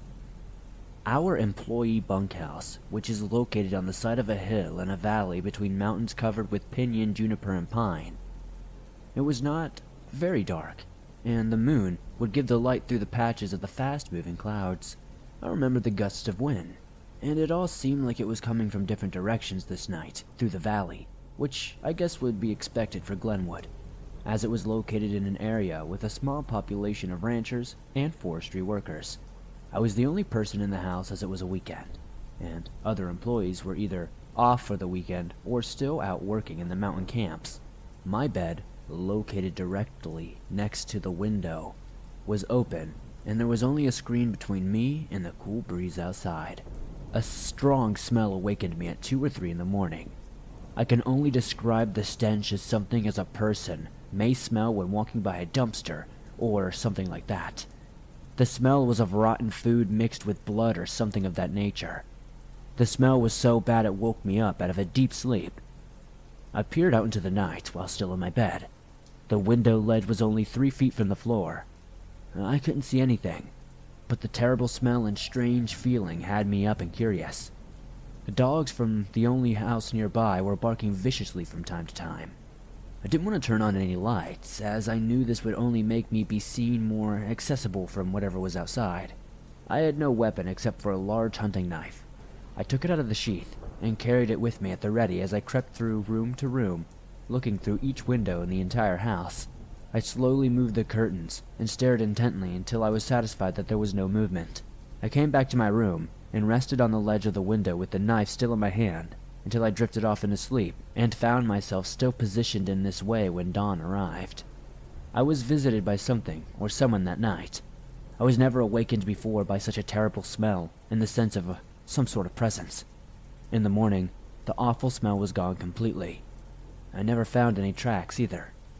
I can't remember exactly why I didn't check further, but it was really cold that next day. I heard that bears could smell bad when in close contact, but I had also run into bears while working in the mountains before, and I never experienced anything like that smell. Was it Bigfoot? Was it a bear or some other animal? I guess I'll never know. Thank you for letting me share my story.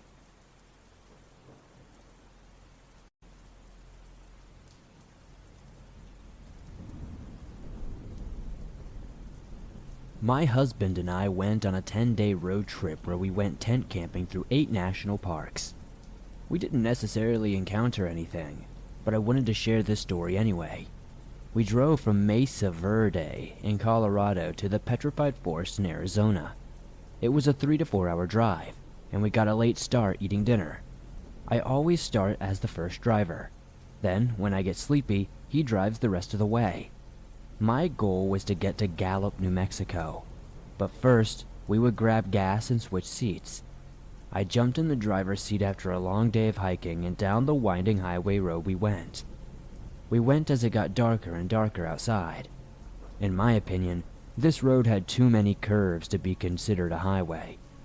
When every few miles there's a sign to slow down due to road fatalities, then there are sharp turnoffs leading to different housing areas. It wasn't a road I would have volunteered to drive down in the dark, but here I am. Carefully, I go down this road in the OPEC, white-knuckling the steering wheel, preparing for any number of creatures to run in front of me. Since there are very few houses or any other buildings alongside the road, I'm feeling very out of place. But instead of freaking out, I try to remain calm. I kept hearing dogs barking and growling, even though I didn't think the houses were close enough for me to even be able to hear a dog make a noise.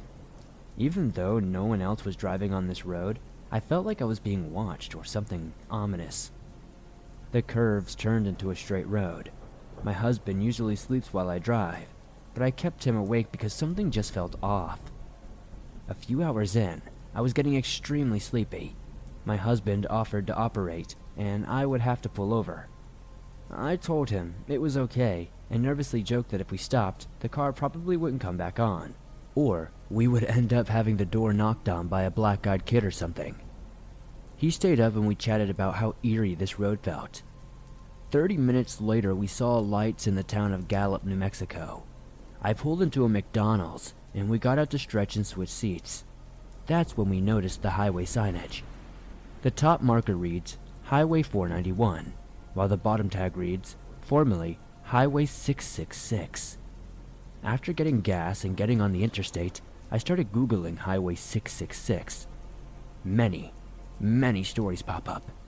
Hellhounds, disappearing hitchhikers, ghost trucks that run you off the road, UFO sightings, time loss, orbs, you name it, and it's probably there. Route 666 has an unusually high number of road casualties. Well, it did anyway. Now that it's been renamed, the death toll per year somehow dropped. Navajo land does border the road. They blessed it, believing it to be evil. The Native American locals warned travelers about shapeshifters and evil medicine men. Mind you, and we didn't know any of this beforehand. We didn't psych ourselves out before driving down the Devil's Highway. We thought it was a regular road, albeit a bit dangerous. While we didn't have any sightings or anything like that, I'll never forget the feelings of dread and alertness. I shudder to think what would have happened if we had actually decided to stop on the side of the road to switch seats.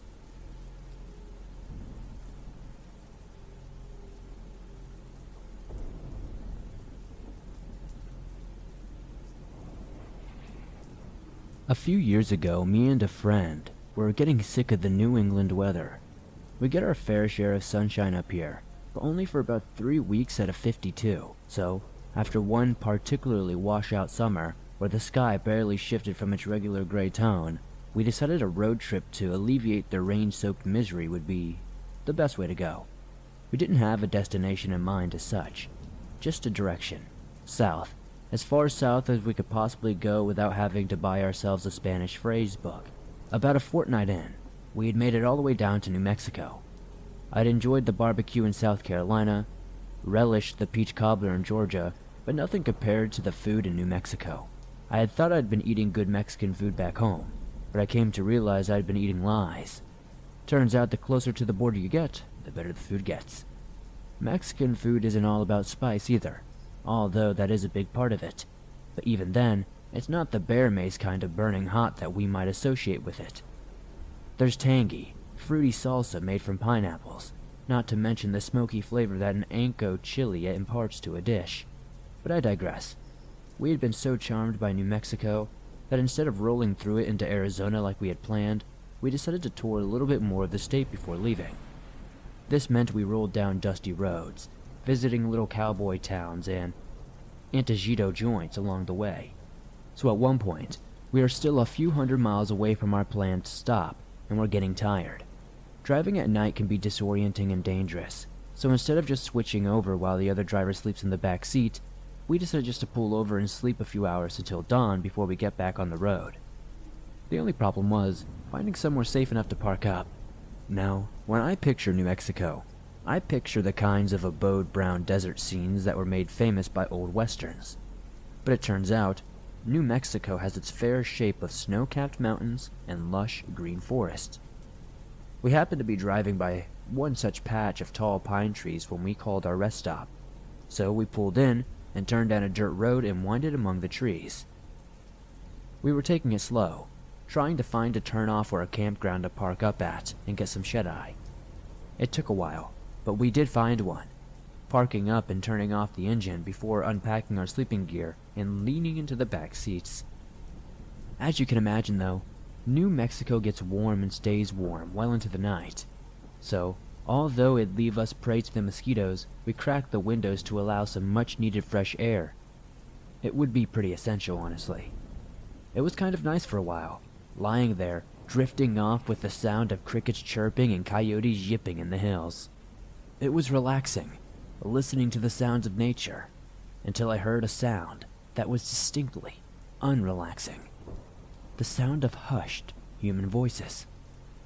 My eyes opened in the darkness as I strained to hear just what these voices are saying, but I can't quite make out anything specific, just that at least two people are talking among themselves in hushed voices. This is a big red flag for me. Sometimes you get people walking past your car when you're trying to sleep, mostly in cities, but sometimes out in the sticks too. If they're loud, it generally means they're just drunk and headed home. Sure, drunk can be another kind of red flag for danger, but not nearly as much as actual hushed voices. Whispers mean a person doesn't want to be heard. Whispers mean someone is up to no good. Although we're from a state where legislation has made firearm ownership pretty much next to impossible, but we were not about to roll around the Deep South without proper protection. Not so much from the people. All our interactions with people in the southern states were overwhelmingly positive, but there's no reasoning with a bear or a rattlesnake, so we stopped at the first gun show we could in West Virginia to pick up something small but powerful, a .44 snub-nose revolver. The moment I heard those hushed, whispered voices, I popped the glove compartment open and took it out. After I made sure it was loaded, I leaned over to my buddy and gently shook him awake. "What time is it?" His eyes were bloodshot, his voice croaky. "Listen to me." The fear in my voice had him paying attention. "There's someone outside." We talked it over countless times, what we would do if someone tried to rob us or kidnap us. What was at first a morbid, mental exercise had suddenly become all too real.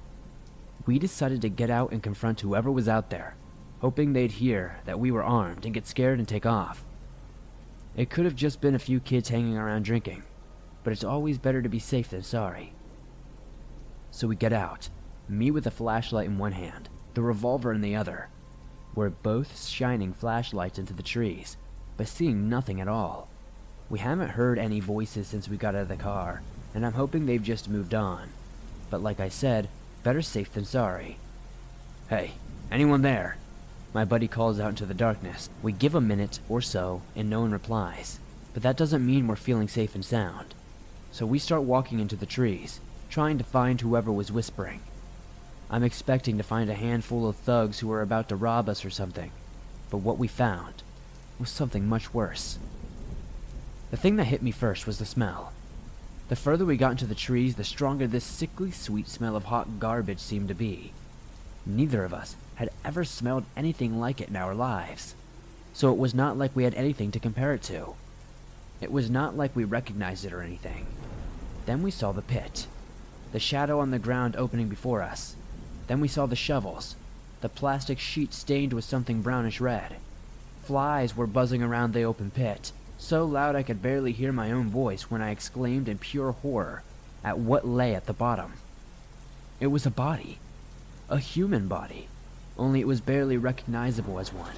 It had been beaten so bad that it looked like a monster, a hideous imitation of a human form. The face was swollen, bloodied, and bruised. Eyelids swollen shut as huge, busted lips still leaked gore onto the neck and chin. We ran, got into our car, and got the hell out of there. What followed was probably the most terrifying few minutes of my life. I expected to see another vehicle's lights appear on the road behind us, getting bigger as they got closer, chasing us down to silence us forever. But they didn't. Nothing happened. The adrenaline had us so wired that we drove out to the next town, calling in at the local sheriff's department as soon as we arrived. We didn't stay long in the area, so naturally we didn't hear back from the cops regarding what happened to the body or if they found the guys trying to bury it. But I still think about it every now and then, and what that poor person could have possibly done to deserve to die in such a brutal way.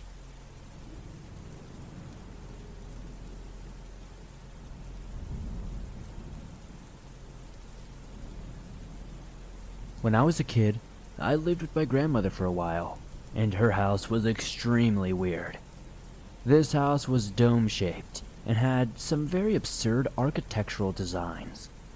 A 15-foot deep hole in the backyard, a staircase leading down to nowhere, the house flooding for quite literally no reason. The whole place just had a surreal vibe to it. This house was right outside the Navajo reservation in an isolated part of New Mexico. Though, we did have two neighbors who built ranches up there recently. My grandma's place was built sometime in the 19th century. According to my grandmother, it was originally built to treat tuberculosis patients when TB was bad in New Mexico. I was young, but I'll never forget what I saw up there. The shower had a small round window that investigated the living room. I thought that was cool as I could wave to my grandma while showering, but I quickly became afraid of it.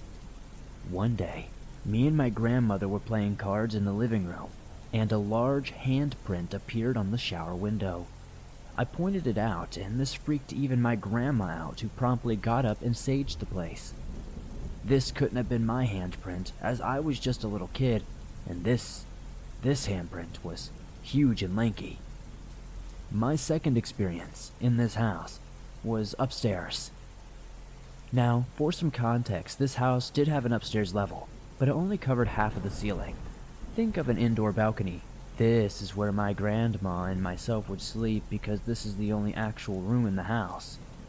One night, I had a dream that an invisible force had picked me up and thrown me off the upstairs level, which was a big fear of mine. I woke up before I hit the ground, and guess where I was? Laying on the first floor, underneath the edge of the upstairs level. It would have been a big fall, but I had no pain, no bruising, nothing. Another experience. I was out in the backyard playing, and our swings started swinging very fast and violently on their own. There was no wind, and my grandmother's horses became extremely spooked before this even started happening, and were trying to escape their pen. I have had countless other paranormal experiences here, but these were the ones that stood out to me.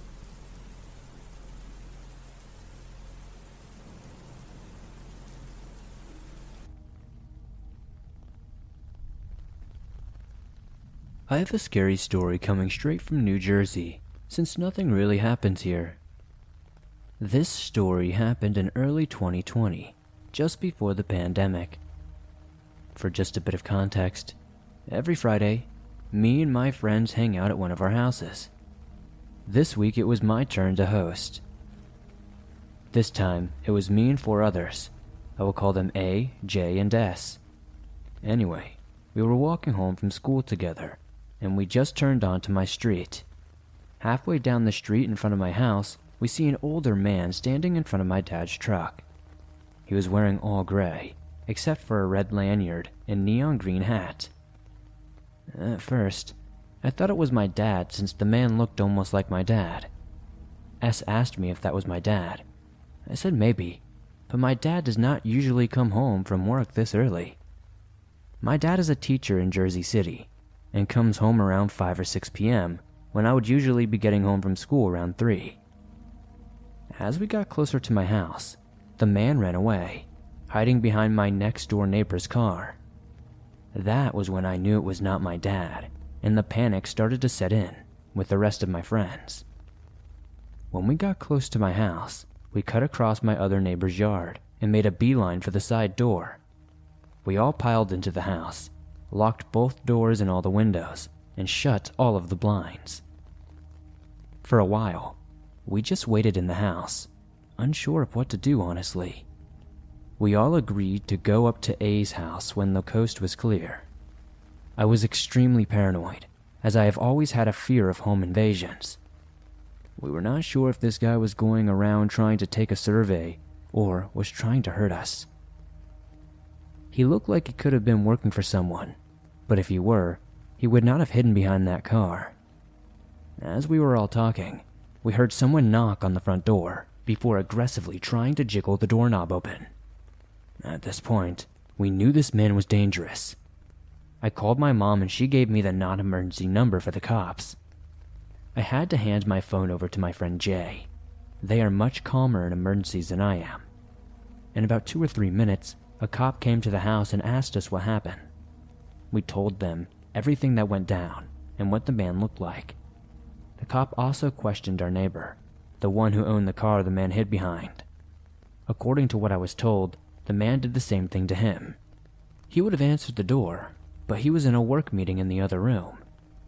The officer told us that he had several other cops scanning the neighborhood.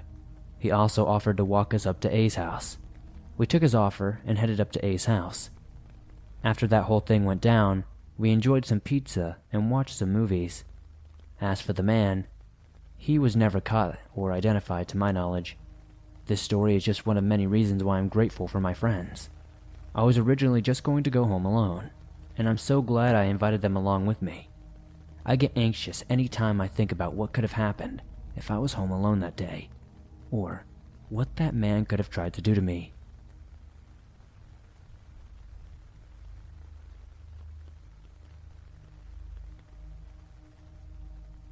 Essex Road is an isolated, unlit road partially bordered on both sides by marshland and cut into the wooded outskirts of Tinton Falls and Neptune, New Jersey.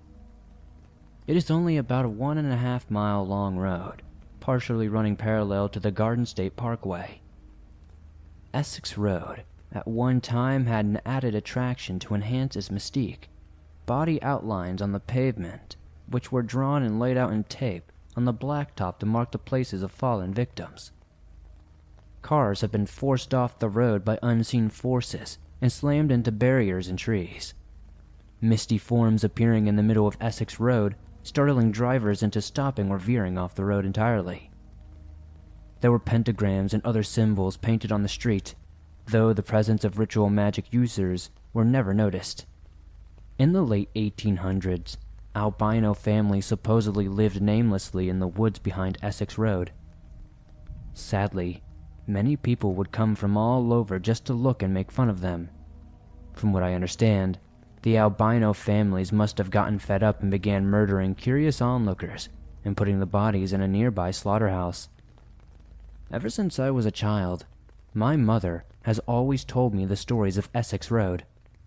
One night, sometime in 2013, when I was a teenager, I was with a couple of my siblings and a few cousins. And because of all the creepy stories we have heard about Essex Road, we all decided that we wanted to go there. It was only a few miles drive away, so it was not much of a hassle. So we asked my mother to take us, and she agreed. We all packed into the family van and made our way to the road. It was midsummer, and the time was around 11 p.m. When we arrived, there was no traffic whatsoever. It was absolutely pitch dark, and we were surrounded by dense woods with the sound of crickets coming from it. The feeling was quite unsteady and creepy, to say the least. We drove up and down the road for about 15 minutes, while stopping every now and then to turn the headlights off and on, and open the windows to see if we could induce any paranormal entities or activity. After a couple of more stops, my mother told everyone to get quiet. We turned off the headlights once more and rolled down the windows. We then waited. While doing so, I pulled out my camera to record a video. About 1 minute goes by when we hear a very, very loud voice emerge from the woods, saying, "Get out!" Everyone was absolutely freaked out. The very second after we heard the voice, my mother quickly drove off. But as we drove off, my eyes were fixed to a point in the woods that I had continued to stare at for quite a few seconds more. If I can remember correctly what I saw, it looked to be a tall figure that stood about 30 feet from the main road, and two very distinct, blue glowing orbs about the size of a grapefruit seemed to streak in front of the figure. Although the woods were pitch dark, I assume my eyes must have adapted to it, thus making some of these things more visible than others, I guess. The figure seemed very out of place from everything else, but for all I know, this could have just been a tree. The blue glowing orbs, however, are something I genuinely cannot explain. As for the video recording of this experience, I have been in possession of the SD card for years afterward, but have lost it and have no idea where it is. It has been a few years since I have reviewed the video, but you can clearly hear a voice coming from the woods. But no tall figure is visible though, probably due to the low resolution of the video. Anyway, since then I have not really traveled to Essex Road, except for when I shop at the premium outlet mall that is close to it. I have never tried to recreate that experience that I and about 7 others had. As for the lost SD card with the video, I'm going to try to search for it everywhere over the next couple of weeks in hopes of proving this story to people that do not believe me. If I find it, I will send it into the show as a follow-up to this.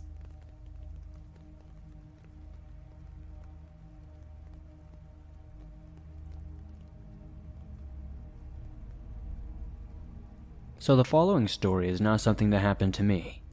It is something that happened to my mother and godmother, my mom's best friend, when they were 13.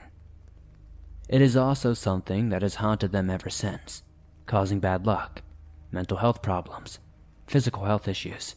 My mother suffered from kidney disease for years and died when she was only 43 years old, and haunting activity as well. To start, my godmother's parents owned a small house in the Villas, New Jersey, just a few minutes outside of Wildwood, New Jersey. It was a single home, 1 bedroom, and a porch that was converted into a second room. Nice yard, driveway, and an old shack/garage. My godmother, we will call her Jen, and her parents rented the house to my mother's parents for a week in the summer of 1984, so my grandparents and my mother went out there for that week, with Jen tagging along with them. From what I am told, my mother and Jen were in the garage listening to music when it first happened. Mom had the radio blasting, and there was an old cassette player with headphones sitting across from them. Jen heard something playing over the stereo blasting and realized the cassette player had turned itself on. She and my mother were both huge fans of the 80s band Duran Duran. Well, a few members of the band had split off and started a side project called Power Station. The cassette player was playing a song by Power Station called Communication. The lyrics, eerily enough, are something to the effect of communication, do not hang up communication, keep in touch communication, do not put me on hold situation, soul to soul. It sounds by those lyrics as though something was trying to talk to them when you consider the fact that the cassette player turned itself on and no one was anywhere near it. Well, Mom and Jen decided since they did not have a Ouija board, they would try something else. They would ask certain questions, fast forward through a song and stop.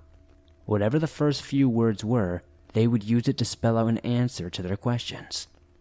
That actually worked for a little bit, spelling out cryptic messages, subliminal type stuff that were very eerie and unsettling.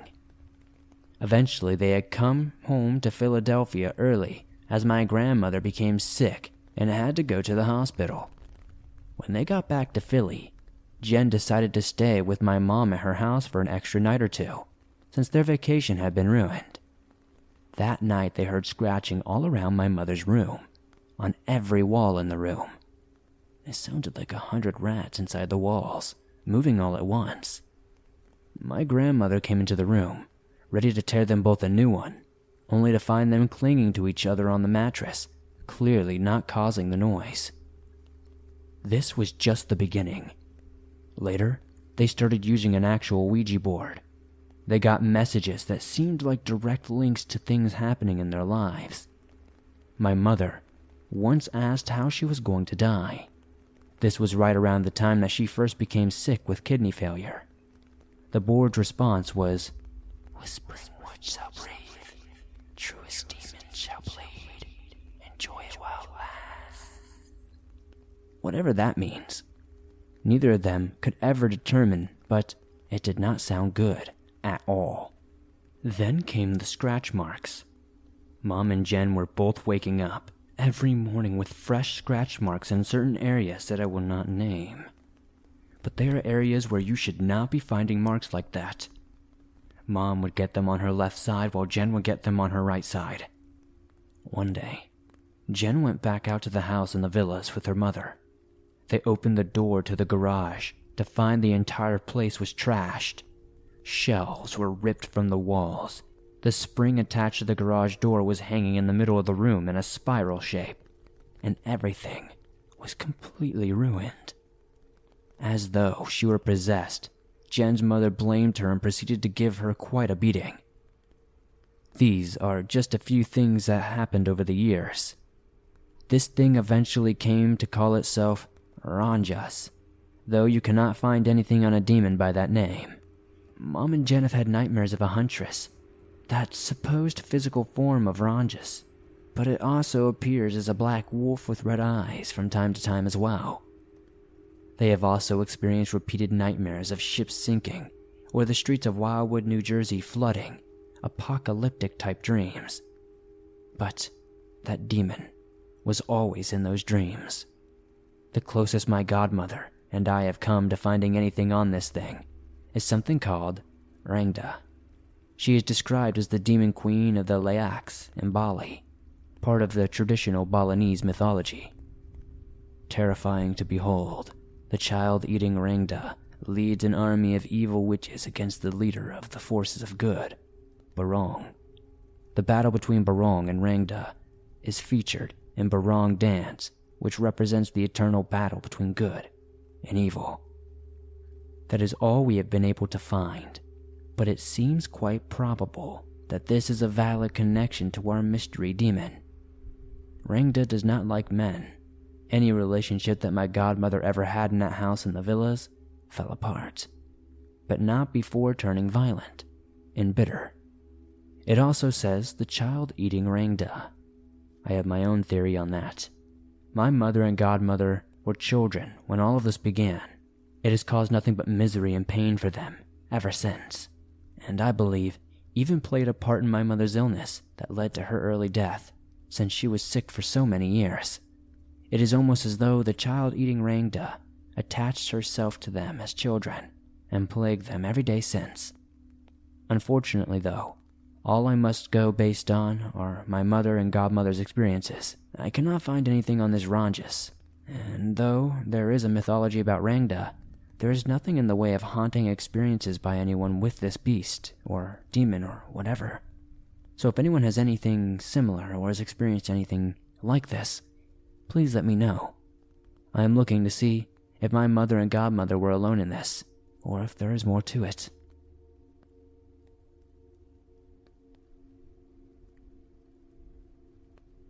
My two friends and I spent a week in New Jersey several years ago. We will call them Alice and Jane for the story's purpose. I do not remember exactly what part of Jersey we were in, but the house we were staying in was a guest house in the backyard of the main house, which was owned by Alice's grandparents, and behind the guest house was a fence. The fence was a wooden fence about 7 feet high, and had spaces in between each slat about 1 inch apart. Behind the fence was just a wooded area, but there was a grassy space right up against the fence. It was around 11 p.m. at night, and we were all outside behind the guest house. Between the guest house and the fence, we were all smoking cigarettes, just talking when we started to hear the crunching of something walking on the other side of the fence. At first, we just assumed it was an animal, which is nothing too unusual, till Alice says, "It sounds like it's walking on 2 legs. We all stop to listen, and all agree that it does. Nobody should be back there, especially this late at night. No human, at least. We listen for a couple of more seconds, when I begin to make out a figure between the spaces in the fence. I am looking down toward the ground when my eyes adjust, and I notice what looks like a deer standing on its hind legs. And as if I were in a movie, my eyes began to scan upwards at whatever I was looking at, and right when I reach the eyes, I see the thing glaring back at the porch light reflecting off of its eyes, and it's at least 2 feet taller than all of us. It's peeking through. Before I could even open my mouth, Jane let out a, "Oh my God, what is that?" and we all ran as fast as we could. We went back to the guest house and locked ourselves inside. Jane and I concurred what we saw that night was probably something like a knot deer, or maybe even some sort of Jersey devil. I do not know what we saw, none of us really did. It was slightly taller than the fence, which was 7 feet tall. We honestly were so scared for the rest of the night trying to rationalize it. We laugh about it now, but I still often wonder what it was.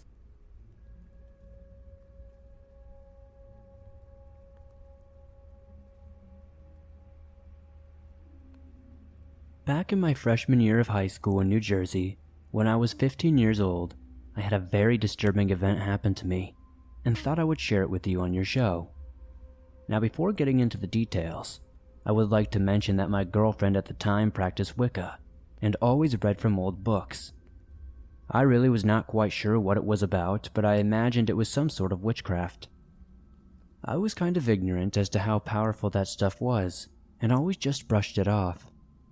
Anyway, I would always walk my girlfriend home after school like the gentleman that I am, carrying her backpack. This is a vital fact that will come into play later in the story.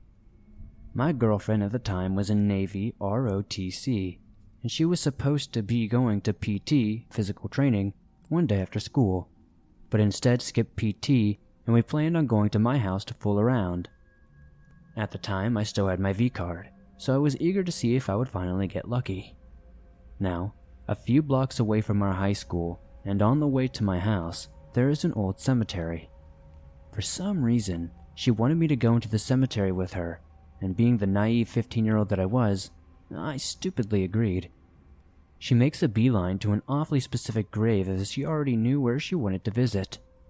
The grave did not have a headstone, just a nameplate on the ground, and it was incredibly old, dating back to 1926, I believe, if I still remember. I actually remember the name, and hope that by typing her name, nothing creepy happens. The name on the gravestone was Ada Mae Van Pelt. Anyway, she stops at this grave and asks me for her backpack. From her backpack, she pulls out an old-looking book, a metal, medieval-looking cup, and other old, weird objects and places them on top of the grave. She sits on the ground and starts reading from this book. I'm not sure what language it was, but it sounded like a Latin or some ancient language that I just honestly did not understand.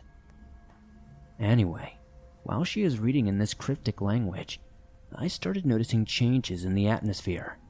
It got dark and windy as if a storm were coming in right over us, and I kid you not, a whole bunch of crows showed up out of nowhere and were hovering right around us. At this point, I'm scared, and all I could let out of my mouth was, "What are you doing?" To which she replied, "I'm evoking her powers. This was an immensely powerful witch, and I'm evoking her power." So, between all this creepy stuff happening around us and her telling me she was basically stealing powers from the grave of a dead witch, I told her I did not feel comfortable and that I would wait for her in front of the cemetery. I run as fast as I can to the cemetery gate and just stand there waiting for a few minutes, scared out of my mind.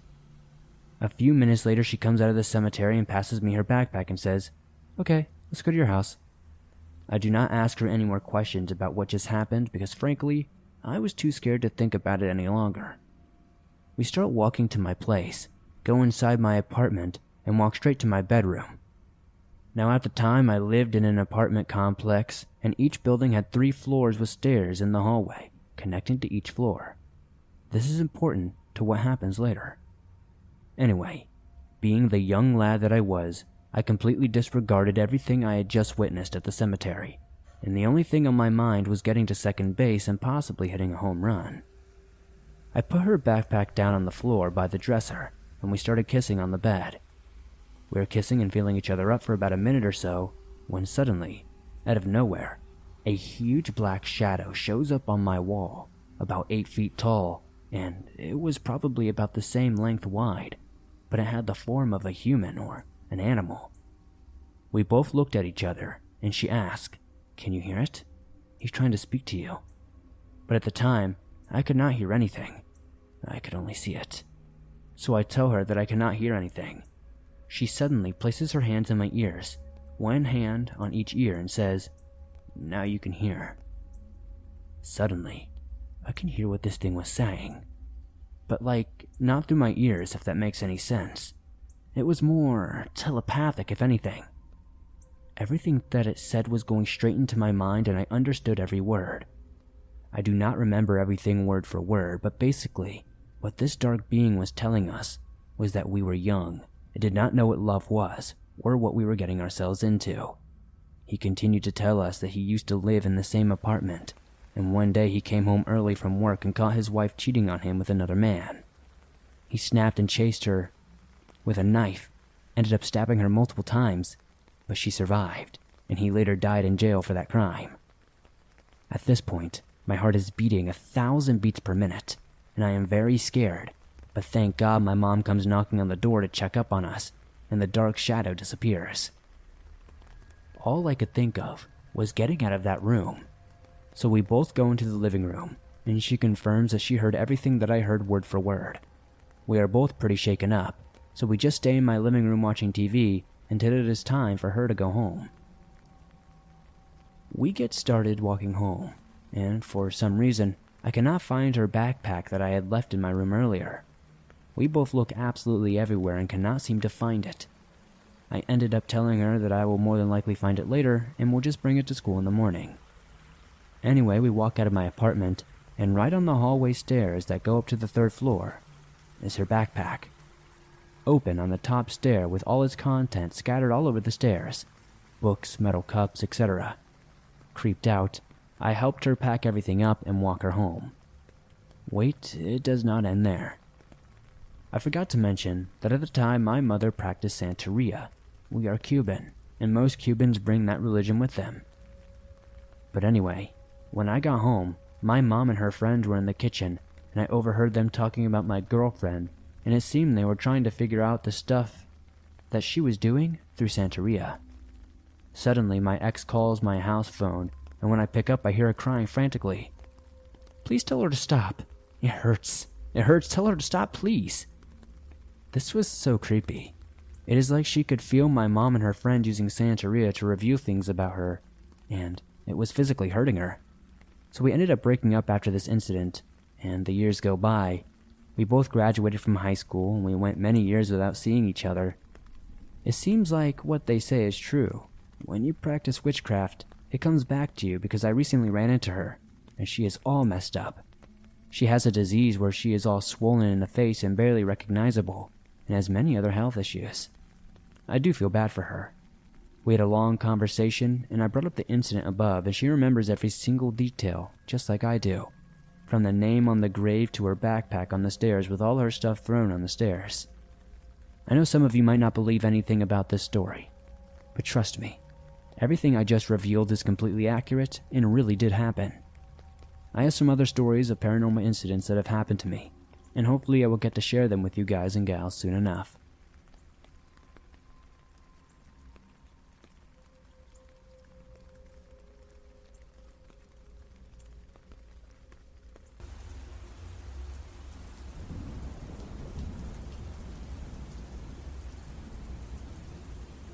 One year, me and my family and I were living in an upstate New York town called Lowville.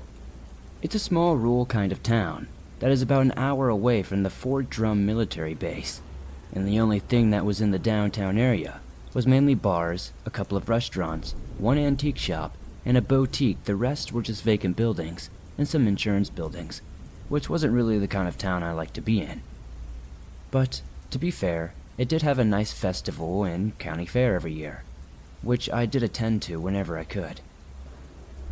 The only other thing I could do when those occasional events weren't going on was to walk around the fairgrounds for a bit. So, it was one night I decided to go for a walk around the fairgrounds because I was feeling restless. So I needed to get out of the house for a bit, and it feels good to go out and get some exercise and fresh air. When I got to the fairgrounds, I began to enjoy a good exercise walking around. It was getting late, and my workout was about done. I spotted something from a distance, though. These fairgrounds were like a park that had a county fair around it. It also included a baseball field and grandstand. From where I was standing, it looked like there was a person just standing there on the pitcher's mound, and I was asking myself, why is there someone just standing there in the middle of a baseball field, this late at night at the fairground? I just thought it was very odd. Then, suddenly it appeared that that person's form began to change. It seemed like the person's head changed from a human's head to a skull, Then a big deer antler started to protrude from the skull-like head. I couldn't believe what I was seeing. It just felt like it was in a horror movie, because those are the type of things you'd see in horror films, right? I was completely, 100% petrified. The hairs on the back of my neck stood up. I felt goosebumps all over my entire body, and I was completely stiff with horror. This is the most scared I've ever felt in my entire life. Nothing has ever matched this. I just watched and gritted my teeth until I realized I had to think of a plan to escape from that area. I obviously couldn't keep standing there and waiting for the creature to notice me and come get me. I was lucky that it hadn't attacked me yet. I was lucky that I was in a spot where the creature probably wouldn't be able to notice me. So I realized I had the upper hand to escape when I could. So I had the courage to run off from that area at lightning speed. I felt adrenaline shoot through my body as I kept running at a fast pace. I heard this creature, or whatever this thing was, let out a guttural scream as I kept running and running without looking back. I finally stopped running when I reached my neighborhood, surrounded by houses where I knew for sure the creature wouldn't get me. I just kept hyperventilating and trying to catch my breath and clear my mind to figure out what the heck that thing was. I don't know if I was the first one to encounter this thing. I don't know if anybody else in my town has seen it too. I hope I'm not crazy, and I hope this thing doesn't stalk me. I don't know much about it, and I'm not sure if I should be scared. All I do know is that I'm never returning to that town or those fairgrounds ever again.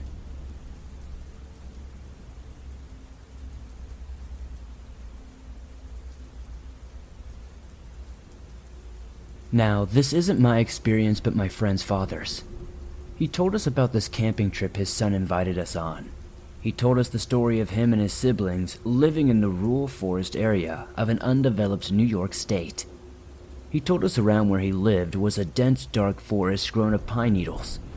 Forest for miles undiscovered, planted by millions of Americans who lost their jobs during the Great Depression.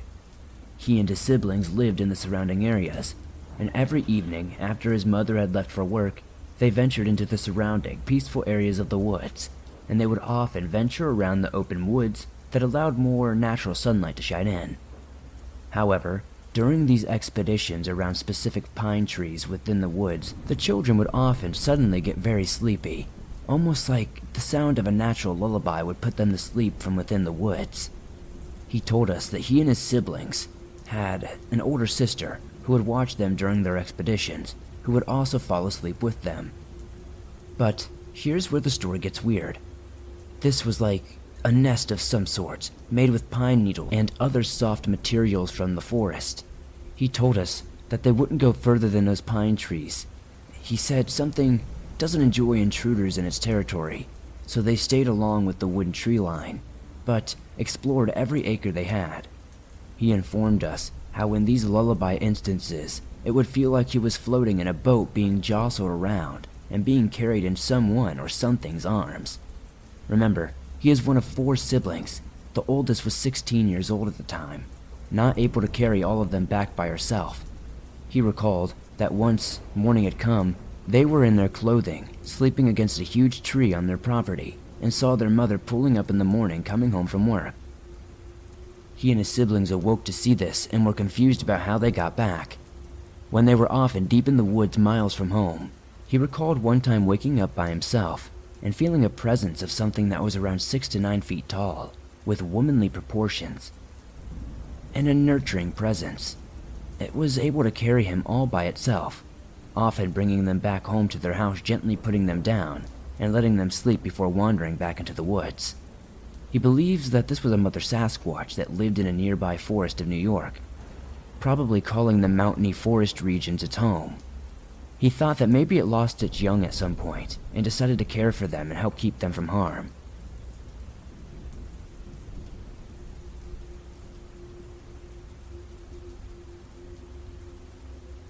The events of this story take place over the course of a few nights. But before we get there, I need to provide a little bit of backstory. My husband and I moved to New York City, right in the heart of the city. The apartment was breathtaking. I kept thinking that it was a loft apartment you would see in a movie or television show. My husband was fortunate enough to have a well-paying job that allowed us to afford this beautiful apartment. My favorite part was the view. At night, you could see all the lights from the city out of the windows. It did not take long for my husband to make some friends at work. He's a very social person, and being in sales for a decade makes it easy for him to strike up a conversation with anyone. Almost a year into living into the city, we had our weekend crew that we would hang out with routinely. We would have dinner, play games, or just have some drinks with Becky and Jim, as well as another couple, Jason and Liz. Both my husband's best friends from the city was a man named Eric. Eric did not have a significant other, but never came alone. He always had a friend that he would bring. He would always joke with me and my husband. Don't worry, guys, you never have to worry about me being the third wheel.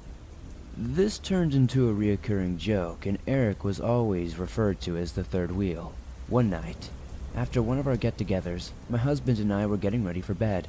We talked for a little while, but I'm pretty sure I fell asleep mid-sentence. I woke up at some point in the middle of the night. I didn't look at the time, but it was still dark. So before 5 a.m. if I had to guess. I heard a noise, and I know that is when I woke up. I just laid in bed, feeling a bit uneasy, and looked up in the dark room. I thought I could see a figure of some kind in the corner. The more I tried to focus, the harder it was to see. I felt as if I could almost hear something, like breathing or wheezing. After just a few minutes, I felt much better and chalked it up to a vivid nightmare and rolled back over. I was too scared in the moment. I didn't want to get up to go look, and I did not want to wake up my husband for something that was probably a giant overreaction. The next night came, and it was the same story. We went to bed around 11 p.m. I did not tell my husband about the events of the night before. Again, I was awoken in the middle of the night. This time, I looked at the time, and it was shortly after 4 a.m. I could for sure hear breathing this time. I looked around the room from the bed, but this time I could not see any figures like I did the night before. I could just hear the breathing, and it felt so close. I tried waking up my husband, but he was out cold. I didn't try awfully hard because he had to wake up in about an hour for work. I didn't sleep well for the rest of the night, and I woke up with him in the morning and did not want to stay in the bedroom alone when he left. I moved to the living room and slept on the couch for a couple of hours. The day was miserable. I couldn't shake this weird feeling for the entire day. Around 2 in the afternoon, I took a shower. When I turned the shower off and was drying my hair in the bathroom, I heard something from outside the bathroom door. I froze in paranoia in the bathroom and listened with my ear to the door, but I heard nothing. Finally, I worked up the courage to leave the bathroom and felt a minor moment of relief when I was in fact still alone in the apartment. Shortly after 5, my husband came home from work, and I told him about the events of the last 2 nights. At first, he laughed as if I were telling him a joke. Once he realized how freaked out I was, he began to try and rationalize what it could have been. I have to say, I was insulted because he suggested that maybe I had too much to drink, but that was not the case whatsoever. He then said in a reassuring voice, "If it happens again, just wake me up and I'll search the room." This did give me some relief that I was able to talk to him about it. However, I was still anxious that I would be able to hear or see something tonight. That night came quickly, and I was so tired from the previous night that I fell asleep even though I was practically petrified to go to bed. Again, right around 3:30 in the morning, I woke up to the sound of breathing, and it was undeniable at this point. I looked around the room and saw nothing, just like the previous night. I woke my husband up and told him to listen. He said he could hear the breathing too. He sprang from the bed and turned on the light. There was thankfully nobody standing in the room. The moment of solace ended quickly when the nightmare came true. My husband walked over to the closet, and emerging from under the bed was our friend Eric. He sprinted to my husband, who was now in the closet, and tackled him. I screamed in a panic, absolutely freaking out. I jumped from the bed and tried to make a run for the door. My plan was to just yell in the hallway until someone hopefully heard me. I did not even make it to the door before Eric had caught me. I screamed as loud as I could, and thankfully in that moment, my husband sprang out and tackled Eric. I ran to the cell phone and called the police. My husband is a large man and was able to get Eric on the ground and keep him there until the cops showed up. To the police's credit, they showed up pretty fast.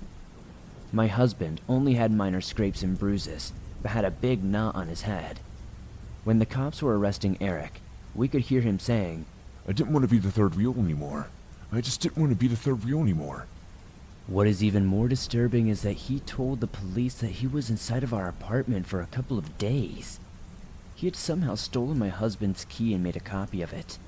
He was apparently breaking into the apartment for weeks, but had been staying during the night for the last few days. I'm not sure why he did not try anything while we were sleeping, or why he was even doing this.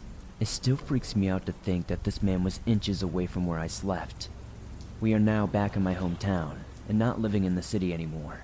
The terror you feel being trapped that high up in the sky, with nowhere to run, has made me extremely claustrophobic. You never know what people are truly capable of, even people you consider close friends. The police did inform us that Eric stated he didn't intend to hurt either of us that night, but the look in his eyes told a completely different story.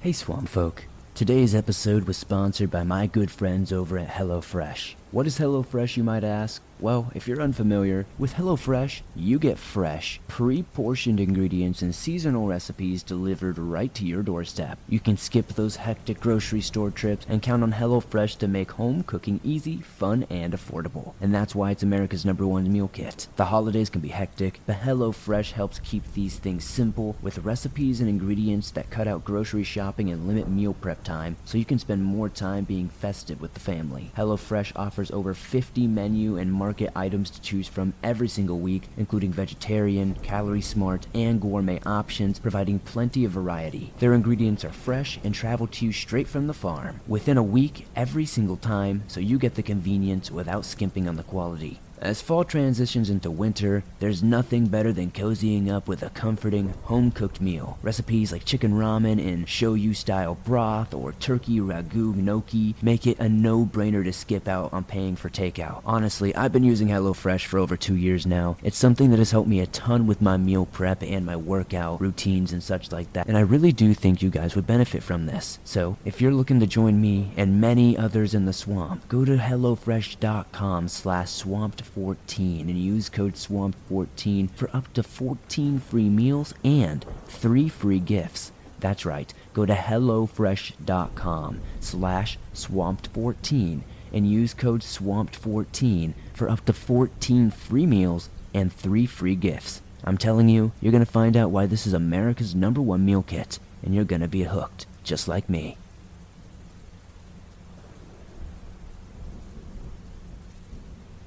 Whenever I tell people that I'm from New York, they assume New York City. But in fact, there are plenty of other beautiful places in the state to live. I live out of state now, but during the events of this story, I still lived in upstate New York. Anybody who is familiar with upstate knows that there are some amazing places to hike. About 3 years ago, my friend Summer and I decided to go on a hike. We drove out about an hour or so from our hometown and found a beautiful, nice long trail to explore, and drove almost right into the woods. There was a couple of beat-down houses on the road, but nothing that would really have stopped us or made us feel like we were trespassing. Summer was good about navigating forest, being able to identify poison ivy and just keeping exceptionally good bearings, which is good because I felt like I was horrible at that kind of stuff. We traversed for about 45 minutes or so off the main road into the woods. It was gorgeous exploring these woods that looked untouched by humans. Then, out of nowhere, the most peculiar thing happened. 40 minutes off the main road, in the woods, was a bench. But the bench was destroyed and dirty. If I were to sit on the bench, it probably would collapse. We took photos of this strangely forgotten bench and continued on our journey. Probably about 50 yards away, we approached a small chain fence. This seemed to be stretching on for quite a few yards. Behind the fence were these small huts. That's really the only way I can describe them. The huts were built with wood, metal, wire fencing, street signs, pretty much anything you could think of were used for walls for these tiny little buildings. Pretty creeped out at this point, Summer and I approached the small buildings. They were completely taken over by nature. and inside there was a single chair, some lockers, and tons of decay and debris. We kept walking, and eventually approached these two giant black tubes that almost looked like pillars of some kind. Against our better judgment, we kept exploring and asking ourselves the question, what is all of this? The compound, or whatever you would want to call it, really opened after the black tubes. There were now dozens of these small little huts. Our next big moment of disbelief was the giant pile of debris that sat in the middle of all these huts. There were telephone poles, all smashed up and broken. But on these wooden beams that lay in the dirt, there were light switches and wires and all kinds of stuff. Whatever this creepy place was, had electricity at one point. The only thing that gave us some peace of mind was that there was no way anybody could have lived there now. It looked like it had been long abandoned since the 1960s or something like that. I only say that because there were statues and trash items that really looked like that style. We started to look a bit more in depth into some of these small huts. There were statues of Santa Claus everywhere, religious iconography, and fake flowers. At every turn, there was something different and strange. There was a bus that seemed like it was cut in half, and inside was furnished with chairs and lights that were completely covered in moss and vines now. On the far side of the compound were severely overgrown weeds, and parked in the weeds was an old truck. Again, this truck had all sorts of weeds, bushes, and all kinds of things growing out of the windows and doors. We made our way to what seemed like the end of all this craziness, but it just got weirder. There were tons of naked mannequins all over the place. They were hanging in trees in the weeds, half buried in the dirt. They also had no heads, which was deeply unsettling. Coming from the other direction, we saw a somewhat bigger hut than the others. Just to give you a bit of context in case I was not clear, these huts I am describing are maybe big enough for a small child to live in. They were smaller than most cars. But this one hut, it was slightly more than double the size, and on the far side of the hut was what appeared to be a hollowed-out oil drum. This small building was filled with tons of religious statues and carnival equipment, like old circus items. The feeling Summer and I had at this point was that of paranoia and fear. We decided we had seen enough, and that it was time to go. As we approached the first set of huts, we heard shuffling coming from within the small compound. We froze completely in our tracks. We were so off the road and in the middle of the woods, clearly, nobody could be here. But we heard the shuffling. This could have easily been a deer, or any other number of animals that made these woods their home. But she and I both knew. We both had the same feeling, a feeling of just darkness and pain. We did not want to wait and see what it was. We decided to move rather than stay in place, and run far from this place. We made it back to the car in about 20 minutes, which is about half the time it took us to get to these huts. We got to the car and were greeted by some cops. The cops told us that somebody called in a complaint about some kids who were trespassing and were up to no good. We explained to them what was in there, and even tried to show them some pictures, but they were not having it. Basically, they told us to leave immediately. If we did not, we would get detained, which we both thought was extremely excessive. If anybody out there has ever had any sort of encounter like this, have ever seen anything like this, what do you think it could be? Did we maybe stumble upon some kind of home circus? Perhaps workers of some kind? The only thing that made it so outlandish was how deep it was into the woods and how far away it was from any kind of town or city. I have never been back, and I have no desire to ever go back. I am writing this in hopes that somebody has stumbled across something similar, or may have some additional information.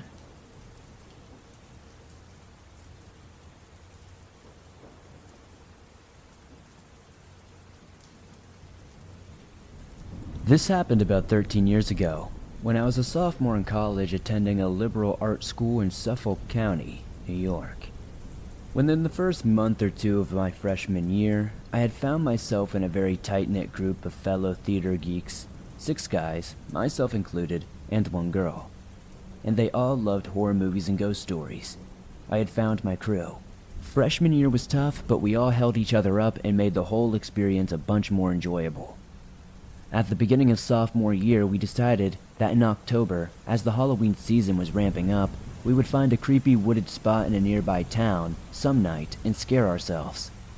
We did some research and found that there was a particularly isolated area about 30 minutes away, infamous for paranormal sightings.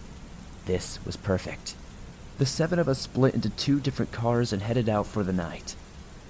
Allow me to set the scene. You turn off a busy main road, flooded with strip malls and restaurants and whatnot, and you are almost immediately greeted by complete darkness. Again, this area is heavily wooded. It was essentially a large web of winding roads surrounded by trees. Very few street lights and very few houses. Without a GPS or a good sense of direction, one could easily get lost out here. We all made sure to have our phones fully charged and brand new batteries in our flashlights, just in case.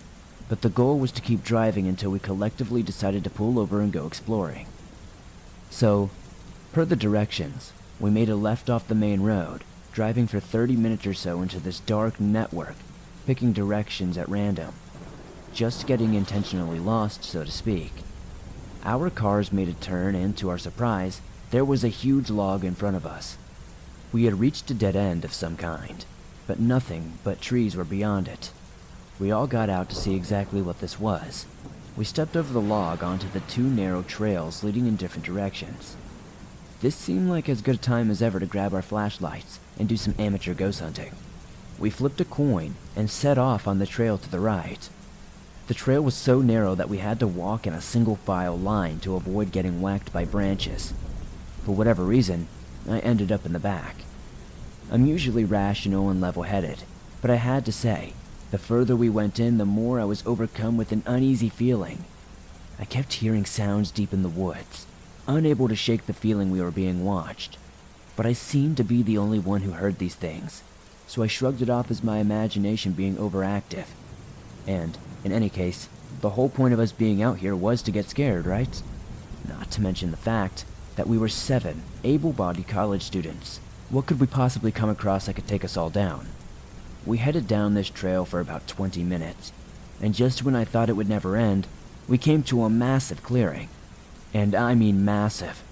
It was a large open field of unkept grass, comparable in scope to a golf course, but not nearly as well manicured. Trees surrounded the entire field, which was so large, we could not see the end of it from where we were standing. I was thrilled to get out of that narrow trail, but I don't think any of us were expecting to find an area so vast. One of us looked to the right and said, "Hey, check that out." We all turned and we saw that there was an old dilapidated house, several hundred yards away. The house was completely dark with no cars or signs of anyone living there. We walked over and shined our flashlights at it, and sure enough, the windows and doors were all boarded up. I managed to peer between the boards of one of the windows, and what I could see was an old white couch covered in plastic, but an otherwise empty room. Whoever used to live here, they were long gone. Because there was no way in, and because we all felt sufficiently creeped out by the house as it was, we decided to walk closer to the trail we had come in from, and have a seat in the field and figure out where to go next. We walked towards the narrow trail, but before we could sit, my friend Mark stopped what he was doing. His expression dropped and he pointed. We all turned, and on the very far side of the field, directly across from where we had come in, we could see a tall, lanky, and pale person dancing among the trees. And by dancing, I mean kind of like skipping around, grabbing a tree, swinging around it, and then doing the same to another tree. Basically a do-si-do. The moon was so bright and the woods were so dark. It took a second for us to really understand what we were looking at. Jay, the 6'4" skeptic of the group, wasn't seeing it. I leaned into him, pointed in the direction, and said, "Jay, look where I'm pointing. Don't you see that?" He squinted a bit, and the second he saw it, he gasped with everything he had, clutched my arm and whispered, "What the heck is that?" What happened next sent shockwaves through all of us. Whatever this was, whoever this was, they stopped dancing, looked in our direction, and started charging straight towards us. Without even thinking, we freaked out and ran back to the trail. Yet again, Jay was the only one who didn't see it. He shouted after us, "Guys, what is it?" Where are you going?" After about 15 seconds of running like hell, I heard Jay scream, "Holy crap." I looked back and I saw his flashlight following the rest of us into the trail. While the walk into the woods took about 20 minutes, we made it back to our 2 cars, hopped in, and were peeling away in closer to 5. Once we were safe and felt like we were a good distance away, we pulled over, got out, and checked with each other to make sure everybody was okay. My heart was pounding, and I know everyone else was feeling the same way. Nearly 15 years later, we're all still friends, living in different states yet keeping in touch through marriages, divorces, children, etc. But occasionally, out of the blue, one of us will send a group text to the others, something to the effect of, "The woods. That really happened, right?" It most certainly did. That experience is always in the back of my mind, and I'm pretty sure it always will be. Here's the thing that still really resonates with me that night. Whoever that was, they were dancing maniacally in the woods at 1 in the morning, and then ran directly for a group of young adults, not at all fazed by the fact that they were severely outnumbered. Did he know we were there from the second we parked? Was he the sound that I kept hearing when we were walking on the trail? Whatever the case may be, when he came for us that night, you can be sure none of us wanted to stick around to see what he was truly capable of.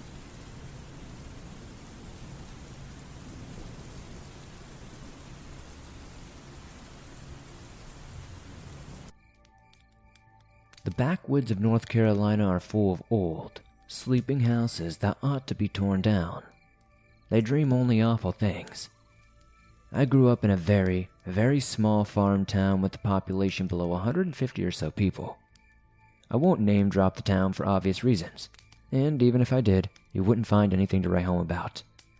There's a caution light and several abandoned buildings, a barely functional gas station that will grossly overcharge you, and that's really about it. If you go more than half a mile in any direction, you will officially be outside of city limits, though there are dozens of people who live in these heavily wooded farmlands that we call the town home, simply because it's the closest thing in shouting distance, though that would be akin to saying that Mars was within shouting distance of Earth. I've had a few experiences in these woods that I cannot fully explain. I will describe them the best I can, but I cannot offer any scientific explanation for them. I know that the tales of Wendigos and Skinwalkers and other forest demon spooks are popular, but Wendigos are creatures that belong to the tribal legends centered around the Great Lakes region of the northern United States and eastern coast of Canada. Skinwalkers are pretty much exclusively tied to the Navajo religion and Navajo grounds, which are in the deserts of the far west of the United States. Keep that in mind as you read this. I first noticed this presence when I was around 12 years old. Playing in the woods was really the only pastime I had available to me outside of playing video games, but video games got old rather quickly. I was an only child and there wasn't very much to do, and not very many other children in the area, so exploring the woods was a good outlet for my imagination. Prior to my first real experience, the spookiest thing in the woods around here would have been a venomous snake. Even then, the snakes we have here aren't likely to kill you unless you just seriously neglect the wound or have an allergic reaction. Aside from them, the largest predators we have are coyotes, which are usually afraid of humans, and the rare cougar that happens to be passing through, which is so infrequent that it isn't even worth worrying about. So the first day in question was a normal day. I was walking, hiking, collecting rocks, building forts out of sticks, the standard things a 12-year-old boy does. It was about sundown, and I wasn't quite ready to head home yet, when I noticed that something was off. During the summer in North Carolina, the woods are anything but quiet. You have a cacophony of sounds: cicadas, crickets, frogs, birds. There's a whole chorus of wildlife that all wants to be heard. Heck, you may even get the occasional coyote pack howling or a bobcat screaming. The point of this is that the woods are far from quiet, and the sudden silence in the woods at these times was no accident. But that's precisely what I noticed. All the noises had stopped abruptly. I could hear the wind between the mixture of old growth and pines, and I could hear the distant babbling of a creek, but that was about it. It was strange to me, but at the time I did not realize what an ill omen it was in of itself. I remember thinking, that the water sounded peaceful and walking deeper into the woods to listen to it better. As I did, though, I began to get this overwhelming sense of foreboding. It wasn't the standard I feel like I'm being watched. No. I didn't feel any eyes on me or feel like I was being followed or any of those standard paranoias. No, this was... Have you ever stayed at a party too long, you know? You get there at 9, now it's 2 a.m., and suddenly you realize that you don't know anybody who's there. You also didn't see the new guy come in, but now they're staring at you. And come to think about it, so is the girl in the kitchen. You've overstayed your welcome, and it's probably time to go. You know that whole situation? That's exactly what it felt like. Even if I lacked the metaphor to express it at the time, the air itself felt heavy. Everything in my mind and body was screaming at me that I needed to leave. It was telling me that this place was not mine anymore. It had been fine in the morning hours, but now, this was the domain of someone or something else, and I was not welcome. I remember feeling as if the trees were warning me, leave or else. So I did, initially. I walked, but by the time the sun had begun its descent and the sky had begun to darken into twilight, I noticed that I was jogging, almost subconsciously. I never broke into a full sprint. I don't know why, but I felt showing too much fear was a bad idea. Eventually, I made it back to the road and looked back to the woods. I did not see anything, but that's when the feeling of being watched really set in. I felt that there were eyes just beyond the tree line and out of sight, and that they were staring right back at me. I went home and pushed the experience out of my mind as best as I could. From then on, I made it a point to always be out of the woods by dark or have a firearm with me if I knew I was staying later. I should note that there were several times after I wound up in the woods at dusk, but did not have this feeling return. There weren't any special circumstances that seemed to summon it, just sometimes things were fine, others I all but sprinted for civilization. I didn't have any more overt experiences, however, until years later. I do not know what the catalyst was, but the activity ramped up dramatically in a year's span. The first experience like this was in October of 2018, and since then, the woods have gone from home for the occasional unsettling experience to a place of actual danger and terror. I went camping with some college friends of mine during the October in question. In total, there were 3 of us, and we were mostly roughing it. We had a tent, but we chopped our own firewood and all that jazz. We camped deep in the woods. It was dark by the time we fully set up and had finished cooking. We ate, and then we proceeded to get very drunk. I don't know how much we drank, as we were just sipping out of the handle of vodka and passing it around the campfire, as we talked about everything from ghost stories to the more tangible fears in our life, such as our dating lives and the prospects of post-graduation plans. This went on well into the night, with the stories growing more nonsensical and the laughter growing louder as the bottle grew lighter. By 1:30 a.m. or so, it had grown deathly cold. I decided that it was time for me to go to sleep, and that I was going to get in my sleeping bag. The other 2 weren't ready to sleep yet, and one of my friends, we'll call him Frank, decided he wanted to smoke a cigarette. Meanwhile, the other friend, we'll call him Tim, decided that this was a good time for him to climb a large rock about 70 or so yards away from the tent. Frank begrudgingly goes to supervise while he finishes off his cigarette. So they're both a good 70, maybe 80 yards away from my tent. I'm now in my sleeping bag and trying to fall asleep, and I can hear them laughing and talking about something. It's obviously far away, so I can't quite tell what they're saying. It's right at this time that something heavy slams into the side of my tent, like heavy enough that I'm surprised the tent didn't collapse. I didn't move.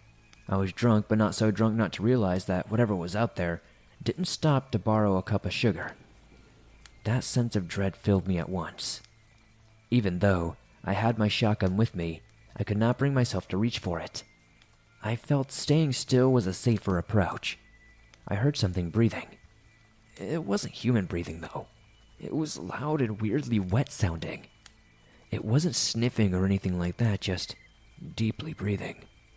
This only went on for a total, maybe less than 10 seconds, and at once it was gone. No footsteps, no banging on the tent, no gradual decline in breathing, nothing. It was gone, and Frank and Tim never seen that it was there, let alone what it might have been. It's honestly probably best that they didn't. They stayed up a while longer before turning in. I woke up first thing and stepped out to see if there were any footprints. There weren't, but there was something more ominous. The entire clearing we were camping in now had something scattered out throughout the grass. It looked like circles of bones. Not large bones, but crushed up and arranged bones of all creatures like rabbits and small birds. I would assume we were in some sort of predator's hunting ground, save for the fact that the bones were neatly arranged in circles, all the same sizes, with equal spacing. I woke up Tim and Frank. We packed up and left immediately. This last experience is the most recent and the most intense.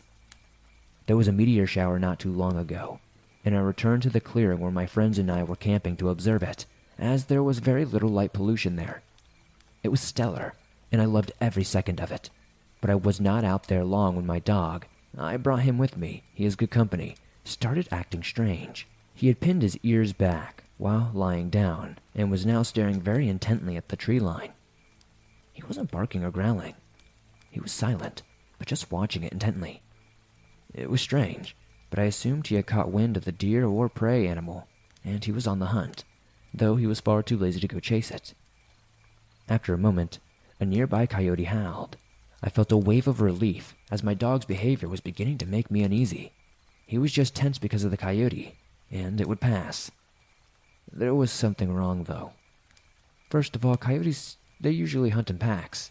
It's extremely uncommon for a solo coyote to hunt and howl like this. Second, my dog had begun to whimper now and was shying back to the edge of the truck as though he were afraid, and the coyote was drawing closer, it seemed. My brain began connecting a lot of dots. The woods were silent. That feeling had returned. I was in the same spot as the last encounter, and then I registered the sound of branches breaking. Coyotes are definitely not heavy enough to do that, I thought. And the second I did, as though whatever it was out there waited for me to realize that this thing was not a coyote, it stopped pretending to be one. Or at least, I don't know. It stopped howling. It then erupted into the most horrible sound that I've ever heard. The coyote was laughing. It wasn't a hyena sort of laugh, though. This was garbled. It was a mangled mess of sound that sounded like an animal trying to do a piss-poor job to impersonate the cadence of human laughter. And it was on this recording track where after every fourth laugh it seemed to loop. It was rapidly growing louder over the sound of breaking branches. I frantically jumped up, grabbed my dog, and fumbled for my truck keys to get out of there. As I tried to get my keys and my door open, the laugh stopped only for this guttural and deep scream to resound from the forest. I say deep to emphasize that it was not a bobcat or a fox. They have high-pitched sounds. This was very low. It had the same pitch as, say, a roar, but it was in the same horribly botched nonsense that the laugh was in. Of course, the laughter resumed immediately, but as I got in my truck and turned my lights on, it went dead silent. In a moment of stupid bravado and curiosity, I turned my truck towards the tree line before I left to shine my headlights to see if I saw anything. Between the trees, I saw what seemed to be a man. He was of average height and wearing a white t-shirt, and I assumed blue jeans. Though I could not see a face or arms or anything of that nature, just his silhouette and his clothes. In hindsight, I think he was only a silhouette. Maybe. I blinked and he was gone. That's my story. I don't know what is in the woods of North Carolina. I don't want to know, and it's probably best if you don't try to find out. It doesn't seem too welcoming to strangers.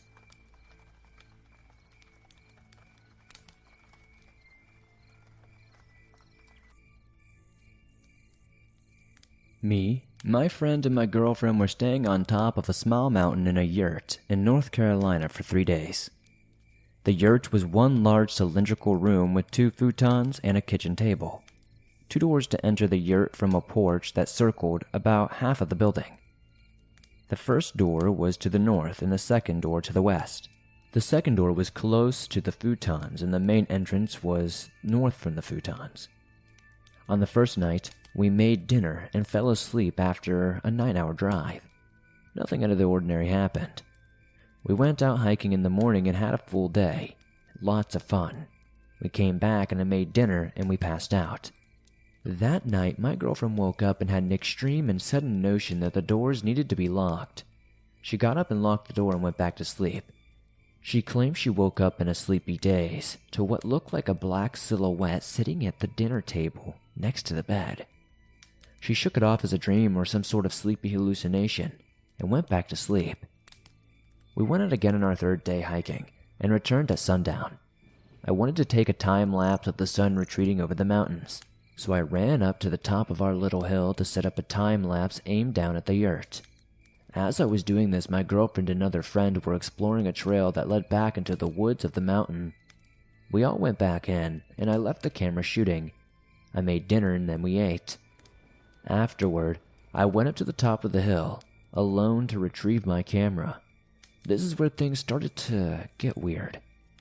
I took a pee by my tripod, and as soon as I finished, this wave of what I can only explain as energy enveloped me. I suddenly had this image in my mind of something behind me in the woods, slowly approaching, like a wall of fog or something.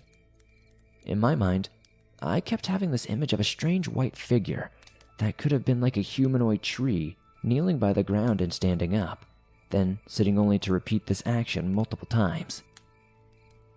I know this was just in my head, but it was all I could pinpoint. It was like this idea was stuck repeating in my head. So I grabbed my stuff and went in for the night. We all fell asleep in the middle of the night, but I awoke to a huge bang on the wood that sounded like the north door being hit.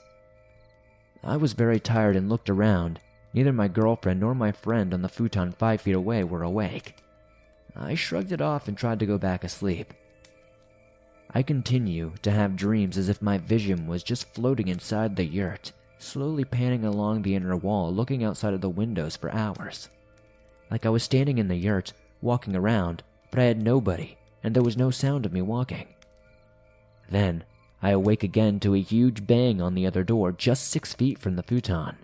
Since my body was toward it, I opened my eyes and I was immediately fixated at the door, which had a full glass window with a shade.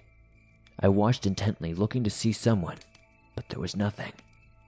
In my head, I was saying, "Screw this," and shut my eyes and went back to bed. Hours pass and I wake up a third time. This time I was on my side and didn't open my eyes. To my horror, I can hear a voice just outside. It was a sort of inflection more than words.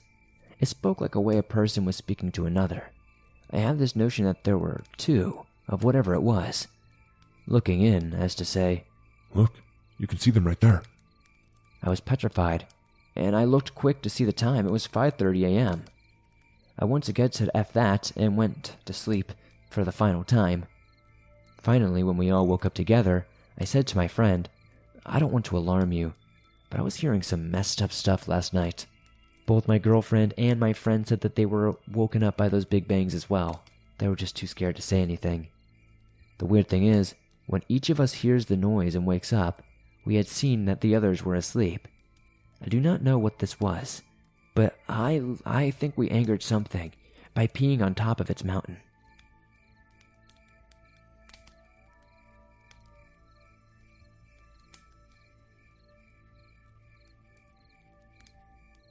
This happened when I was 13 years old. It was a cold January night, and my friend and I were watching scary movies in my living room when I got a text from a girl who lives up the road. Alyssa wanted us to come over, and since we live in the rural part of North Carolina, her house was about 5 miles away. We had gone over to her house before, but never when it has been this cold.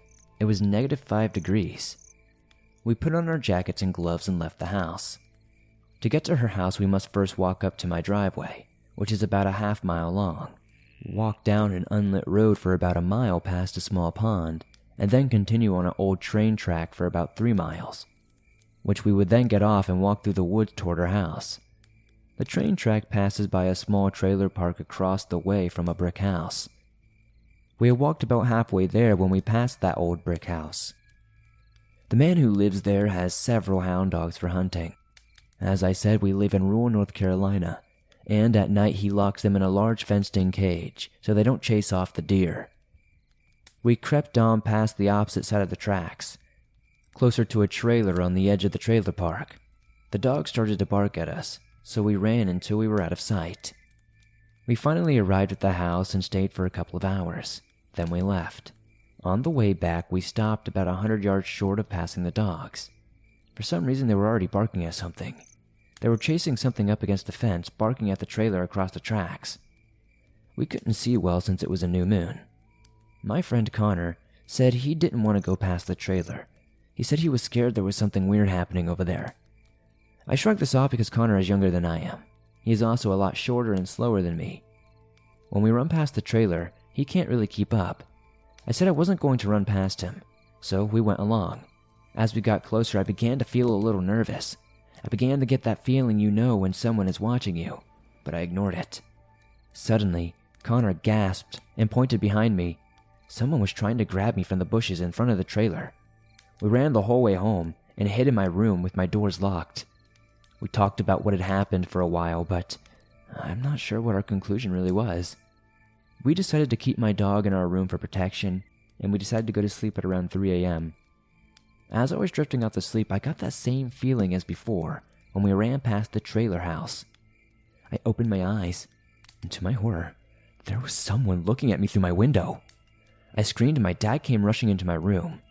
By the time he was there, the man had already disappeared. My dad called the cops and said they would be over to check the area. They came and searched for about an hour, but they didn't find anything to note. The next morning, I texted Alyssa and told her what happened. She texted back a minute later and told us that there had been breaking and entering in the trailer park. I don't know what the guy would have done if I hadn't seen him outside my window, but I never went past that house again.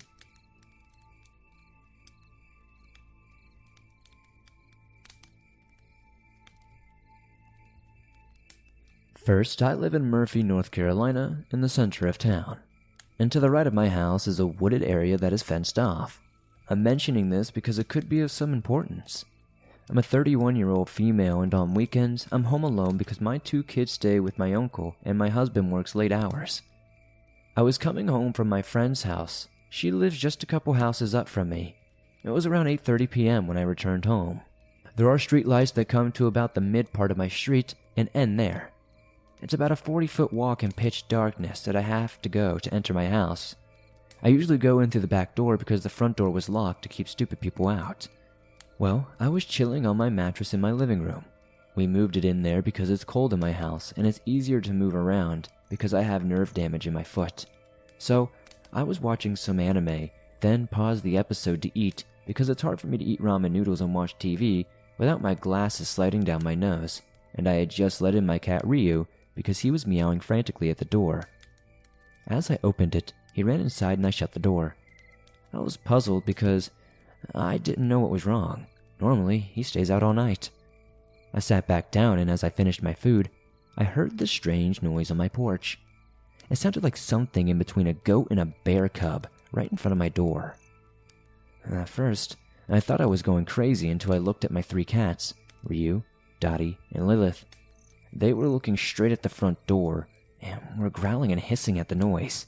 And every 30 to 40 seconds, it would make that horrible noise and end with clicking sounds and thumping on the outside of my house. At this point, I was terrified. Tears began to fall down my cheeks, tears of fear. I hurriedly texted my husband at work and told him that I heard something strange and the cats were acting very weird. He told me to lock the front door. I was terrified of making any noise, and as I approached the door, I was on my knees. I didn't want to see the thing, and as I reached the door lock, it made that same sound again. I jumped in fear, hurriedly locked the door, and scrambled back to my bed. The sounds of thumping on the walls made me burst into tears, and I pulled my blankets over me. I was so scared. Then the sound stopped abruptly, and all was silent. As my heart raced, I sat still, afraid to make the smallest sound. I had thought about calling 911, but they would never believe me. I felt trapped and stalked.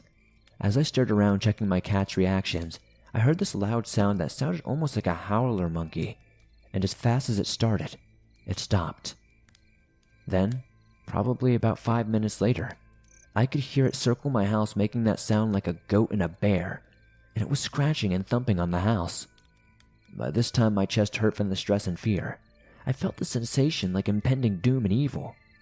It made this goat-like sound and returned to my porch, and for a few seconds it got louder, and then it vanished.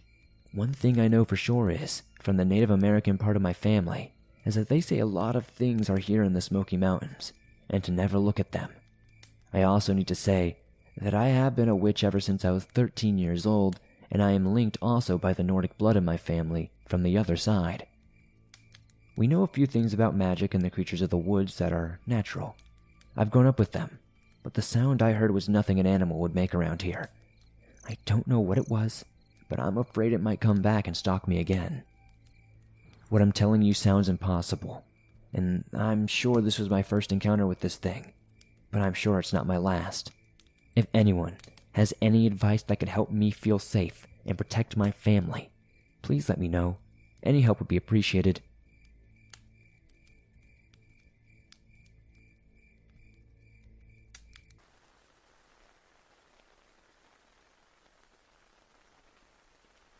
Hi, Swamp Dweller. My name is Vince. I've had a lifelong fascination with the paranormal, especially the topic of UFOs. For years, I've always wanted my own UFO experience, but to my dismay, it never happened. That is, until about 6 years ago. We were currently living in a new house. This new house is only 5 minutes from the house we moved out of. My daily routine at this point was to work my 9-to-5 job, then come home, eat, then work on the old house to get it ready to sell. One night, after a very long and rough night of working on the house, I was on my way home when I saw something in the sky that routinely was not there. I stopped to watch the object, only to see it not move. Now, realize this is around 1 a.m. It's not a hot air balloon, especially since I've never seen one in my area of Ohio. What I was looking at was oval. It was wider than it was tall. The object, as many people explain, was not giving off light, but was illuminated. I was incredibly tired. I almost wanted to shrug it off, but I could not. Not only was it way too bizarre, but what I've been wanting to see for the last 48 years. My first and so far only UFO sighting. To say I felt spooked would be an understatement. I got back into my car and drove the short 1,000 feet or so to get to my driveway in safety of home. I knew there were details I couldn't see because of the way the craft was illuminated. Then it dawned on me. Nobody's going to believe me. So at 1:30 a.m. on a school night, I went into the house and scared my daughter and son by waking them up to witness what was in the sky. I hoped to God it would still be there, and sure enough, it was sitting there, right where I had left it. I am covered in goosebumps just recalling my daughter's reaction. My son was a huge skeptic, even at the age of 12 years old when he witnessed it. Looking back, I know it was fear. He stayed out with us for about a minute or two, then went back inside. My daughter and I were almost speechless. It was beautiful in a way. We both agreed that it gave us this feeling of dread or fear, like we were not supposed to be seeing this. Then it struck me. I should grab my binoculars. I happened to own a pair, and they were right inside. I did most of the boxing for the move, so I know exactly where they were. I grabbed the binoculars and was stunned at what I saw. The best I could describe it is that it looked very old on the bottom, like it was made from old ironclad ships from long, long ago, pounded out metal, like the rivets and seams. The top looked very modern, I guess you could say. I remembered it had something that resembled levers on the back, like some sort of thing that you would see on old cars. I also remember the top almost being shaped like a genie's lamp. My daughter looked through the binoculars and had a very similar description. Then I saw something that freaked me out even more. It now looked as though the craft was sitting on a long, thin, yellowish pedestal. I couldn't figure out what I was seeing. I gave the binoculars to my daughter, who was 16 at the time, and asked her to explain to me what she saw at this moment. What has changed? I could hear the absolute fright and quiver in her voice. I'll never forget what she said. Dad, there's a beam of light coming out from under whatever that is. I'm scared, Dad. I think we should go in. We both could not shake that feeling of fright. That feeling we should have never seen what we did that night. Both of our bedroom windows faced out directly where this craft had been seen. I found out later My daughter stayed up until the morning on live video chat with her friends, absolutely terrified.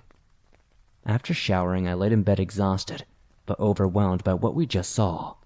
It was at this point that I noticed the craft was moving, but at such a slow rate it was undetectable until I was able to compare it to something stationary, which was vertical to my windowsill. I will never forget that dull, eerie pale yellow light this craft illuminated. I forgot to mention that if you held out your arm, the craft was slightly longer than the width of your arm, which would be quite large, I was told later by some friends. Eventually, the craft traveled out of sight and I crashed from my exhaustion. I was a welder, and I knew I was going to pay the price for being up all night. It was totally worth it. When I got home the following morning, I called MUFON. My story must have been quite credible because I had a MUFON field representative at my door within 24 hours of my phone call. The representative from MUFON was extremely talented in showing me what was naturally in the sky. It was a very clear night with no moon and just stars.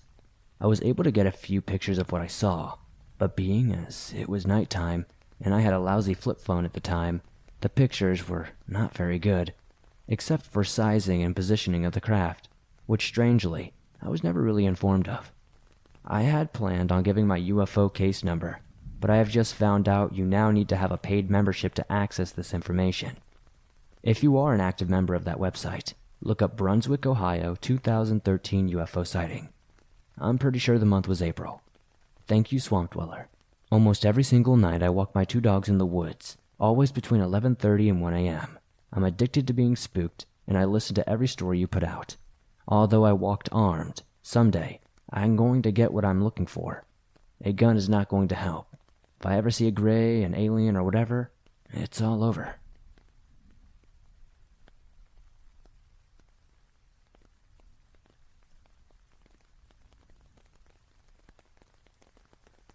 So this is the first time I've ever shared a story with any of the narrators I listen to at night for my bedtime stories.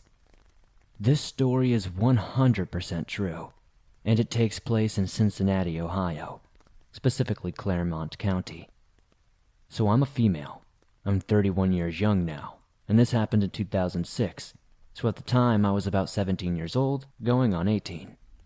My boyfriend, we will call him Martin, my friend we will call Alice, and her boyfriend, who we will call Neil, are the ones involved in this unexplained event. So for some background first, there is an abandoned cabin in the middle of the woods, and you can only really get to it by walking at a mile or so. There are abandoned cars, an ambulance, some tractors, and other random vehicles. Kind of like a school bus I think is also there. They're all covered in gunshots and stuff like that.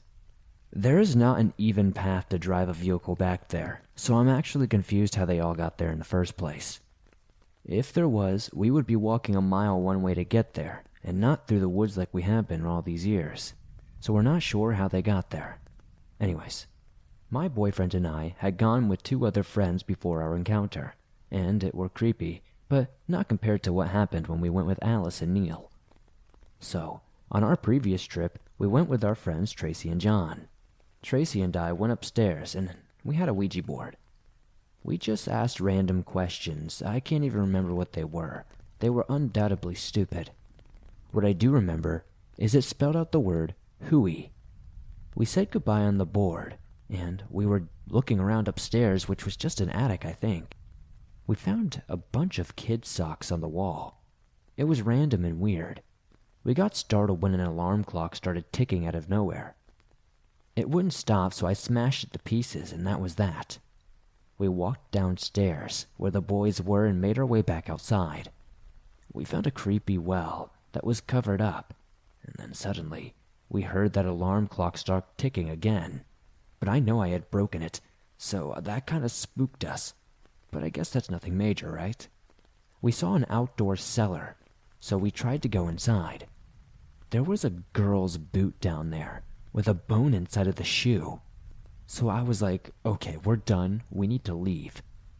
So my boyfriend and I were telling Alice and Neil about this cabin and what happened when Tracy and John came with us. So we decided we were going to go later that day. So the day this encounter happened, Martin, Neil, Alice, and I went to the lake, packed a cooler with food and drinks, and spent probably 5 hours or so at the lake and ate and just hang out. We left the lake, stopped at Alice and Neil's house, dropped the cooler off which was in the trunk of the car. This is important for later. After getting everything out of the trunk from our lake trip, we headed to my boyfriend's parents' house where we parked the car and began our hour walk. We had flashlights and that was it. The walk was very uneventful. We had to walk through 2 huge drainage tunnels to get to this cabin as well. So we made it there and it wasn't dark out yet, but it seemed different this time. I'm not sure how to really explain it, but it was just different. But we did come later in the day than previously, so I was like, whatever, it's probably just my nerves. Just like last time when we got inside, A and I were going upstairs. I wanted to show her the socks on the wall, and I also wanted to check on the clock that I broke last time. As we started to go up the stairs, there was a big crash, like something was thrown or knocked over. Alice gets freaked out, and then out of nowhere, she books it outside, back down the creek yelling at Martin, Neil, and myself to come with her.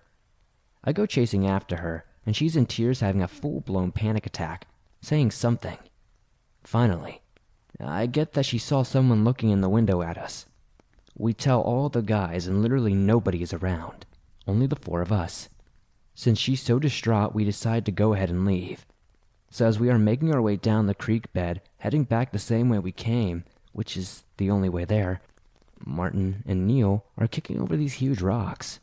We stop and realize that there are huge rocks, I'd say boulders, standing right up in a line the entire way down the creek bed. They couldn't have been there not even 20 minutes prior, because we had just noticed them now and we had to come through here earlier. So this seriously freaked all of us out. This is not normal, and this is not natural. So we picked up the pace and start to haul ass out of there.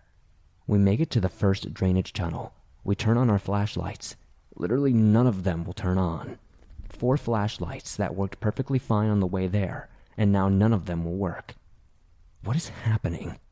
So 30 minutes later, we're back at my boyfriend's parents' house, where Alice and Neil's car is parked.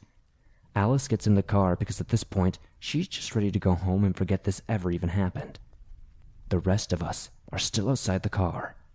Alice suddenly gets out of the car screaming and jumping up and down and flying around like a bat out of hell.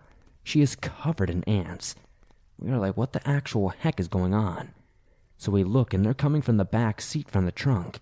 Neil opens the trunk of his car, and laying in the trunk is this huge, rusty, extremely old wool sock covered in ants.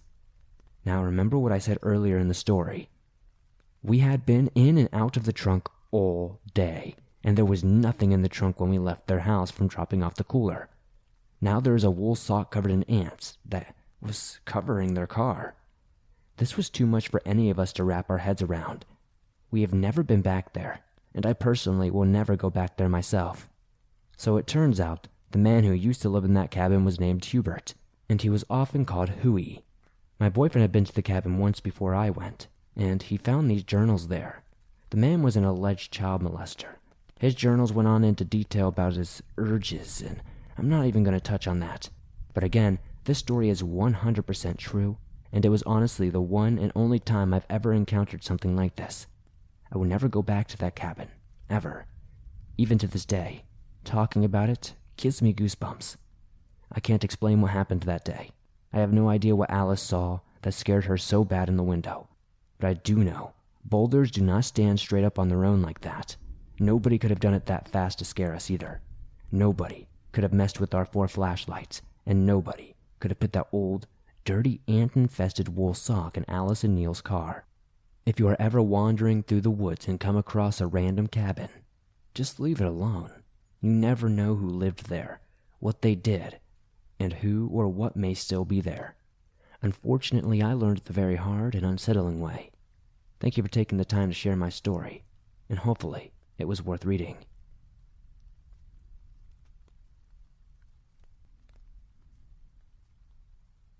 When I was 7 years old, my family went to Cedar Point Amusement Park in Ohio. I wasn't exactly a popular kid at my school, so it would be nice to go back to school and tell my classmates about my trip. We left early in the morning and got there around noontime. I was so excited to go on the big roller coasters and fun rides for the big kids. Unfortunately, as a small elementary school student of below average size, I wasn't big enough to ride anything that exciting, which only makes this experience stick out in my memory like a sore thumb. During a rather slow part of the day, my parents decided to get rid of their annoying, hyper child by letting me go on a cart ride by myself. For reference, the layout of this ride was basically 2 tracks that wound through a wooded circuit. There were various random stop points along the track, and I had a chance encounter with a total creep at one of these stops. As I approached the second to last stop on the track, I noticed another cart waiting to continue its merry way. In the car sat a middle-aged man with graying hair, who I would estimate to be between 45 or 50 years old. He had an awkward behemoth of a haircut that resembled a 3-way crossover between a comb-over, a perm, and an afro. Even as a young man, I found it a bit odd that a grown man, not an employee, was on a kid's family ride with no kids in sight. After about 3 seconds of waiting, I felt like I was being watched. I glanced over my right shoulder and found myself in the brown gaze of the man. He had an odd, pained grin plastered on his face. I looked away, a little bit off-put by this guy, this strange-looking man. He stared at me, barely blinking, and almost for a full minute straight, before my cart continued down the track. His never moved from where I first saw it. I just assumed he was crazy, and I didn't tell my parents, assuming that it was no big deal. I still get the shivers remembering that simple yet terrifying expression on his face, and wonder what would have happened if I got stuck there with him. I don't want to find out for myself.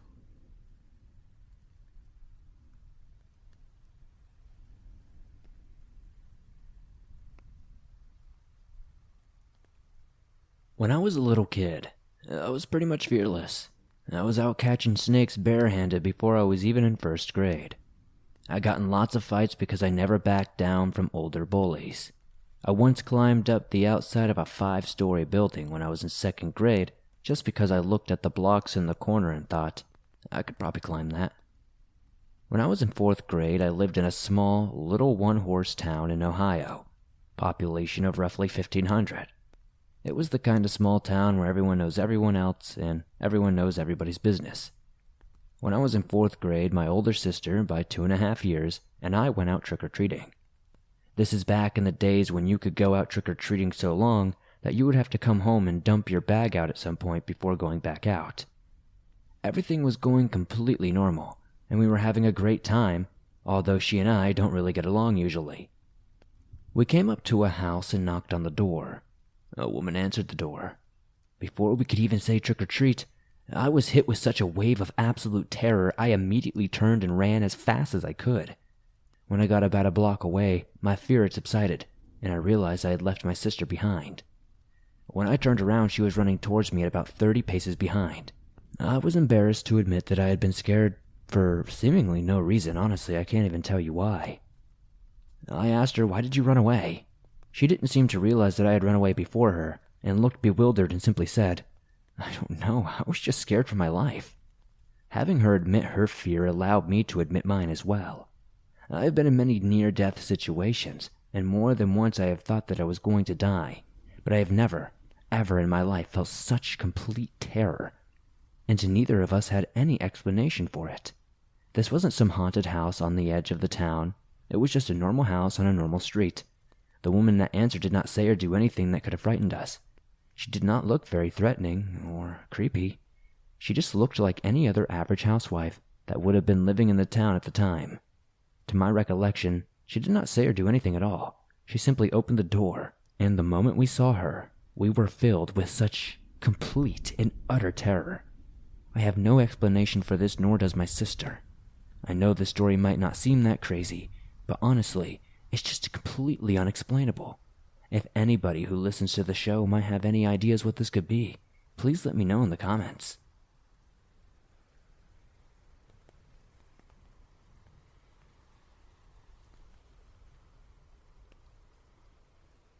Okay, So my best friend and I were in college and would try to find some haunted places around our hometown here in Columbus.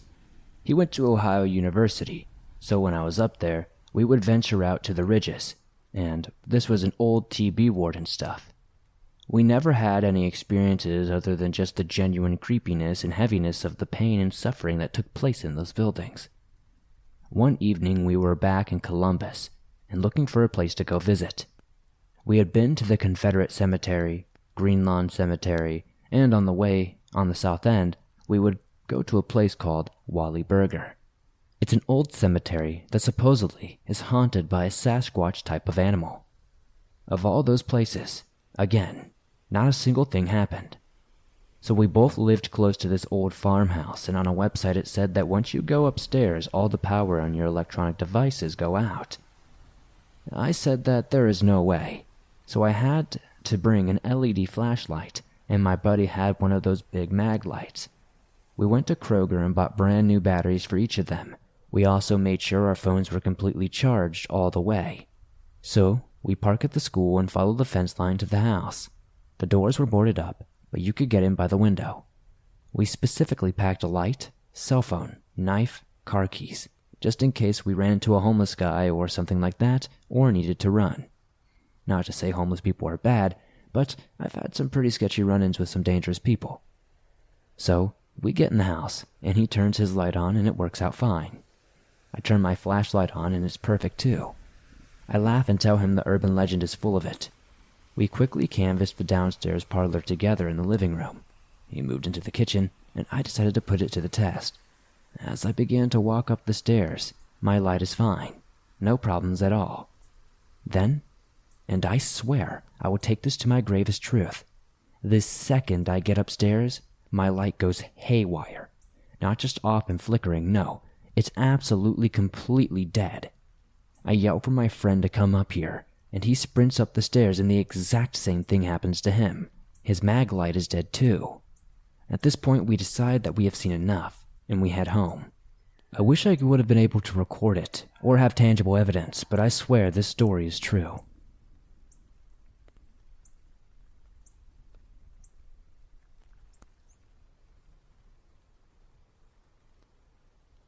This story happened around 2001 or 2002. An incident that had been long forgotten about after listening to your show daily. I'm a delivery driver. It brought back this memory and made me realize how weird and dangerous the situation could have actually been. At the time, I lived in southern Ohio in a small town. We lived about 45 minutes outside of a small town in the middle of nowhere, where seeing people on the roads or in the area was extremely uncommon. We had one neighbor about a quarter mile down the road, to the right, and then a large Amish family who lived a few miles in the opposite direction. At the time, I was around 12 years old. I was outside in my football gear taking the dog out to the bathroom and messing around in the yard practicing for my game later that morning. Now, to describe the area a bit more, to help understand things better, we lived on a large farmland we rented that sat on about 150 acres. If you followed the road, you would eventually come to the Amish family's home, which was up a small hill about 100 yards. That direction the road made a sharp right turn into a heavily wooded area, where you could not see the road or anything other than trees. With it being such an empty area, you couldn't see much, but it was so quiet you could hear cars coming well before seeing them. This is a short story, but the details I'm going to give you help explain why this situation bothers me so much now, so please bear with me. As I'm outside, I look up the road to see a man hobbling down the road in our direction. He sees me and waves. I yell for my mom as it's just me and her home at the time. It was rare to see someone walking so far out in the middle of nowhere on this road. As he gets closer, I can see that he seems to be in pain, and his clothes that he wore were rather ripped up. My mom comes outside just about the time he gets to the house. He begins saying he was just in an accident around the turn there and needs help. He asks if he can come inside and use the phone and sit down. My mom says she will grab the phone and he can sit on the chair on the porch and rest. He asks again to come in the house and tries to reassure her there will be no problems. He's just in a lot of pain and wants to rest. My mom gets a strange look on her face and says he cannot come in the house. She is not comfortable with that and that he can stay on the porch while she fetches the phone from the house. He reluctantly does, and Mom shoots me a glance that I took as keep an eye on him. At this time I was young, but I had hit a growth spurt early in life, and with being only 12-ish, I was roughly 6'1", pushing 300 pounds. This man was 5'10", if he was lucky, and rather skinny. As she's inside, I'm looking at him. Though his clothes are torn and raggedy, it does not look like it was an accident. There was also no blood, no cuts, not a single mark anywhere on his body. He starts to ask if anyone was home, as he's looking into our door, kind of peeking around, and looks around the area. And I say no, but my dad should be home any minute. My mom comes back out and tells him the cordless phone is dead, and she will use the old rotary phone. My dad refused to get rid of it. She asked if he would like her to call 911, or any of his family for help. The man says, I'll just come in and make the call to his friend. They could tow his car. He starts walking to the door, and my mom says he is not welcome to come in. He then asks if he could just come in to use the bathroom. He really needs to pee. Again, my mom says no, and he's welcome to walk across the street to the bushes and pee. He then asks to come in the house to grab a glass of water. My mom says she'll grab it, and then he needs to sit back down. With a huff of frustration, the man does what my mom asks of him. When she comes back with a glass of water and my dad's shotgun and places it by the door on the inside of the house, not trying to hide it at all, and the man sees this, and I watch his eyes become wide and starts to become very fidgety. She comes out to hand him the glass of water and asks who she can call for him. The man stands up and says he will be fine and not to worry. He'll figure it out and walks away in the direction he came from. My mom watches and asks me a few questions and says he was making her feel very uncomfortable. I didn't really understand what was going on and was worried that the man was not going to be okay. He said he flipped his car and came to a stop against the trees. My mom said something felt off and asked if I had heard anything before he showed up. I said no, things were actually pretty silent, as they always were. Never heard a car coming or anything. She stares for a few seconds and tells me to stay outside for a little longer, to keep an eye out until Dad gets home, which should be any minute now. She mentioned if the man comes back that she's leaving the shotgun by the door and if I see him to grab it and yell for her. I'm confused at this point, but I tell her I will, and she goes inside. I watch as the man goes around the turn, disappearing. About a minute later, my dad comes around that same turn and gets home. I go to him and tell him what had just happened, and I only got a couple of words in till my mom comes out and starts explaining it all. After she was done, he asks what direction he was in. She tells him which way he went, and he gets a very confused look on his face. My mom asks what it is, and my dad begins to say that he just came from that area, and there was no man and no vehicle anywhere in that direction. Nothing at all. It was all normal, and there were no usual or unusual signs at all, honestly. Mom gets a worried look on her face, and they go inside, and that was the end of the situation for me. I have no idea what they talked about inside, if they called anyone or whatnot. I almost immediately forgot about it. All until, honestly, I was about 30 years old. I never really thought of it until a couple of weeks ago, when hearing a story on your channel which triggered the memory. I asked my dad if he remembered it, but of course he didn't. He has a terrible memory, and it wasn't a situation he was really a part of. My mom passed a few months ago, so I don't have the chance to talk to her about it. But thinking about this now, I can't help but wonder what was really going on. Why was he trying so hard to get inside the house? Was he going to rob us? Was he trying to hurt my mom? Or was the man telling the truth and became scared at the sight of a shotgun? If I was being honest, I have no idea where he went, where the accident was. It doesn't make any sense to me. It has me trying to figure it all out. What do you guys think? Were we in danger, or did we just scare the man who had just possibly had a deadly accident?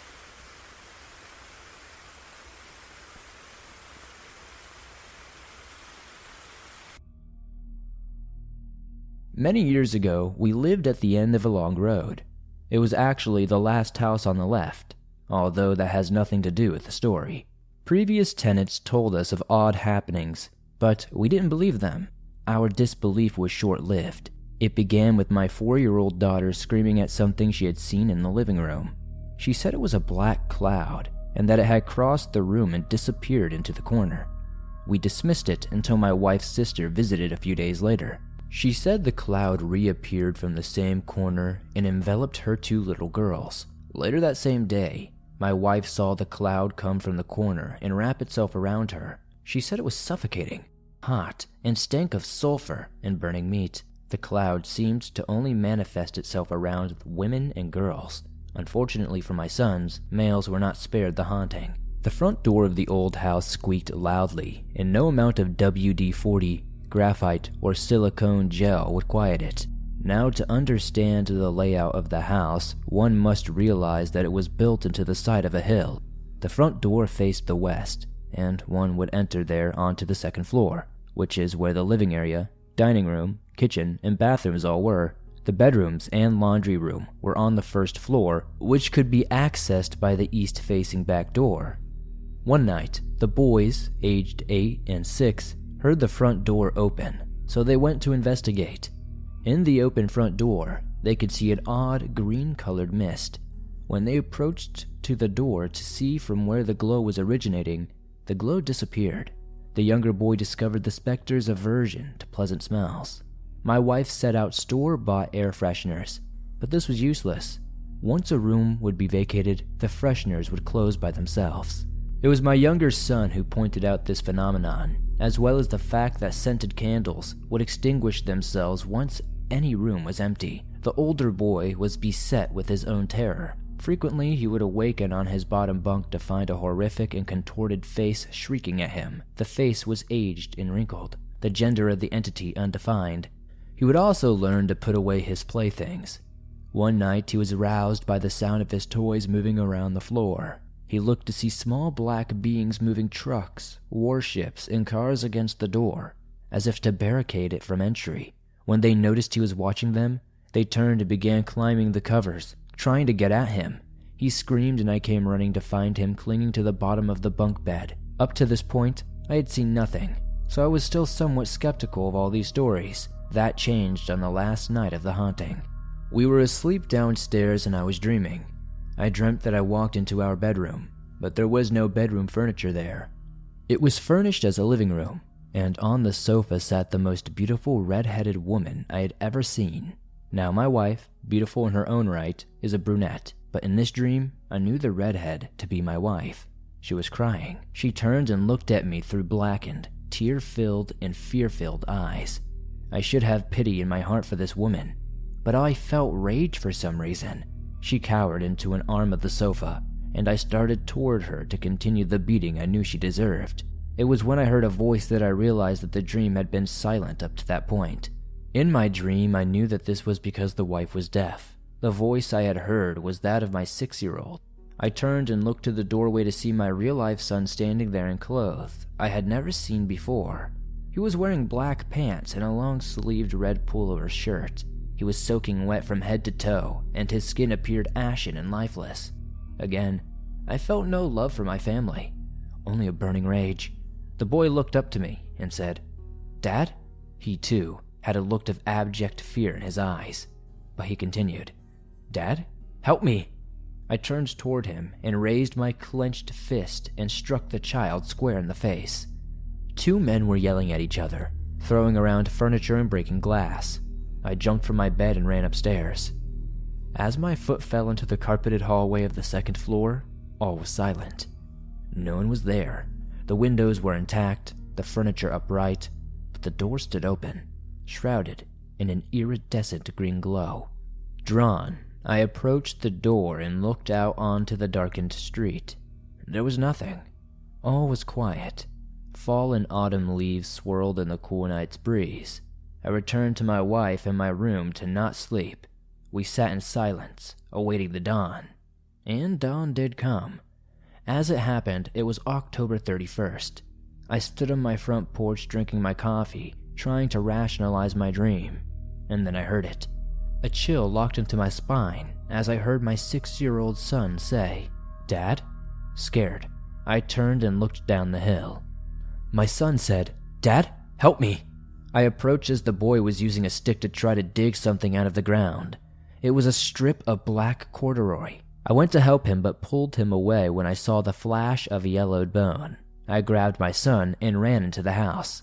The police dug up the skeletal remains of the little boy. He was 6 when he died.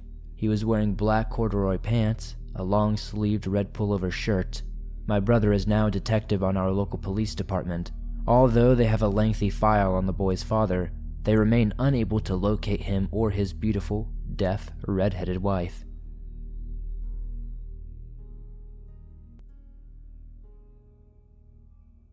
Hello, Swamp Dweller. I'm new to the swamp, but I've been listening to a lot of your stories, and I wanted to share an encounter I had years ago because I hadn't yet heard anything similar, and I wanted to know if anything else has been seen like this before. Back in 2015, my friend, for this story I'll call her Kay, and I would drive the back roads of a small town in Oklahoma late at night just for fun. We were both night owls and worked night shift, so it was just easier for us to be awake then. Most of these late night drives were uneventful, just us blasting music and cracking jokes, but there were 2 nights that left us a little shaken. I'll share the one I directly saw, since the other was mainly my friend that saw it, and I will share the other story another time. On this night, as we drove the back roads as usual, we came to a crossroads and had to stop because there was a dog sitting in the middle of the crossroads. It looks like a Rottweiler, or some other big black dog breed like it. As we approached, it looked directly at us. Not my headlight, but us. We didn't really think anything of that. Just thought it was a weird dog. I said my usual, "Move, doggy," when I see dogs in the street. I didn't have my window down, so it was more of just me saying it to say it. It wasn't that odd to see dogs in the road since lots of people had dogs, and not everyone kept them inside or fenced in. The dog sat there for a solid minute, and I was debating honking the horn while my friend Kay said there's something weird about that dog. That's when we noticed that it was smiling at us. Now, I know how normal dogs smile. I had 2 dogs at the time and had friends that all owned both big and small dogs. Heck, my neighbor owned Rottweilers. This was not a normal dog smile. It didn't even look like a human smile. The best way I could describe it was like that of the Cheshire Cat from Alice in Wonderland. Kay and I went stiff, both terrified and almost holding our breath. Well, at least I was. Without moving its gaze from us, the dog stood up and walked to our left and sat back down. Kay and I drove past this, whatever you would call it, dog thing, watching us drive off with that grin on its face still. Kay and I only spoke when this thing was out of our sight, and we were both freaked out and checking if the other saw it too. We told another friend of ours over the phone who was in college, and her roommate said it sounded like the Native American smiling dog that was apparently a trickster spirit that mimics human voices and pulls pranks. I'm a quarter Choctaw, and I believe in all those tales. I know it's probably not the creepiest story on this channel, but it's true and I wanted to share it with the swamp. This is the first time I've shared this story online, but I still remember it, and how scared I was. My friend and I both moved away from Oklahoma now, but I still have a few scary moments I can share from living in that small town.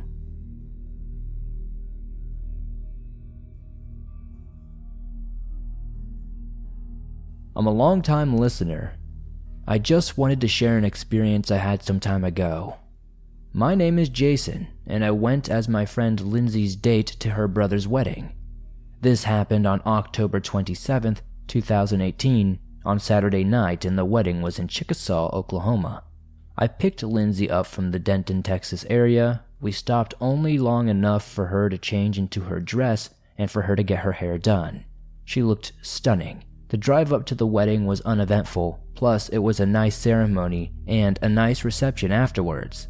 After everything was done with, Lindsay decided to stay overnight to spend time with her relatives, since she did not have to work until Monday. I wasn't so lucky since I had to work early Sunday morning, and had to hit the road afterwards. Making sure Lindsay was good and had all her things, I stopped by a gas station to fill up and get an energy drink for the next morning. Again, the drive was uneventful, but I had forgotten my phone charger, and within a half hour of my drive home, it died. Lucky me. Next thing I know, I am approaching Ryan, Oklahoma, and I'm hoping to get a charger cable, but they didn't have any. Luckily, the ladies in the gas station gave me directions and I'm on my way home, heading in the right direction. After another 15 or 20 minutes, I'm on a stretch of lonely dark road only illuminated by my headlights. Now, I know I'm driving on Native American land, and I'm aware of the folklore. I know about the belief in spirits good and bad. I'm not religious, but I do believe in spirits, the afterlife, demons, and all of that, but those are stories for another time. I'm thinking to myself, wow, this is kind of a setting in a cliche horror movie, and the killer or creature should be crossing right about now. After having a little chuckle to myself, I'm driving, and the next thing I see is a white mist or fog and drive through it. Now this is the strangest thing. It was not a deep or long stretch at all, maybe about 6 to 10 feet, but I was struck with the deepest sense of terror, anxiety, and paranoia that I'd ever felt in my entire life. I didn't let up until I got home. I immediately got a hold of my folks and asked my mom to give me a blessing as she was raised Catholic. I don't know what the strange mist or fog was, but in my whole life, I have never been that scared or shaken before or since. I never travel without my grandfather's old St. Michael medal and small Bible now. I never want to have an experience like that ever again.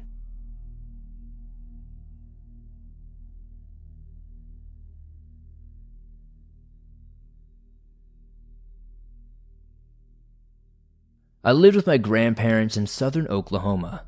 Their house was at the end of a country road, surrounded by woods and pastures. My grandpa was a truck driver and was gone for a week or two at a time. My grandmother and I were the only ones there. It was the middle of summer, and it was hot as hell. One night between midnight and 2 a.m., I woke up sweating, hot and miserable. It was pitch black and extremely quiet. I realized quickly the fans and AC were all off. I stumbled to the living room just as my grandmother did the same. The house was stuffy, and the humidity was choking, so we decided to go sit on the front porch. We sat there for just a few minutes, sleepily making small talk. Our road runs for about a mile through our little town. We are at the dead end, as I mentioned. The nearest intersection is about 1,000 feet from the porch. There is a house there, and the houses continue. At that point, like any other city block, houses lining both sides of the road. Just about every home had a dog or more. At some point, you faintly noticed the dogs barking. From way down the road, then some more would join in, and then more. The barking progressed, closer and closer. You could tell that whatever the dogs were barking at was traveling down the road in our direction. Now, it wasn't strange to us at first. We figured somebody was walking or driving down the road that was causing the barking. But as the dogs at the nearest intersection joined in, my grandmother said, "What is that?" At the intersection, I saw a green glowing light bobbing down the street. It was kind of swinging left and right, up and down, as it came slowly toward us. It was pitch black outside, so I couldn't see a body, but to me, it looked like somebody was walking while wearing a green glow light on a necklace. Imagine how it would bounce around while you walked or jogged. Now, once you cross our side of the intersection, the road is lined on both sides with 6 strands of barbed wire fence. It's about 5 foot tall, and you can't squeeze through the strands without somebody spreading it for you. This green light gets about halfway to our porch, both of us standing now, quietly watching, and just veers into the pasture. It never elevated over the fence. It didn't lower or slow to squeeze through. It just started floating off the road and away from us. It was still traveling in the same direction but angling away from us. It disappeared, obstructed by the house across the street from us. My grandma asked me if I saw who it was. I told her it was too dark to tell. We both still assumed it was a person. A minute or two later, it pops around the other side of the neighbor's house. It was maybe 300 feet away. My grandmother steps to the edge of the porch, leaning forward, trying to see through the darkness. "What is that?" "I don't know, Granny." The thing stops. No bobbing, no weaving. Just stops for a few seconds, then starts floating straight toward us. It crosses the neighbor's yard. My granny backs up toward the door. It floats over the neighbor's fence and crosses the street. This thing is finally close enough to see that there is no person attached. It's a floating green orb about the size of a baseball. It crosses our front fence. I kind of hear the screen door pull open, but I am full-blown intrigued by what the hell I am looking at. It wasn't threatening at all. Honestly, it just kind of seemed innocently aloof. Think like you just spent 10 minutes watching a toddler bumblebee around outside. That is how it felt the whole time I was watching it. As it comes closer, about 10 feet away, I begin to step off the porch. Startled, I spin around just in time to hear the deadbolt slide shut on the door my granny just slammed shut. I lunge to the door and start banging on it. "Open the door!" The door slings open and my grandma sticks a shotgun out the door and I rushed past her. "What the heck was that?" "No idea, Granny." We both spent a bit looking out the different windows of the house, but we never spotted it again. It wasn't too long after the power and AC came back on. I have no idea what it was. I don't know much about orbs, but this was nothing of that kind. This was something tangible. It had a presence that felt like it was intelligent. We spent over 10 minutes watching it. Does anybody in the comments have any ideas?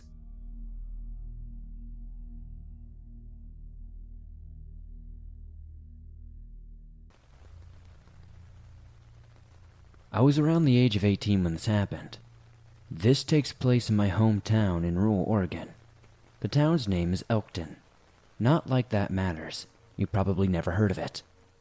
The town has a population of less than 1,000 people and consists of a restaurant, a bar, a store, a park, and a post office.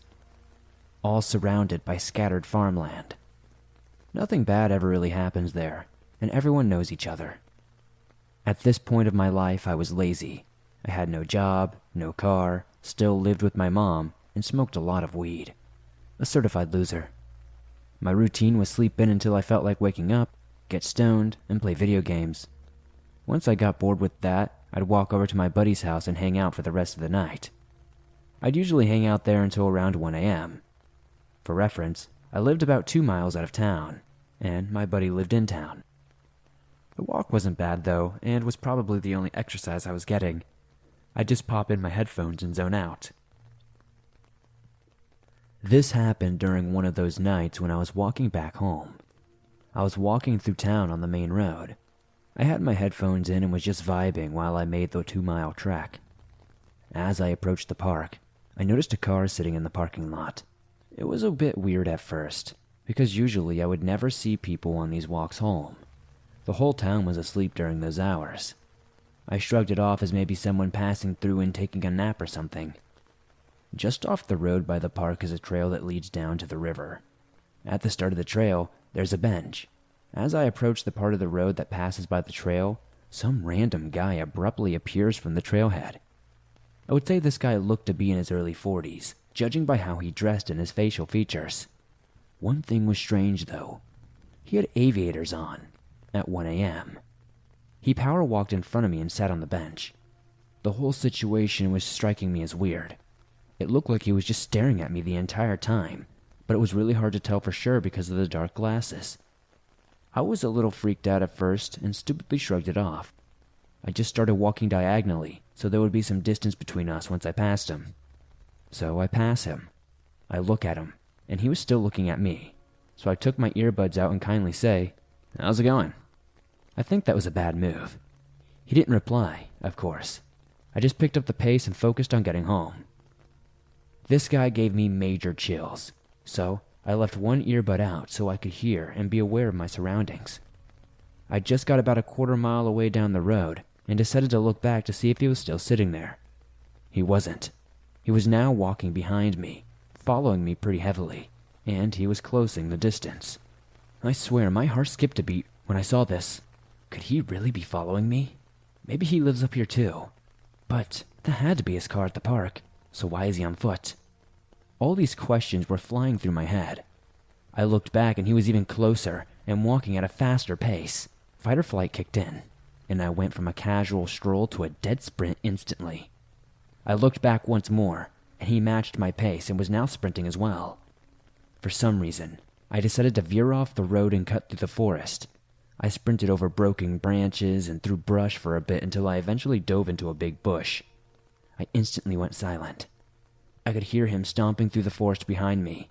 Then suddenly, he went quiet as well. I think he was trying to pinpoint where I was. This lasted a few minutes before I heard him start to go the other way back to the park. I felt so relieved that he gave up. I still waited there for a few more minutes until his footsteps faded away, and I was sure he was out of the forest. Then I cut back through the road as quietly as I could. Once I hit the pavement, I checked both ways to make sure he wasn't there. There was no sign of him anywhere, but honestly, I could only see for probably 40 feet in either direction, because I was no longer in the main part of town and there were no street lamps. I was still relieved because I thought for sure I had lost him, so I just focused on getting home. I was only about a mile away or so at this point. Eventually, I put my headphones back in and started to relax as much as I could, not even fully cluing in on what just happened. A few minutes passed and I started to notice a light coming up behind me. Headlights from a vehicle. My stomach sank as I was praying that it wasn't him. He must have gone back to get his car, I thought. As it approached me, it slowed down.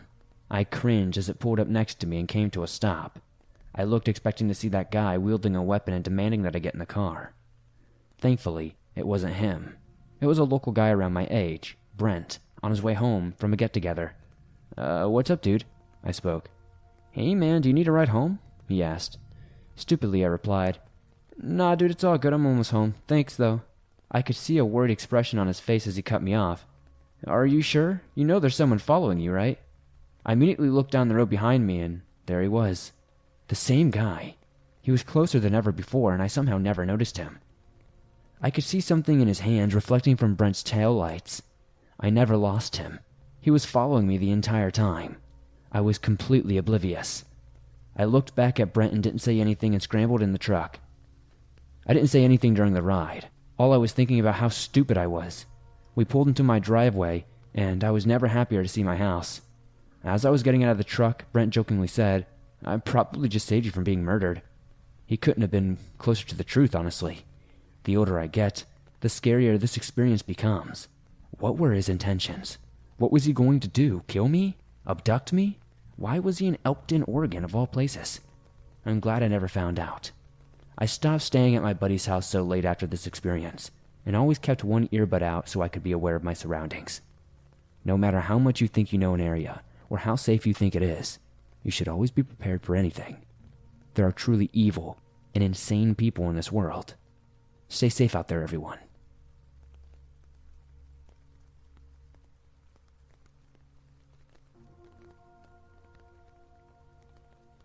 The events of this story took place around the autumn months of 2014. I'm not sure what would have happened if my mom hadn't heard this person, but either way, I'm grateful she did. To help paint a better picture of the events I'm about to describe to you, I must first briefly explain the basic layout of my home. There are 3 entrances to my home, the front, side, and the back door, which was in what was my bedroom at the time.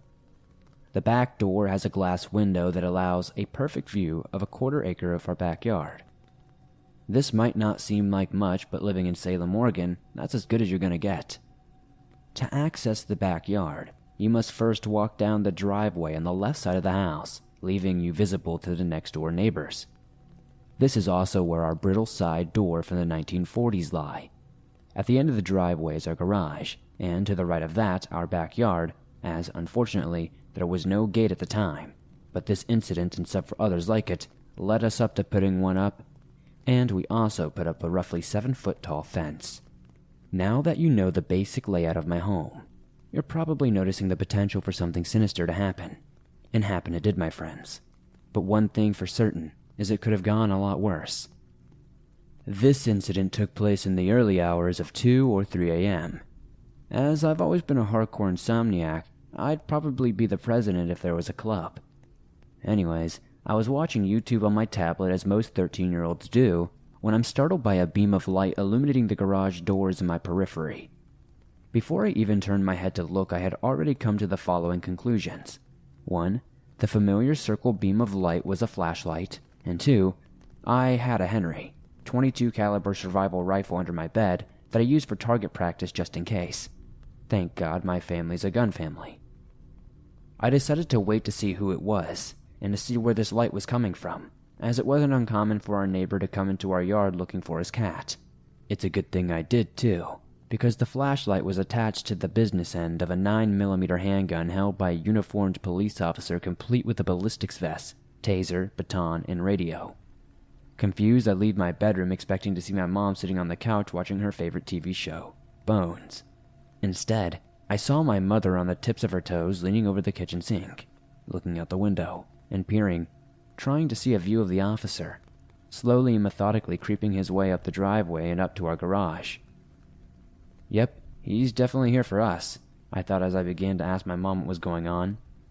Apparently less than 15 feet away from my bed, a homeless person high on who knows what had snuck into our backyard and accidentally kicked our glass recycling bin, alerting my mom, who was in the basement doing laundry.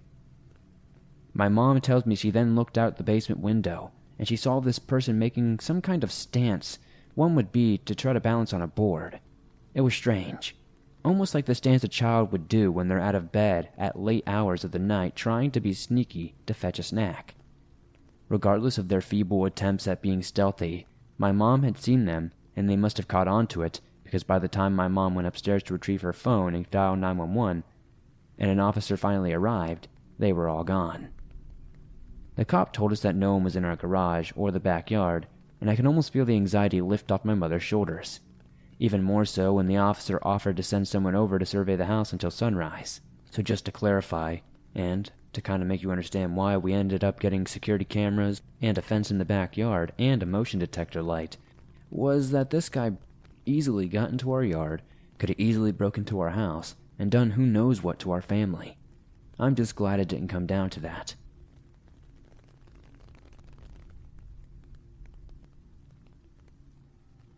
I'll start off by saying that this is not my story, but it was such a crazy encounter that I have since asked each of my friends through the years to recount the events.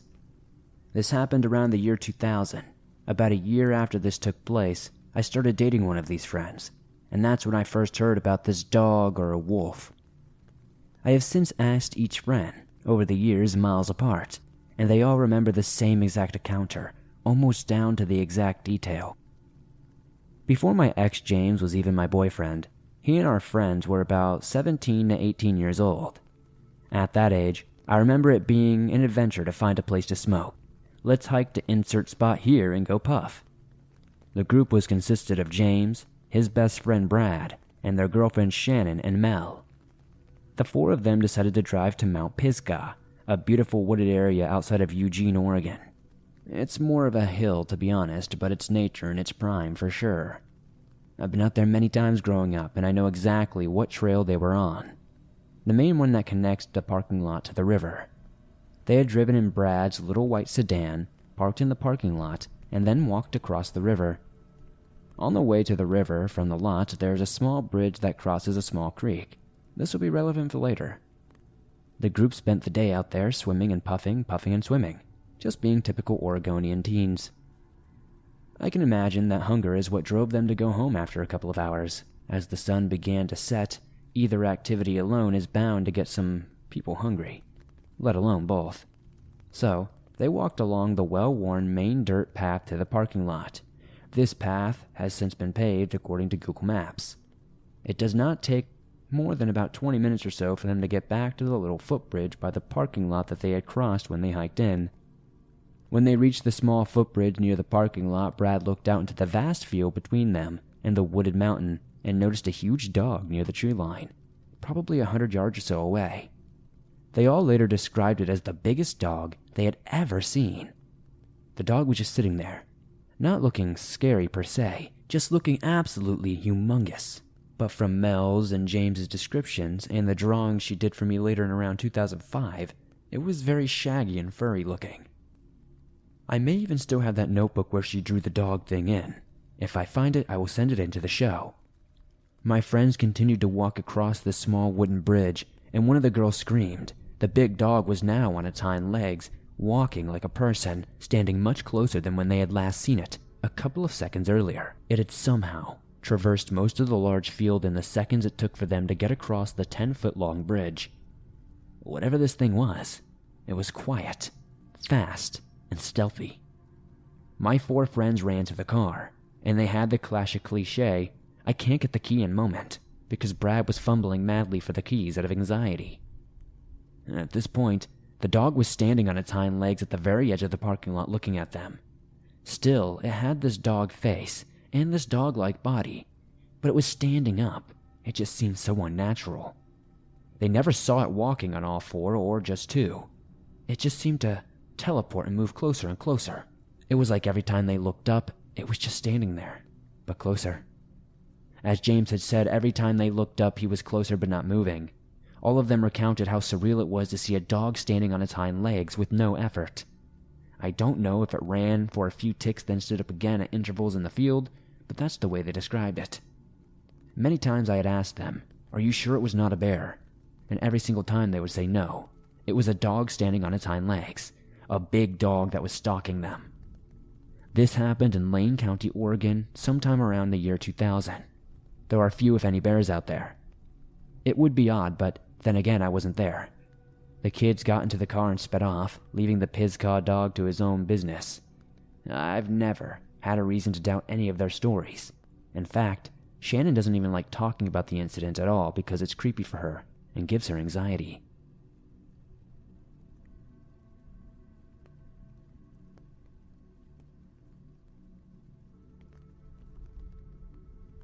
I'm a 15-year-old girl living in Oregon, and on the 9th, it was my birthday and I wanted some friends to come over. So I brought my friends Ella and Jade to have a sleepover. We did the normal teen activities, but once it hit 2 a.m., we got bored and decided to sneak out and walk to Walmart. To give you information about my property, we only have 15 acres, and to get to Walmart it's about 3 miles from my house. So we put warm clothes on, grabbed our wallets, and took the screen out of my window and went to Walmart. After roughly 30 minutes of walking, we heard a car behind us, and we got to the side so it could drive past us. But no, the car stopped and a man was in it. He asked, "Hey girls, you need a ride?" "No, we're fine, thanks though," Ella said. The guy kept trying to get us into his beat-up pickup truck, but we kept saying no and eventually he drove off. That was weird, I said, looking at my friends who were kind of scared. "I think we should just go back," Jade said, trembling. Not just from the cold, but also that guy looked like a serial killer in a horror movie. I thought about it, but I'm too stubborn and just went ahead. Eventually, we reached Walmart and bought a bunch of junk food and drinks. We were walking back and talking about our crushes and gossiping when we heard another car behind us. And then we saw it was the same green pickup truck, but behind it was another truck as well. All of us freaked out and dropped everything we had and ran as fast as we could. But when you're running from a truck you don't know, you're not going to win because both trucks stopped us with 5 grown men in them. They all jumped out and then circled us. The 3 of us huddled together, and I was about to ask what they want when the first guy stopped us and pulled out a gun. We started sobbing in each other's arms, and the men started closing in on us with their arms outreached and smiles on their faces. We thought we were going to die or be sold into some sort of trade, but just in time a police officer pulled up when the guys were distracted. We ran to the car. "What's going on?" the cops said, eyeing the men. They said nothing, jumped in their trucks, and drove off. We got in the car and told the officer the entire story as he drove us home. He said he wouldn't say anything to my parents because we snuck out, but he said if trouble ever happened, call the cops again and ask for Officer Addington. So we went home and slept till 12:30. My parents still don't know, and it's going to stay like that until I'm much older. I know the story may not be the scariest, but it was one of the scariest things to ever happen to me, and I wanted to share it.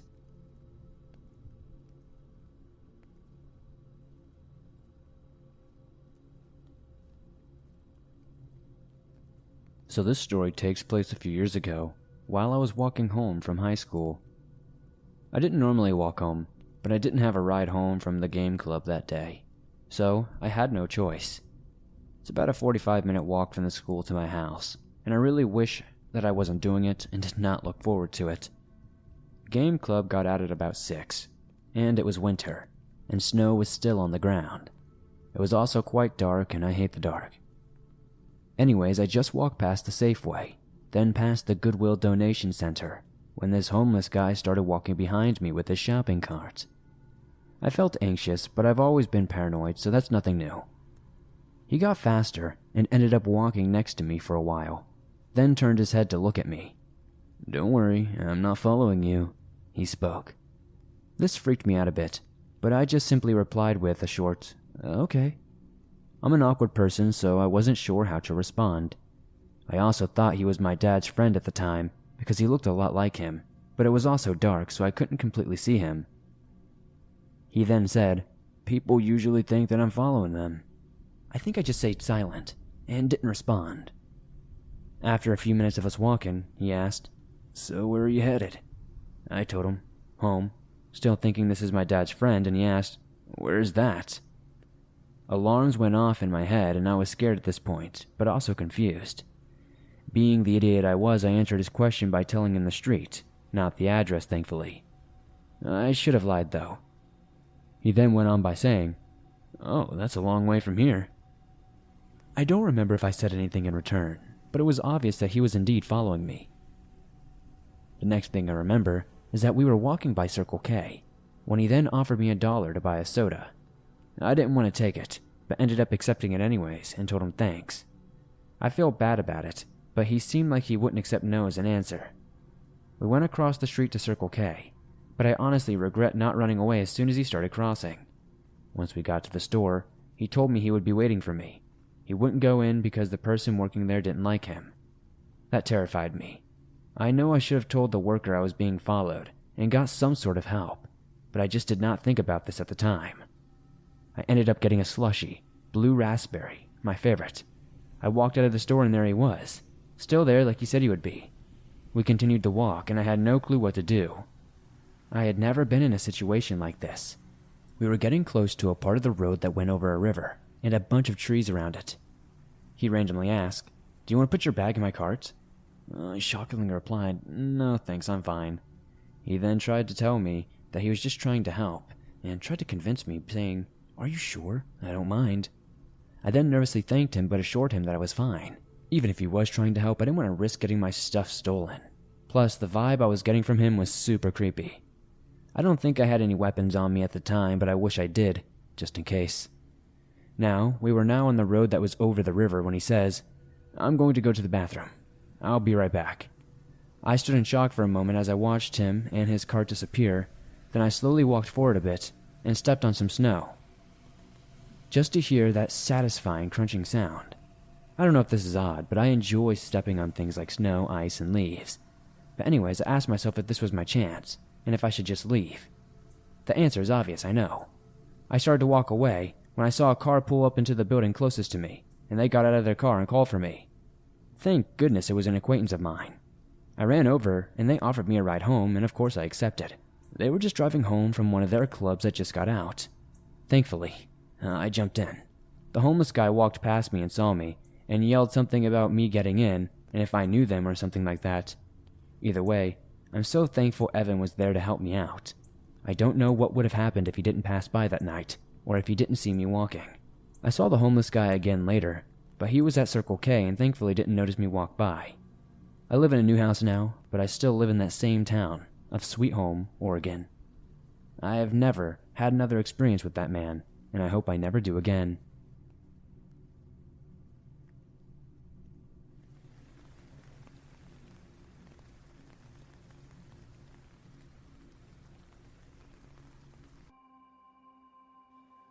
I grew up in a very safe area for most of my young life. It was one of those neighborhoods where all the kids knew each other and often stayed out well after dark in the summers to play flashlight tag or search. Our biggest concern was calling our parents to let them know we would be sleeping over at our friend's house. I mention all of this to understand how terrifying my mother's story was to a relatively sheltered 16-year-old me. My mother was and remained one of the most muscular women I have ever known. She survived decades of mental, emotional, and I suspect in her early years physical abuse from my sociopathic father. When he tried to prevent her from getting away by refusing to help cover college expenses, she moved out and paid every cent independently. When a drunk redneck attempted to assault a friend of hers in a way that's not so good for YouTube, she gave him a hard right hook and dropped that pile of human garbage. And if people ever threatened her kid's safety, God help them. That woman would make Mama Grizzlies look friendly. So, as you might imagine, I never thought anything could scare this woman. But now I understand that even the bravest person can fear for their survival when monsters come out of the shadows. This takes place around 1985 in my home state of South Carolina. My parents had only been married for about 2 years, both very excited and determined to make something of themselves. They didn't have much money back then and rented a tiny apartment until they could save enough to buy a house. My mom hated that apartment, precisely the large window in their bedroom that people from the street could easily see into. They wanted to put up curtains, but there were no rods, and the landlord was a cheapskate who threatened to keep their deposit if they even put a dent in the wall. It annoyed them that they couldn't even have privacy in their own home, but they decided to ignore it since it was a short-term lease. This would be a very big mistake. Never ignore your gut. This open window would cause Mom to have nightmares for years after. And now, let me tell you about how a murderer first targeted my mom as a potential victim. My mom was an avid runner and a competitive cross-country athlete through high school and college. So, she often went for 3 or 4 mile-long runs in the evenings to clear her mind after work. She was running in a rural area, with few houses and a little traffic on the road. It was an area that high schools like to use in the fall for track and cross-country training. She was out in early summer, so there were no students or other runners around. She liked the quiet and kind of mentally drifted off for a bit.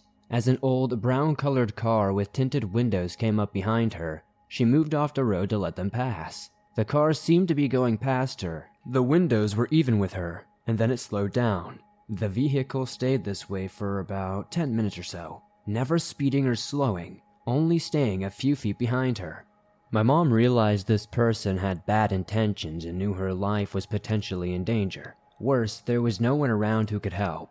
She had to make a quick decision, so she sprinted off into the field next to her, thankfully finding a small ditch lined with several thick bushes. She crawled into the largest one and laid flat on her stomach to hide. The car had tried to follow, but the curb had hindered the back wheels. The person attempting to gun it, but the car would not go forward. They were able to reverse it and get back on the road. They drove up the road several times, most likely trying to see if they could spot my mom.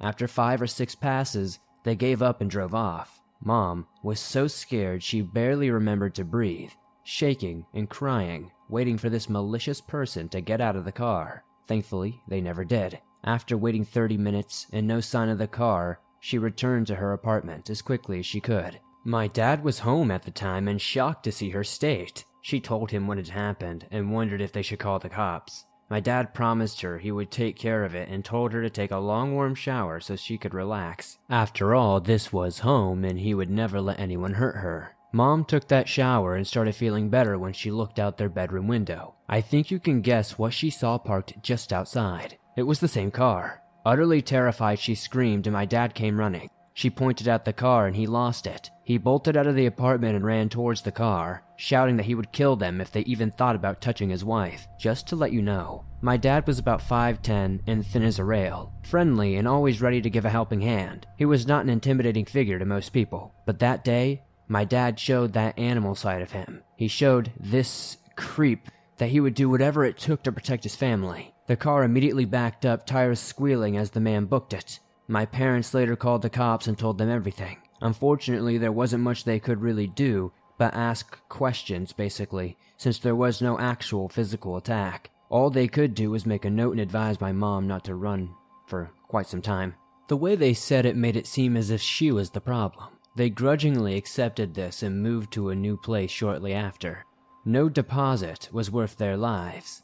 A few months passed and reports of multiple young women going missing followed by 2 murders brought closure to this story. My mom recognized the car the murderer was driving. It was the same one that had stalked her. What made her blood run cold was the picture of his victims.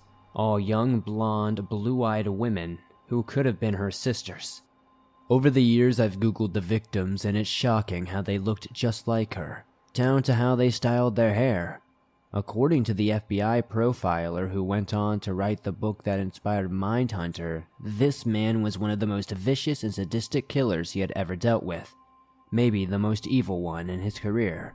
After reading about how he would torture the families and make those poor girls write a last will before murdering them, I'm inclined to agree. For anyone wondering, you can learn more about this sick guy and his crimes by googling Larry Gene Bell.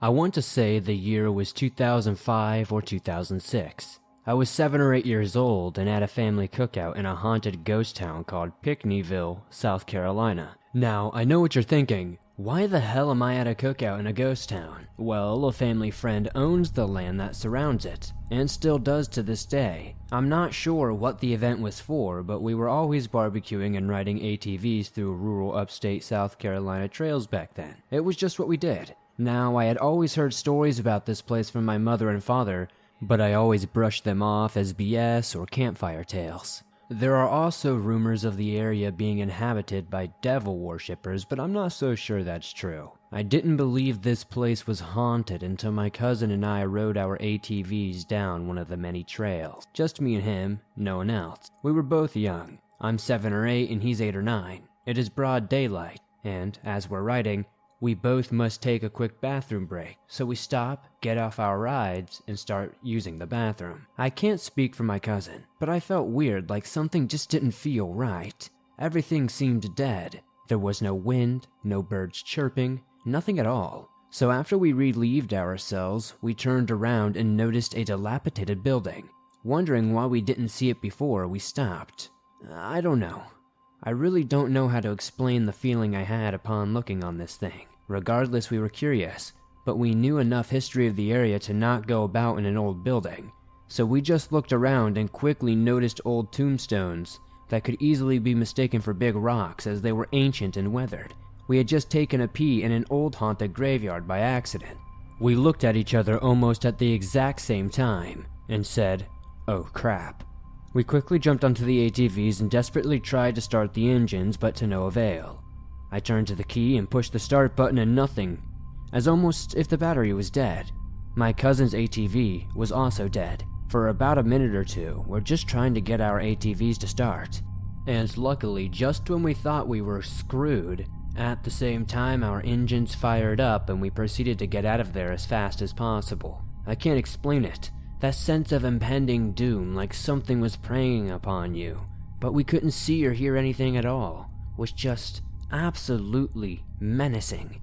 When we returned to where the rest of our family was, we didn't mention it to anyone. I was happy to be with my dad and have a sense of safety. We didn't ride our ATVs for the rest of the day, and I haven't been to Pinckneyville ever since.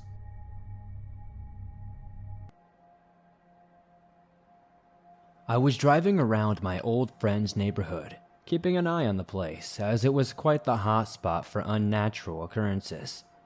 One such instance, when he and I were walking down his street, the sun was setting, and the evening breeze glided through the trees. All the while, a peaceful, heavy, and suffocating surrealist filled the atmosphere. Just as a shiver went up my spine, he turned to the edge of the woods, and I followed suit soon after. As if on cue, a man's yell, painful and full of agony, broke the eerie serenity of the evening. Now we are both on edge and hasten our pace and walk hurriedly. His home was just 10 minutes from where we were, but we knew that anything could happen between here and there if we weren't careful. About 5 minutes away from his house, another yell boomed from the woods. Only this time it was altered from before, becoming more and more animalistic as it dragged on. We increased our pace again, nearly running at this point. The daylight almost completely gone, and after an hour, we finally reached his front porch. That's when we heard it. Behind us we heard a screech in the woodline, an awful combination of a rooster's crow, a goat's bleat, and a dog's bark. After that, whatever it was, hissed and began coming towards us at a very quick pace. The leaves in the trees rustled as it got nearer and nearer, jumping down from the branches and into the brush of the bushes and smaller foliage. We heard it land on the ground, and soon after, it came crashing towards us, stopping just before it broke out of the wood's cover. Whatever it was, began breathing heavily and pointed its bony, clawed finger out at us, curling it in a motion as if it was tempting us to come towards it. Not long after, my friend unlocked his door and swung it open, both of us stumbling inside and slamming its door shut behind us. As we did, whatever that thing was hit against it and tried to break it down, if not at the very least frighten us. It then sounded like it jumped from the porch and back into a tree, dashing back into the woods. Later that night, we heard occasional scratching and tapping noises on the windows and doors and other parts of the house, but we didn't bother to open the blinds or investigate. Thankfully, we had the pleasure of not seeing what the rest of it looked like, but we did have the misfortune of hearing its screams. That's just one of the many uncomfortable, yet equally exciting experiences we've had together. If you want to investigate the area, visit Holbrook, South Carolina. It's in Dorchester County, a quaint and quiet little neighborhood. Unfortunately, most of it has been deforested for housing development, but that doesn't precisely restrain any odd things from occurring. Just be on guard and stay safe.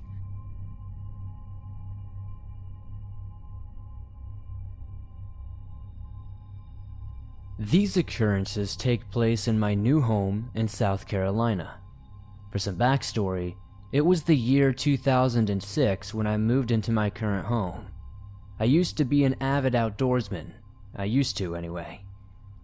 Yesterday, while out on one of my daily hikes during the evening, I found an old, rotting note. After reading this note, I highly doubt I'll be back to those woods for a long while. The note read, "I was out with a few friends for a get-together for a friend of mine. He was going to leave for college in a week, so everyone wanted him to go out with a bang. We were having this get-together in some private property that one of my friends, my few friends were Brandon, Kyle, Alfred, and myself, we used this property to drive around the ATVs and dirt bikes we owned. We drank for a while quite carelessly. Eventually, one of us had the idiotic idea to ride our ATVs around to make the effects of being heavily intoxicated even more extreme. I sluggishly went along. Someone had to be able to watch and make sure nothing happened to them, but it had to be me. I had drunk the second least to Brandon. I was basically completely sober. As we drove further, a sound that I could not describe to this day began to become more prevalent as we went further into the woods. The sound became so overpowering at one point that it covered up the loud noise of our bikes. Eventually, we were all on the ground screaming and covering our ears in pain and torment. No matter which direction we ran, even out of the woods, the sound would still grow louder. At this point, the sound became clear to me that it was most likely a scream. Then I saw something that I will never forget. I saw these, what I can only describe as animals. They looked like pale, light gray humanoid-type creatures. They had to have stood at least 4 feet at the shoulder. Their heads had borne the charges of dogs, but the teeth were tiny, blood-red knives. The screaming noise had ceased to stop. Then, there was one creature that stood out from the other 8. This one stood about 6 feet tall at the shoulder. He had a much more muscular build than the others who looked malnourished. His mouth was wide open, still bearing those sharp, long needle-like teeth. But the biggest one, which I supposed was the leader, made a different noise. I could only describe this noise as a clicking noise. It may be necessary to mention that I have the most powerful build of all 4 of us. After my friend had been dragged away so inhumanly fast, I couldn't run that fast if my life depended on it, but at this point it did. But while my friends and I were being dragged away, I realized something. The screaming had stopped. After about 2 or 3 miles, there was a pit of bones from different animals, but the most common were human bones. The stench was so nerve-wracking that I eventually passed out. When I woke up, my friends were already dead. After seeing the bodies of my friends being eaten by the creatures, I will never be the same. The screaming stopped when the animals had something in their mouths. The screaming almost drove me insane. I resorted to feeding the creatures. All my family, friends, and pets, all the people I know are gone. My family, friends, and even my pets are gone.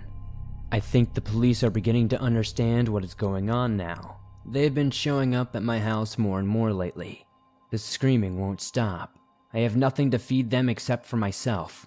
This is my suicide letter before I jump into the place where I keep the creatures away from all society. Anyone who finds this note, please drop the note now and run. I don't want anyone else to suffer my fate. Now, for whatever reason, I believe that this note is truly genuine more and more by day. A strange screaming noise has been coming closer to my home every night that I keep hearing. I don't know how much longer I'll be able to live here. Every night they just get a little bit closer and a little bit closer. With my trusty revolver at my side tonight, I will most likely not be able to sleep. The sounds that I hear at night freak me out so bad that I can't sleep, and I have to somehow find some sort of prescription drug to make it work. I could hear a scratching noise at my door recently. I'm hoping that things are gonna improve before I get out of here, or hopefully at least hold off until I move. I plan to move back in with my parents in a few days' time. Wish me luck, because I sure as hell am gonna need it. Like I said, when I first found that note, I thought it was just some sort of short scary story, maybe something that somebody had put there to scare people. But after I'm starting to experience these things myself, this story's starting to seem a little bit more real.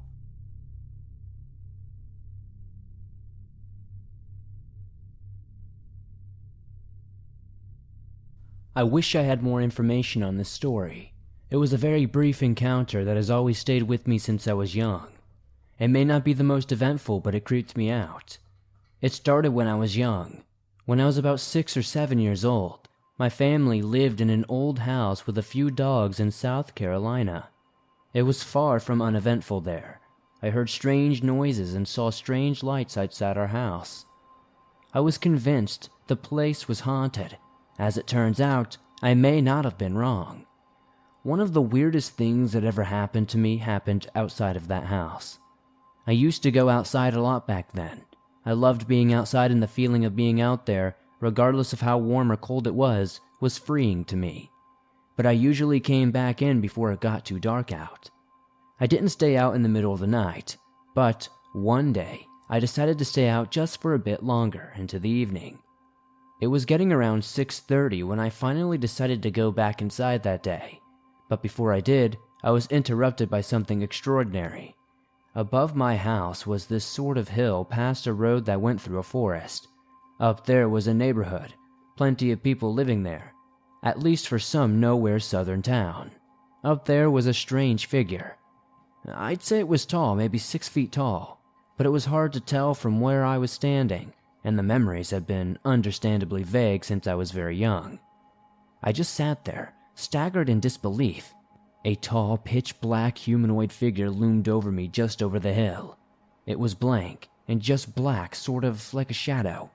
It looked distorted, though, like the shadow was moving around like static TV, if that makes any sense. Me being young and confused, I was stunned. It was so bizarre. I didn't know what to do, but the door was right behind me, so I could run back into my parents at any moment. I felt safe for that reason. I waved at the creatures as it stood there, and it gave me some sort of wave back for a few seconds. I was so creeped out that chills went down my spine, my heart was pounding, and goosebumps rose on my arms. It looked human and was now acting human. It started making other motions, and the thing, honestly, kind of had a mind of its own, but also was copying my every movement. I started making other motions, and the thing just copied them every time. I even walked closer and poked behind a tree, and it pretended to do the same, even though there was no tree for it to hide behind. I was thoroughly amused. I realized I would probably seem like a madman making weird motions to anybody who saw me. I looked around to see if anybody was looking. When I looked back at the creature, it was no longer there. The way it just stood there at first and then copied my every motion later was so strange and downright creepy the more I think about it. It seems like it was straight out of a horror story or something. The start of some climactic series of events. But I never saw anything like it again. I'm sure there has to be some sort of plausible explanation somewhere out there. But until then, this is the only paranormal story that I have.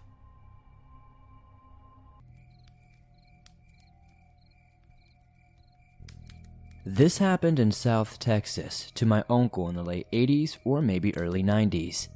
He has never been one to fib or tell nonsense tales, so I know that this is entirely true, and he still has a distant look in his eyes when he retells us the story.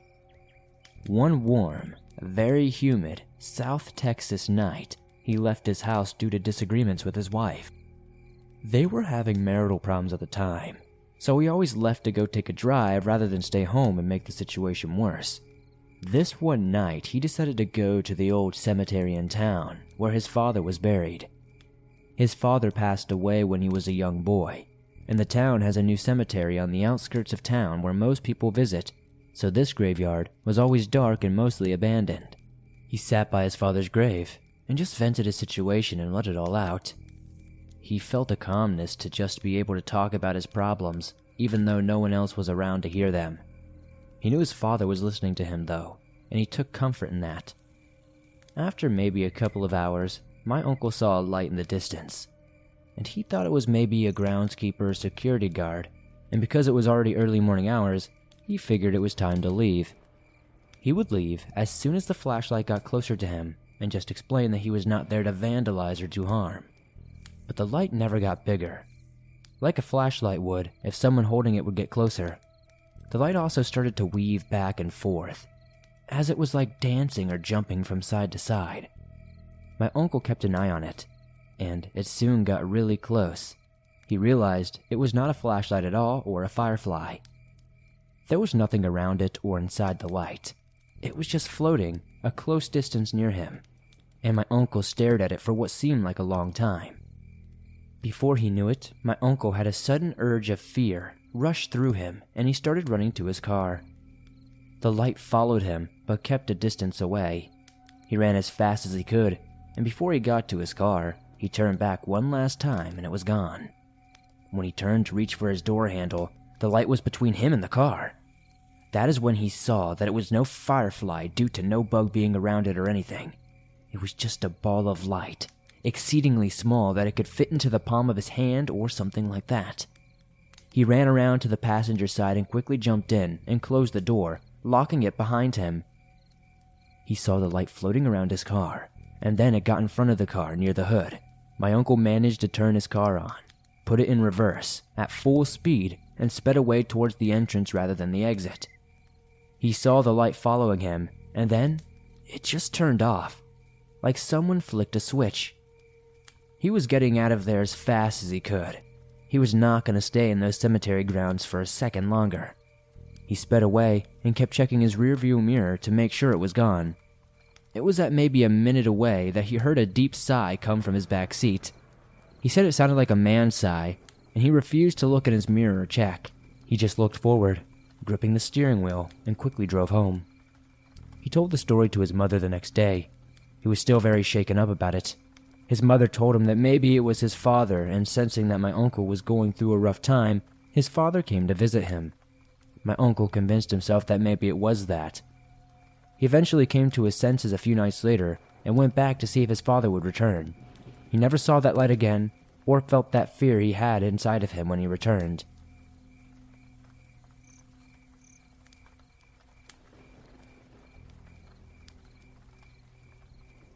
Hey Swamp Dweller, I've been listening to your channel for a while now. I came across it during the pandemic, and it has been a saving grace for my sanity. I have a story in which I will use fake names, as I'm uncertain whether my friends want their names posted. My name will also be fake. I'm going to send the scarier encounters I've had in the future as well if you would like to hear about those. I've had what you can call many ghost encounters, and I'm happy to share them. The stories I'm going to describe are true, and you can find the real locations on a map and even find news articles about one of the places. We will start with the burned down house. My name is Charlotte. Me and friends would regularly explore a very old burned down house. Let me give you the setting. It is North Texas, near the Oklahoma border. The burned down house is one of those huge plots of lands that was probably once farmland or cattle grazing fields. It's a massive property. It is on the side of a large 4-lane highway that runs between DFW and Oklahoma. There is a few decent-sized cities about 15 minutes away from this burned-down house with about probably 100,000 people or more. But once out of town and on the highway, it becomes really rural very fast, and you almost immediately feel like you are in the middle of nowhere. The turnoff of the burned-down house is exceedingly difficult to see, as it is literally just a dirt path perpendicular to the road. Railroad tracks run parallel to the road, and one must park between the tracks and the entry gate to get to the driveway of the house, meaning if a train comes, you are stuck there until it moves. To get to the house, one must park their car by the tracks and abandon it, and then walk a quarter mile or more up this dirt driveway. The exterior walls of the house are decently intact, as it was made of stone and brick. It burned down sometime around 1975, but there is zero part of the roof left, at all. Entirely open to the stars above, behind the main house is a garage with an attached room or shop that was spared most of the fire damage as it was pretty far behind the main house. There is a huge grain silo about 50 yards away that is also fully intact. So, for the story. Most of the time we visited this place, it was super creepy, but rather uneventful. The reason this place is haunted is because of that fire. 2 brothers had a large coin collection valued at a lot of money.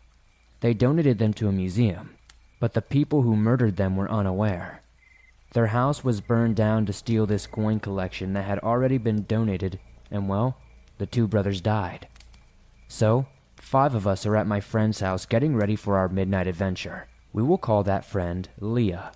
Leah did not really believe in the supernatural at all, but found the adventure and the possibility of finding something cool along the way worth her time, so she always tagged along. Then we had Jeff, Jessica, and Karina. As the 5 of us are readying for our adventure, this was around 2011 by the way, Leah finds a ghost detector app to download on her phone that is supposed to pick up electromagnetic waves. None of us believe this will work because why would it? Before we leave, she decides to load up the app and take a magnet from the fridge to see if anything happens, and to our surprise, the little bars went up. Think like how you have radiation detectors and that goes up in colored bars. It's the same thing. We all have a good laugh and make a joke about how if there are any magnets left at the burned down house, we will find them. We set off with me driving. I always drove because I was the only one with a car usually. We arrive, carefully pull over, and park. We quickly turn lights off so we are not spotted because this is trespassing. We hop the fence and begin the slight incline of the dirt driveway. Alas, we make it to the house, but before we go in, we decide to check out the grain silo as not everyone in the group had been here yet, and they wanted to see absolutely everything this place had to offer. We check out the creepy garage and make our way back to the front of the burned down house. We all step inside and begin looking around, just admiring the sad beauty of this place. The house is not very large, and what used to be a fireplace is pretty much smack dab in the middle of this house, with small foliage growing out of it. We are all standing there, kind of doing our own thing and checking the stuff out. Leah decides this is a perfect time to turn on her ghost detector app, and let me tell you what, Swamp Dweller, not even one of us was prepared for what happened next. I want to also say, this land is very flat with minimal trees and nowhere to really hide. So, we had walked around the entirety of this structure probably 3 or more times, with not an animal peep or shuffle of any sort. So Leah turns on her ghost app, and lo and behold, she is waving it in the air, not close to anything, and it starts going off. We all kind of laugh because, okay, sure. About 5 seconds after the detector went crazy, a large rock or loose brick from the house hits the wall outside. Everyone does their thing where they look around to see who is missing from the group, but we were all there. Less than 5 feet apart from one another. No one could have run out of the house, thrown that large object, and made it back in without hearing the footsteps and movement, as we were all way too close to each other. And, being that there was no roof at all, we should have heard footsteps or some other sound that would have indicated someone was there. We always took flashlights out there, and there was no one out there. We searched very, very well. After our terrifying realization of, that couldn't have been an animal because the brick hit way too high on the wall, and how did we not hear or see anyone out there? We bolted. We started running full speed to the driveway. About halfway down the driveway, we kind of cooled off and started just walking and enjoying again. What terrified me the most about this night wasn't even the brick, though that was truly terrifying. What scared me the most is that as we were walking back to the car, Leah bolts past us running full speed. Leah does not like to run. She does not believe in the paranormal either, so It's weird to see this. She is very calm and literally plays horror games and loves horror movies. She does not scare easily, and she was running for her life out of nowhere. So I start running too because I think we are being chased by a psycho human or a coyote. When we finally make it to the car, I open the doors and everybody gets in. I look at Leah like, what the hell are you doing, dude? And I said, why were you running? Still terrified, she says, it was nothing. I'm like, dude, that was not nothing. What did you see? She said I saw this bush, but something behind it moved, and I just kept telling myself it was the bush, but I do not think it was. There was no wind that night. The bushes had no greenery because it was just before spring when everything blooms. It took us a while to go back there. We managed all to make it out of there safely, but to this day, I have no idea how the brick got thrown. I have no idea what we saw in the bushes, and I'm absolutely terrified of what could be lurking out there. I have another encounter from a haunted school that was abandoned in the 1920s if you would like me to submit that one as well. It was also in North Texas. Thank you for sharing my story.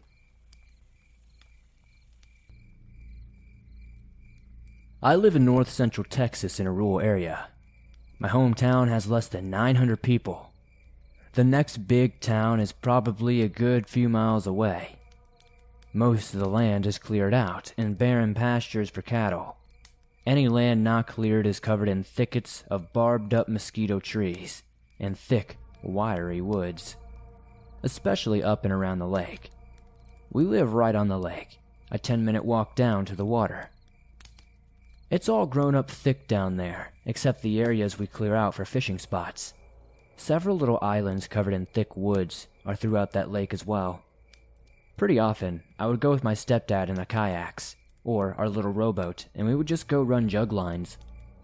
From where we got in, we could go past some of the tiny islands and up the channel that led into the creeks in town just a few miles away.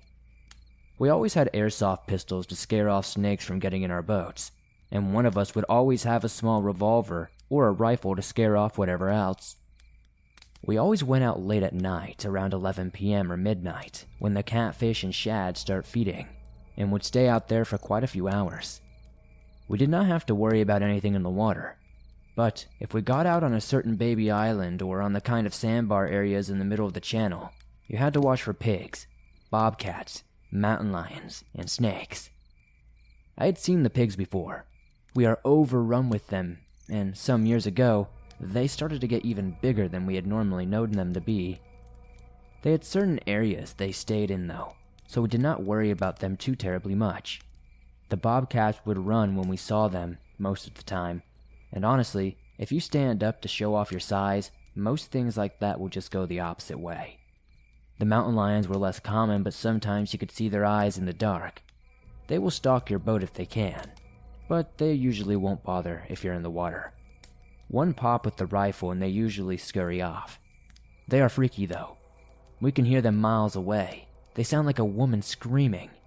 I imagine they are what banshees sound like. So there are a few things to worry about, but not too much. There is nothing bigger either. There is nothing like bears here, and if there is one, no one has ever seen it or reported it. This one night, a few months ago, we went out and one of my stepdad's friends came along. It was a good night. We had just baited and dropped all of our jugs, and we rowed the boat to one of the more cleared bars so we could get out and go to the bathroom. I stayed in the boat with one of the guns and the spotlight so I could watch for pigs and snakes.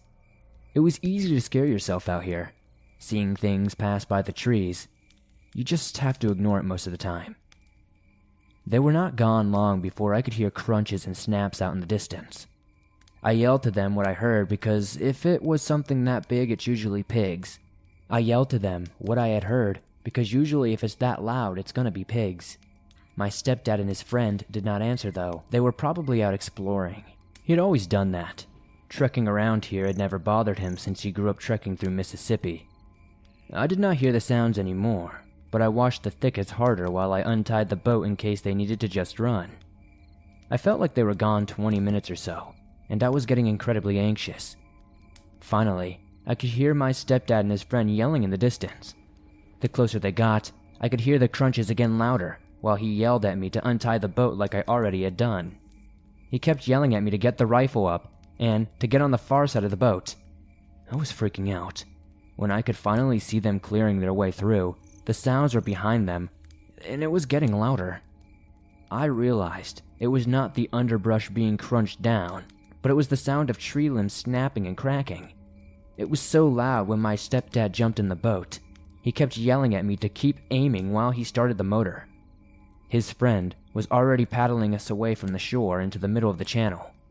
I could still hear the sounds, but I never saw a thing. Nothing ever followed us into the water. After that, we left the jugs and took his friend straight back to the cars. He was shaking so hard he just bolted up to the cars. My stepdad had calmed down by then, and we went back to get the jug lines. He steered the boat and held the rifle while I pulled the lines up.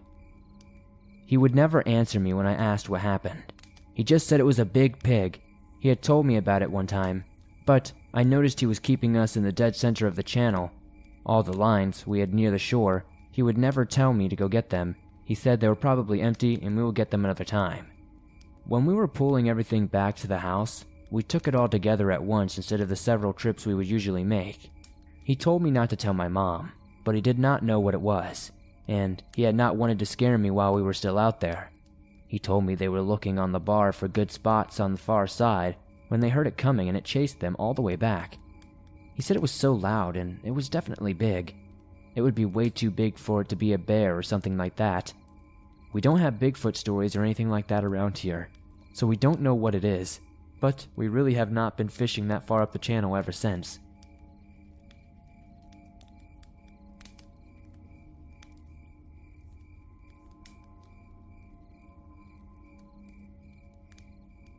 I have worked for the United States Forest Service here in Texas for just shy of 10 years now. I love my job, and it is rare for anything particularly creepy or scary to occur. But having worked this job for so long, I have my fair share of stories I can share that might just make the hairs on the back of your neck stand on end. For example, we sometimes get jaguars hunting in the forest here, a particularly scary big cat, and that is because of what they do to their prey once they are caught and subdued. So just picture the scene.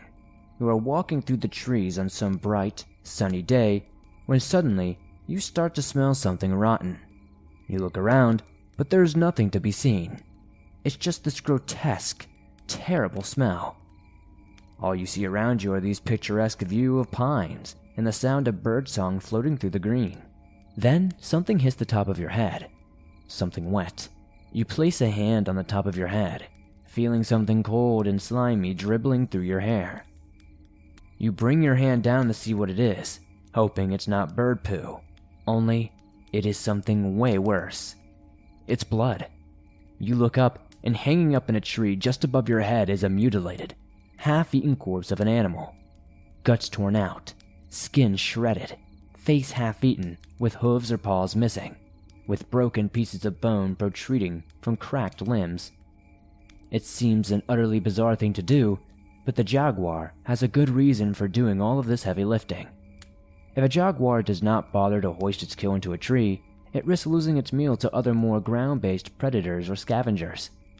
Creepy, yeah, but that kind of natural world stuff is nothing compared to some of the other stuff I've encountered during my time in the Forest Service. So this other time, I am on a routine walk, going through some of the trails to make sure all the directional signs and informational markers for tourists are all in order. There is a large rock protrusion about 100 meters from this trail. It's like this big sandstone boulder that juts out of the earth that has kind of like a shallow cave carved out of it. It's been worn away from thousands of years of wind erosion. After I get closer, I see a guy in what I first thought was camouflage hunting gear hanging around the entrance. I call out to him, just some friendly greeting, nothing threatening, and he turns to look at me. Only he does not say a word, he just runs off through the trees. I start getting worried about what he was doing in the cave, terrified he has left a body or something there, and honestly, I thank God he had not. But it does seem like he left something behind. I mean, I'm honestly not 100% sure it was him that did this, and I often considered the possibility that it was him that happened across the little find first, and seeing me, he got the idea in his head that it was me that left that thing there. He got the idea into his head saw me, and just freaked out. But when I walked into the little cave and shined my flashlight around, I saw something that would completely explain why he was so quick to run away, whatever his motivations were. Teeth. There was a little circular patch of dirt, one that looked like it had been raked over to clear some space, and in the middle of it all were a bunch of human teeth. I do not know why they were there. I do not know who left them or why. But I did what I could. I gathered them up into a little plastic bag I had on me that I had previously had my lunch in, and took them down to the nearest police station, giving a little description of the guy that I had seen run away from the cave. I have the usual wild animal encounters, weird noises during the night, but I have never forgotten those teeth. I have no explanation to offer up at all, but it certainly does make for a good little campfire story.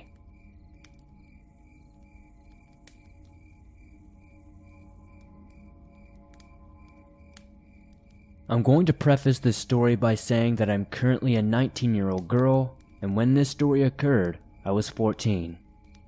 In the summer of 2016, my grandmother, 2 younger sisters, and I drove 19 hours to San Antonio in Texas. My great-aunt lives there, and my recently deceased great-uncle lived there too. We were all going to visit my grandmother's oldest brother, as he had never really spent much time with us before. We spent the entire trip going out and about this military retirement home that my great-uncle lived in. We went to a neat little area. It had this little thrift shop that was part of the community, and I bought an old letter opener, which I pretended was a dagger to freak out my friends. The trip went well. We were there for about a week. We said our goodbyes to our distant relatives, and my grandmother told my sisters and me that she wanted to visit the Holocaust Museum before we left Texas and started our long drive home. The museum had and still has a picture of her father in it. He was one of the first doctors to go to Dachau, which was a concentration camp, and the picture was taken in front of a rather large pile of innocent people whose lives were stolen at Dachau, while my great-grandfather stands behind them with a look of sorrow. My sister and I readily agreed to go. We wanted our sweet little grandma to see a picture of her daddy. She was extremely excited to show us the photo. We eventually arrived at the Holocaust Museum, and it was devastatingly beautiful. The overall mood of the museum was very somber, and the walls were lined with photos from concentration camps and various other things that were present during the Holocaust. As we started our tour through the museum, I realized I had to use the restroom. Curse my tiny, 14-year-old bladder. But I decided I would hold it until we were finished with the tour. Little did I know, the tour would take about an hour. I suffered through most of the tour, and distracted myself by listening to people who worked at the museum and listening to my grandma recall stories from her father. There were a few people scattered about the museum as we walked through it. The lights were somewhat dim, as most museum lights were. I noticed that it was oddly quiet though. Most people were very empathetic, as was I throughout the tour. Near the end of the tour, my grandma finally found the photo she wanted to show us. She pointed to it excitedly and told the workers, "That's my daddy." She went on to tell the worker about her father and what he did at the place, and at this moment, I realized I really had to use the restroom. My siblings were looking at me funny as I frantically searched for the bathroom. My sister, I will call her Jay, pointed to a restroom not far from where we stood. I told my sisters that I would be right back, and I practically ran to the restroom. I opened the door expecting it to be vacant, but to my demise it was packed with women who were babbling on about nothing important to a 14-year-old. Now, I do not know if it was something wrong with me psychologically, but I absolutely cannot use a random restroom when other people are present. It has always been an issue, and it still is. You can imagine how rough that can be in certain situations. I resigned to waiting for the mass of women to leave the restroom, and as luck would have it, the women all left in about 5 minutes. There were about 6 stalls in this restroom, the handicapped stall being to the far left. I rushed into the stall directly next to it and practically threw myself into the toilet. Except, as I sat there, I began to have an eerie feeling. I held my breath. The restroom was completely silent. And I knew. It should be, because everybody had left. But something churned in my stomach, The silence was deafening. I felt sick, like the air was becoming thicker. Someone could have cut a knife through it. Something was not right. I needed to get out of this stall.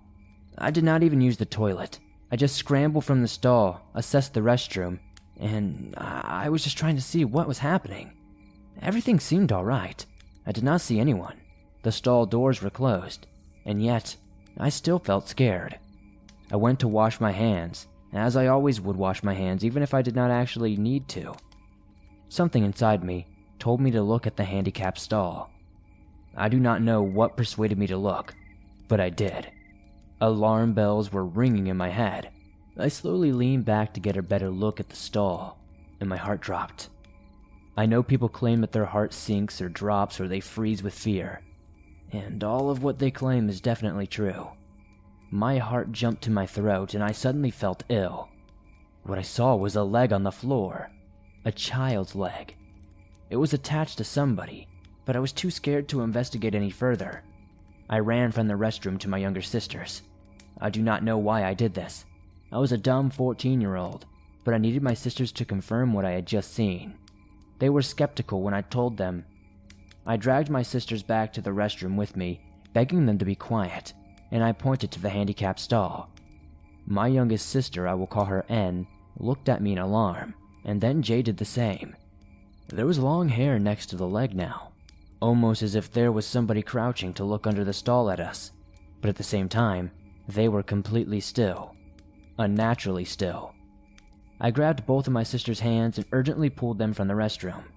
We ran up to my grandma, and all three of us started rambling at once.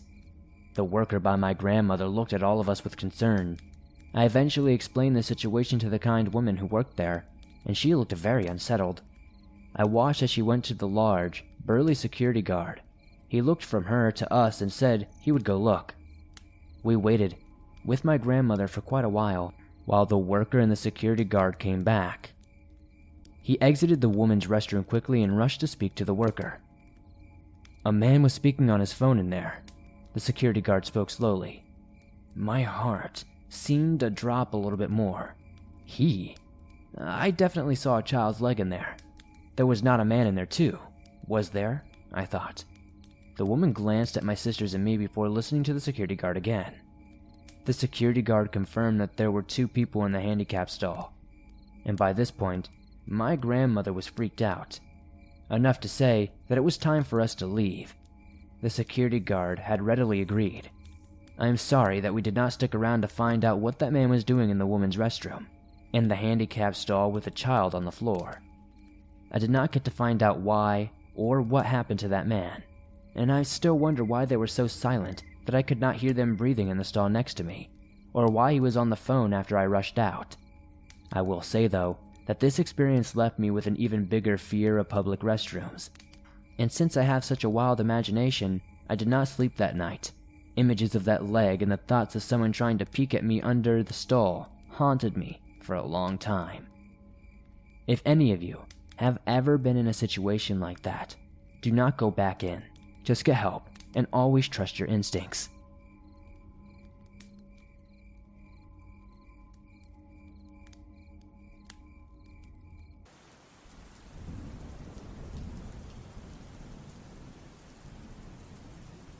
It was the summer of 2007, and my best friend and his girlfriend suggested I get a date, and we go to some local hot spots, which are natural hot springs, located deep in a nearby canyon, not too far from where we lived in Utah.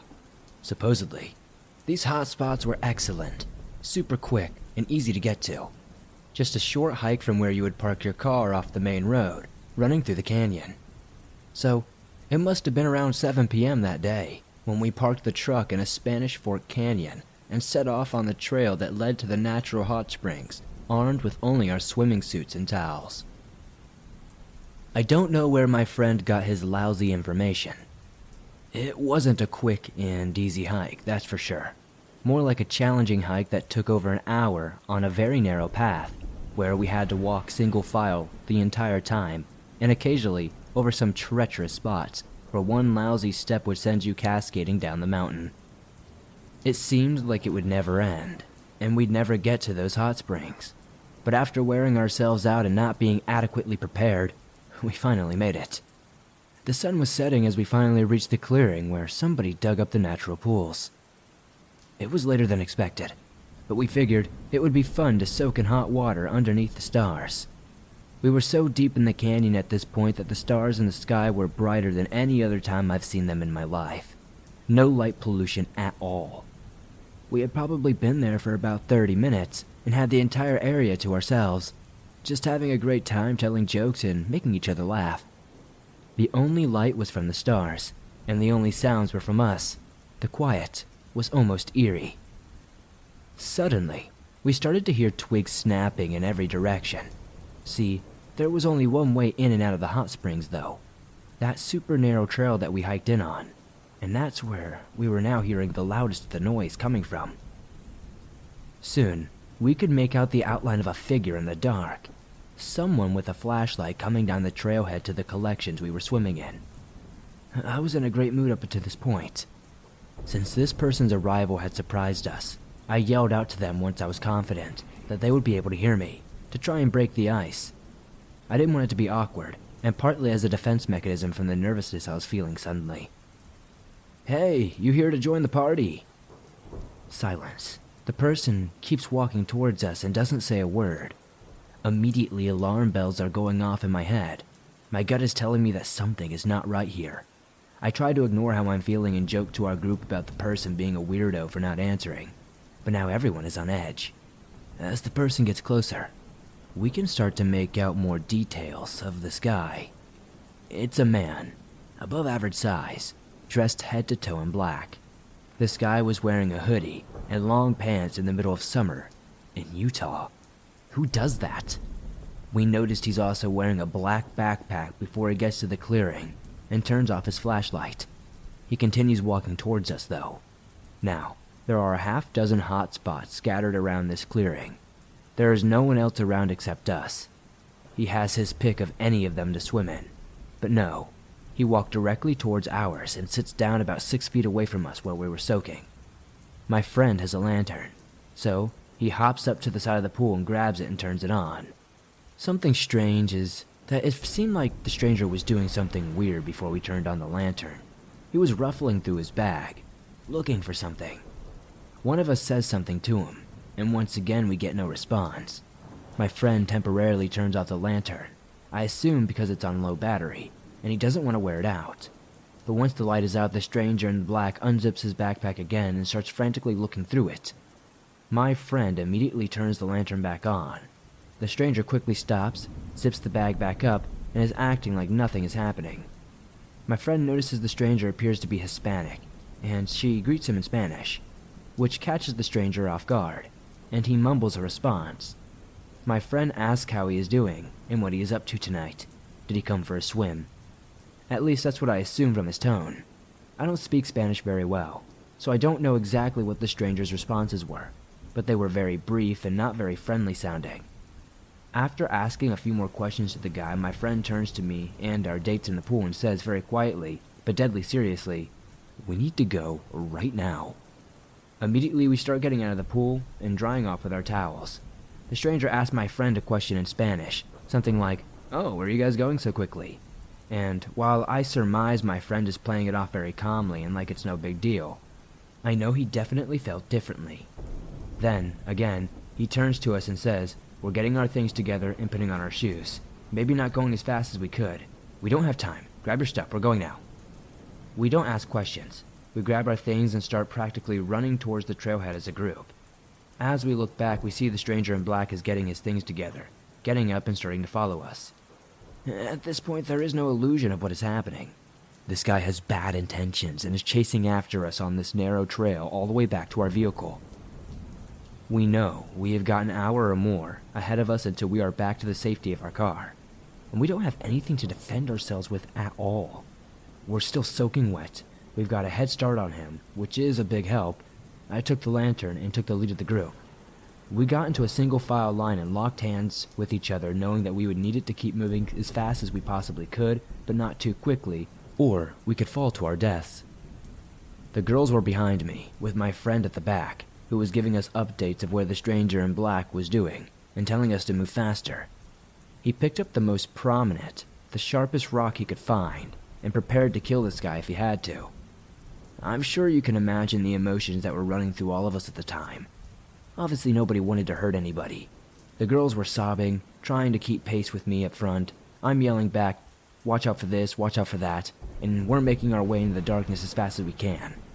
I'm telling myself to stay calm so I don't scare the girls any more than they already are, while I'm also feeling an overwhelming sense of dread that I don't really know how to handle. I don't want to die this young. I'm only 19 years old. After what feels like an eternity, we finally see the main canyon road in our truck. We all run towards it as my friend unlocks it. We all get inside and we're all in shock at this point, and just start shaking uncontrollably. I tell my friend to start the car and start driving so we can get the hell out of here and never come back. I ask my friend, the one who is speaking Spanish to the stranger, "Why did you tell us to get out of there so quickly?" My friend answered that he purposely had been turning the lantern on and off because he noticed, when he did, the stranger was searching in his bag for something. And when it came back on, the stranger closed it up fast and acted like he hadn't been looking for something.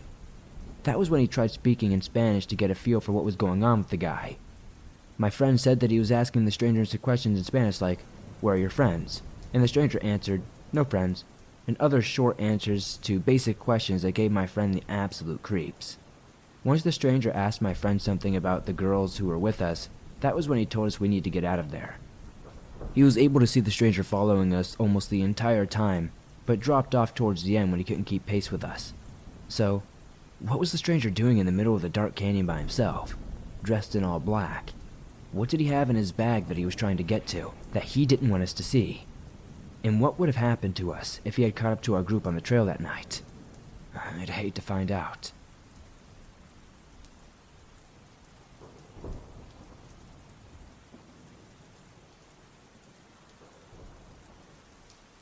I live in Utah, more northern, not Navajo Nation, but I'm only about 3 hours away from Skinwalker Ranch to reference how close I am to Skinwalker territory. I live in a neighborhood not too secluded, but it's on the very top of a mountain. Surrounding my community is just mountains and nothing else really. So basically, just a community carved into the hill. Only clearings where houses and yards are, and very wooded. Anyway, I'm not scared of the forest or mountains, and I don't really mind being alone. The only thing that worries me is other humans, honestly, and sometimes cougars. As I'm a young girl, I've slept in the mountains a lot with only my dad's dog or my friend.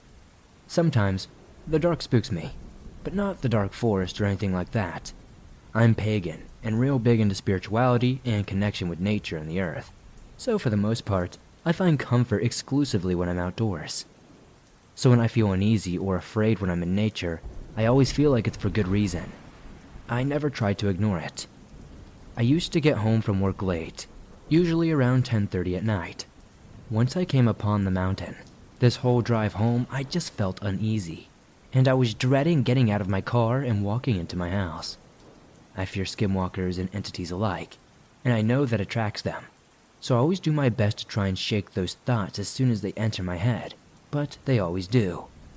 That night was no different, but I felt like my fear was for a reason.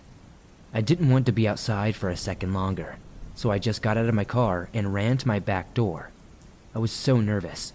It was that horrible feeling you get when there's something terrible about to happen, as if something was staring at you intently. Nothing happened, luckily. I locked my doors and went to sleep. The night was typical. However, in the morning, I went outside and there was bone fragments all outside of my porch. Not saying it was human, but probably animal of some sort. It looked like it came from a large bone, but again, it just could be pieces of deer or something. I know I live near coyotes and predators, and there's probably a logical explanation for this. But the bone was dry and it looked like it had been mashed up and broken by hand. There's honestly no real way that they could be there. There was no meat, no blood, and this definitely wasn't there the day before. But the bone was dry, not previously removed from something. It was just so strange that it showed up overnight, and it wasn't there the day before, you know? I don't have a dog at this house, just the odd feeling that night before and then the bone. Pretty creepy.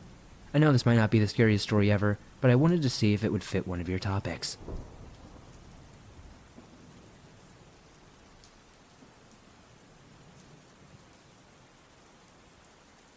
This is only the second time I have written to you, so I am sorry if it doesn't sound like a professional story. Still, it is entirely true. First, a little background information. At the time, I worked at a fast food place in Utah. To keep the identity of my past coworkers, I will not be any more specific than that. However, I remember that my coworker told me about a story when I first found out that the place was haunted. She told me she had to go to the restroom one day. Now, the doors on the restrooms were the ones that closed loud and closed on their own. She told me that the lights had just turned off, no bang from the door closing, which freaked her out. She later asked my other coworkers if they were trying to prank her. They told her they were all doing their work and didn't have time to do that. Other odd things at the location I worked at happened quite often. Things like hearing footsteps in the lobby long after closing. Signs and TVs turning off and on randomly. People were pretty sure they had already turned them off, but randomly they would be back on and vice versa. Now this is where I came in. It was me, my manager, and another one of my coworkers. We were working a closing shift one night, so it was around midnight after we were done with all the cleaning, stocking, and such. My coworker had finished his paperwork, and I had filled my water bottle, and we had turned out the lights, and then I had realized that I had almost forgotten my bag. No one except the owner can be in the store alone, so my manager had to come grab my bag with me. After I had gotten my bag, I looked at him, and he looked pale and afraid. I asked him what was wrong, and he just replied, "We are getting out of here now." After we had gotten outside, I asked again what had happened. This time I got an answer. He had seen a humanoid shadow by the soda storage. Now keep in mind, all the lights were off, and there was no way a shadow could be cast out there. This story has creeped me out for so long, and I thought that sharing it would help me calm down about it. I know, it's not the most scary story you've ever been sent, but I do hope that you share it, and I really hope somebody listening might have a similar experience to make me feel a little less crazy.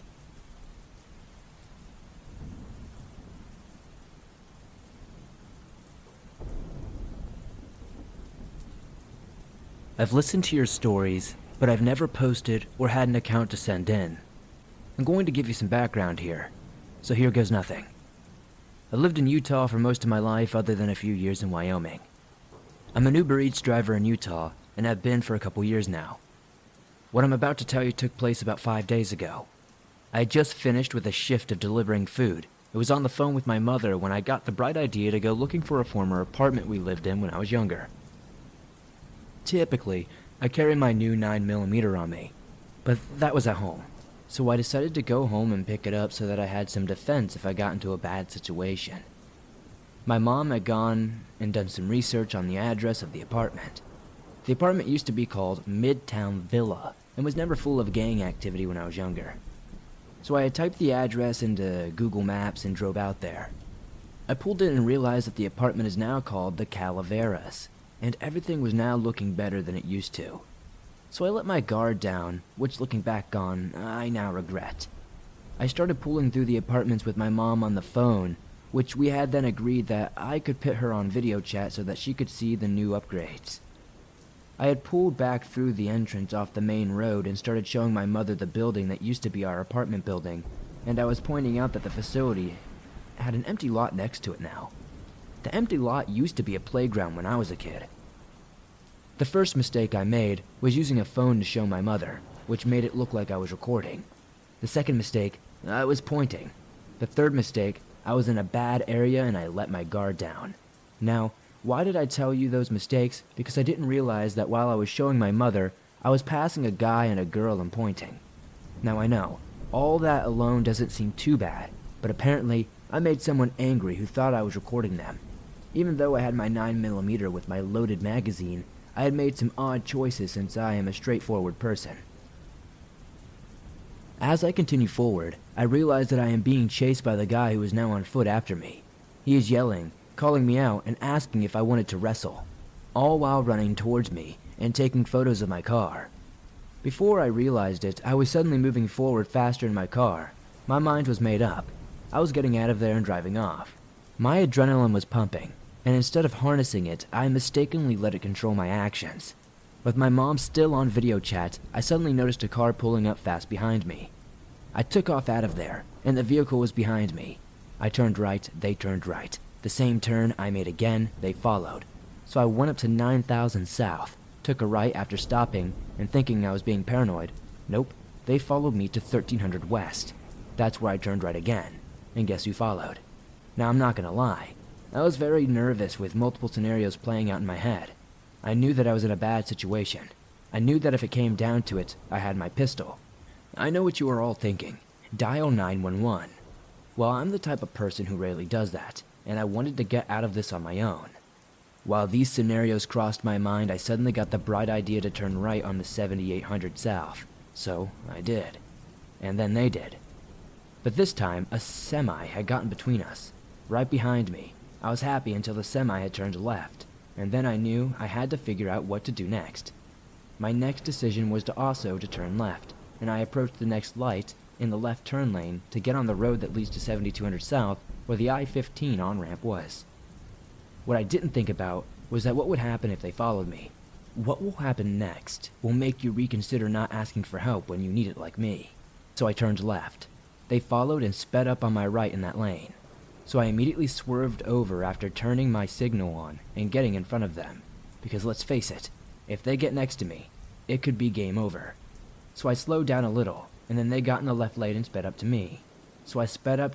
As we hit 90 miles per hour, I slammed on my brakes and they slammed on theirs and turned right.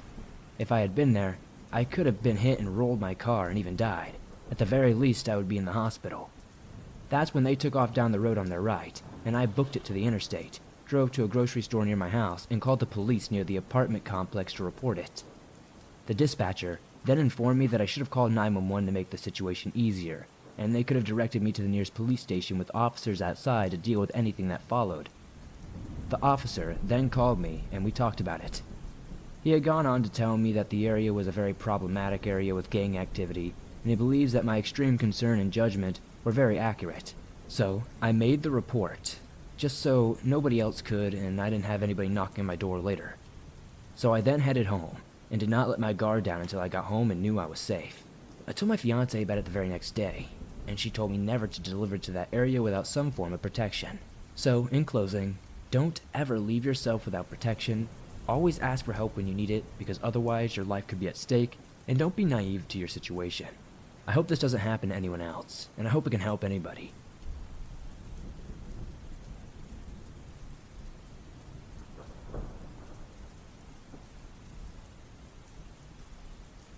I have a sleep disorder. It means under stress, I simply don't sleep. I've been awake for up to 8 weeks at a time. There was a film called The Machinist about someone with my disorder. However, in the film, the guy went on to work every day and seemed to function okay at work. It is impossible to have normal function when you have been awake for a month or so. Unless, of course, you're on meth. And I have never tried meth. Never will. When I've been awake for a month, it feels like hell on earth. I feel as tired as a person would be who has not slept for a month, but still unable to get sleep. I've taken 40 sleeping pills over the counter at one time, topped off with 4 bottles of NyQuil, topped off by 20 melatonin, and the result, not even sleepy. Not in the least, just a super bad headache. My condition is truly horrible. Anyway, most of you will conclude, well, we know why you see ghosts. You're hallucinating for lack of sleep. That could be true, however. There is another theory. The other theory is that ghosts are real and can be seen by those who are in the proper brainwave.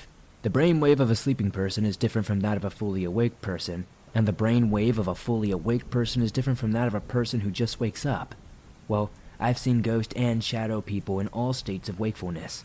Just waking up, and other times having been awake for 8 hours after a restful sleep. Most people dream about holding a good job, retiring, and buying a house, raising children, etc. My dream was to get on SSD, which is disability, and get maybe $700 a month, that's all they can give you, and get some food stamps. Then find an abandoned house somewhere, away from a city. I would make sure it was abandoned. Then I would clean it the best I could, and then put all sorts of blankets in it, and get about 100 gallons of water to store inside.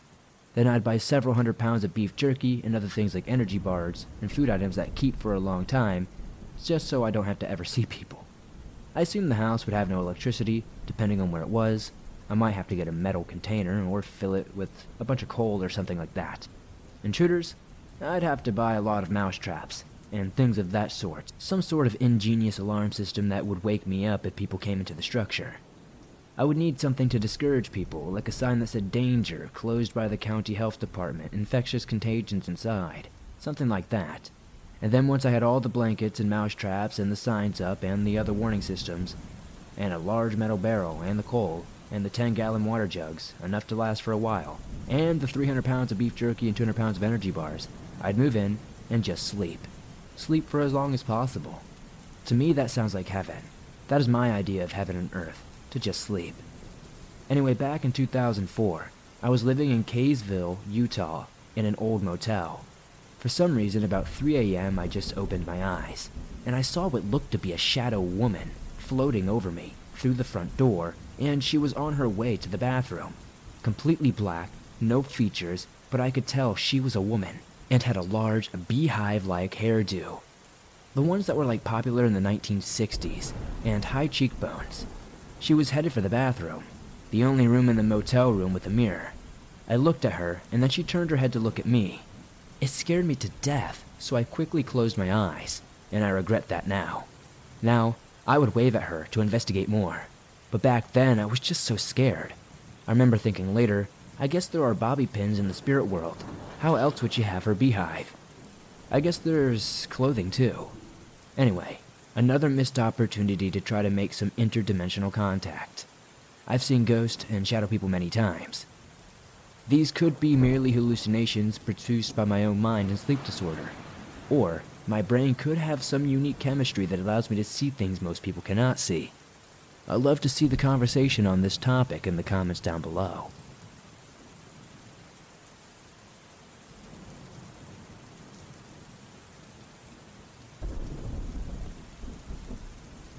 Hello, I am a manager for one of the most haunted locations in the state of Utah.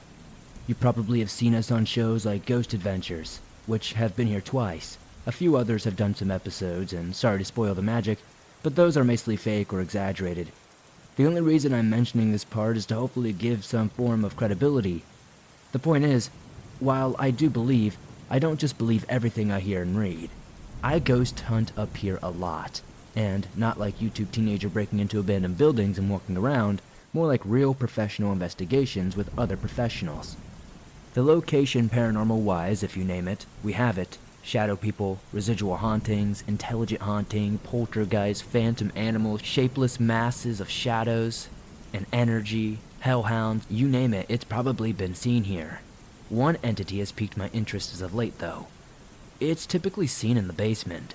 However, as of the last few months, it seems to have started venturing out. Usually, we don't allow ghost hunters into the basement for safety concerns. Here's a description of this entity. It is described as a pale, thin humanoid figure. It crawls on all fours. It appears to be completely hairless and wears no clothes. Now, I know what you're thinking, and yes, this is real and not a reference to the Rake or any other creepypasta stories. However, it is similar in appearance. The few times it was seen in the basement, I sat and watched what we were doing, seemingly curious. However, roughly about a month ago, a very good friend of mine who has very high credibility in my book saw this thing materialize out of the floor on the ground level. It then charged at her and ran up behind the wall before disappearing. Last week, a demonologist came and did an overnight public ghost hunt. At about 2:40 a.m., he came running back to the base camp room and wouldn't go investigate anymore. He was in the same room that it was seen last month. Yesterday, while working in that room, my shoulder started to burn. When I checked later, I noticed a series of scratches on my left shoulder. I just want to know what this thing is, and the people I usually ask this are just as confused as I am. I hope somebody listening can give me some information in the comments down below, and thank you for sharing my story.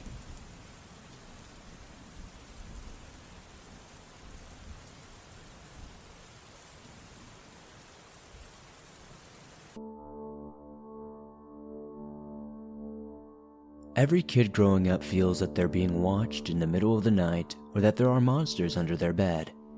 Their parents would show them that there was nothing to be afraid of, assure them that the monsters did not exist, and be the end of things. I was one of those kids. Every night before I went to sleep, I would check under my bed and look inside my closet to make sure nothing was there. After determining they were both clear, I would go to sleep. I grew out of that constant fear and dismissed the idea of monsters, but I never thought that the fear would one day catch up to me. It was a bright summer day in West Dover, Vermont. I was on a weekend getaway with two of my closest friends, Jay and Dean. We were all 16 years old at the time, getting ready to start our junior year of high school in about 3 weeks' time. Our families are very close, and Jay's family offered a trip to the rest of us.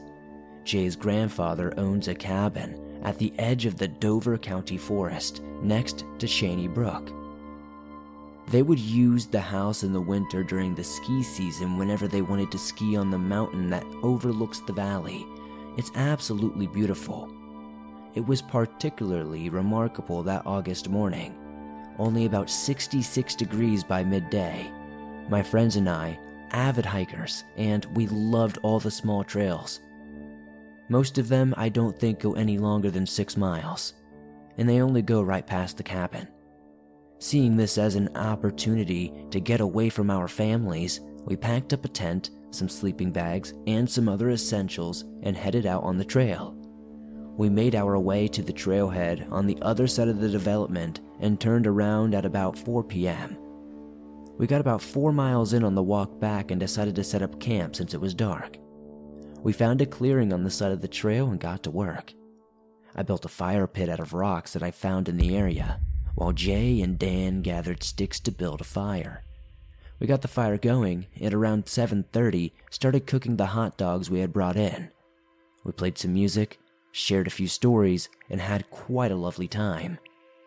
Jay brought 3 beers from the fridge in the cabin, so we cracked one open and sipped on them while we were eating. The fire began to dim around 8:30 or so we all went out to grab more sticks. While I was collecting sticks, the speakers stopped playing music since my phone's Bluetooth was out of range. For a few minutes, I got a chance to listen to the natural sounds of the wilderness around us. However, I noticed there were no sounds. No birds chirping, no crickets making noise, not even a breeze making the leaves rattle. It was silent. I felt uneasy and made my way back to camp. The whole time I was walking around, I felt as though I was being watched, and a chill ran down my spine. Once I got back to the fire with my sticks, I could see the confusion on Jay's face.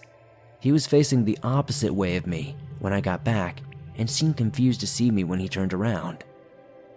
"How did you get behind me so fast? I was talking to you a second ago over there." He pointed off in the direction he had been looking before I returned, and I assured him that I was never over there. "Well, what did you need help with then? You kept saying, 'Help me.'" At this point, I was on edge. No one else was on that trail with us at this time of night, and Dan was only a couple of meters away from me when we were collecting sticks, so I knew it wasn't him messing around with Jay.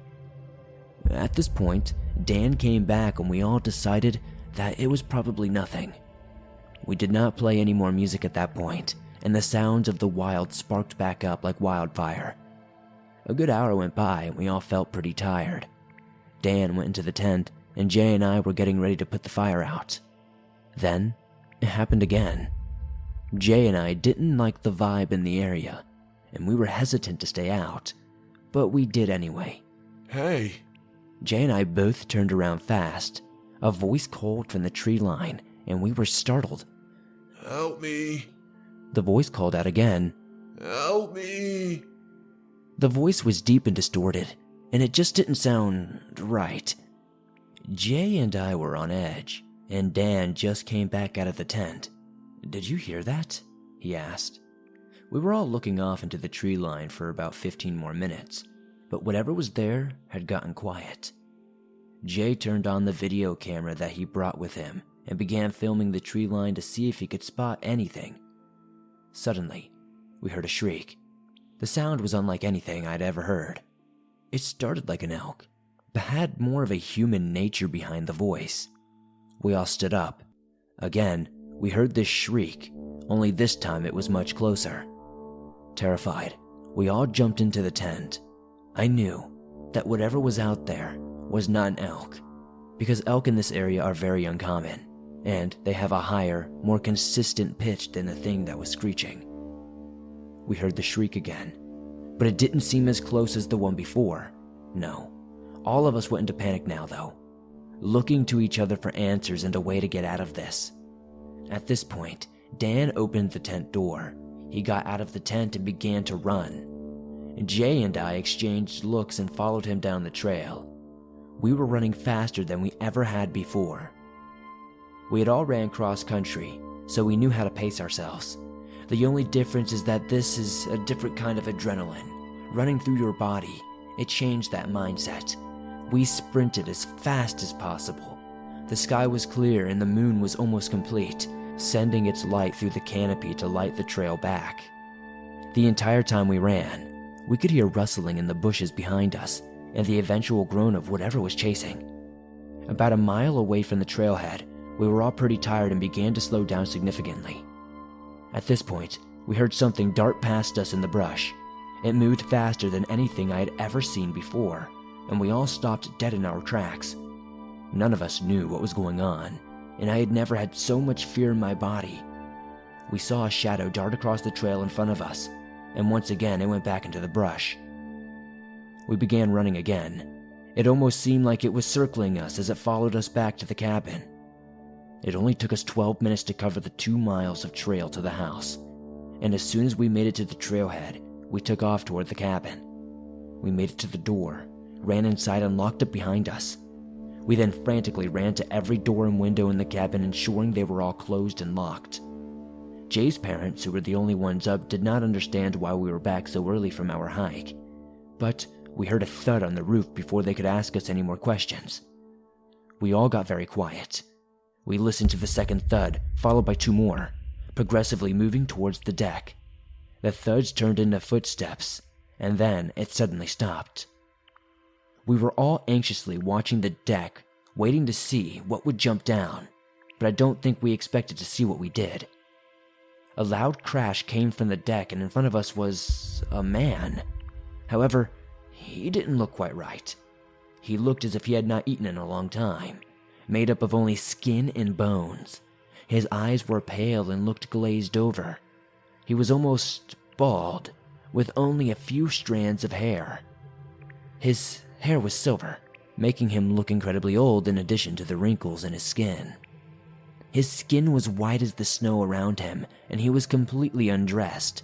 He seemed much taller than any normal man I had previously seen before. However, I couldn't tell you exactly how tall he was because he was on all fours. I realized right then and there that whatever was on the other side of that door was not a human being. It didn't even look human. It stared right through the glass at us, its pale, lifeless eyes not blinking or moving an inch. All of us looked right back at it, absolutely terrified and dumbfounded. It screeched loudly and jumped back onto the roof, and we never saw it again. All of us were too scared to go to sleep, and once the sun came back out, we felt a sense of security that we hadn't felt that night. Jay had recorded the majority of the encounter, and after going through the tape multiple times, we are still at a loss for words. We never went back for the stuff on the trail that weekend, and a year later during the winter, we hiked back out to find that some of it was still there. However, we didn't go out unarmed. I wasn't a big believer in the paranormal before then. I would go on urban explorations with the guys a lot before that, and we would see all kinds of cool things and hear things we could never explain, but I would always brush it off. But this was different. This was real, and what I saw with my own 2 eyes I don't think I can ever unsee. I don't think I can ever get it out of my mind. We got lucky that day. I have had trouble going back into those woods ever since, and I have been hesitant to stay at the cabin during the ski season. Since then, Jay's grandfather has changed the locks, so I feel safer than before, but part of me always feels like someone, or something, is up there, watching me, waiting. After some research, I have found other encounters with something similar to what we have seen all over Vermont. And from what I've found, it's most accurately described as a Wendigo. The Wendigo is a legend created by the Algonquin people to deter those in the tribe from falling into the grasp of greed and to deter practices of cannibalism. But every tale has its truth. I can't be sure, but I'm pretty sure what I saw was a Wendigo.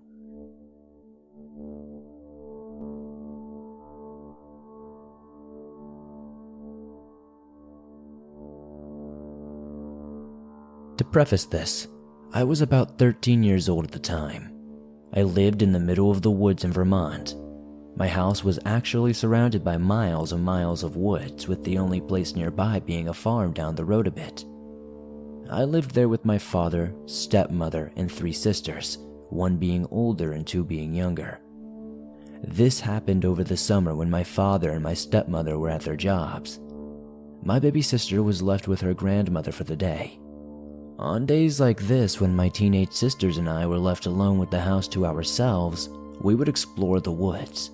With our overprotective father usually not letting us do anything outside, we were very familiar with those woods and even had a fort built in it, pretty close to the house.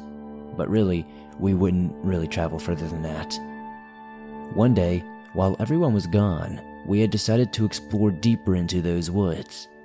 We started walking in one direction, which led us so deep into the forest that the trees completely blocked out the sun, and it was hard to walk between the trees and shrubs. I think that day, we walked close to a full mile into the woods. We stopped walking when we reached a small abandoned shed. My younger sister pointed something out while we were digging around the shed and trying to open the locked door. "It smells like rotten meat here," she said. And sure enough, there was a faint smell of rotting meat. And as I moved my head closer to the shed door, it was apparent the smell was coming from inside. Once she said that out loud, we could hear something more profound in the woods, like the sound of someone breaking into a sprint. I don't know how to explain it, but the thing that was running sounded like it was on 2 legs, like the footsteps sounded as if it were someone who was bipedal, but it was much heavier than a human being, which scared the absolute crap out of my sister and myself. We all snapped out of our frozen terror when my older sister realized it sounded like it was coming toward us and started running back to where the house was. I grabbed my younger sister's arm and started running back too, and yanked her so she would be in front of me instead of being dragged behind. I wasn't, and still am, pretty out of shape, so I was much further behind my sisters as we kept running. I never turned back to look at what was chasing us though, and didn't know how far back it was. I remember feeling something tugging at my shirt. Either it was a person, or more realistically it got caught on a tree, and that alone filled me with so much fear and adrenaline that I ran faster than I ever had before. Once we made it back to the house, we all locked the doors and windows and stayed inside for the rest of the day. I don't know if we either lost it or whatever it was just gave up, but as we watched the woods from the kitchen, nothing ever came out. We never told our parents about that incident because we were all pretty worried about our parents yelling at us about it, and we never ended up coming across that thing again. But more weird things happened to us while in that house. We found an axe and a shovel, both pretty rusted and covered in dirt inside our fort, and none of us had ever put them there. So, who did? A few weeks later, both disappeared, just like they had appeared, without any trace or reason. Honestly, I have no words for it. My older sister also happened to have a couple of sleepwalking episodes while in that house, all of which ended with her waking up outside near or in the woods because we didn't keep our doors locked. We never found out who or what that person was, but honestly, I hope to never find out.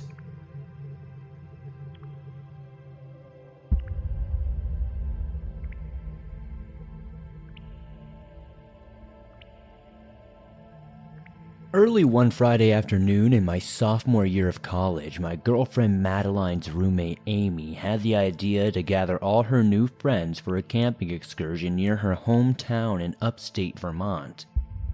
She said she knew the area and had a couple of friends who lived close to the site. She said they were excellent and would be okay with us staying there, like it was on their property or something. Nobody actually knew Amy too well, but it sounded like a fun expedition. Around 20 people agreed to go. The location was about an hour from the college campus, and none of us were familiar with the area at all. Some volunteered to drive as long as passengers contributed for gas or cigarettes or hooked them up with booze. People thought of this as a reasonable opportunity to get away from the campus with friends, and of course there were girls with alcohol. Of the 20 people who went, 7 were girls. 3 cars and 1 soccer mom van held us all, and it was a tight squeeze.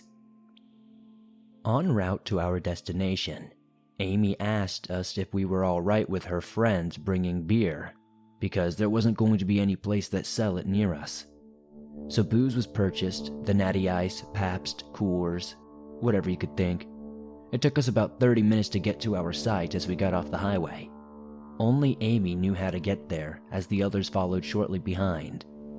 We passed nothing but trees, with few houses in between, and no signs of human life anywhere. We traveled on the backcountry dirt roads with out-of-state license plates and 2 Vermont resident drivers. After finally reaching the campground, we noticed that there is only one way in and out. We also had no cell phone service, although that was not unusual in the Northeast. As we settled in, Amy met a car to hand-deliver beer for her friends, and they took off. She walked back to the site with us, and we started setting up tents, building a campfire, and we got our drink on. It's about 5 p.m. or so, and it slowly gets darker. Our site was about a half-mile away from where we entered.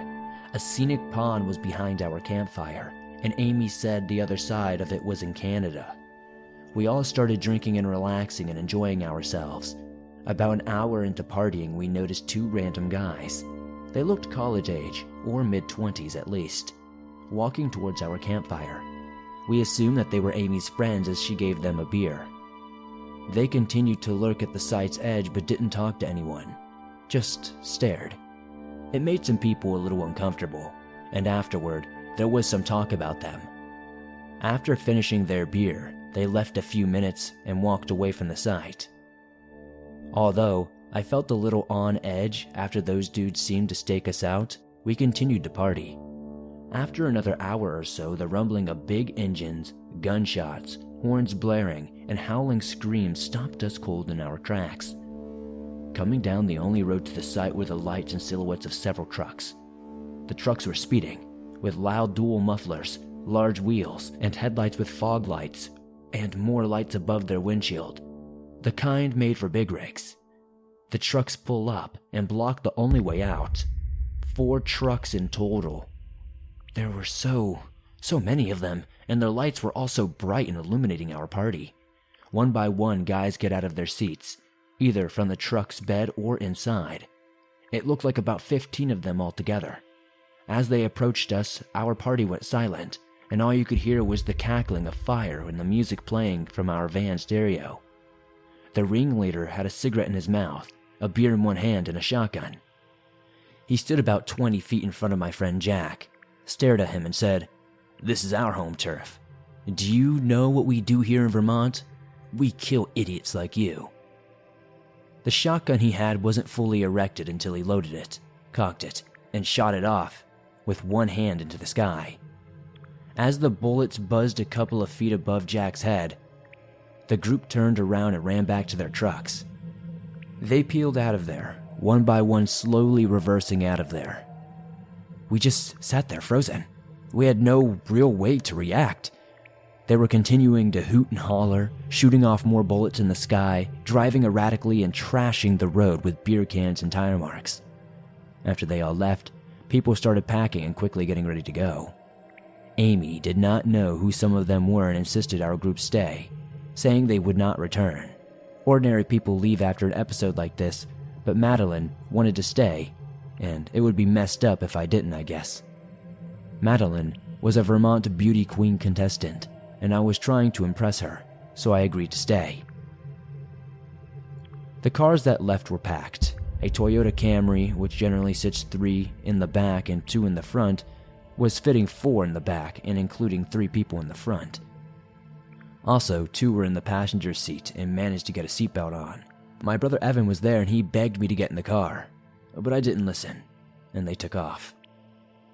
With 8 of us left, 3 women, 5 men, with 1 car and a van, I knew it was not a good situation. And when my brother left, leaving me there in the woods with the others, I felt uneasy. I sobered up fast and decided to not drink anymore. I wish the others did the same, but they kept on partying. They took out the hard liquor next. As the others got deeper into the sauce, I stayed wary. I was the only sober person at that point. About 45 minutes after the initial incident, the sound of trucks again rumbling through the woods began. The trucks stopped further down the road from us and shut off their lights this time. We heard the unmistakable sound of a chainsaw, and we realized they had started to cut down trees and were blocking us in.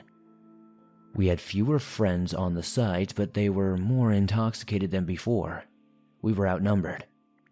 After hearing the chainsaw and crash of the trees, we all knew we were in trouble. Regardless of how high our BAC may have been, white underpants became brown, and some started panicking. My girlfriend's brother, Bruce, started sucking down straight liquor without a chaser and built up some liquid courage. He walked over towards the trucks.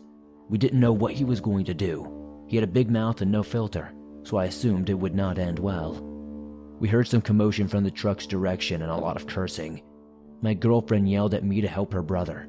I'm 6'2" and athletic, but not one to really pick fights. As I reluctantly walked towards the scene, I saw the tree-cutting guy and his crew. I also saw Madeline's brother getting his ass beat. Punch after punch in the face, at least 2 different losers in a clan watching with alcohol in their hands. Meanwhile, in the background, the chainsaw continued revving. As I slowly approached the group, I could see that there were about 15 maniacs drinking, watching an innocent guy get beat up in a one-sided show. My instincts came into play and I pushed the guys who were punching him off of him and gave a swift left hook to one of their heads. The other pushed me back and I tripped over one of the trees they knocked down. The guy I punched went down and I assumed he was unconscious because he didn't get up very quickly. At this point, everything was in slow motion and I grabbed Bruce and helped him as we ran back to our cars. He was still disoriented from the couple of blows to the head and face he took. I yelled to all of my friends to get in the car and van. Meanwhile, I knew these guys would find me and rip me to shreds in the back of my head. At this point, I picked the closest automobile that was open and driver ready. It was the van and unfortunately Madeline wasn't in it. Everyone jumped in the nearest car, rolled up the windows, locked the doors, and started the engines. I knew we weren't able to get the cars out of the location with the trees in the way of our path. Both vehicles drove toward the end of the road and stopped right in the way of our path. 2 girls and 3 guys were in the van, and 2 guys and Madeline were in one of the cars. The drunken clan started throwing sticks, rocks, beer cans, pounding on the glass windows with their hands, shouting and threatening that they would hurt us. Most of the people in the van were screaming, including my male roommate. They surrounded each car, and the shaking began. The van was swaying back and forth as we heard them laughing in the background. The car owner starts revving his engine, but they continue to push the car on both sides. The van was on 2 wheels, almost tipping over right at one point. After that, they fled off to their trucks, driving away screeching like wild animals, continuing to shoot off their guns in the air. This allowed us to get out of the car and attempt to move the trees so we could get the heck out of there. At least 2 trees were down and their girth was pretty significant. It took some work, but we could move them, and we did eventually, enough to get around them at least. We were too exhausted to lift them any further. We got the front 2 wheels around the trees and accelerated sufficiently to hop over one of the trees in the way. The car bottomed out, but it worked. It was the same thing with the van, but it was higher. I quickly jumped into the small car with Madeline, another friend, and Bruce. The other 3 were in the van. We all wanted to get out of there before the crew returned quickly. Bruce was driving and wanted nobody else to drive his car and swore he was okay to drive. We went left and I noticed the van went right. We were yelling at Bruce to follow the van, but he wanted to get out and was intoxicated and disoriented. He had a fast car and was picking up speed. After not even 5 minutes on the road, we passed a side street that intersects with the road that we were on, and a truck with headlights pulled up behind us. They put on their brights, including the extra fog lights, and started driving erratically behind us. They sped up when we sped up, with excessive honking. They try to get close to the car, but Bruce is swerving. You can hear gunshots from behind us. Either the passenger seat of that car was shooting at us, or the driver was. It was hard to tell. The driver picks up speed and comes to the left side of us, risking their lives and possibly going into oncoming traffic. Bruce gains control for a little bit, but eventually doesn't have time to see a left turn coming up, and we go off into the right side and off into the road into a small ditch. The car shuts off, and we can't start it. At this point, I'm scared for everybody's life, including my own. The truck slowly rolls behind our car. Everything is quiet, and I'm thinking the worst in my head. My friend in the back seat was a cancer survivor and was prepping and motivating herself to fight for their life.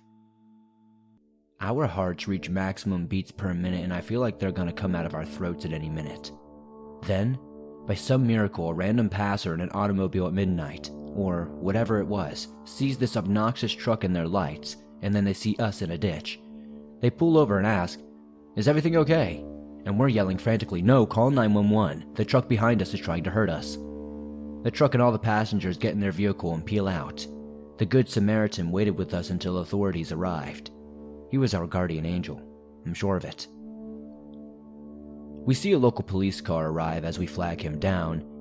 Unfortunately, he acted tough and told us to shut up and stay in the car. He cursed at us, which I thought was unprofessional, and interrogated us one by one. He was an aggressive, mean, rough, and around-the-edges guy that had no sympathy. He claimed that we were lying and he didn't want to hear what we had to say. He made us feel very uncomfortable when we were supposed to feel safe. About 10 minutes later, a state trooper and Canadian Border Patrol car pull up behind him. The local cop and state trooper instantly get into a heated argument like they were about to duke it out. They were fighting over whose jurisdiction the area was. It seemed so immature and ridiculous that they were both handling it this way. We were the victims here, and it felt as though this was not a reassuring thing to be seeing. All the authorities asked us were to take them to the campsite and show them where everything took place. Bruce tried the car again to see if it would start, and it did, and we were able to push it out of the ditch. Upon approaching the side road, the cop saw the trees that were cut down and had to park in front of them to walk into the campsite. We looked at where we had the fire set up in our tents, and they were all missing and everything was destroyed. We looked around to see where our possessions were, and they were floating deep in the pond.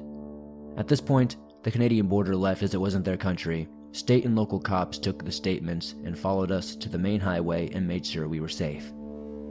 We all decided to head back to campus and agreed to reach out to each other if we needed anything. My buddy, the cancer survivor, was petrified, and even though he had a single dorm room to himself, he wanted to stay in my dorm room. He slept on my floor for several weeks. The next day or so, our college organized a meeting for those involved to have a session to vent or talk about the episode. Counselors, security, and retired police attended and were there for support. In the end, we think the local cop was corrupt and was somehow related to the drunk crew. Although it was a traumatic experience for us, because there were no injuries or significant property damage, the cops didn't do anything. Amy denied setting us up, but the friendship was over at that point, and we never talked to her again.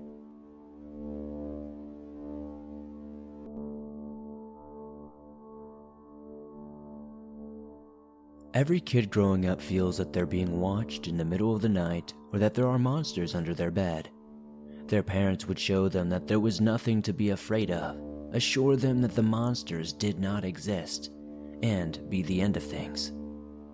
I was one of those kids. Every night before I went to sleep, I would check under my bed and look inside my closet to make sure nothing was there. After determining they were both clear, I would go to sleep. I grew out of that constant fear and dismissed the idea of monsters, but I never thought that the fear would one day catch up to me. It was a bright summer day in West Dover, Vermont. I was on a weekend getaway with two of my closest friends, Jay and Dean. We were all 16 years old at the time, getting ready to start our junior year of high school in about 3 weeks' time. Our families are very close, and Jay's family offered a trip to the rest of us. Jay's grandfather owns a cabin at the edge of the Dover County Forest next to Shaney Brook. They would use the house in the winter during the ski season whenever they wanted to ski on the mountain that overlooks the valley. It's absolutely beautiful. It was particularly remarkable that August morning, only about 66 degrees by midday. My friends and I, avid hikers, and we loved all the small trails. Most of them I don't think go any longer than 6 miles, and they only go right past the cabin. Seeing this as an opportunity to get away from our families, we packed up a tent, some sleeping bags, and some other essentials and headed out on the trail. We made our way to the trailhead on the other side of the development and turned around at about 4 p.m. We got about 4 miles in on the walk back and decided to set up camp since it was dark. We found a clearing on the side of the trail and got to work. I built a fire pit out of rocks that I found in the area, while Jay and Dan gathered sticks to build a fire. We got the fire going, and around 7:30 started cooking the hot dogs we had brought in. We played some music, shared a few stories, and had quite a lovely time. Jay brought 3 beers from the fridge in the cabin, so we cracked one open and sipped on them while we were eating. The fire began to dim around 8:30 or so we all went out to grab more sticks. While I was collecting sticks, the speakers stopped playing music since my phone's Bluetooth was out of range. For a few minutes, I got a chance to listen to the natural sounds of the wilderness around us. However, I noticed there were no sounds. No birds chirping, no crickets making noise, not even a breeze making the leaves rattle. It was silent. I felt uneasy and made my way back to camp. The whole time I was walking around, I felt as though I was being watched, and a chill ran down my spine. Once I got back to the fire with my sticks, I could see the confusion on Jay's face. He was facing the opposite way of me when I got back and seemed confused to see me when he turned around. "How did you get behind me so fast? I was talking to you a second ago over there." He pointed off in the direction he had been looking before I returned, and I assured him that I was never over there. "Well, what did you need help with then? You kept saying, 'Help me.'"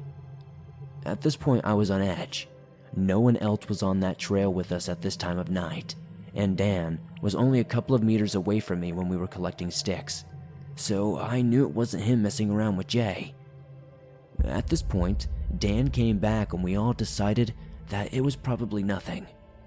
We did not play any more music at that point, and the sounds of the wild sparked back up like wildfire. A good hour went by and we all felt pretty tired. Dan went into the tent and Jay and I were getting ready to put the fire out. Then, it happened again. Jay and I didn't like the vibe in the area, and we were hesitant to stay out, but we did anyway. Hey! Jay and I both turned around fast. A voice called from the tree line, and we were startled. Help me! The voice called out again. Help me! The voice was deep and distorted, and it just didn't sound right. Jay and I were on edge, and Dan just came back out of the tent. "Did you hear that?" he asked. We were all looking off into the tree line for about 15 more minutes, but whatever was there had gotten quiet. Jay turned on the video camera that he brought with him and began filming the tree line to see if he could spot anything. Suddenly, we heard a shriek. The sound was unlike anything I'd ever heard. It started like an elk, but had more of a human nature behind the voice. We all stood up. Again, we heard this shriek, only this time it was much closer. Terrified, we all jumped into the tent. I knew that whatever was out there was not an elk, because elk in this area are very uncommon, and they have a higher, more consistent pitch than the thing that was screeching.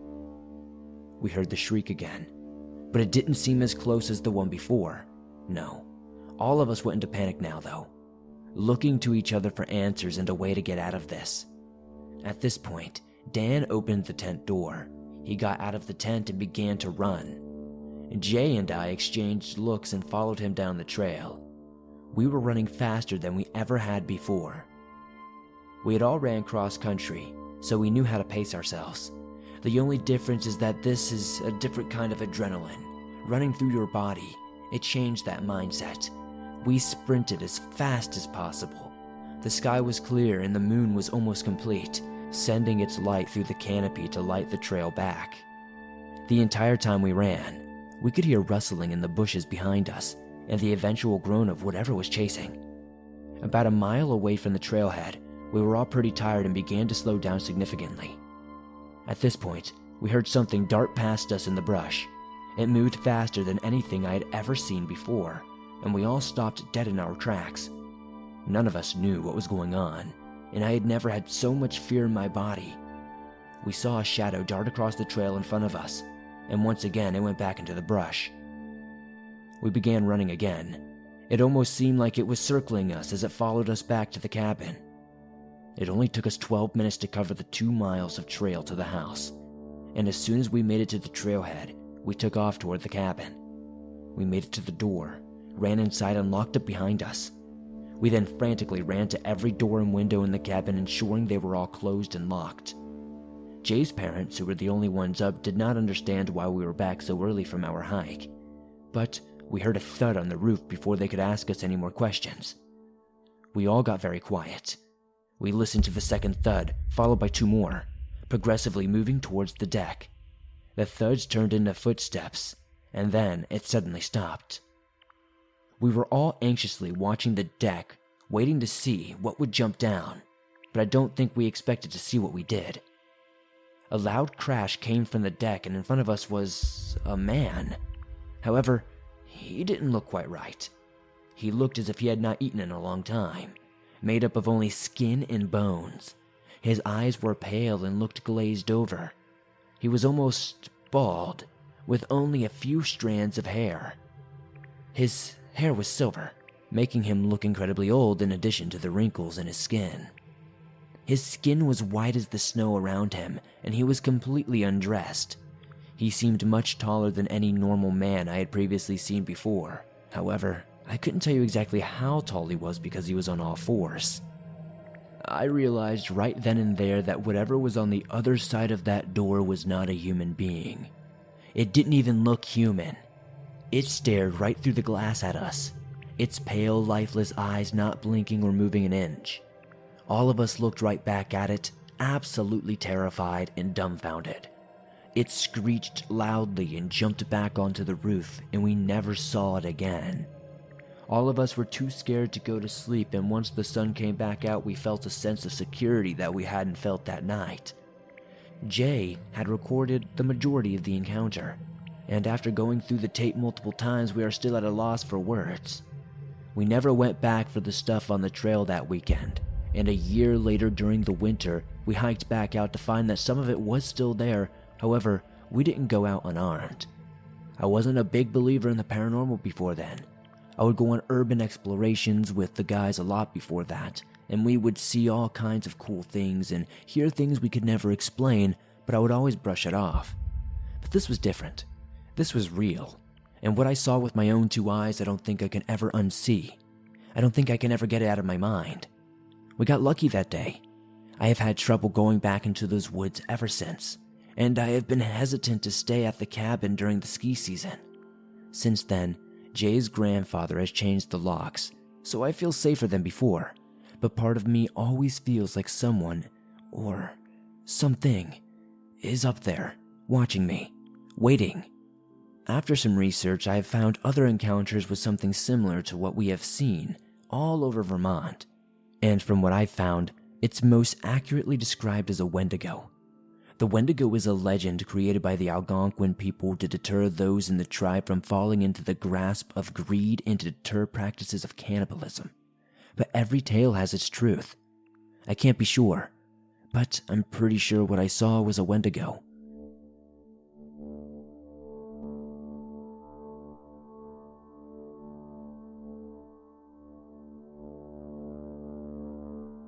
To preface this, I was about 13 years old at the time.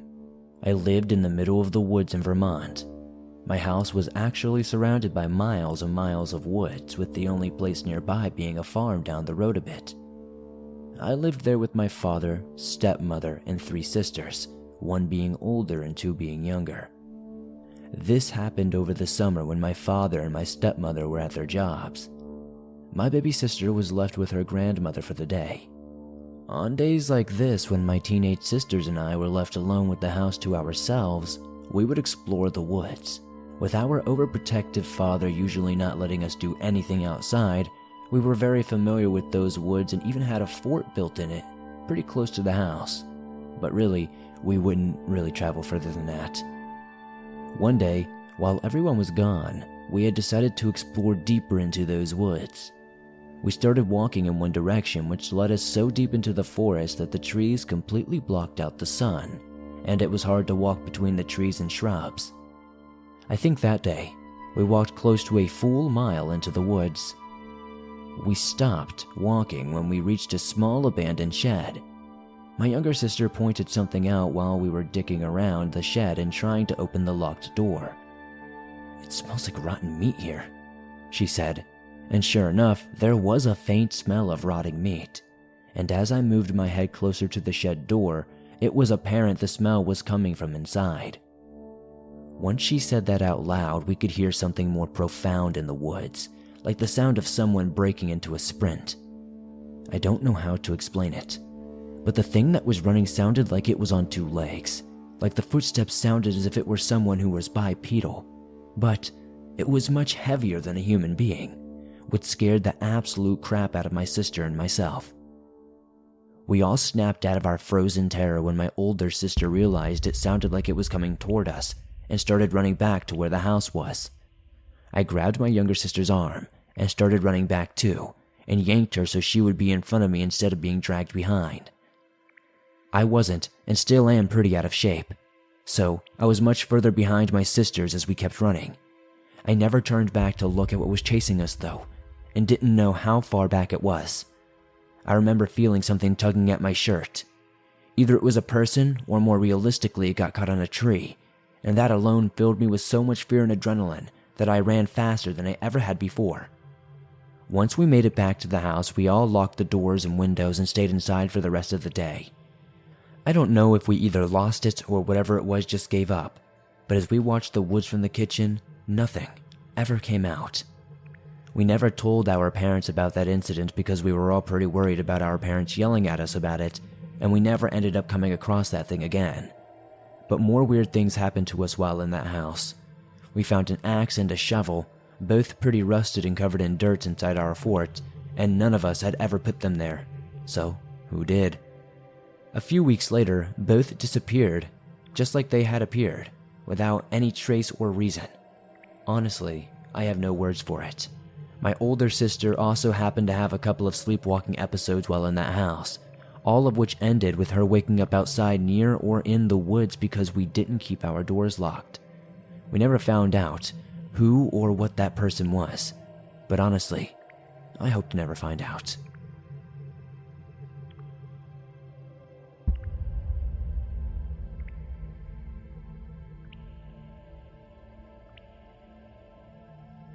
Early one Friday afternoon in my sophomore year of college, my girlfriend Madeline's roommate Amy had the idea to gather all her new friends for a camping excursion near her hometown in upstate Vermont.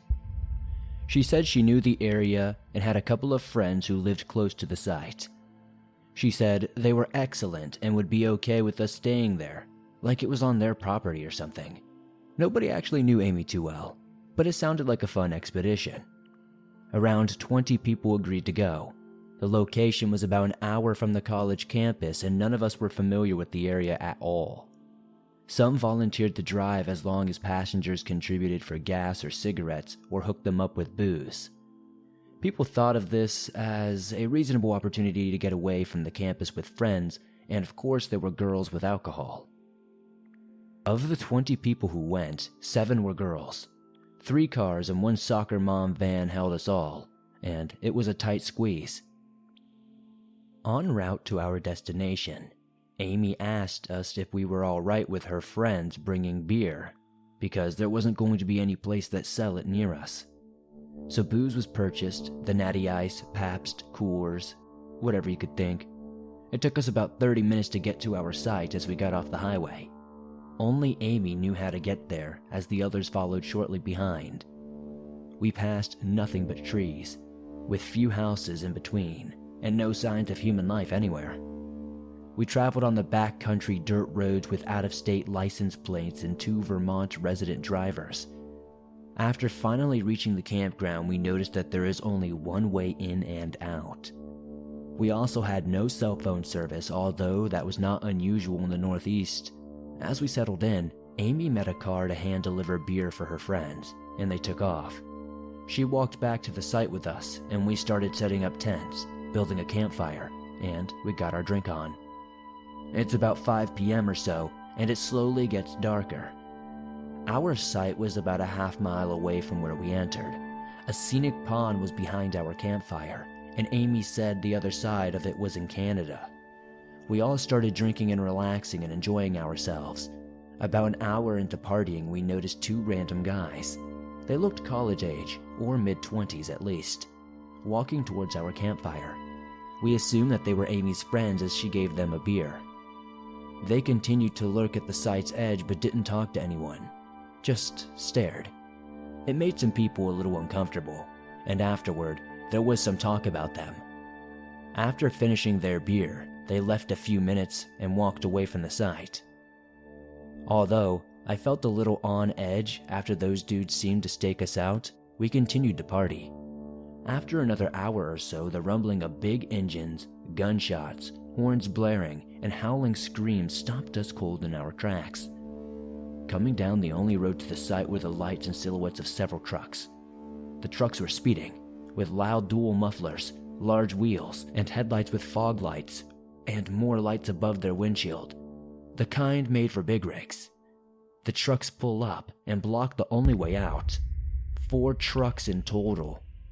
There were so many of them, and their lights were also bright and illuminating our party. One by one, guys get out of their seats, either from the truck's bed or inside. It looked like about 15 of them altogether. As they approached us, our party went silent, and all you could hear was the cackling of fire and the music playing from our van stereo. The ringleader had a cigarette in his mouth, a beer in one hand, and a shotgun. He stood about 20 feet in front of my friend Jack, stared at him and said, "This is our home turf. Do you know what we do here in Vermont? We kill idiots like you." The shotgun he had wasn't fully erected until he loaded it, cocked it, and shot it off with one hand into the sky. As the bullets buzzed a couple of feet above Jack's head, the group turned around and ran back to their trucks. They peeled out of there, one by one, slowly reversing out of there. We just sat there frozen. We had no real way to react. They were continuing to hoot and holler, shooting off more bullets in the sky, driving erratically and trashing the road with beer cans and tire marks. After they all left, people started packing and quickly getting ready to go. Amy did not know who some of them were and insisted our group stay, saying they would not return. Ordinary people leave after an episode like this, but Madeline wanted to stay, and it would be messed up if I didn't, I guess. Madeline was a Vermont beauty queen contestant, and I was trying to impress her, so I agreed to stay. The cars that left were packed. A Toyota Camry, which generally sits 3 in the back and 2 in the front, was fitting 4 in the back and including 3 people in the front. Also, 2 were in the passenger seat and managed to get a seatbelt on. My brother Evan was there and he begged me to get in the car, but I didn't listen, and they took off.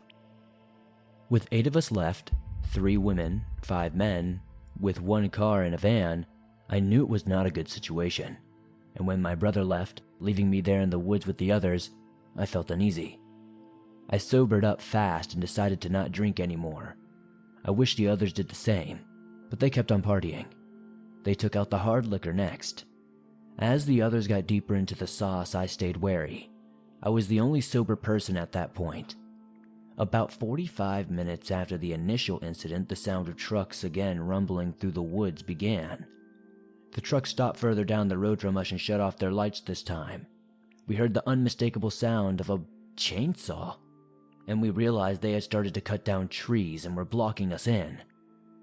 We had fewer friends on the site, but they were more intoxicated than before. We were outnumbered. After hearing the chainsaw and crash of the trees, we all knew we were in trouble. Regardless of how high our BAC may have been, white underpants became brown, and some started panicking. My girlfriend's brother, Bruce, started sucking down straight liquor without a chaser and built up some liquid courage. He walked over towards the trucks. We didn't know what he was going to do. He had a big mouth and no filter, so I assumed it would not end well. We heard some commotion from the truck's direction and a lot of cursing. My girlfriend yelled at me to help her brother. I'm 6'2" and athletic, but not one to really pick fights. As I reluctantly walked towards the scene, I saw the tree-cutting guy and his crew. I also saw Madeline's brother getting his ass beat. Punch after punch in the face, at least 2 different losers in a clan watching with alcohol in their hands. Meanwhile, in the background, the chainsaw continued revving. As I slowly approached the group, I could see that there were about 15 maniacs drinking, watching an innocent guy get beat up in a one-sided show. My instincts came into play and I pushed the guys who were punching him off of him and gave a swift left hook to one of their heads. The other pushed me back and I tripped over one of the trees they knocked down. The guy I punched went down and I assumed he was unconscious because he didn't get up very quickly. At this point, everything was in slow motion and I grabbed Bruce and helped him as we ran back to our cars. He was still disoriented from the couple of blows to the head and face he took. I yelled to all of my friends to get in the car and van. Meanwhile, I knew these guys would find me and rip me to shreds in the back of my head. At this point, I picked the closest automobile that was open and driver ready. It was the van and unfortunately Madeline wasn't in it. Everyone jumped in the nearest car, rolled up the windows, locked the doors, and started the engines. I knew we weren't able to get the cars out of the location with the trees in the way of our path. Both vehicles drove toward the end of the road and stopped right in the way of our path. 2 girls and 3 guys were in the van, and 2 guys and Madeline were in one of the cars.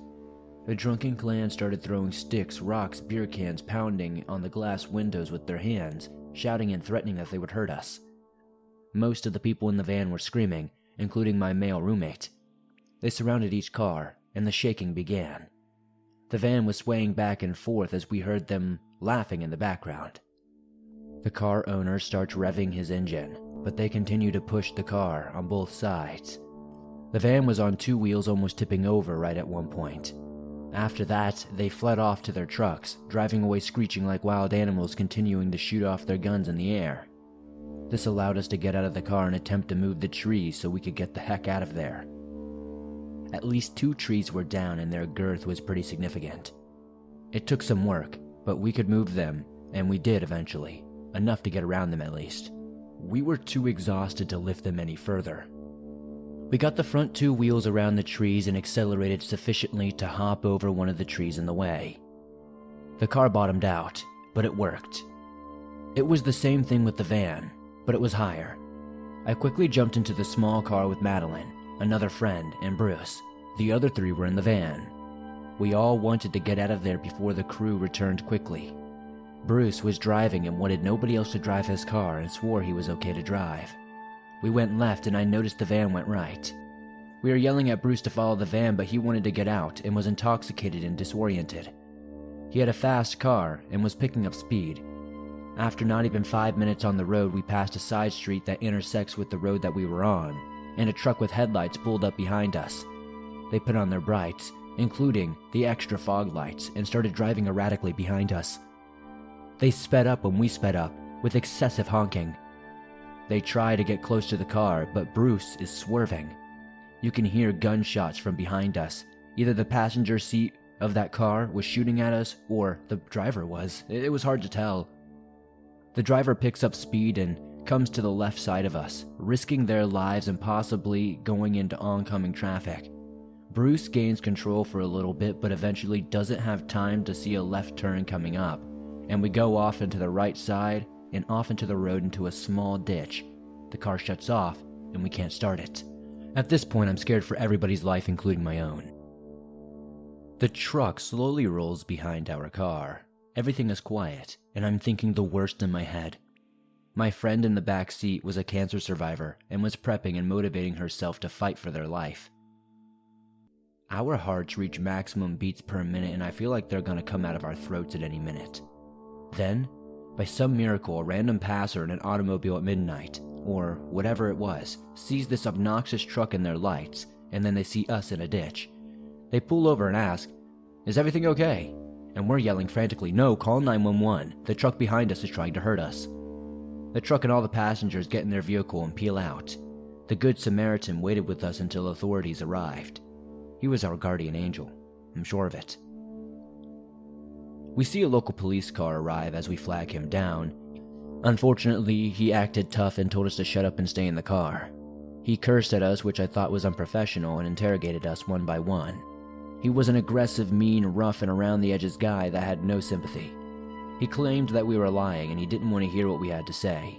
He made us feel very uncomfortable when we were supposed to feel safe. About 10 minutes later, a state trooper and Canadian Border Patrol car pull up behind him. The local cop and state trooper instantly get into a heated argument like they were about to duke it out. They were fighting over whose jurisdiction the area was. It seemed so immature and ridiculous that they were both handling it this way.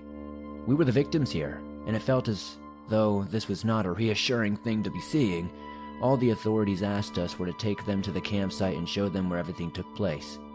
Bruce tried the car again to see if it would start, and it did, and we were able to push it out of the ditch. Upon approaching the side road, the cop saw the trees that were cut down and had to park in front of them to walk into the campsite. We looked at where we had the fire set up in our tents, and they were all missing and everything was destroyed. We looked around to see where our possessions were, and they were floating deep in the pond.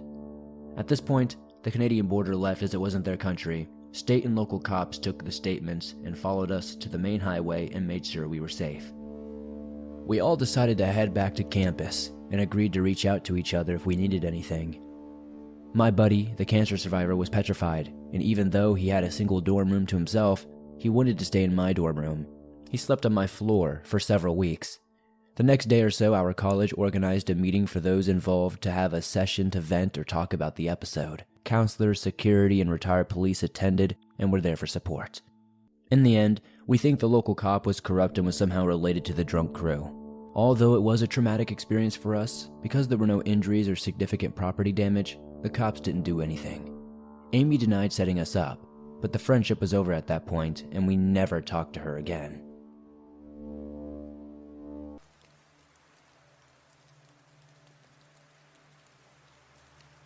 The year was 2006, sometime in mid-August.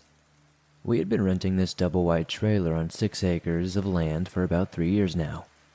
The first year, nothing strange really happened at all, unless you asked my mother.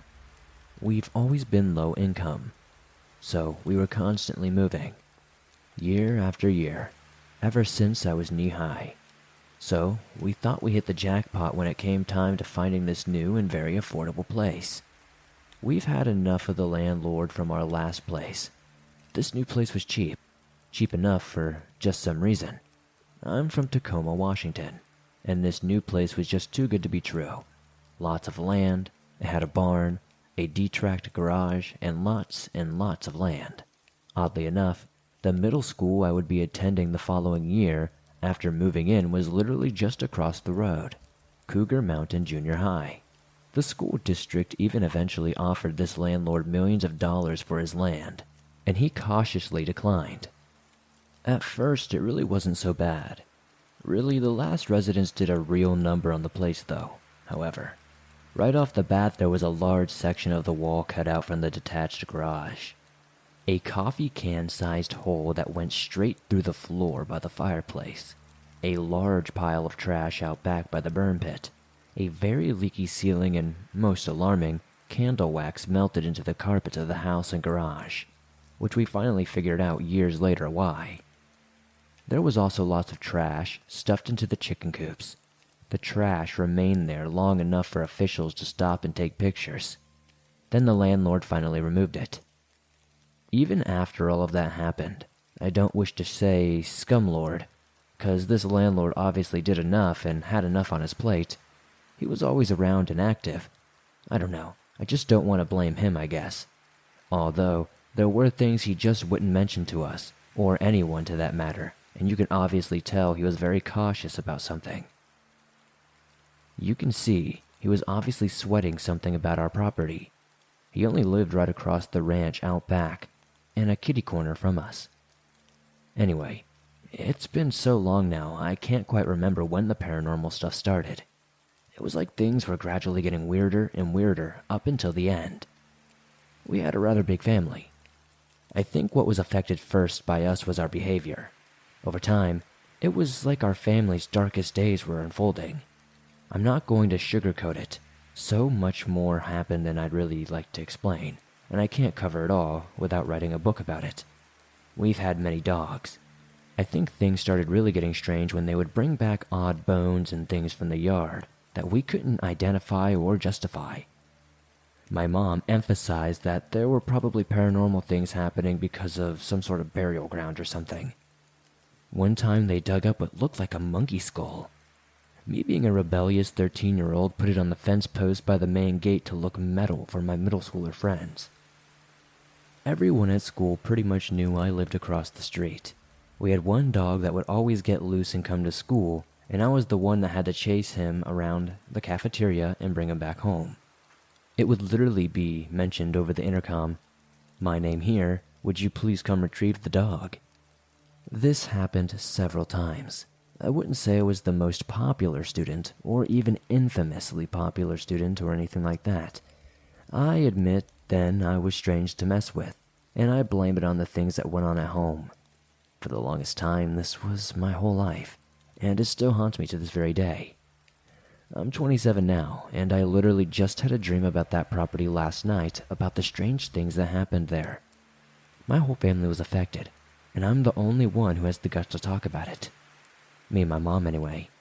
I've never reported what I've seen. Also, over the years, I've tended to tell less and less. People just think I'm crazy, but I know now seeing is believing. That's the moral of the story here. If only people saw it for themselves. Everybody's so scared and everybody dismisses it for the sake of their own mentality. This whole property was creepy. We left all my friends when we left the trailer park. So I'd spend most of my time exploring the land here with my dogs. For no reason at all, I'd say the barn was probably the spookiest. All my family agrees even to this day, but nothing ever really happened there. I guess it was just the vibe. Out of all this property, there was just one black Angus cow. Again, nothing ever happened. Most I did was feed the old cow apples. The barn was locked off from the cow. She just roamed the land, so the barn was always silent and void of activity, except massive beehives, making it even more creepy. Everyone in the household worked, so I was by myself 30% of the time. My mom says after she saw a dark, very tall figure running across the fence line outside at night, after the first year, things started to get really creepy. Maybe so from her perspective. I think things started getting weird when I couldn't sleep. For the first time in my life, I started waking up with sleep paralysis. I'd fight it and regain my freedom of movement in fear of falling back asleep. Freaked out, I'd call the one person I knew I could always count on picking up the phone, my grandma. She'd tell me to go back to sleep and even come stay with us sometimes. One night when activity was picking up, I was playing in the family room, playing my Star Wars Knights of the Old Republic game on my Xbox, when suddenly, a booming sound came from what sounded like something going over the house. I'm too engrossed with my game to really care, so I dismiss it as maybe some sort of plane flying over, even though you could only hear them from our old house. 10 minutes later, my big brother and his girlfriend came out of their bedroom whispering and visibly spooked. They asked me what that noise was. They thought it was someone with a shotgun like 10 feet away from the house. Honestly, who knows? It was loud, and really thinking about it, I guess I got scared myself, because I didn't really recognize the sound, but I couldn't really find a reason why it would be alarming. One day, I woke up and my whole family was gathered out back staring at the doggy door. This mobile home was from the 1960s and the doggy door was thick plastic. We lived here approximately a year and a half now. My oldest brother is tough as nails. We all looked down at the doggy door and it's got a checkmark shape cut on it. I remember everyone baffled as to what exactly happened. We were all so confused. My oldest brother comes out with a sharp knife and tries to cut the rest of the doggy door. He's the strongest out of the family, and he's even having trouble sawing through the plastic. I'm a painter nowadays, and I can honestly say a box cutter would have trouble going through thick 60s plastic. But there was this clean cut, almost immaculate. This is strange, but we let that go. Later, my sister's boyfriend moves in with us. He's up every morning exercising in the garage. One day, to this day, he says something was knocking in that garage. So he moved to another spot. The garage floor was 2/3 concrete, and the remainder was an elevated 2-step flooring of carpet. My sister's boyfriend was just doing push-ups when he heard a knocking from under him. First time he stops and switched places. Second time he stopped and moved to another spot. The third time, the knock was so violent, he stopped altogether. Much later, my sister and cousin were hanging out. There was this non-running car in the center of our garage the whole time we lived there. A black Mitsubishi Eclipse. It was in the very center, and on top of it was a classic red wagon that in the 2 years that I lived there, I never saw it move. A little less irrelevant, right above the wagon was an opening to the attic of the garage.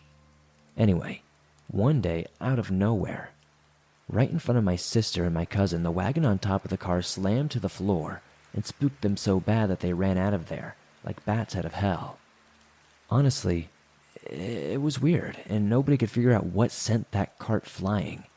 It was stationary that entire time, and suddenly, it just fell. If you asked me, the garage never really gave off much of a bad vibe, but, everybody has different experiences at this place. Although one night I'm hanging out with one of my older brothers and I can see the dog is chasing something. The dogs have been known to chase the cow off and on. It's dark outside, and whatever the dogs are chasing, I know it's not the cow. This thing was tall. I point out, "Hey, what's that?" My big brother is with me, and he didn't even acknowledge. It's dark, so who really knows? Maybe it's the cow, maybe there was something flying over it, and that's what I saw, I don't know. Around this time, my grades started dropping. I was sleeping more in class than at home. I was picturing things that were just very odd in my mind. I'd freak out and bolt out of class. Sometimes I'd just go straight home. Other times I'd attempt to go back to class, where I would continue sleeping during the day. For a long, solid moment there, it seemed like all of my summer of 2006, I just had these weird, vicious-looking werewolf creatures popping into my mind any time I would close my eyes. It would just be standing there at our glass door, looking back at me, panting, as if it had malicious intent. It would never actually enter the house. It would just stand there looking back at me, looking like something out of the underworld movies. Honestly, that is all I can say was on my mind. I would like to say it was just in my imagination, but it's hard to say these days. One day my brother also had the exact same dream and vision that I was having. He said that he saw this dog-man thing crouching in the hallway waiting for someone to pounce on. At this time I got the bedroom across from him, so it had been in between his bedroom and mine that we had seen something truly strange in the shadows. These dreams were seemingly becoming real.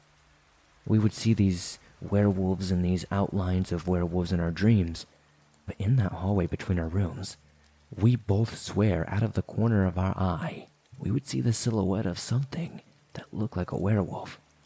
The landlord was honestly probably trying to hide something. I don't know. I know that there were kids that I've heard rumors from that said strange things happened on that land. I could find a little bit of history on it in public records, but nothing crazy. Honestly, I've heard of a lot of Bigfoot sightings and other things like that here as well. I've even found some things that look like Bigfoot footprints. I would love to know if anybody has any idea if this land is potentially haunted, or if all of these happenings on this land are just strange occurrences or coincidences. I'm sorry if this story was a little boring and a little jumbled, but thank you for sharing it if you do.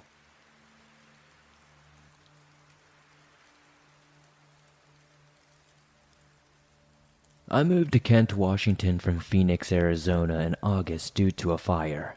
I bought a car online and flew into Seattle to pick up my SUV. My boyfriend and I got into an argument, so I left my car in a parking lot in Kent, Washington and took my keys. I got hungry, so I ordered Chinese food. I wanted to go pick up my Chinese food in the plaza across from where my car was, and ended up in the wrong plaza. I walked into the wrong business and sat down at a booth waiting for my food. Like an idiot, I'm still waiting, and the lights go off, and I'm still sitting there. Now, what I heard is something I will never, ever hear again in my life, and I'm still losing sleep over this. I know what I saw, and I know what I heard, and no one listening to me ever believes me, not even the police officer I reported this to. I swear I could hear from the back what sounded like people being tortured. A child screaming. From below the booth and above this restaurant. This wrong restaurant that I was in. I slowly got up quietly, as there was a light on in the kitchen. I walked over to the door to see if it was still unlocked, and it was. I banged on the kitchen window and told them I'll be back tomorrow with the police, as I know what the hell is going on here. I slowly back up to the door as I know it's unlocked, and this guy is following me out to the door, and he's on his phone. By the time I get to the middle of the parking lot, I'm surrounded by all kinds of people. They're wearing what looks like hoods and dark clothing. I go as fast as I can and haul past them into a homeless camp in the woods. I know where to go and saw them pass me. There were 9 men in total chasing me. Now they know I know what's going on. At least, I don't know exactly what it is, but I'm pretty sure there's some sort of human trafficking thing, and I probably found their location. I brought the cops back the next day and I was charged for trespassing and permanently banned from the property, in which I guess I don't really mind. I had to tell somebody, and the next day I did, and I did not know somebody was listening to me at the same time. A man from India overheard my conversation and asked if he could talk to me in private, in which I told him we could. He told me what I heard is exactly what I heard, and that I am to keep my mouth shut. They looked at me with a face of fear. They told me that I was in danger, so I fled to Oregon. I stopped at a truck stop to use the bathroom, and on the bathroom stall wall was an 1866 number for human trafficking, and I called it immediately crying because I was horrified of what I had heard, and I know what I heard, and so did this Indian man. I lay low right now, and I'm trying to stay low-key, and I did contact the human trafficking hotline. They told me the FBI will be in contact within a few weeks. They will be watching the place very closely. They ended up finding it, and they even have a website. This is going down in Kent, Washington, like I said. From outside, it looks like a professional business, a banquet hall, a restaurant, an Indian marketplace, and whatever else it could be. It's what people can't see underneath the place, and coincidentally, their business is down the street from the police station. Who's to say the police are not involved? I'm disgusted, and I know what's going on. I'm absolutely positive it is. Thank you for listening to my story, and sharing it if you do. I think more people need to know about this in the area.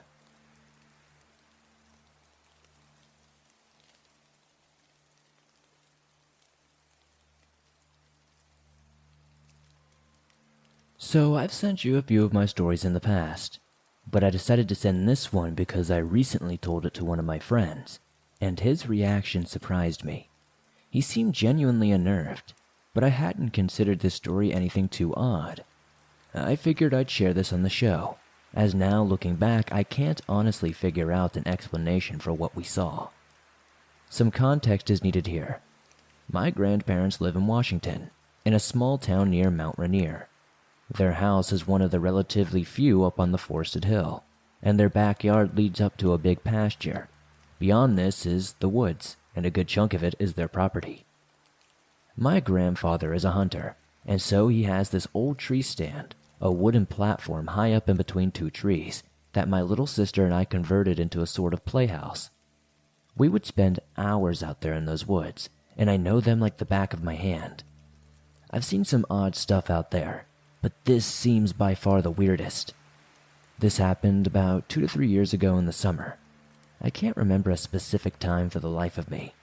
My sister and I had been out by the tree stand, and it had been a gorgeous sunny day, not a cloud in sight. Though it was starting to get dark, the light shining through the leaves is a beautiful sight that I will never forget. These woods are truly beautiful and awe-inspiring. I love spending time in them. We would wander off a very short distance away from the stand, though it was not out of our line of sight. We had found a small fallen tree with an unnatural ditch under it. Being the kids we were, my sister and I went under the log and pretended to be soldiers hiding in a trench. It was then I noticed it. Straight ahead there was a clearing, clearly in my view. In it, someone had taken branches and set them up so they formed a circle standing upright in the clearing. This looked deliberate, as it was perfectly balanced. My sister and I thought this was so cool, so we ran out of the ditch and went right up to it. Here's where things suddenly get weird. As I mentioned earlier, my grandfather is a hunter, so I know what sort of things were active in the woods and when. He would always refer to the twilight as the magic hour when the forest would come alive and all the animals would start moving. He also warned us that if the woods ever got silent, as in true complete silence, we were to go home immediately, as the silence meant a predator was near, and he has seen bears, wolves, and bobcats in the area. I bring this up because as my sister and I approached the circle, the woods fell dead silent. We could hear absolutely nothing outside of our breathing and our soft footsteps on the ground. There were no birds, no squirrels, no bugs, absolutely nothing. We inspected this scene very closely, but it didn't seem to be anything more than just a standing circle of twigs, and although it was odd, we weren't too scared. I noticed it was getting darker, and so we decided it was best to start going home. Nothing weird happened, at least not that I can think of. The sound returned as soon as we could no longer see the circle, and we made it back to our grandparents' house without incident. The next day we went back to see it, and it was completely gone, as if somebody had come and completely taken it apart. It was very weird. Looking back, the thought that someone came onto our private property just to make a circle of trees and then take it apart unnerves me. Who would do that? And what is the purpose? Was it for art, or was it intended to be scary? I honestly will never know, and I don't like that thought too much. I know this story might sound mundane, but after thinking about it for a while, it is actually incredibly unnerving.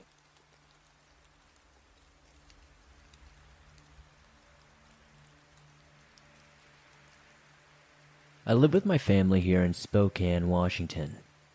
One Friday after school, my dad picks me up and my little brother up and tells me we must head over to Sprague Walmart to pick up a few odds and ends for the following week. I was excited just to get home so I could start my weekend already, but I didn't mind going over to Walmart with him, since I figured I could puppy dog eyes him into buying me a few extra sweet treats for me to enjoy. That and the alternative was to walk home, and since it looked like it was going to rain, I'd know I had chosen the better option.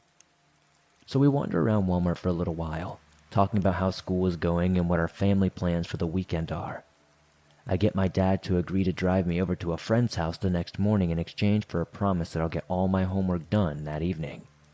A small price to pay, since there's no way I'll be able to get over there on my own, since she lives on the other side of town. So we get checked out, we wheel the stuff out to the car and load it up into the trunk, and then we get ready to leave. But while we are driving out of the parking lot, a woman just sort of appears out of nowhere and stands in front of my father's car. She's wearing a red and black snapback with red hair falling out from under it and a t-shirt that says love on it, with the O styled as a heart. Her clothes aren't dirty or anything, but she looks seriously methed out. What few teeth were still in her mouth were all yellow and rotten, and her eyes were just faded, like there was nothing behind them, no thought or reason whatsoever. Then she just starts saying, "This is my car," pointing down at the hood like, "How did you get my car?" At first my dad is polite with her, and I can tell he's in no mood for messing around. He's all like, "Nah, lady, this isn't your car. And you must be mistaken, but please move out of the street. Thank you." And I can tell from the tone in his voice that he's about to get mad with this lady real fast. But she will not move. She just stands there blocking our car and saying that this is her vehicle, repeatedly. That's when my dad turns to me in the back seat and asks if my phone has battery. I tell him yes, and he tells me to start recording what's happening in case we need evidence to show the cops. My dad gives the lady one last chance to get out of the way, and then he loses his temper completely and starts barking, saying something like, "Get your ass out of the way." The meth head in front of us, this lady, starts freaking out. She starts saying stuff like, "I just want to talk. I don't want violence, but I need to know how you got my car." My dad starts screaming at her again to get the hell out of the way, and eventually she does, and we drive along thinking the whole thing is over, and it was just some crazy, drugged-out meth head with delusions. But the situation, sadly, does not end there. We got to a set of traffic lights further down the road, and someone else then steps in front of the car. This time it's a guy wearing a dark jacket with short hair and a mustache. Honestly, each of these scumbags looked like they could have been paid extras on Breaking Bad. and he's putting on a similar act to the methed up lady before, who managed to catch up to us by that point. He's all like, can you get out? This is my car. And that's about the time I realized that this was a straight-up attempt to carjack us. He wasn't like, hey, this is my friend's car, or anything like that. It was obvious that they were trying to steal it. They thought that they could coerce some naive stranger out of their car. How dumb's that? The guy in front then puts his hands on the inside of his jacket, like he's about to pull out a gun or something. But still he remains all calm, like, just talk to me, dude, this is my car. How did you get my car? My dad turns around to my little brother Max and tells him to call 911. Max is shaking like a leaf, but he does as he's told, getting his phone out and dialing 911. My dad is still telling this guy to get out of the way and to leave us alone. It's not just me and my brother that are scared. I can hear it in my dad's voice, and that really got to me. My dad is tough. Like, to me, he's the strongest man in the world, and up until that point I had never heard his voice go like that. It's something that I don't think I'll ever forget. So as soon as Max has the 911 dispatcher on the line, my dad takes the phone off him and starts explaining the situation to the person on the other end. As he's doing this, some guy with a beard, sunglasses, and a blue hoodie then starts walking over to the driver's side. My dad tells Max to lock his door, but because he's on the phone, he's slightly panicked by this point, he forgets to lock his own. So this blue guy managed to open my dad's door, all calm, and asked, "What are you doing? This is her car," while he points over to the methed out lady. My dad then replies all polite that this is not her car, and then tries to shut the door again. The guy flips out, trying and failing to pry the door open again before my dad shuts it, screaming, "Get out of here! Get out of my car!" while kicking the driver's side door. If they would have just came up and tried to carjack us, that would have been bad enough. But the mind games they were trying to play with us, that was just downright scary. Like they expected us to be like, "Oh, I'm sorry, I didn't realize this wasn't my car," and just give it to them. God, thinking about it makes me so angry. But at the time, all I could do was burst into tears as I filmed the whole thing. Right then, some other meth head appears at the passenger side where Max is sitting and starts banging on the side of the door. My dad starts trying to drive around the gang that was now surrounding us, and the dark jacket guy then jumps on the hood of the car while the others start smashing a bicycle into the passenger door. My dad then seizes the opportunity and drives off down the avenue, with one of the meth heads still laying on the hood. He's driving slowly, talking to the 911 dispatcher the entire time, careful not to drive too fast in case the guy on the hood falls off and accidentally runs him over. But the next thing I know, there's this big roar of an engine that sounds to our right, I believe. And the guy in the blue hoodie is on some sort of motorcycle, revving the engine and preparing to give chase. He's pulling up alongside us every so often to shout, slow down, let the guy off." And Dad realizes he's talking about the guy lying on the hood. My dad slows down for like 2 seconds, and the guy in the hood, who has obviously realized what a stupid situation he's gotten himself into, rolls off the hood and runs over to the sidewalk to escape what could have amounted to serious life-changing injuries. Not that he didn't deserve it. It just didn't really need to happen, honestly. We'd rather see them in jail or something, not dead. After that, the biker guy stopped following us, and we got home safe without anyone getting hurt. I was still crying as we pulled up outside our house, and even Max was really shaken up, when he's normally so cool and nonchalant about everything. But I wasn't crying out of fear anymore. It was just pure relief and gratitude that my dad handled the situation so well, and kept all of us safe. We all hugged it out when we got inside, and my mom panicked, wanting to know everything. I'll always remember how my dad was like, "I'm your father, and I will always protect you when I can." I don't think I ever loved him as much as I did in that moment. I don't really want to go into detail about the interactions we had with the cops afterward. They insisted it was all just a misunderstanding, but anyone who was there would know it was so much more than that. Much more sinister. Those meth heads were trying anything they could to slow us down and get us out of our car. And I know using that term might give off the bad taste to people about addiction and such, but this is not meant to be harmful or offensive to anybody going through addiction. These people were clearly on some sort of drugs, and were trying to do something very sinister in an attempt to probably get more drugs, and that is why I called them such.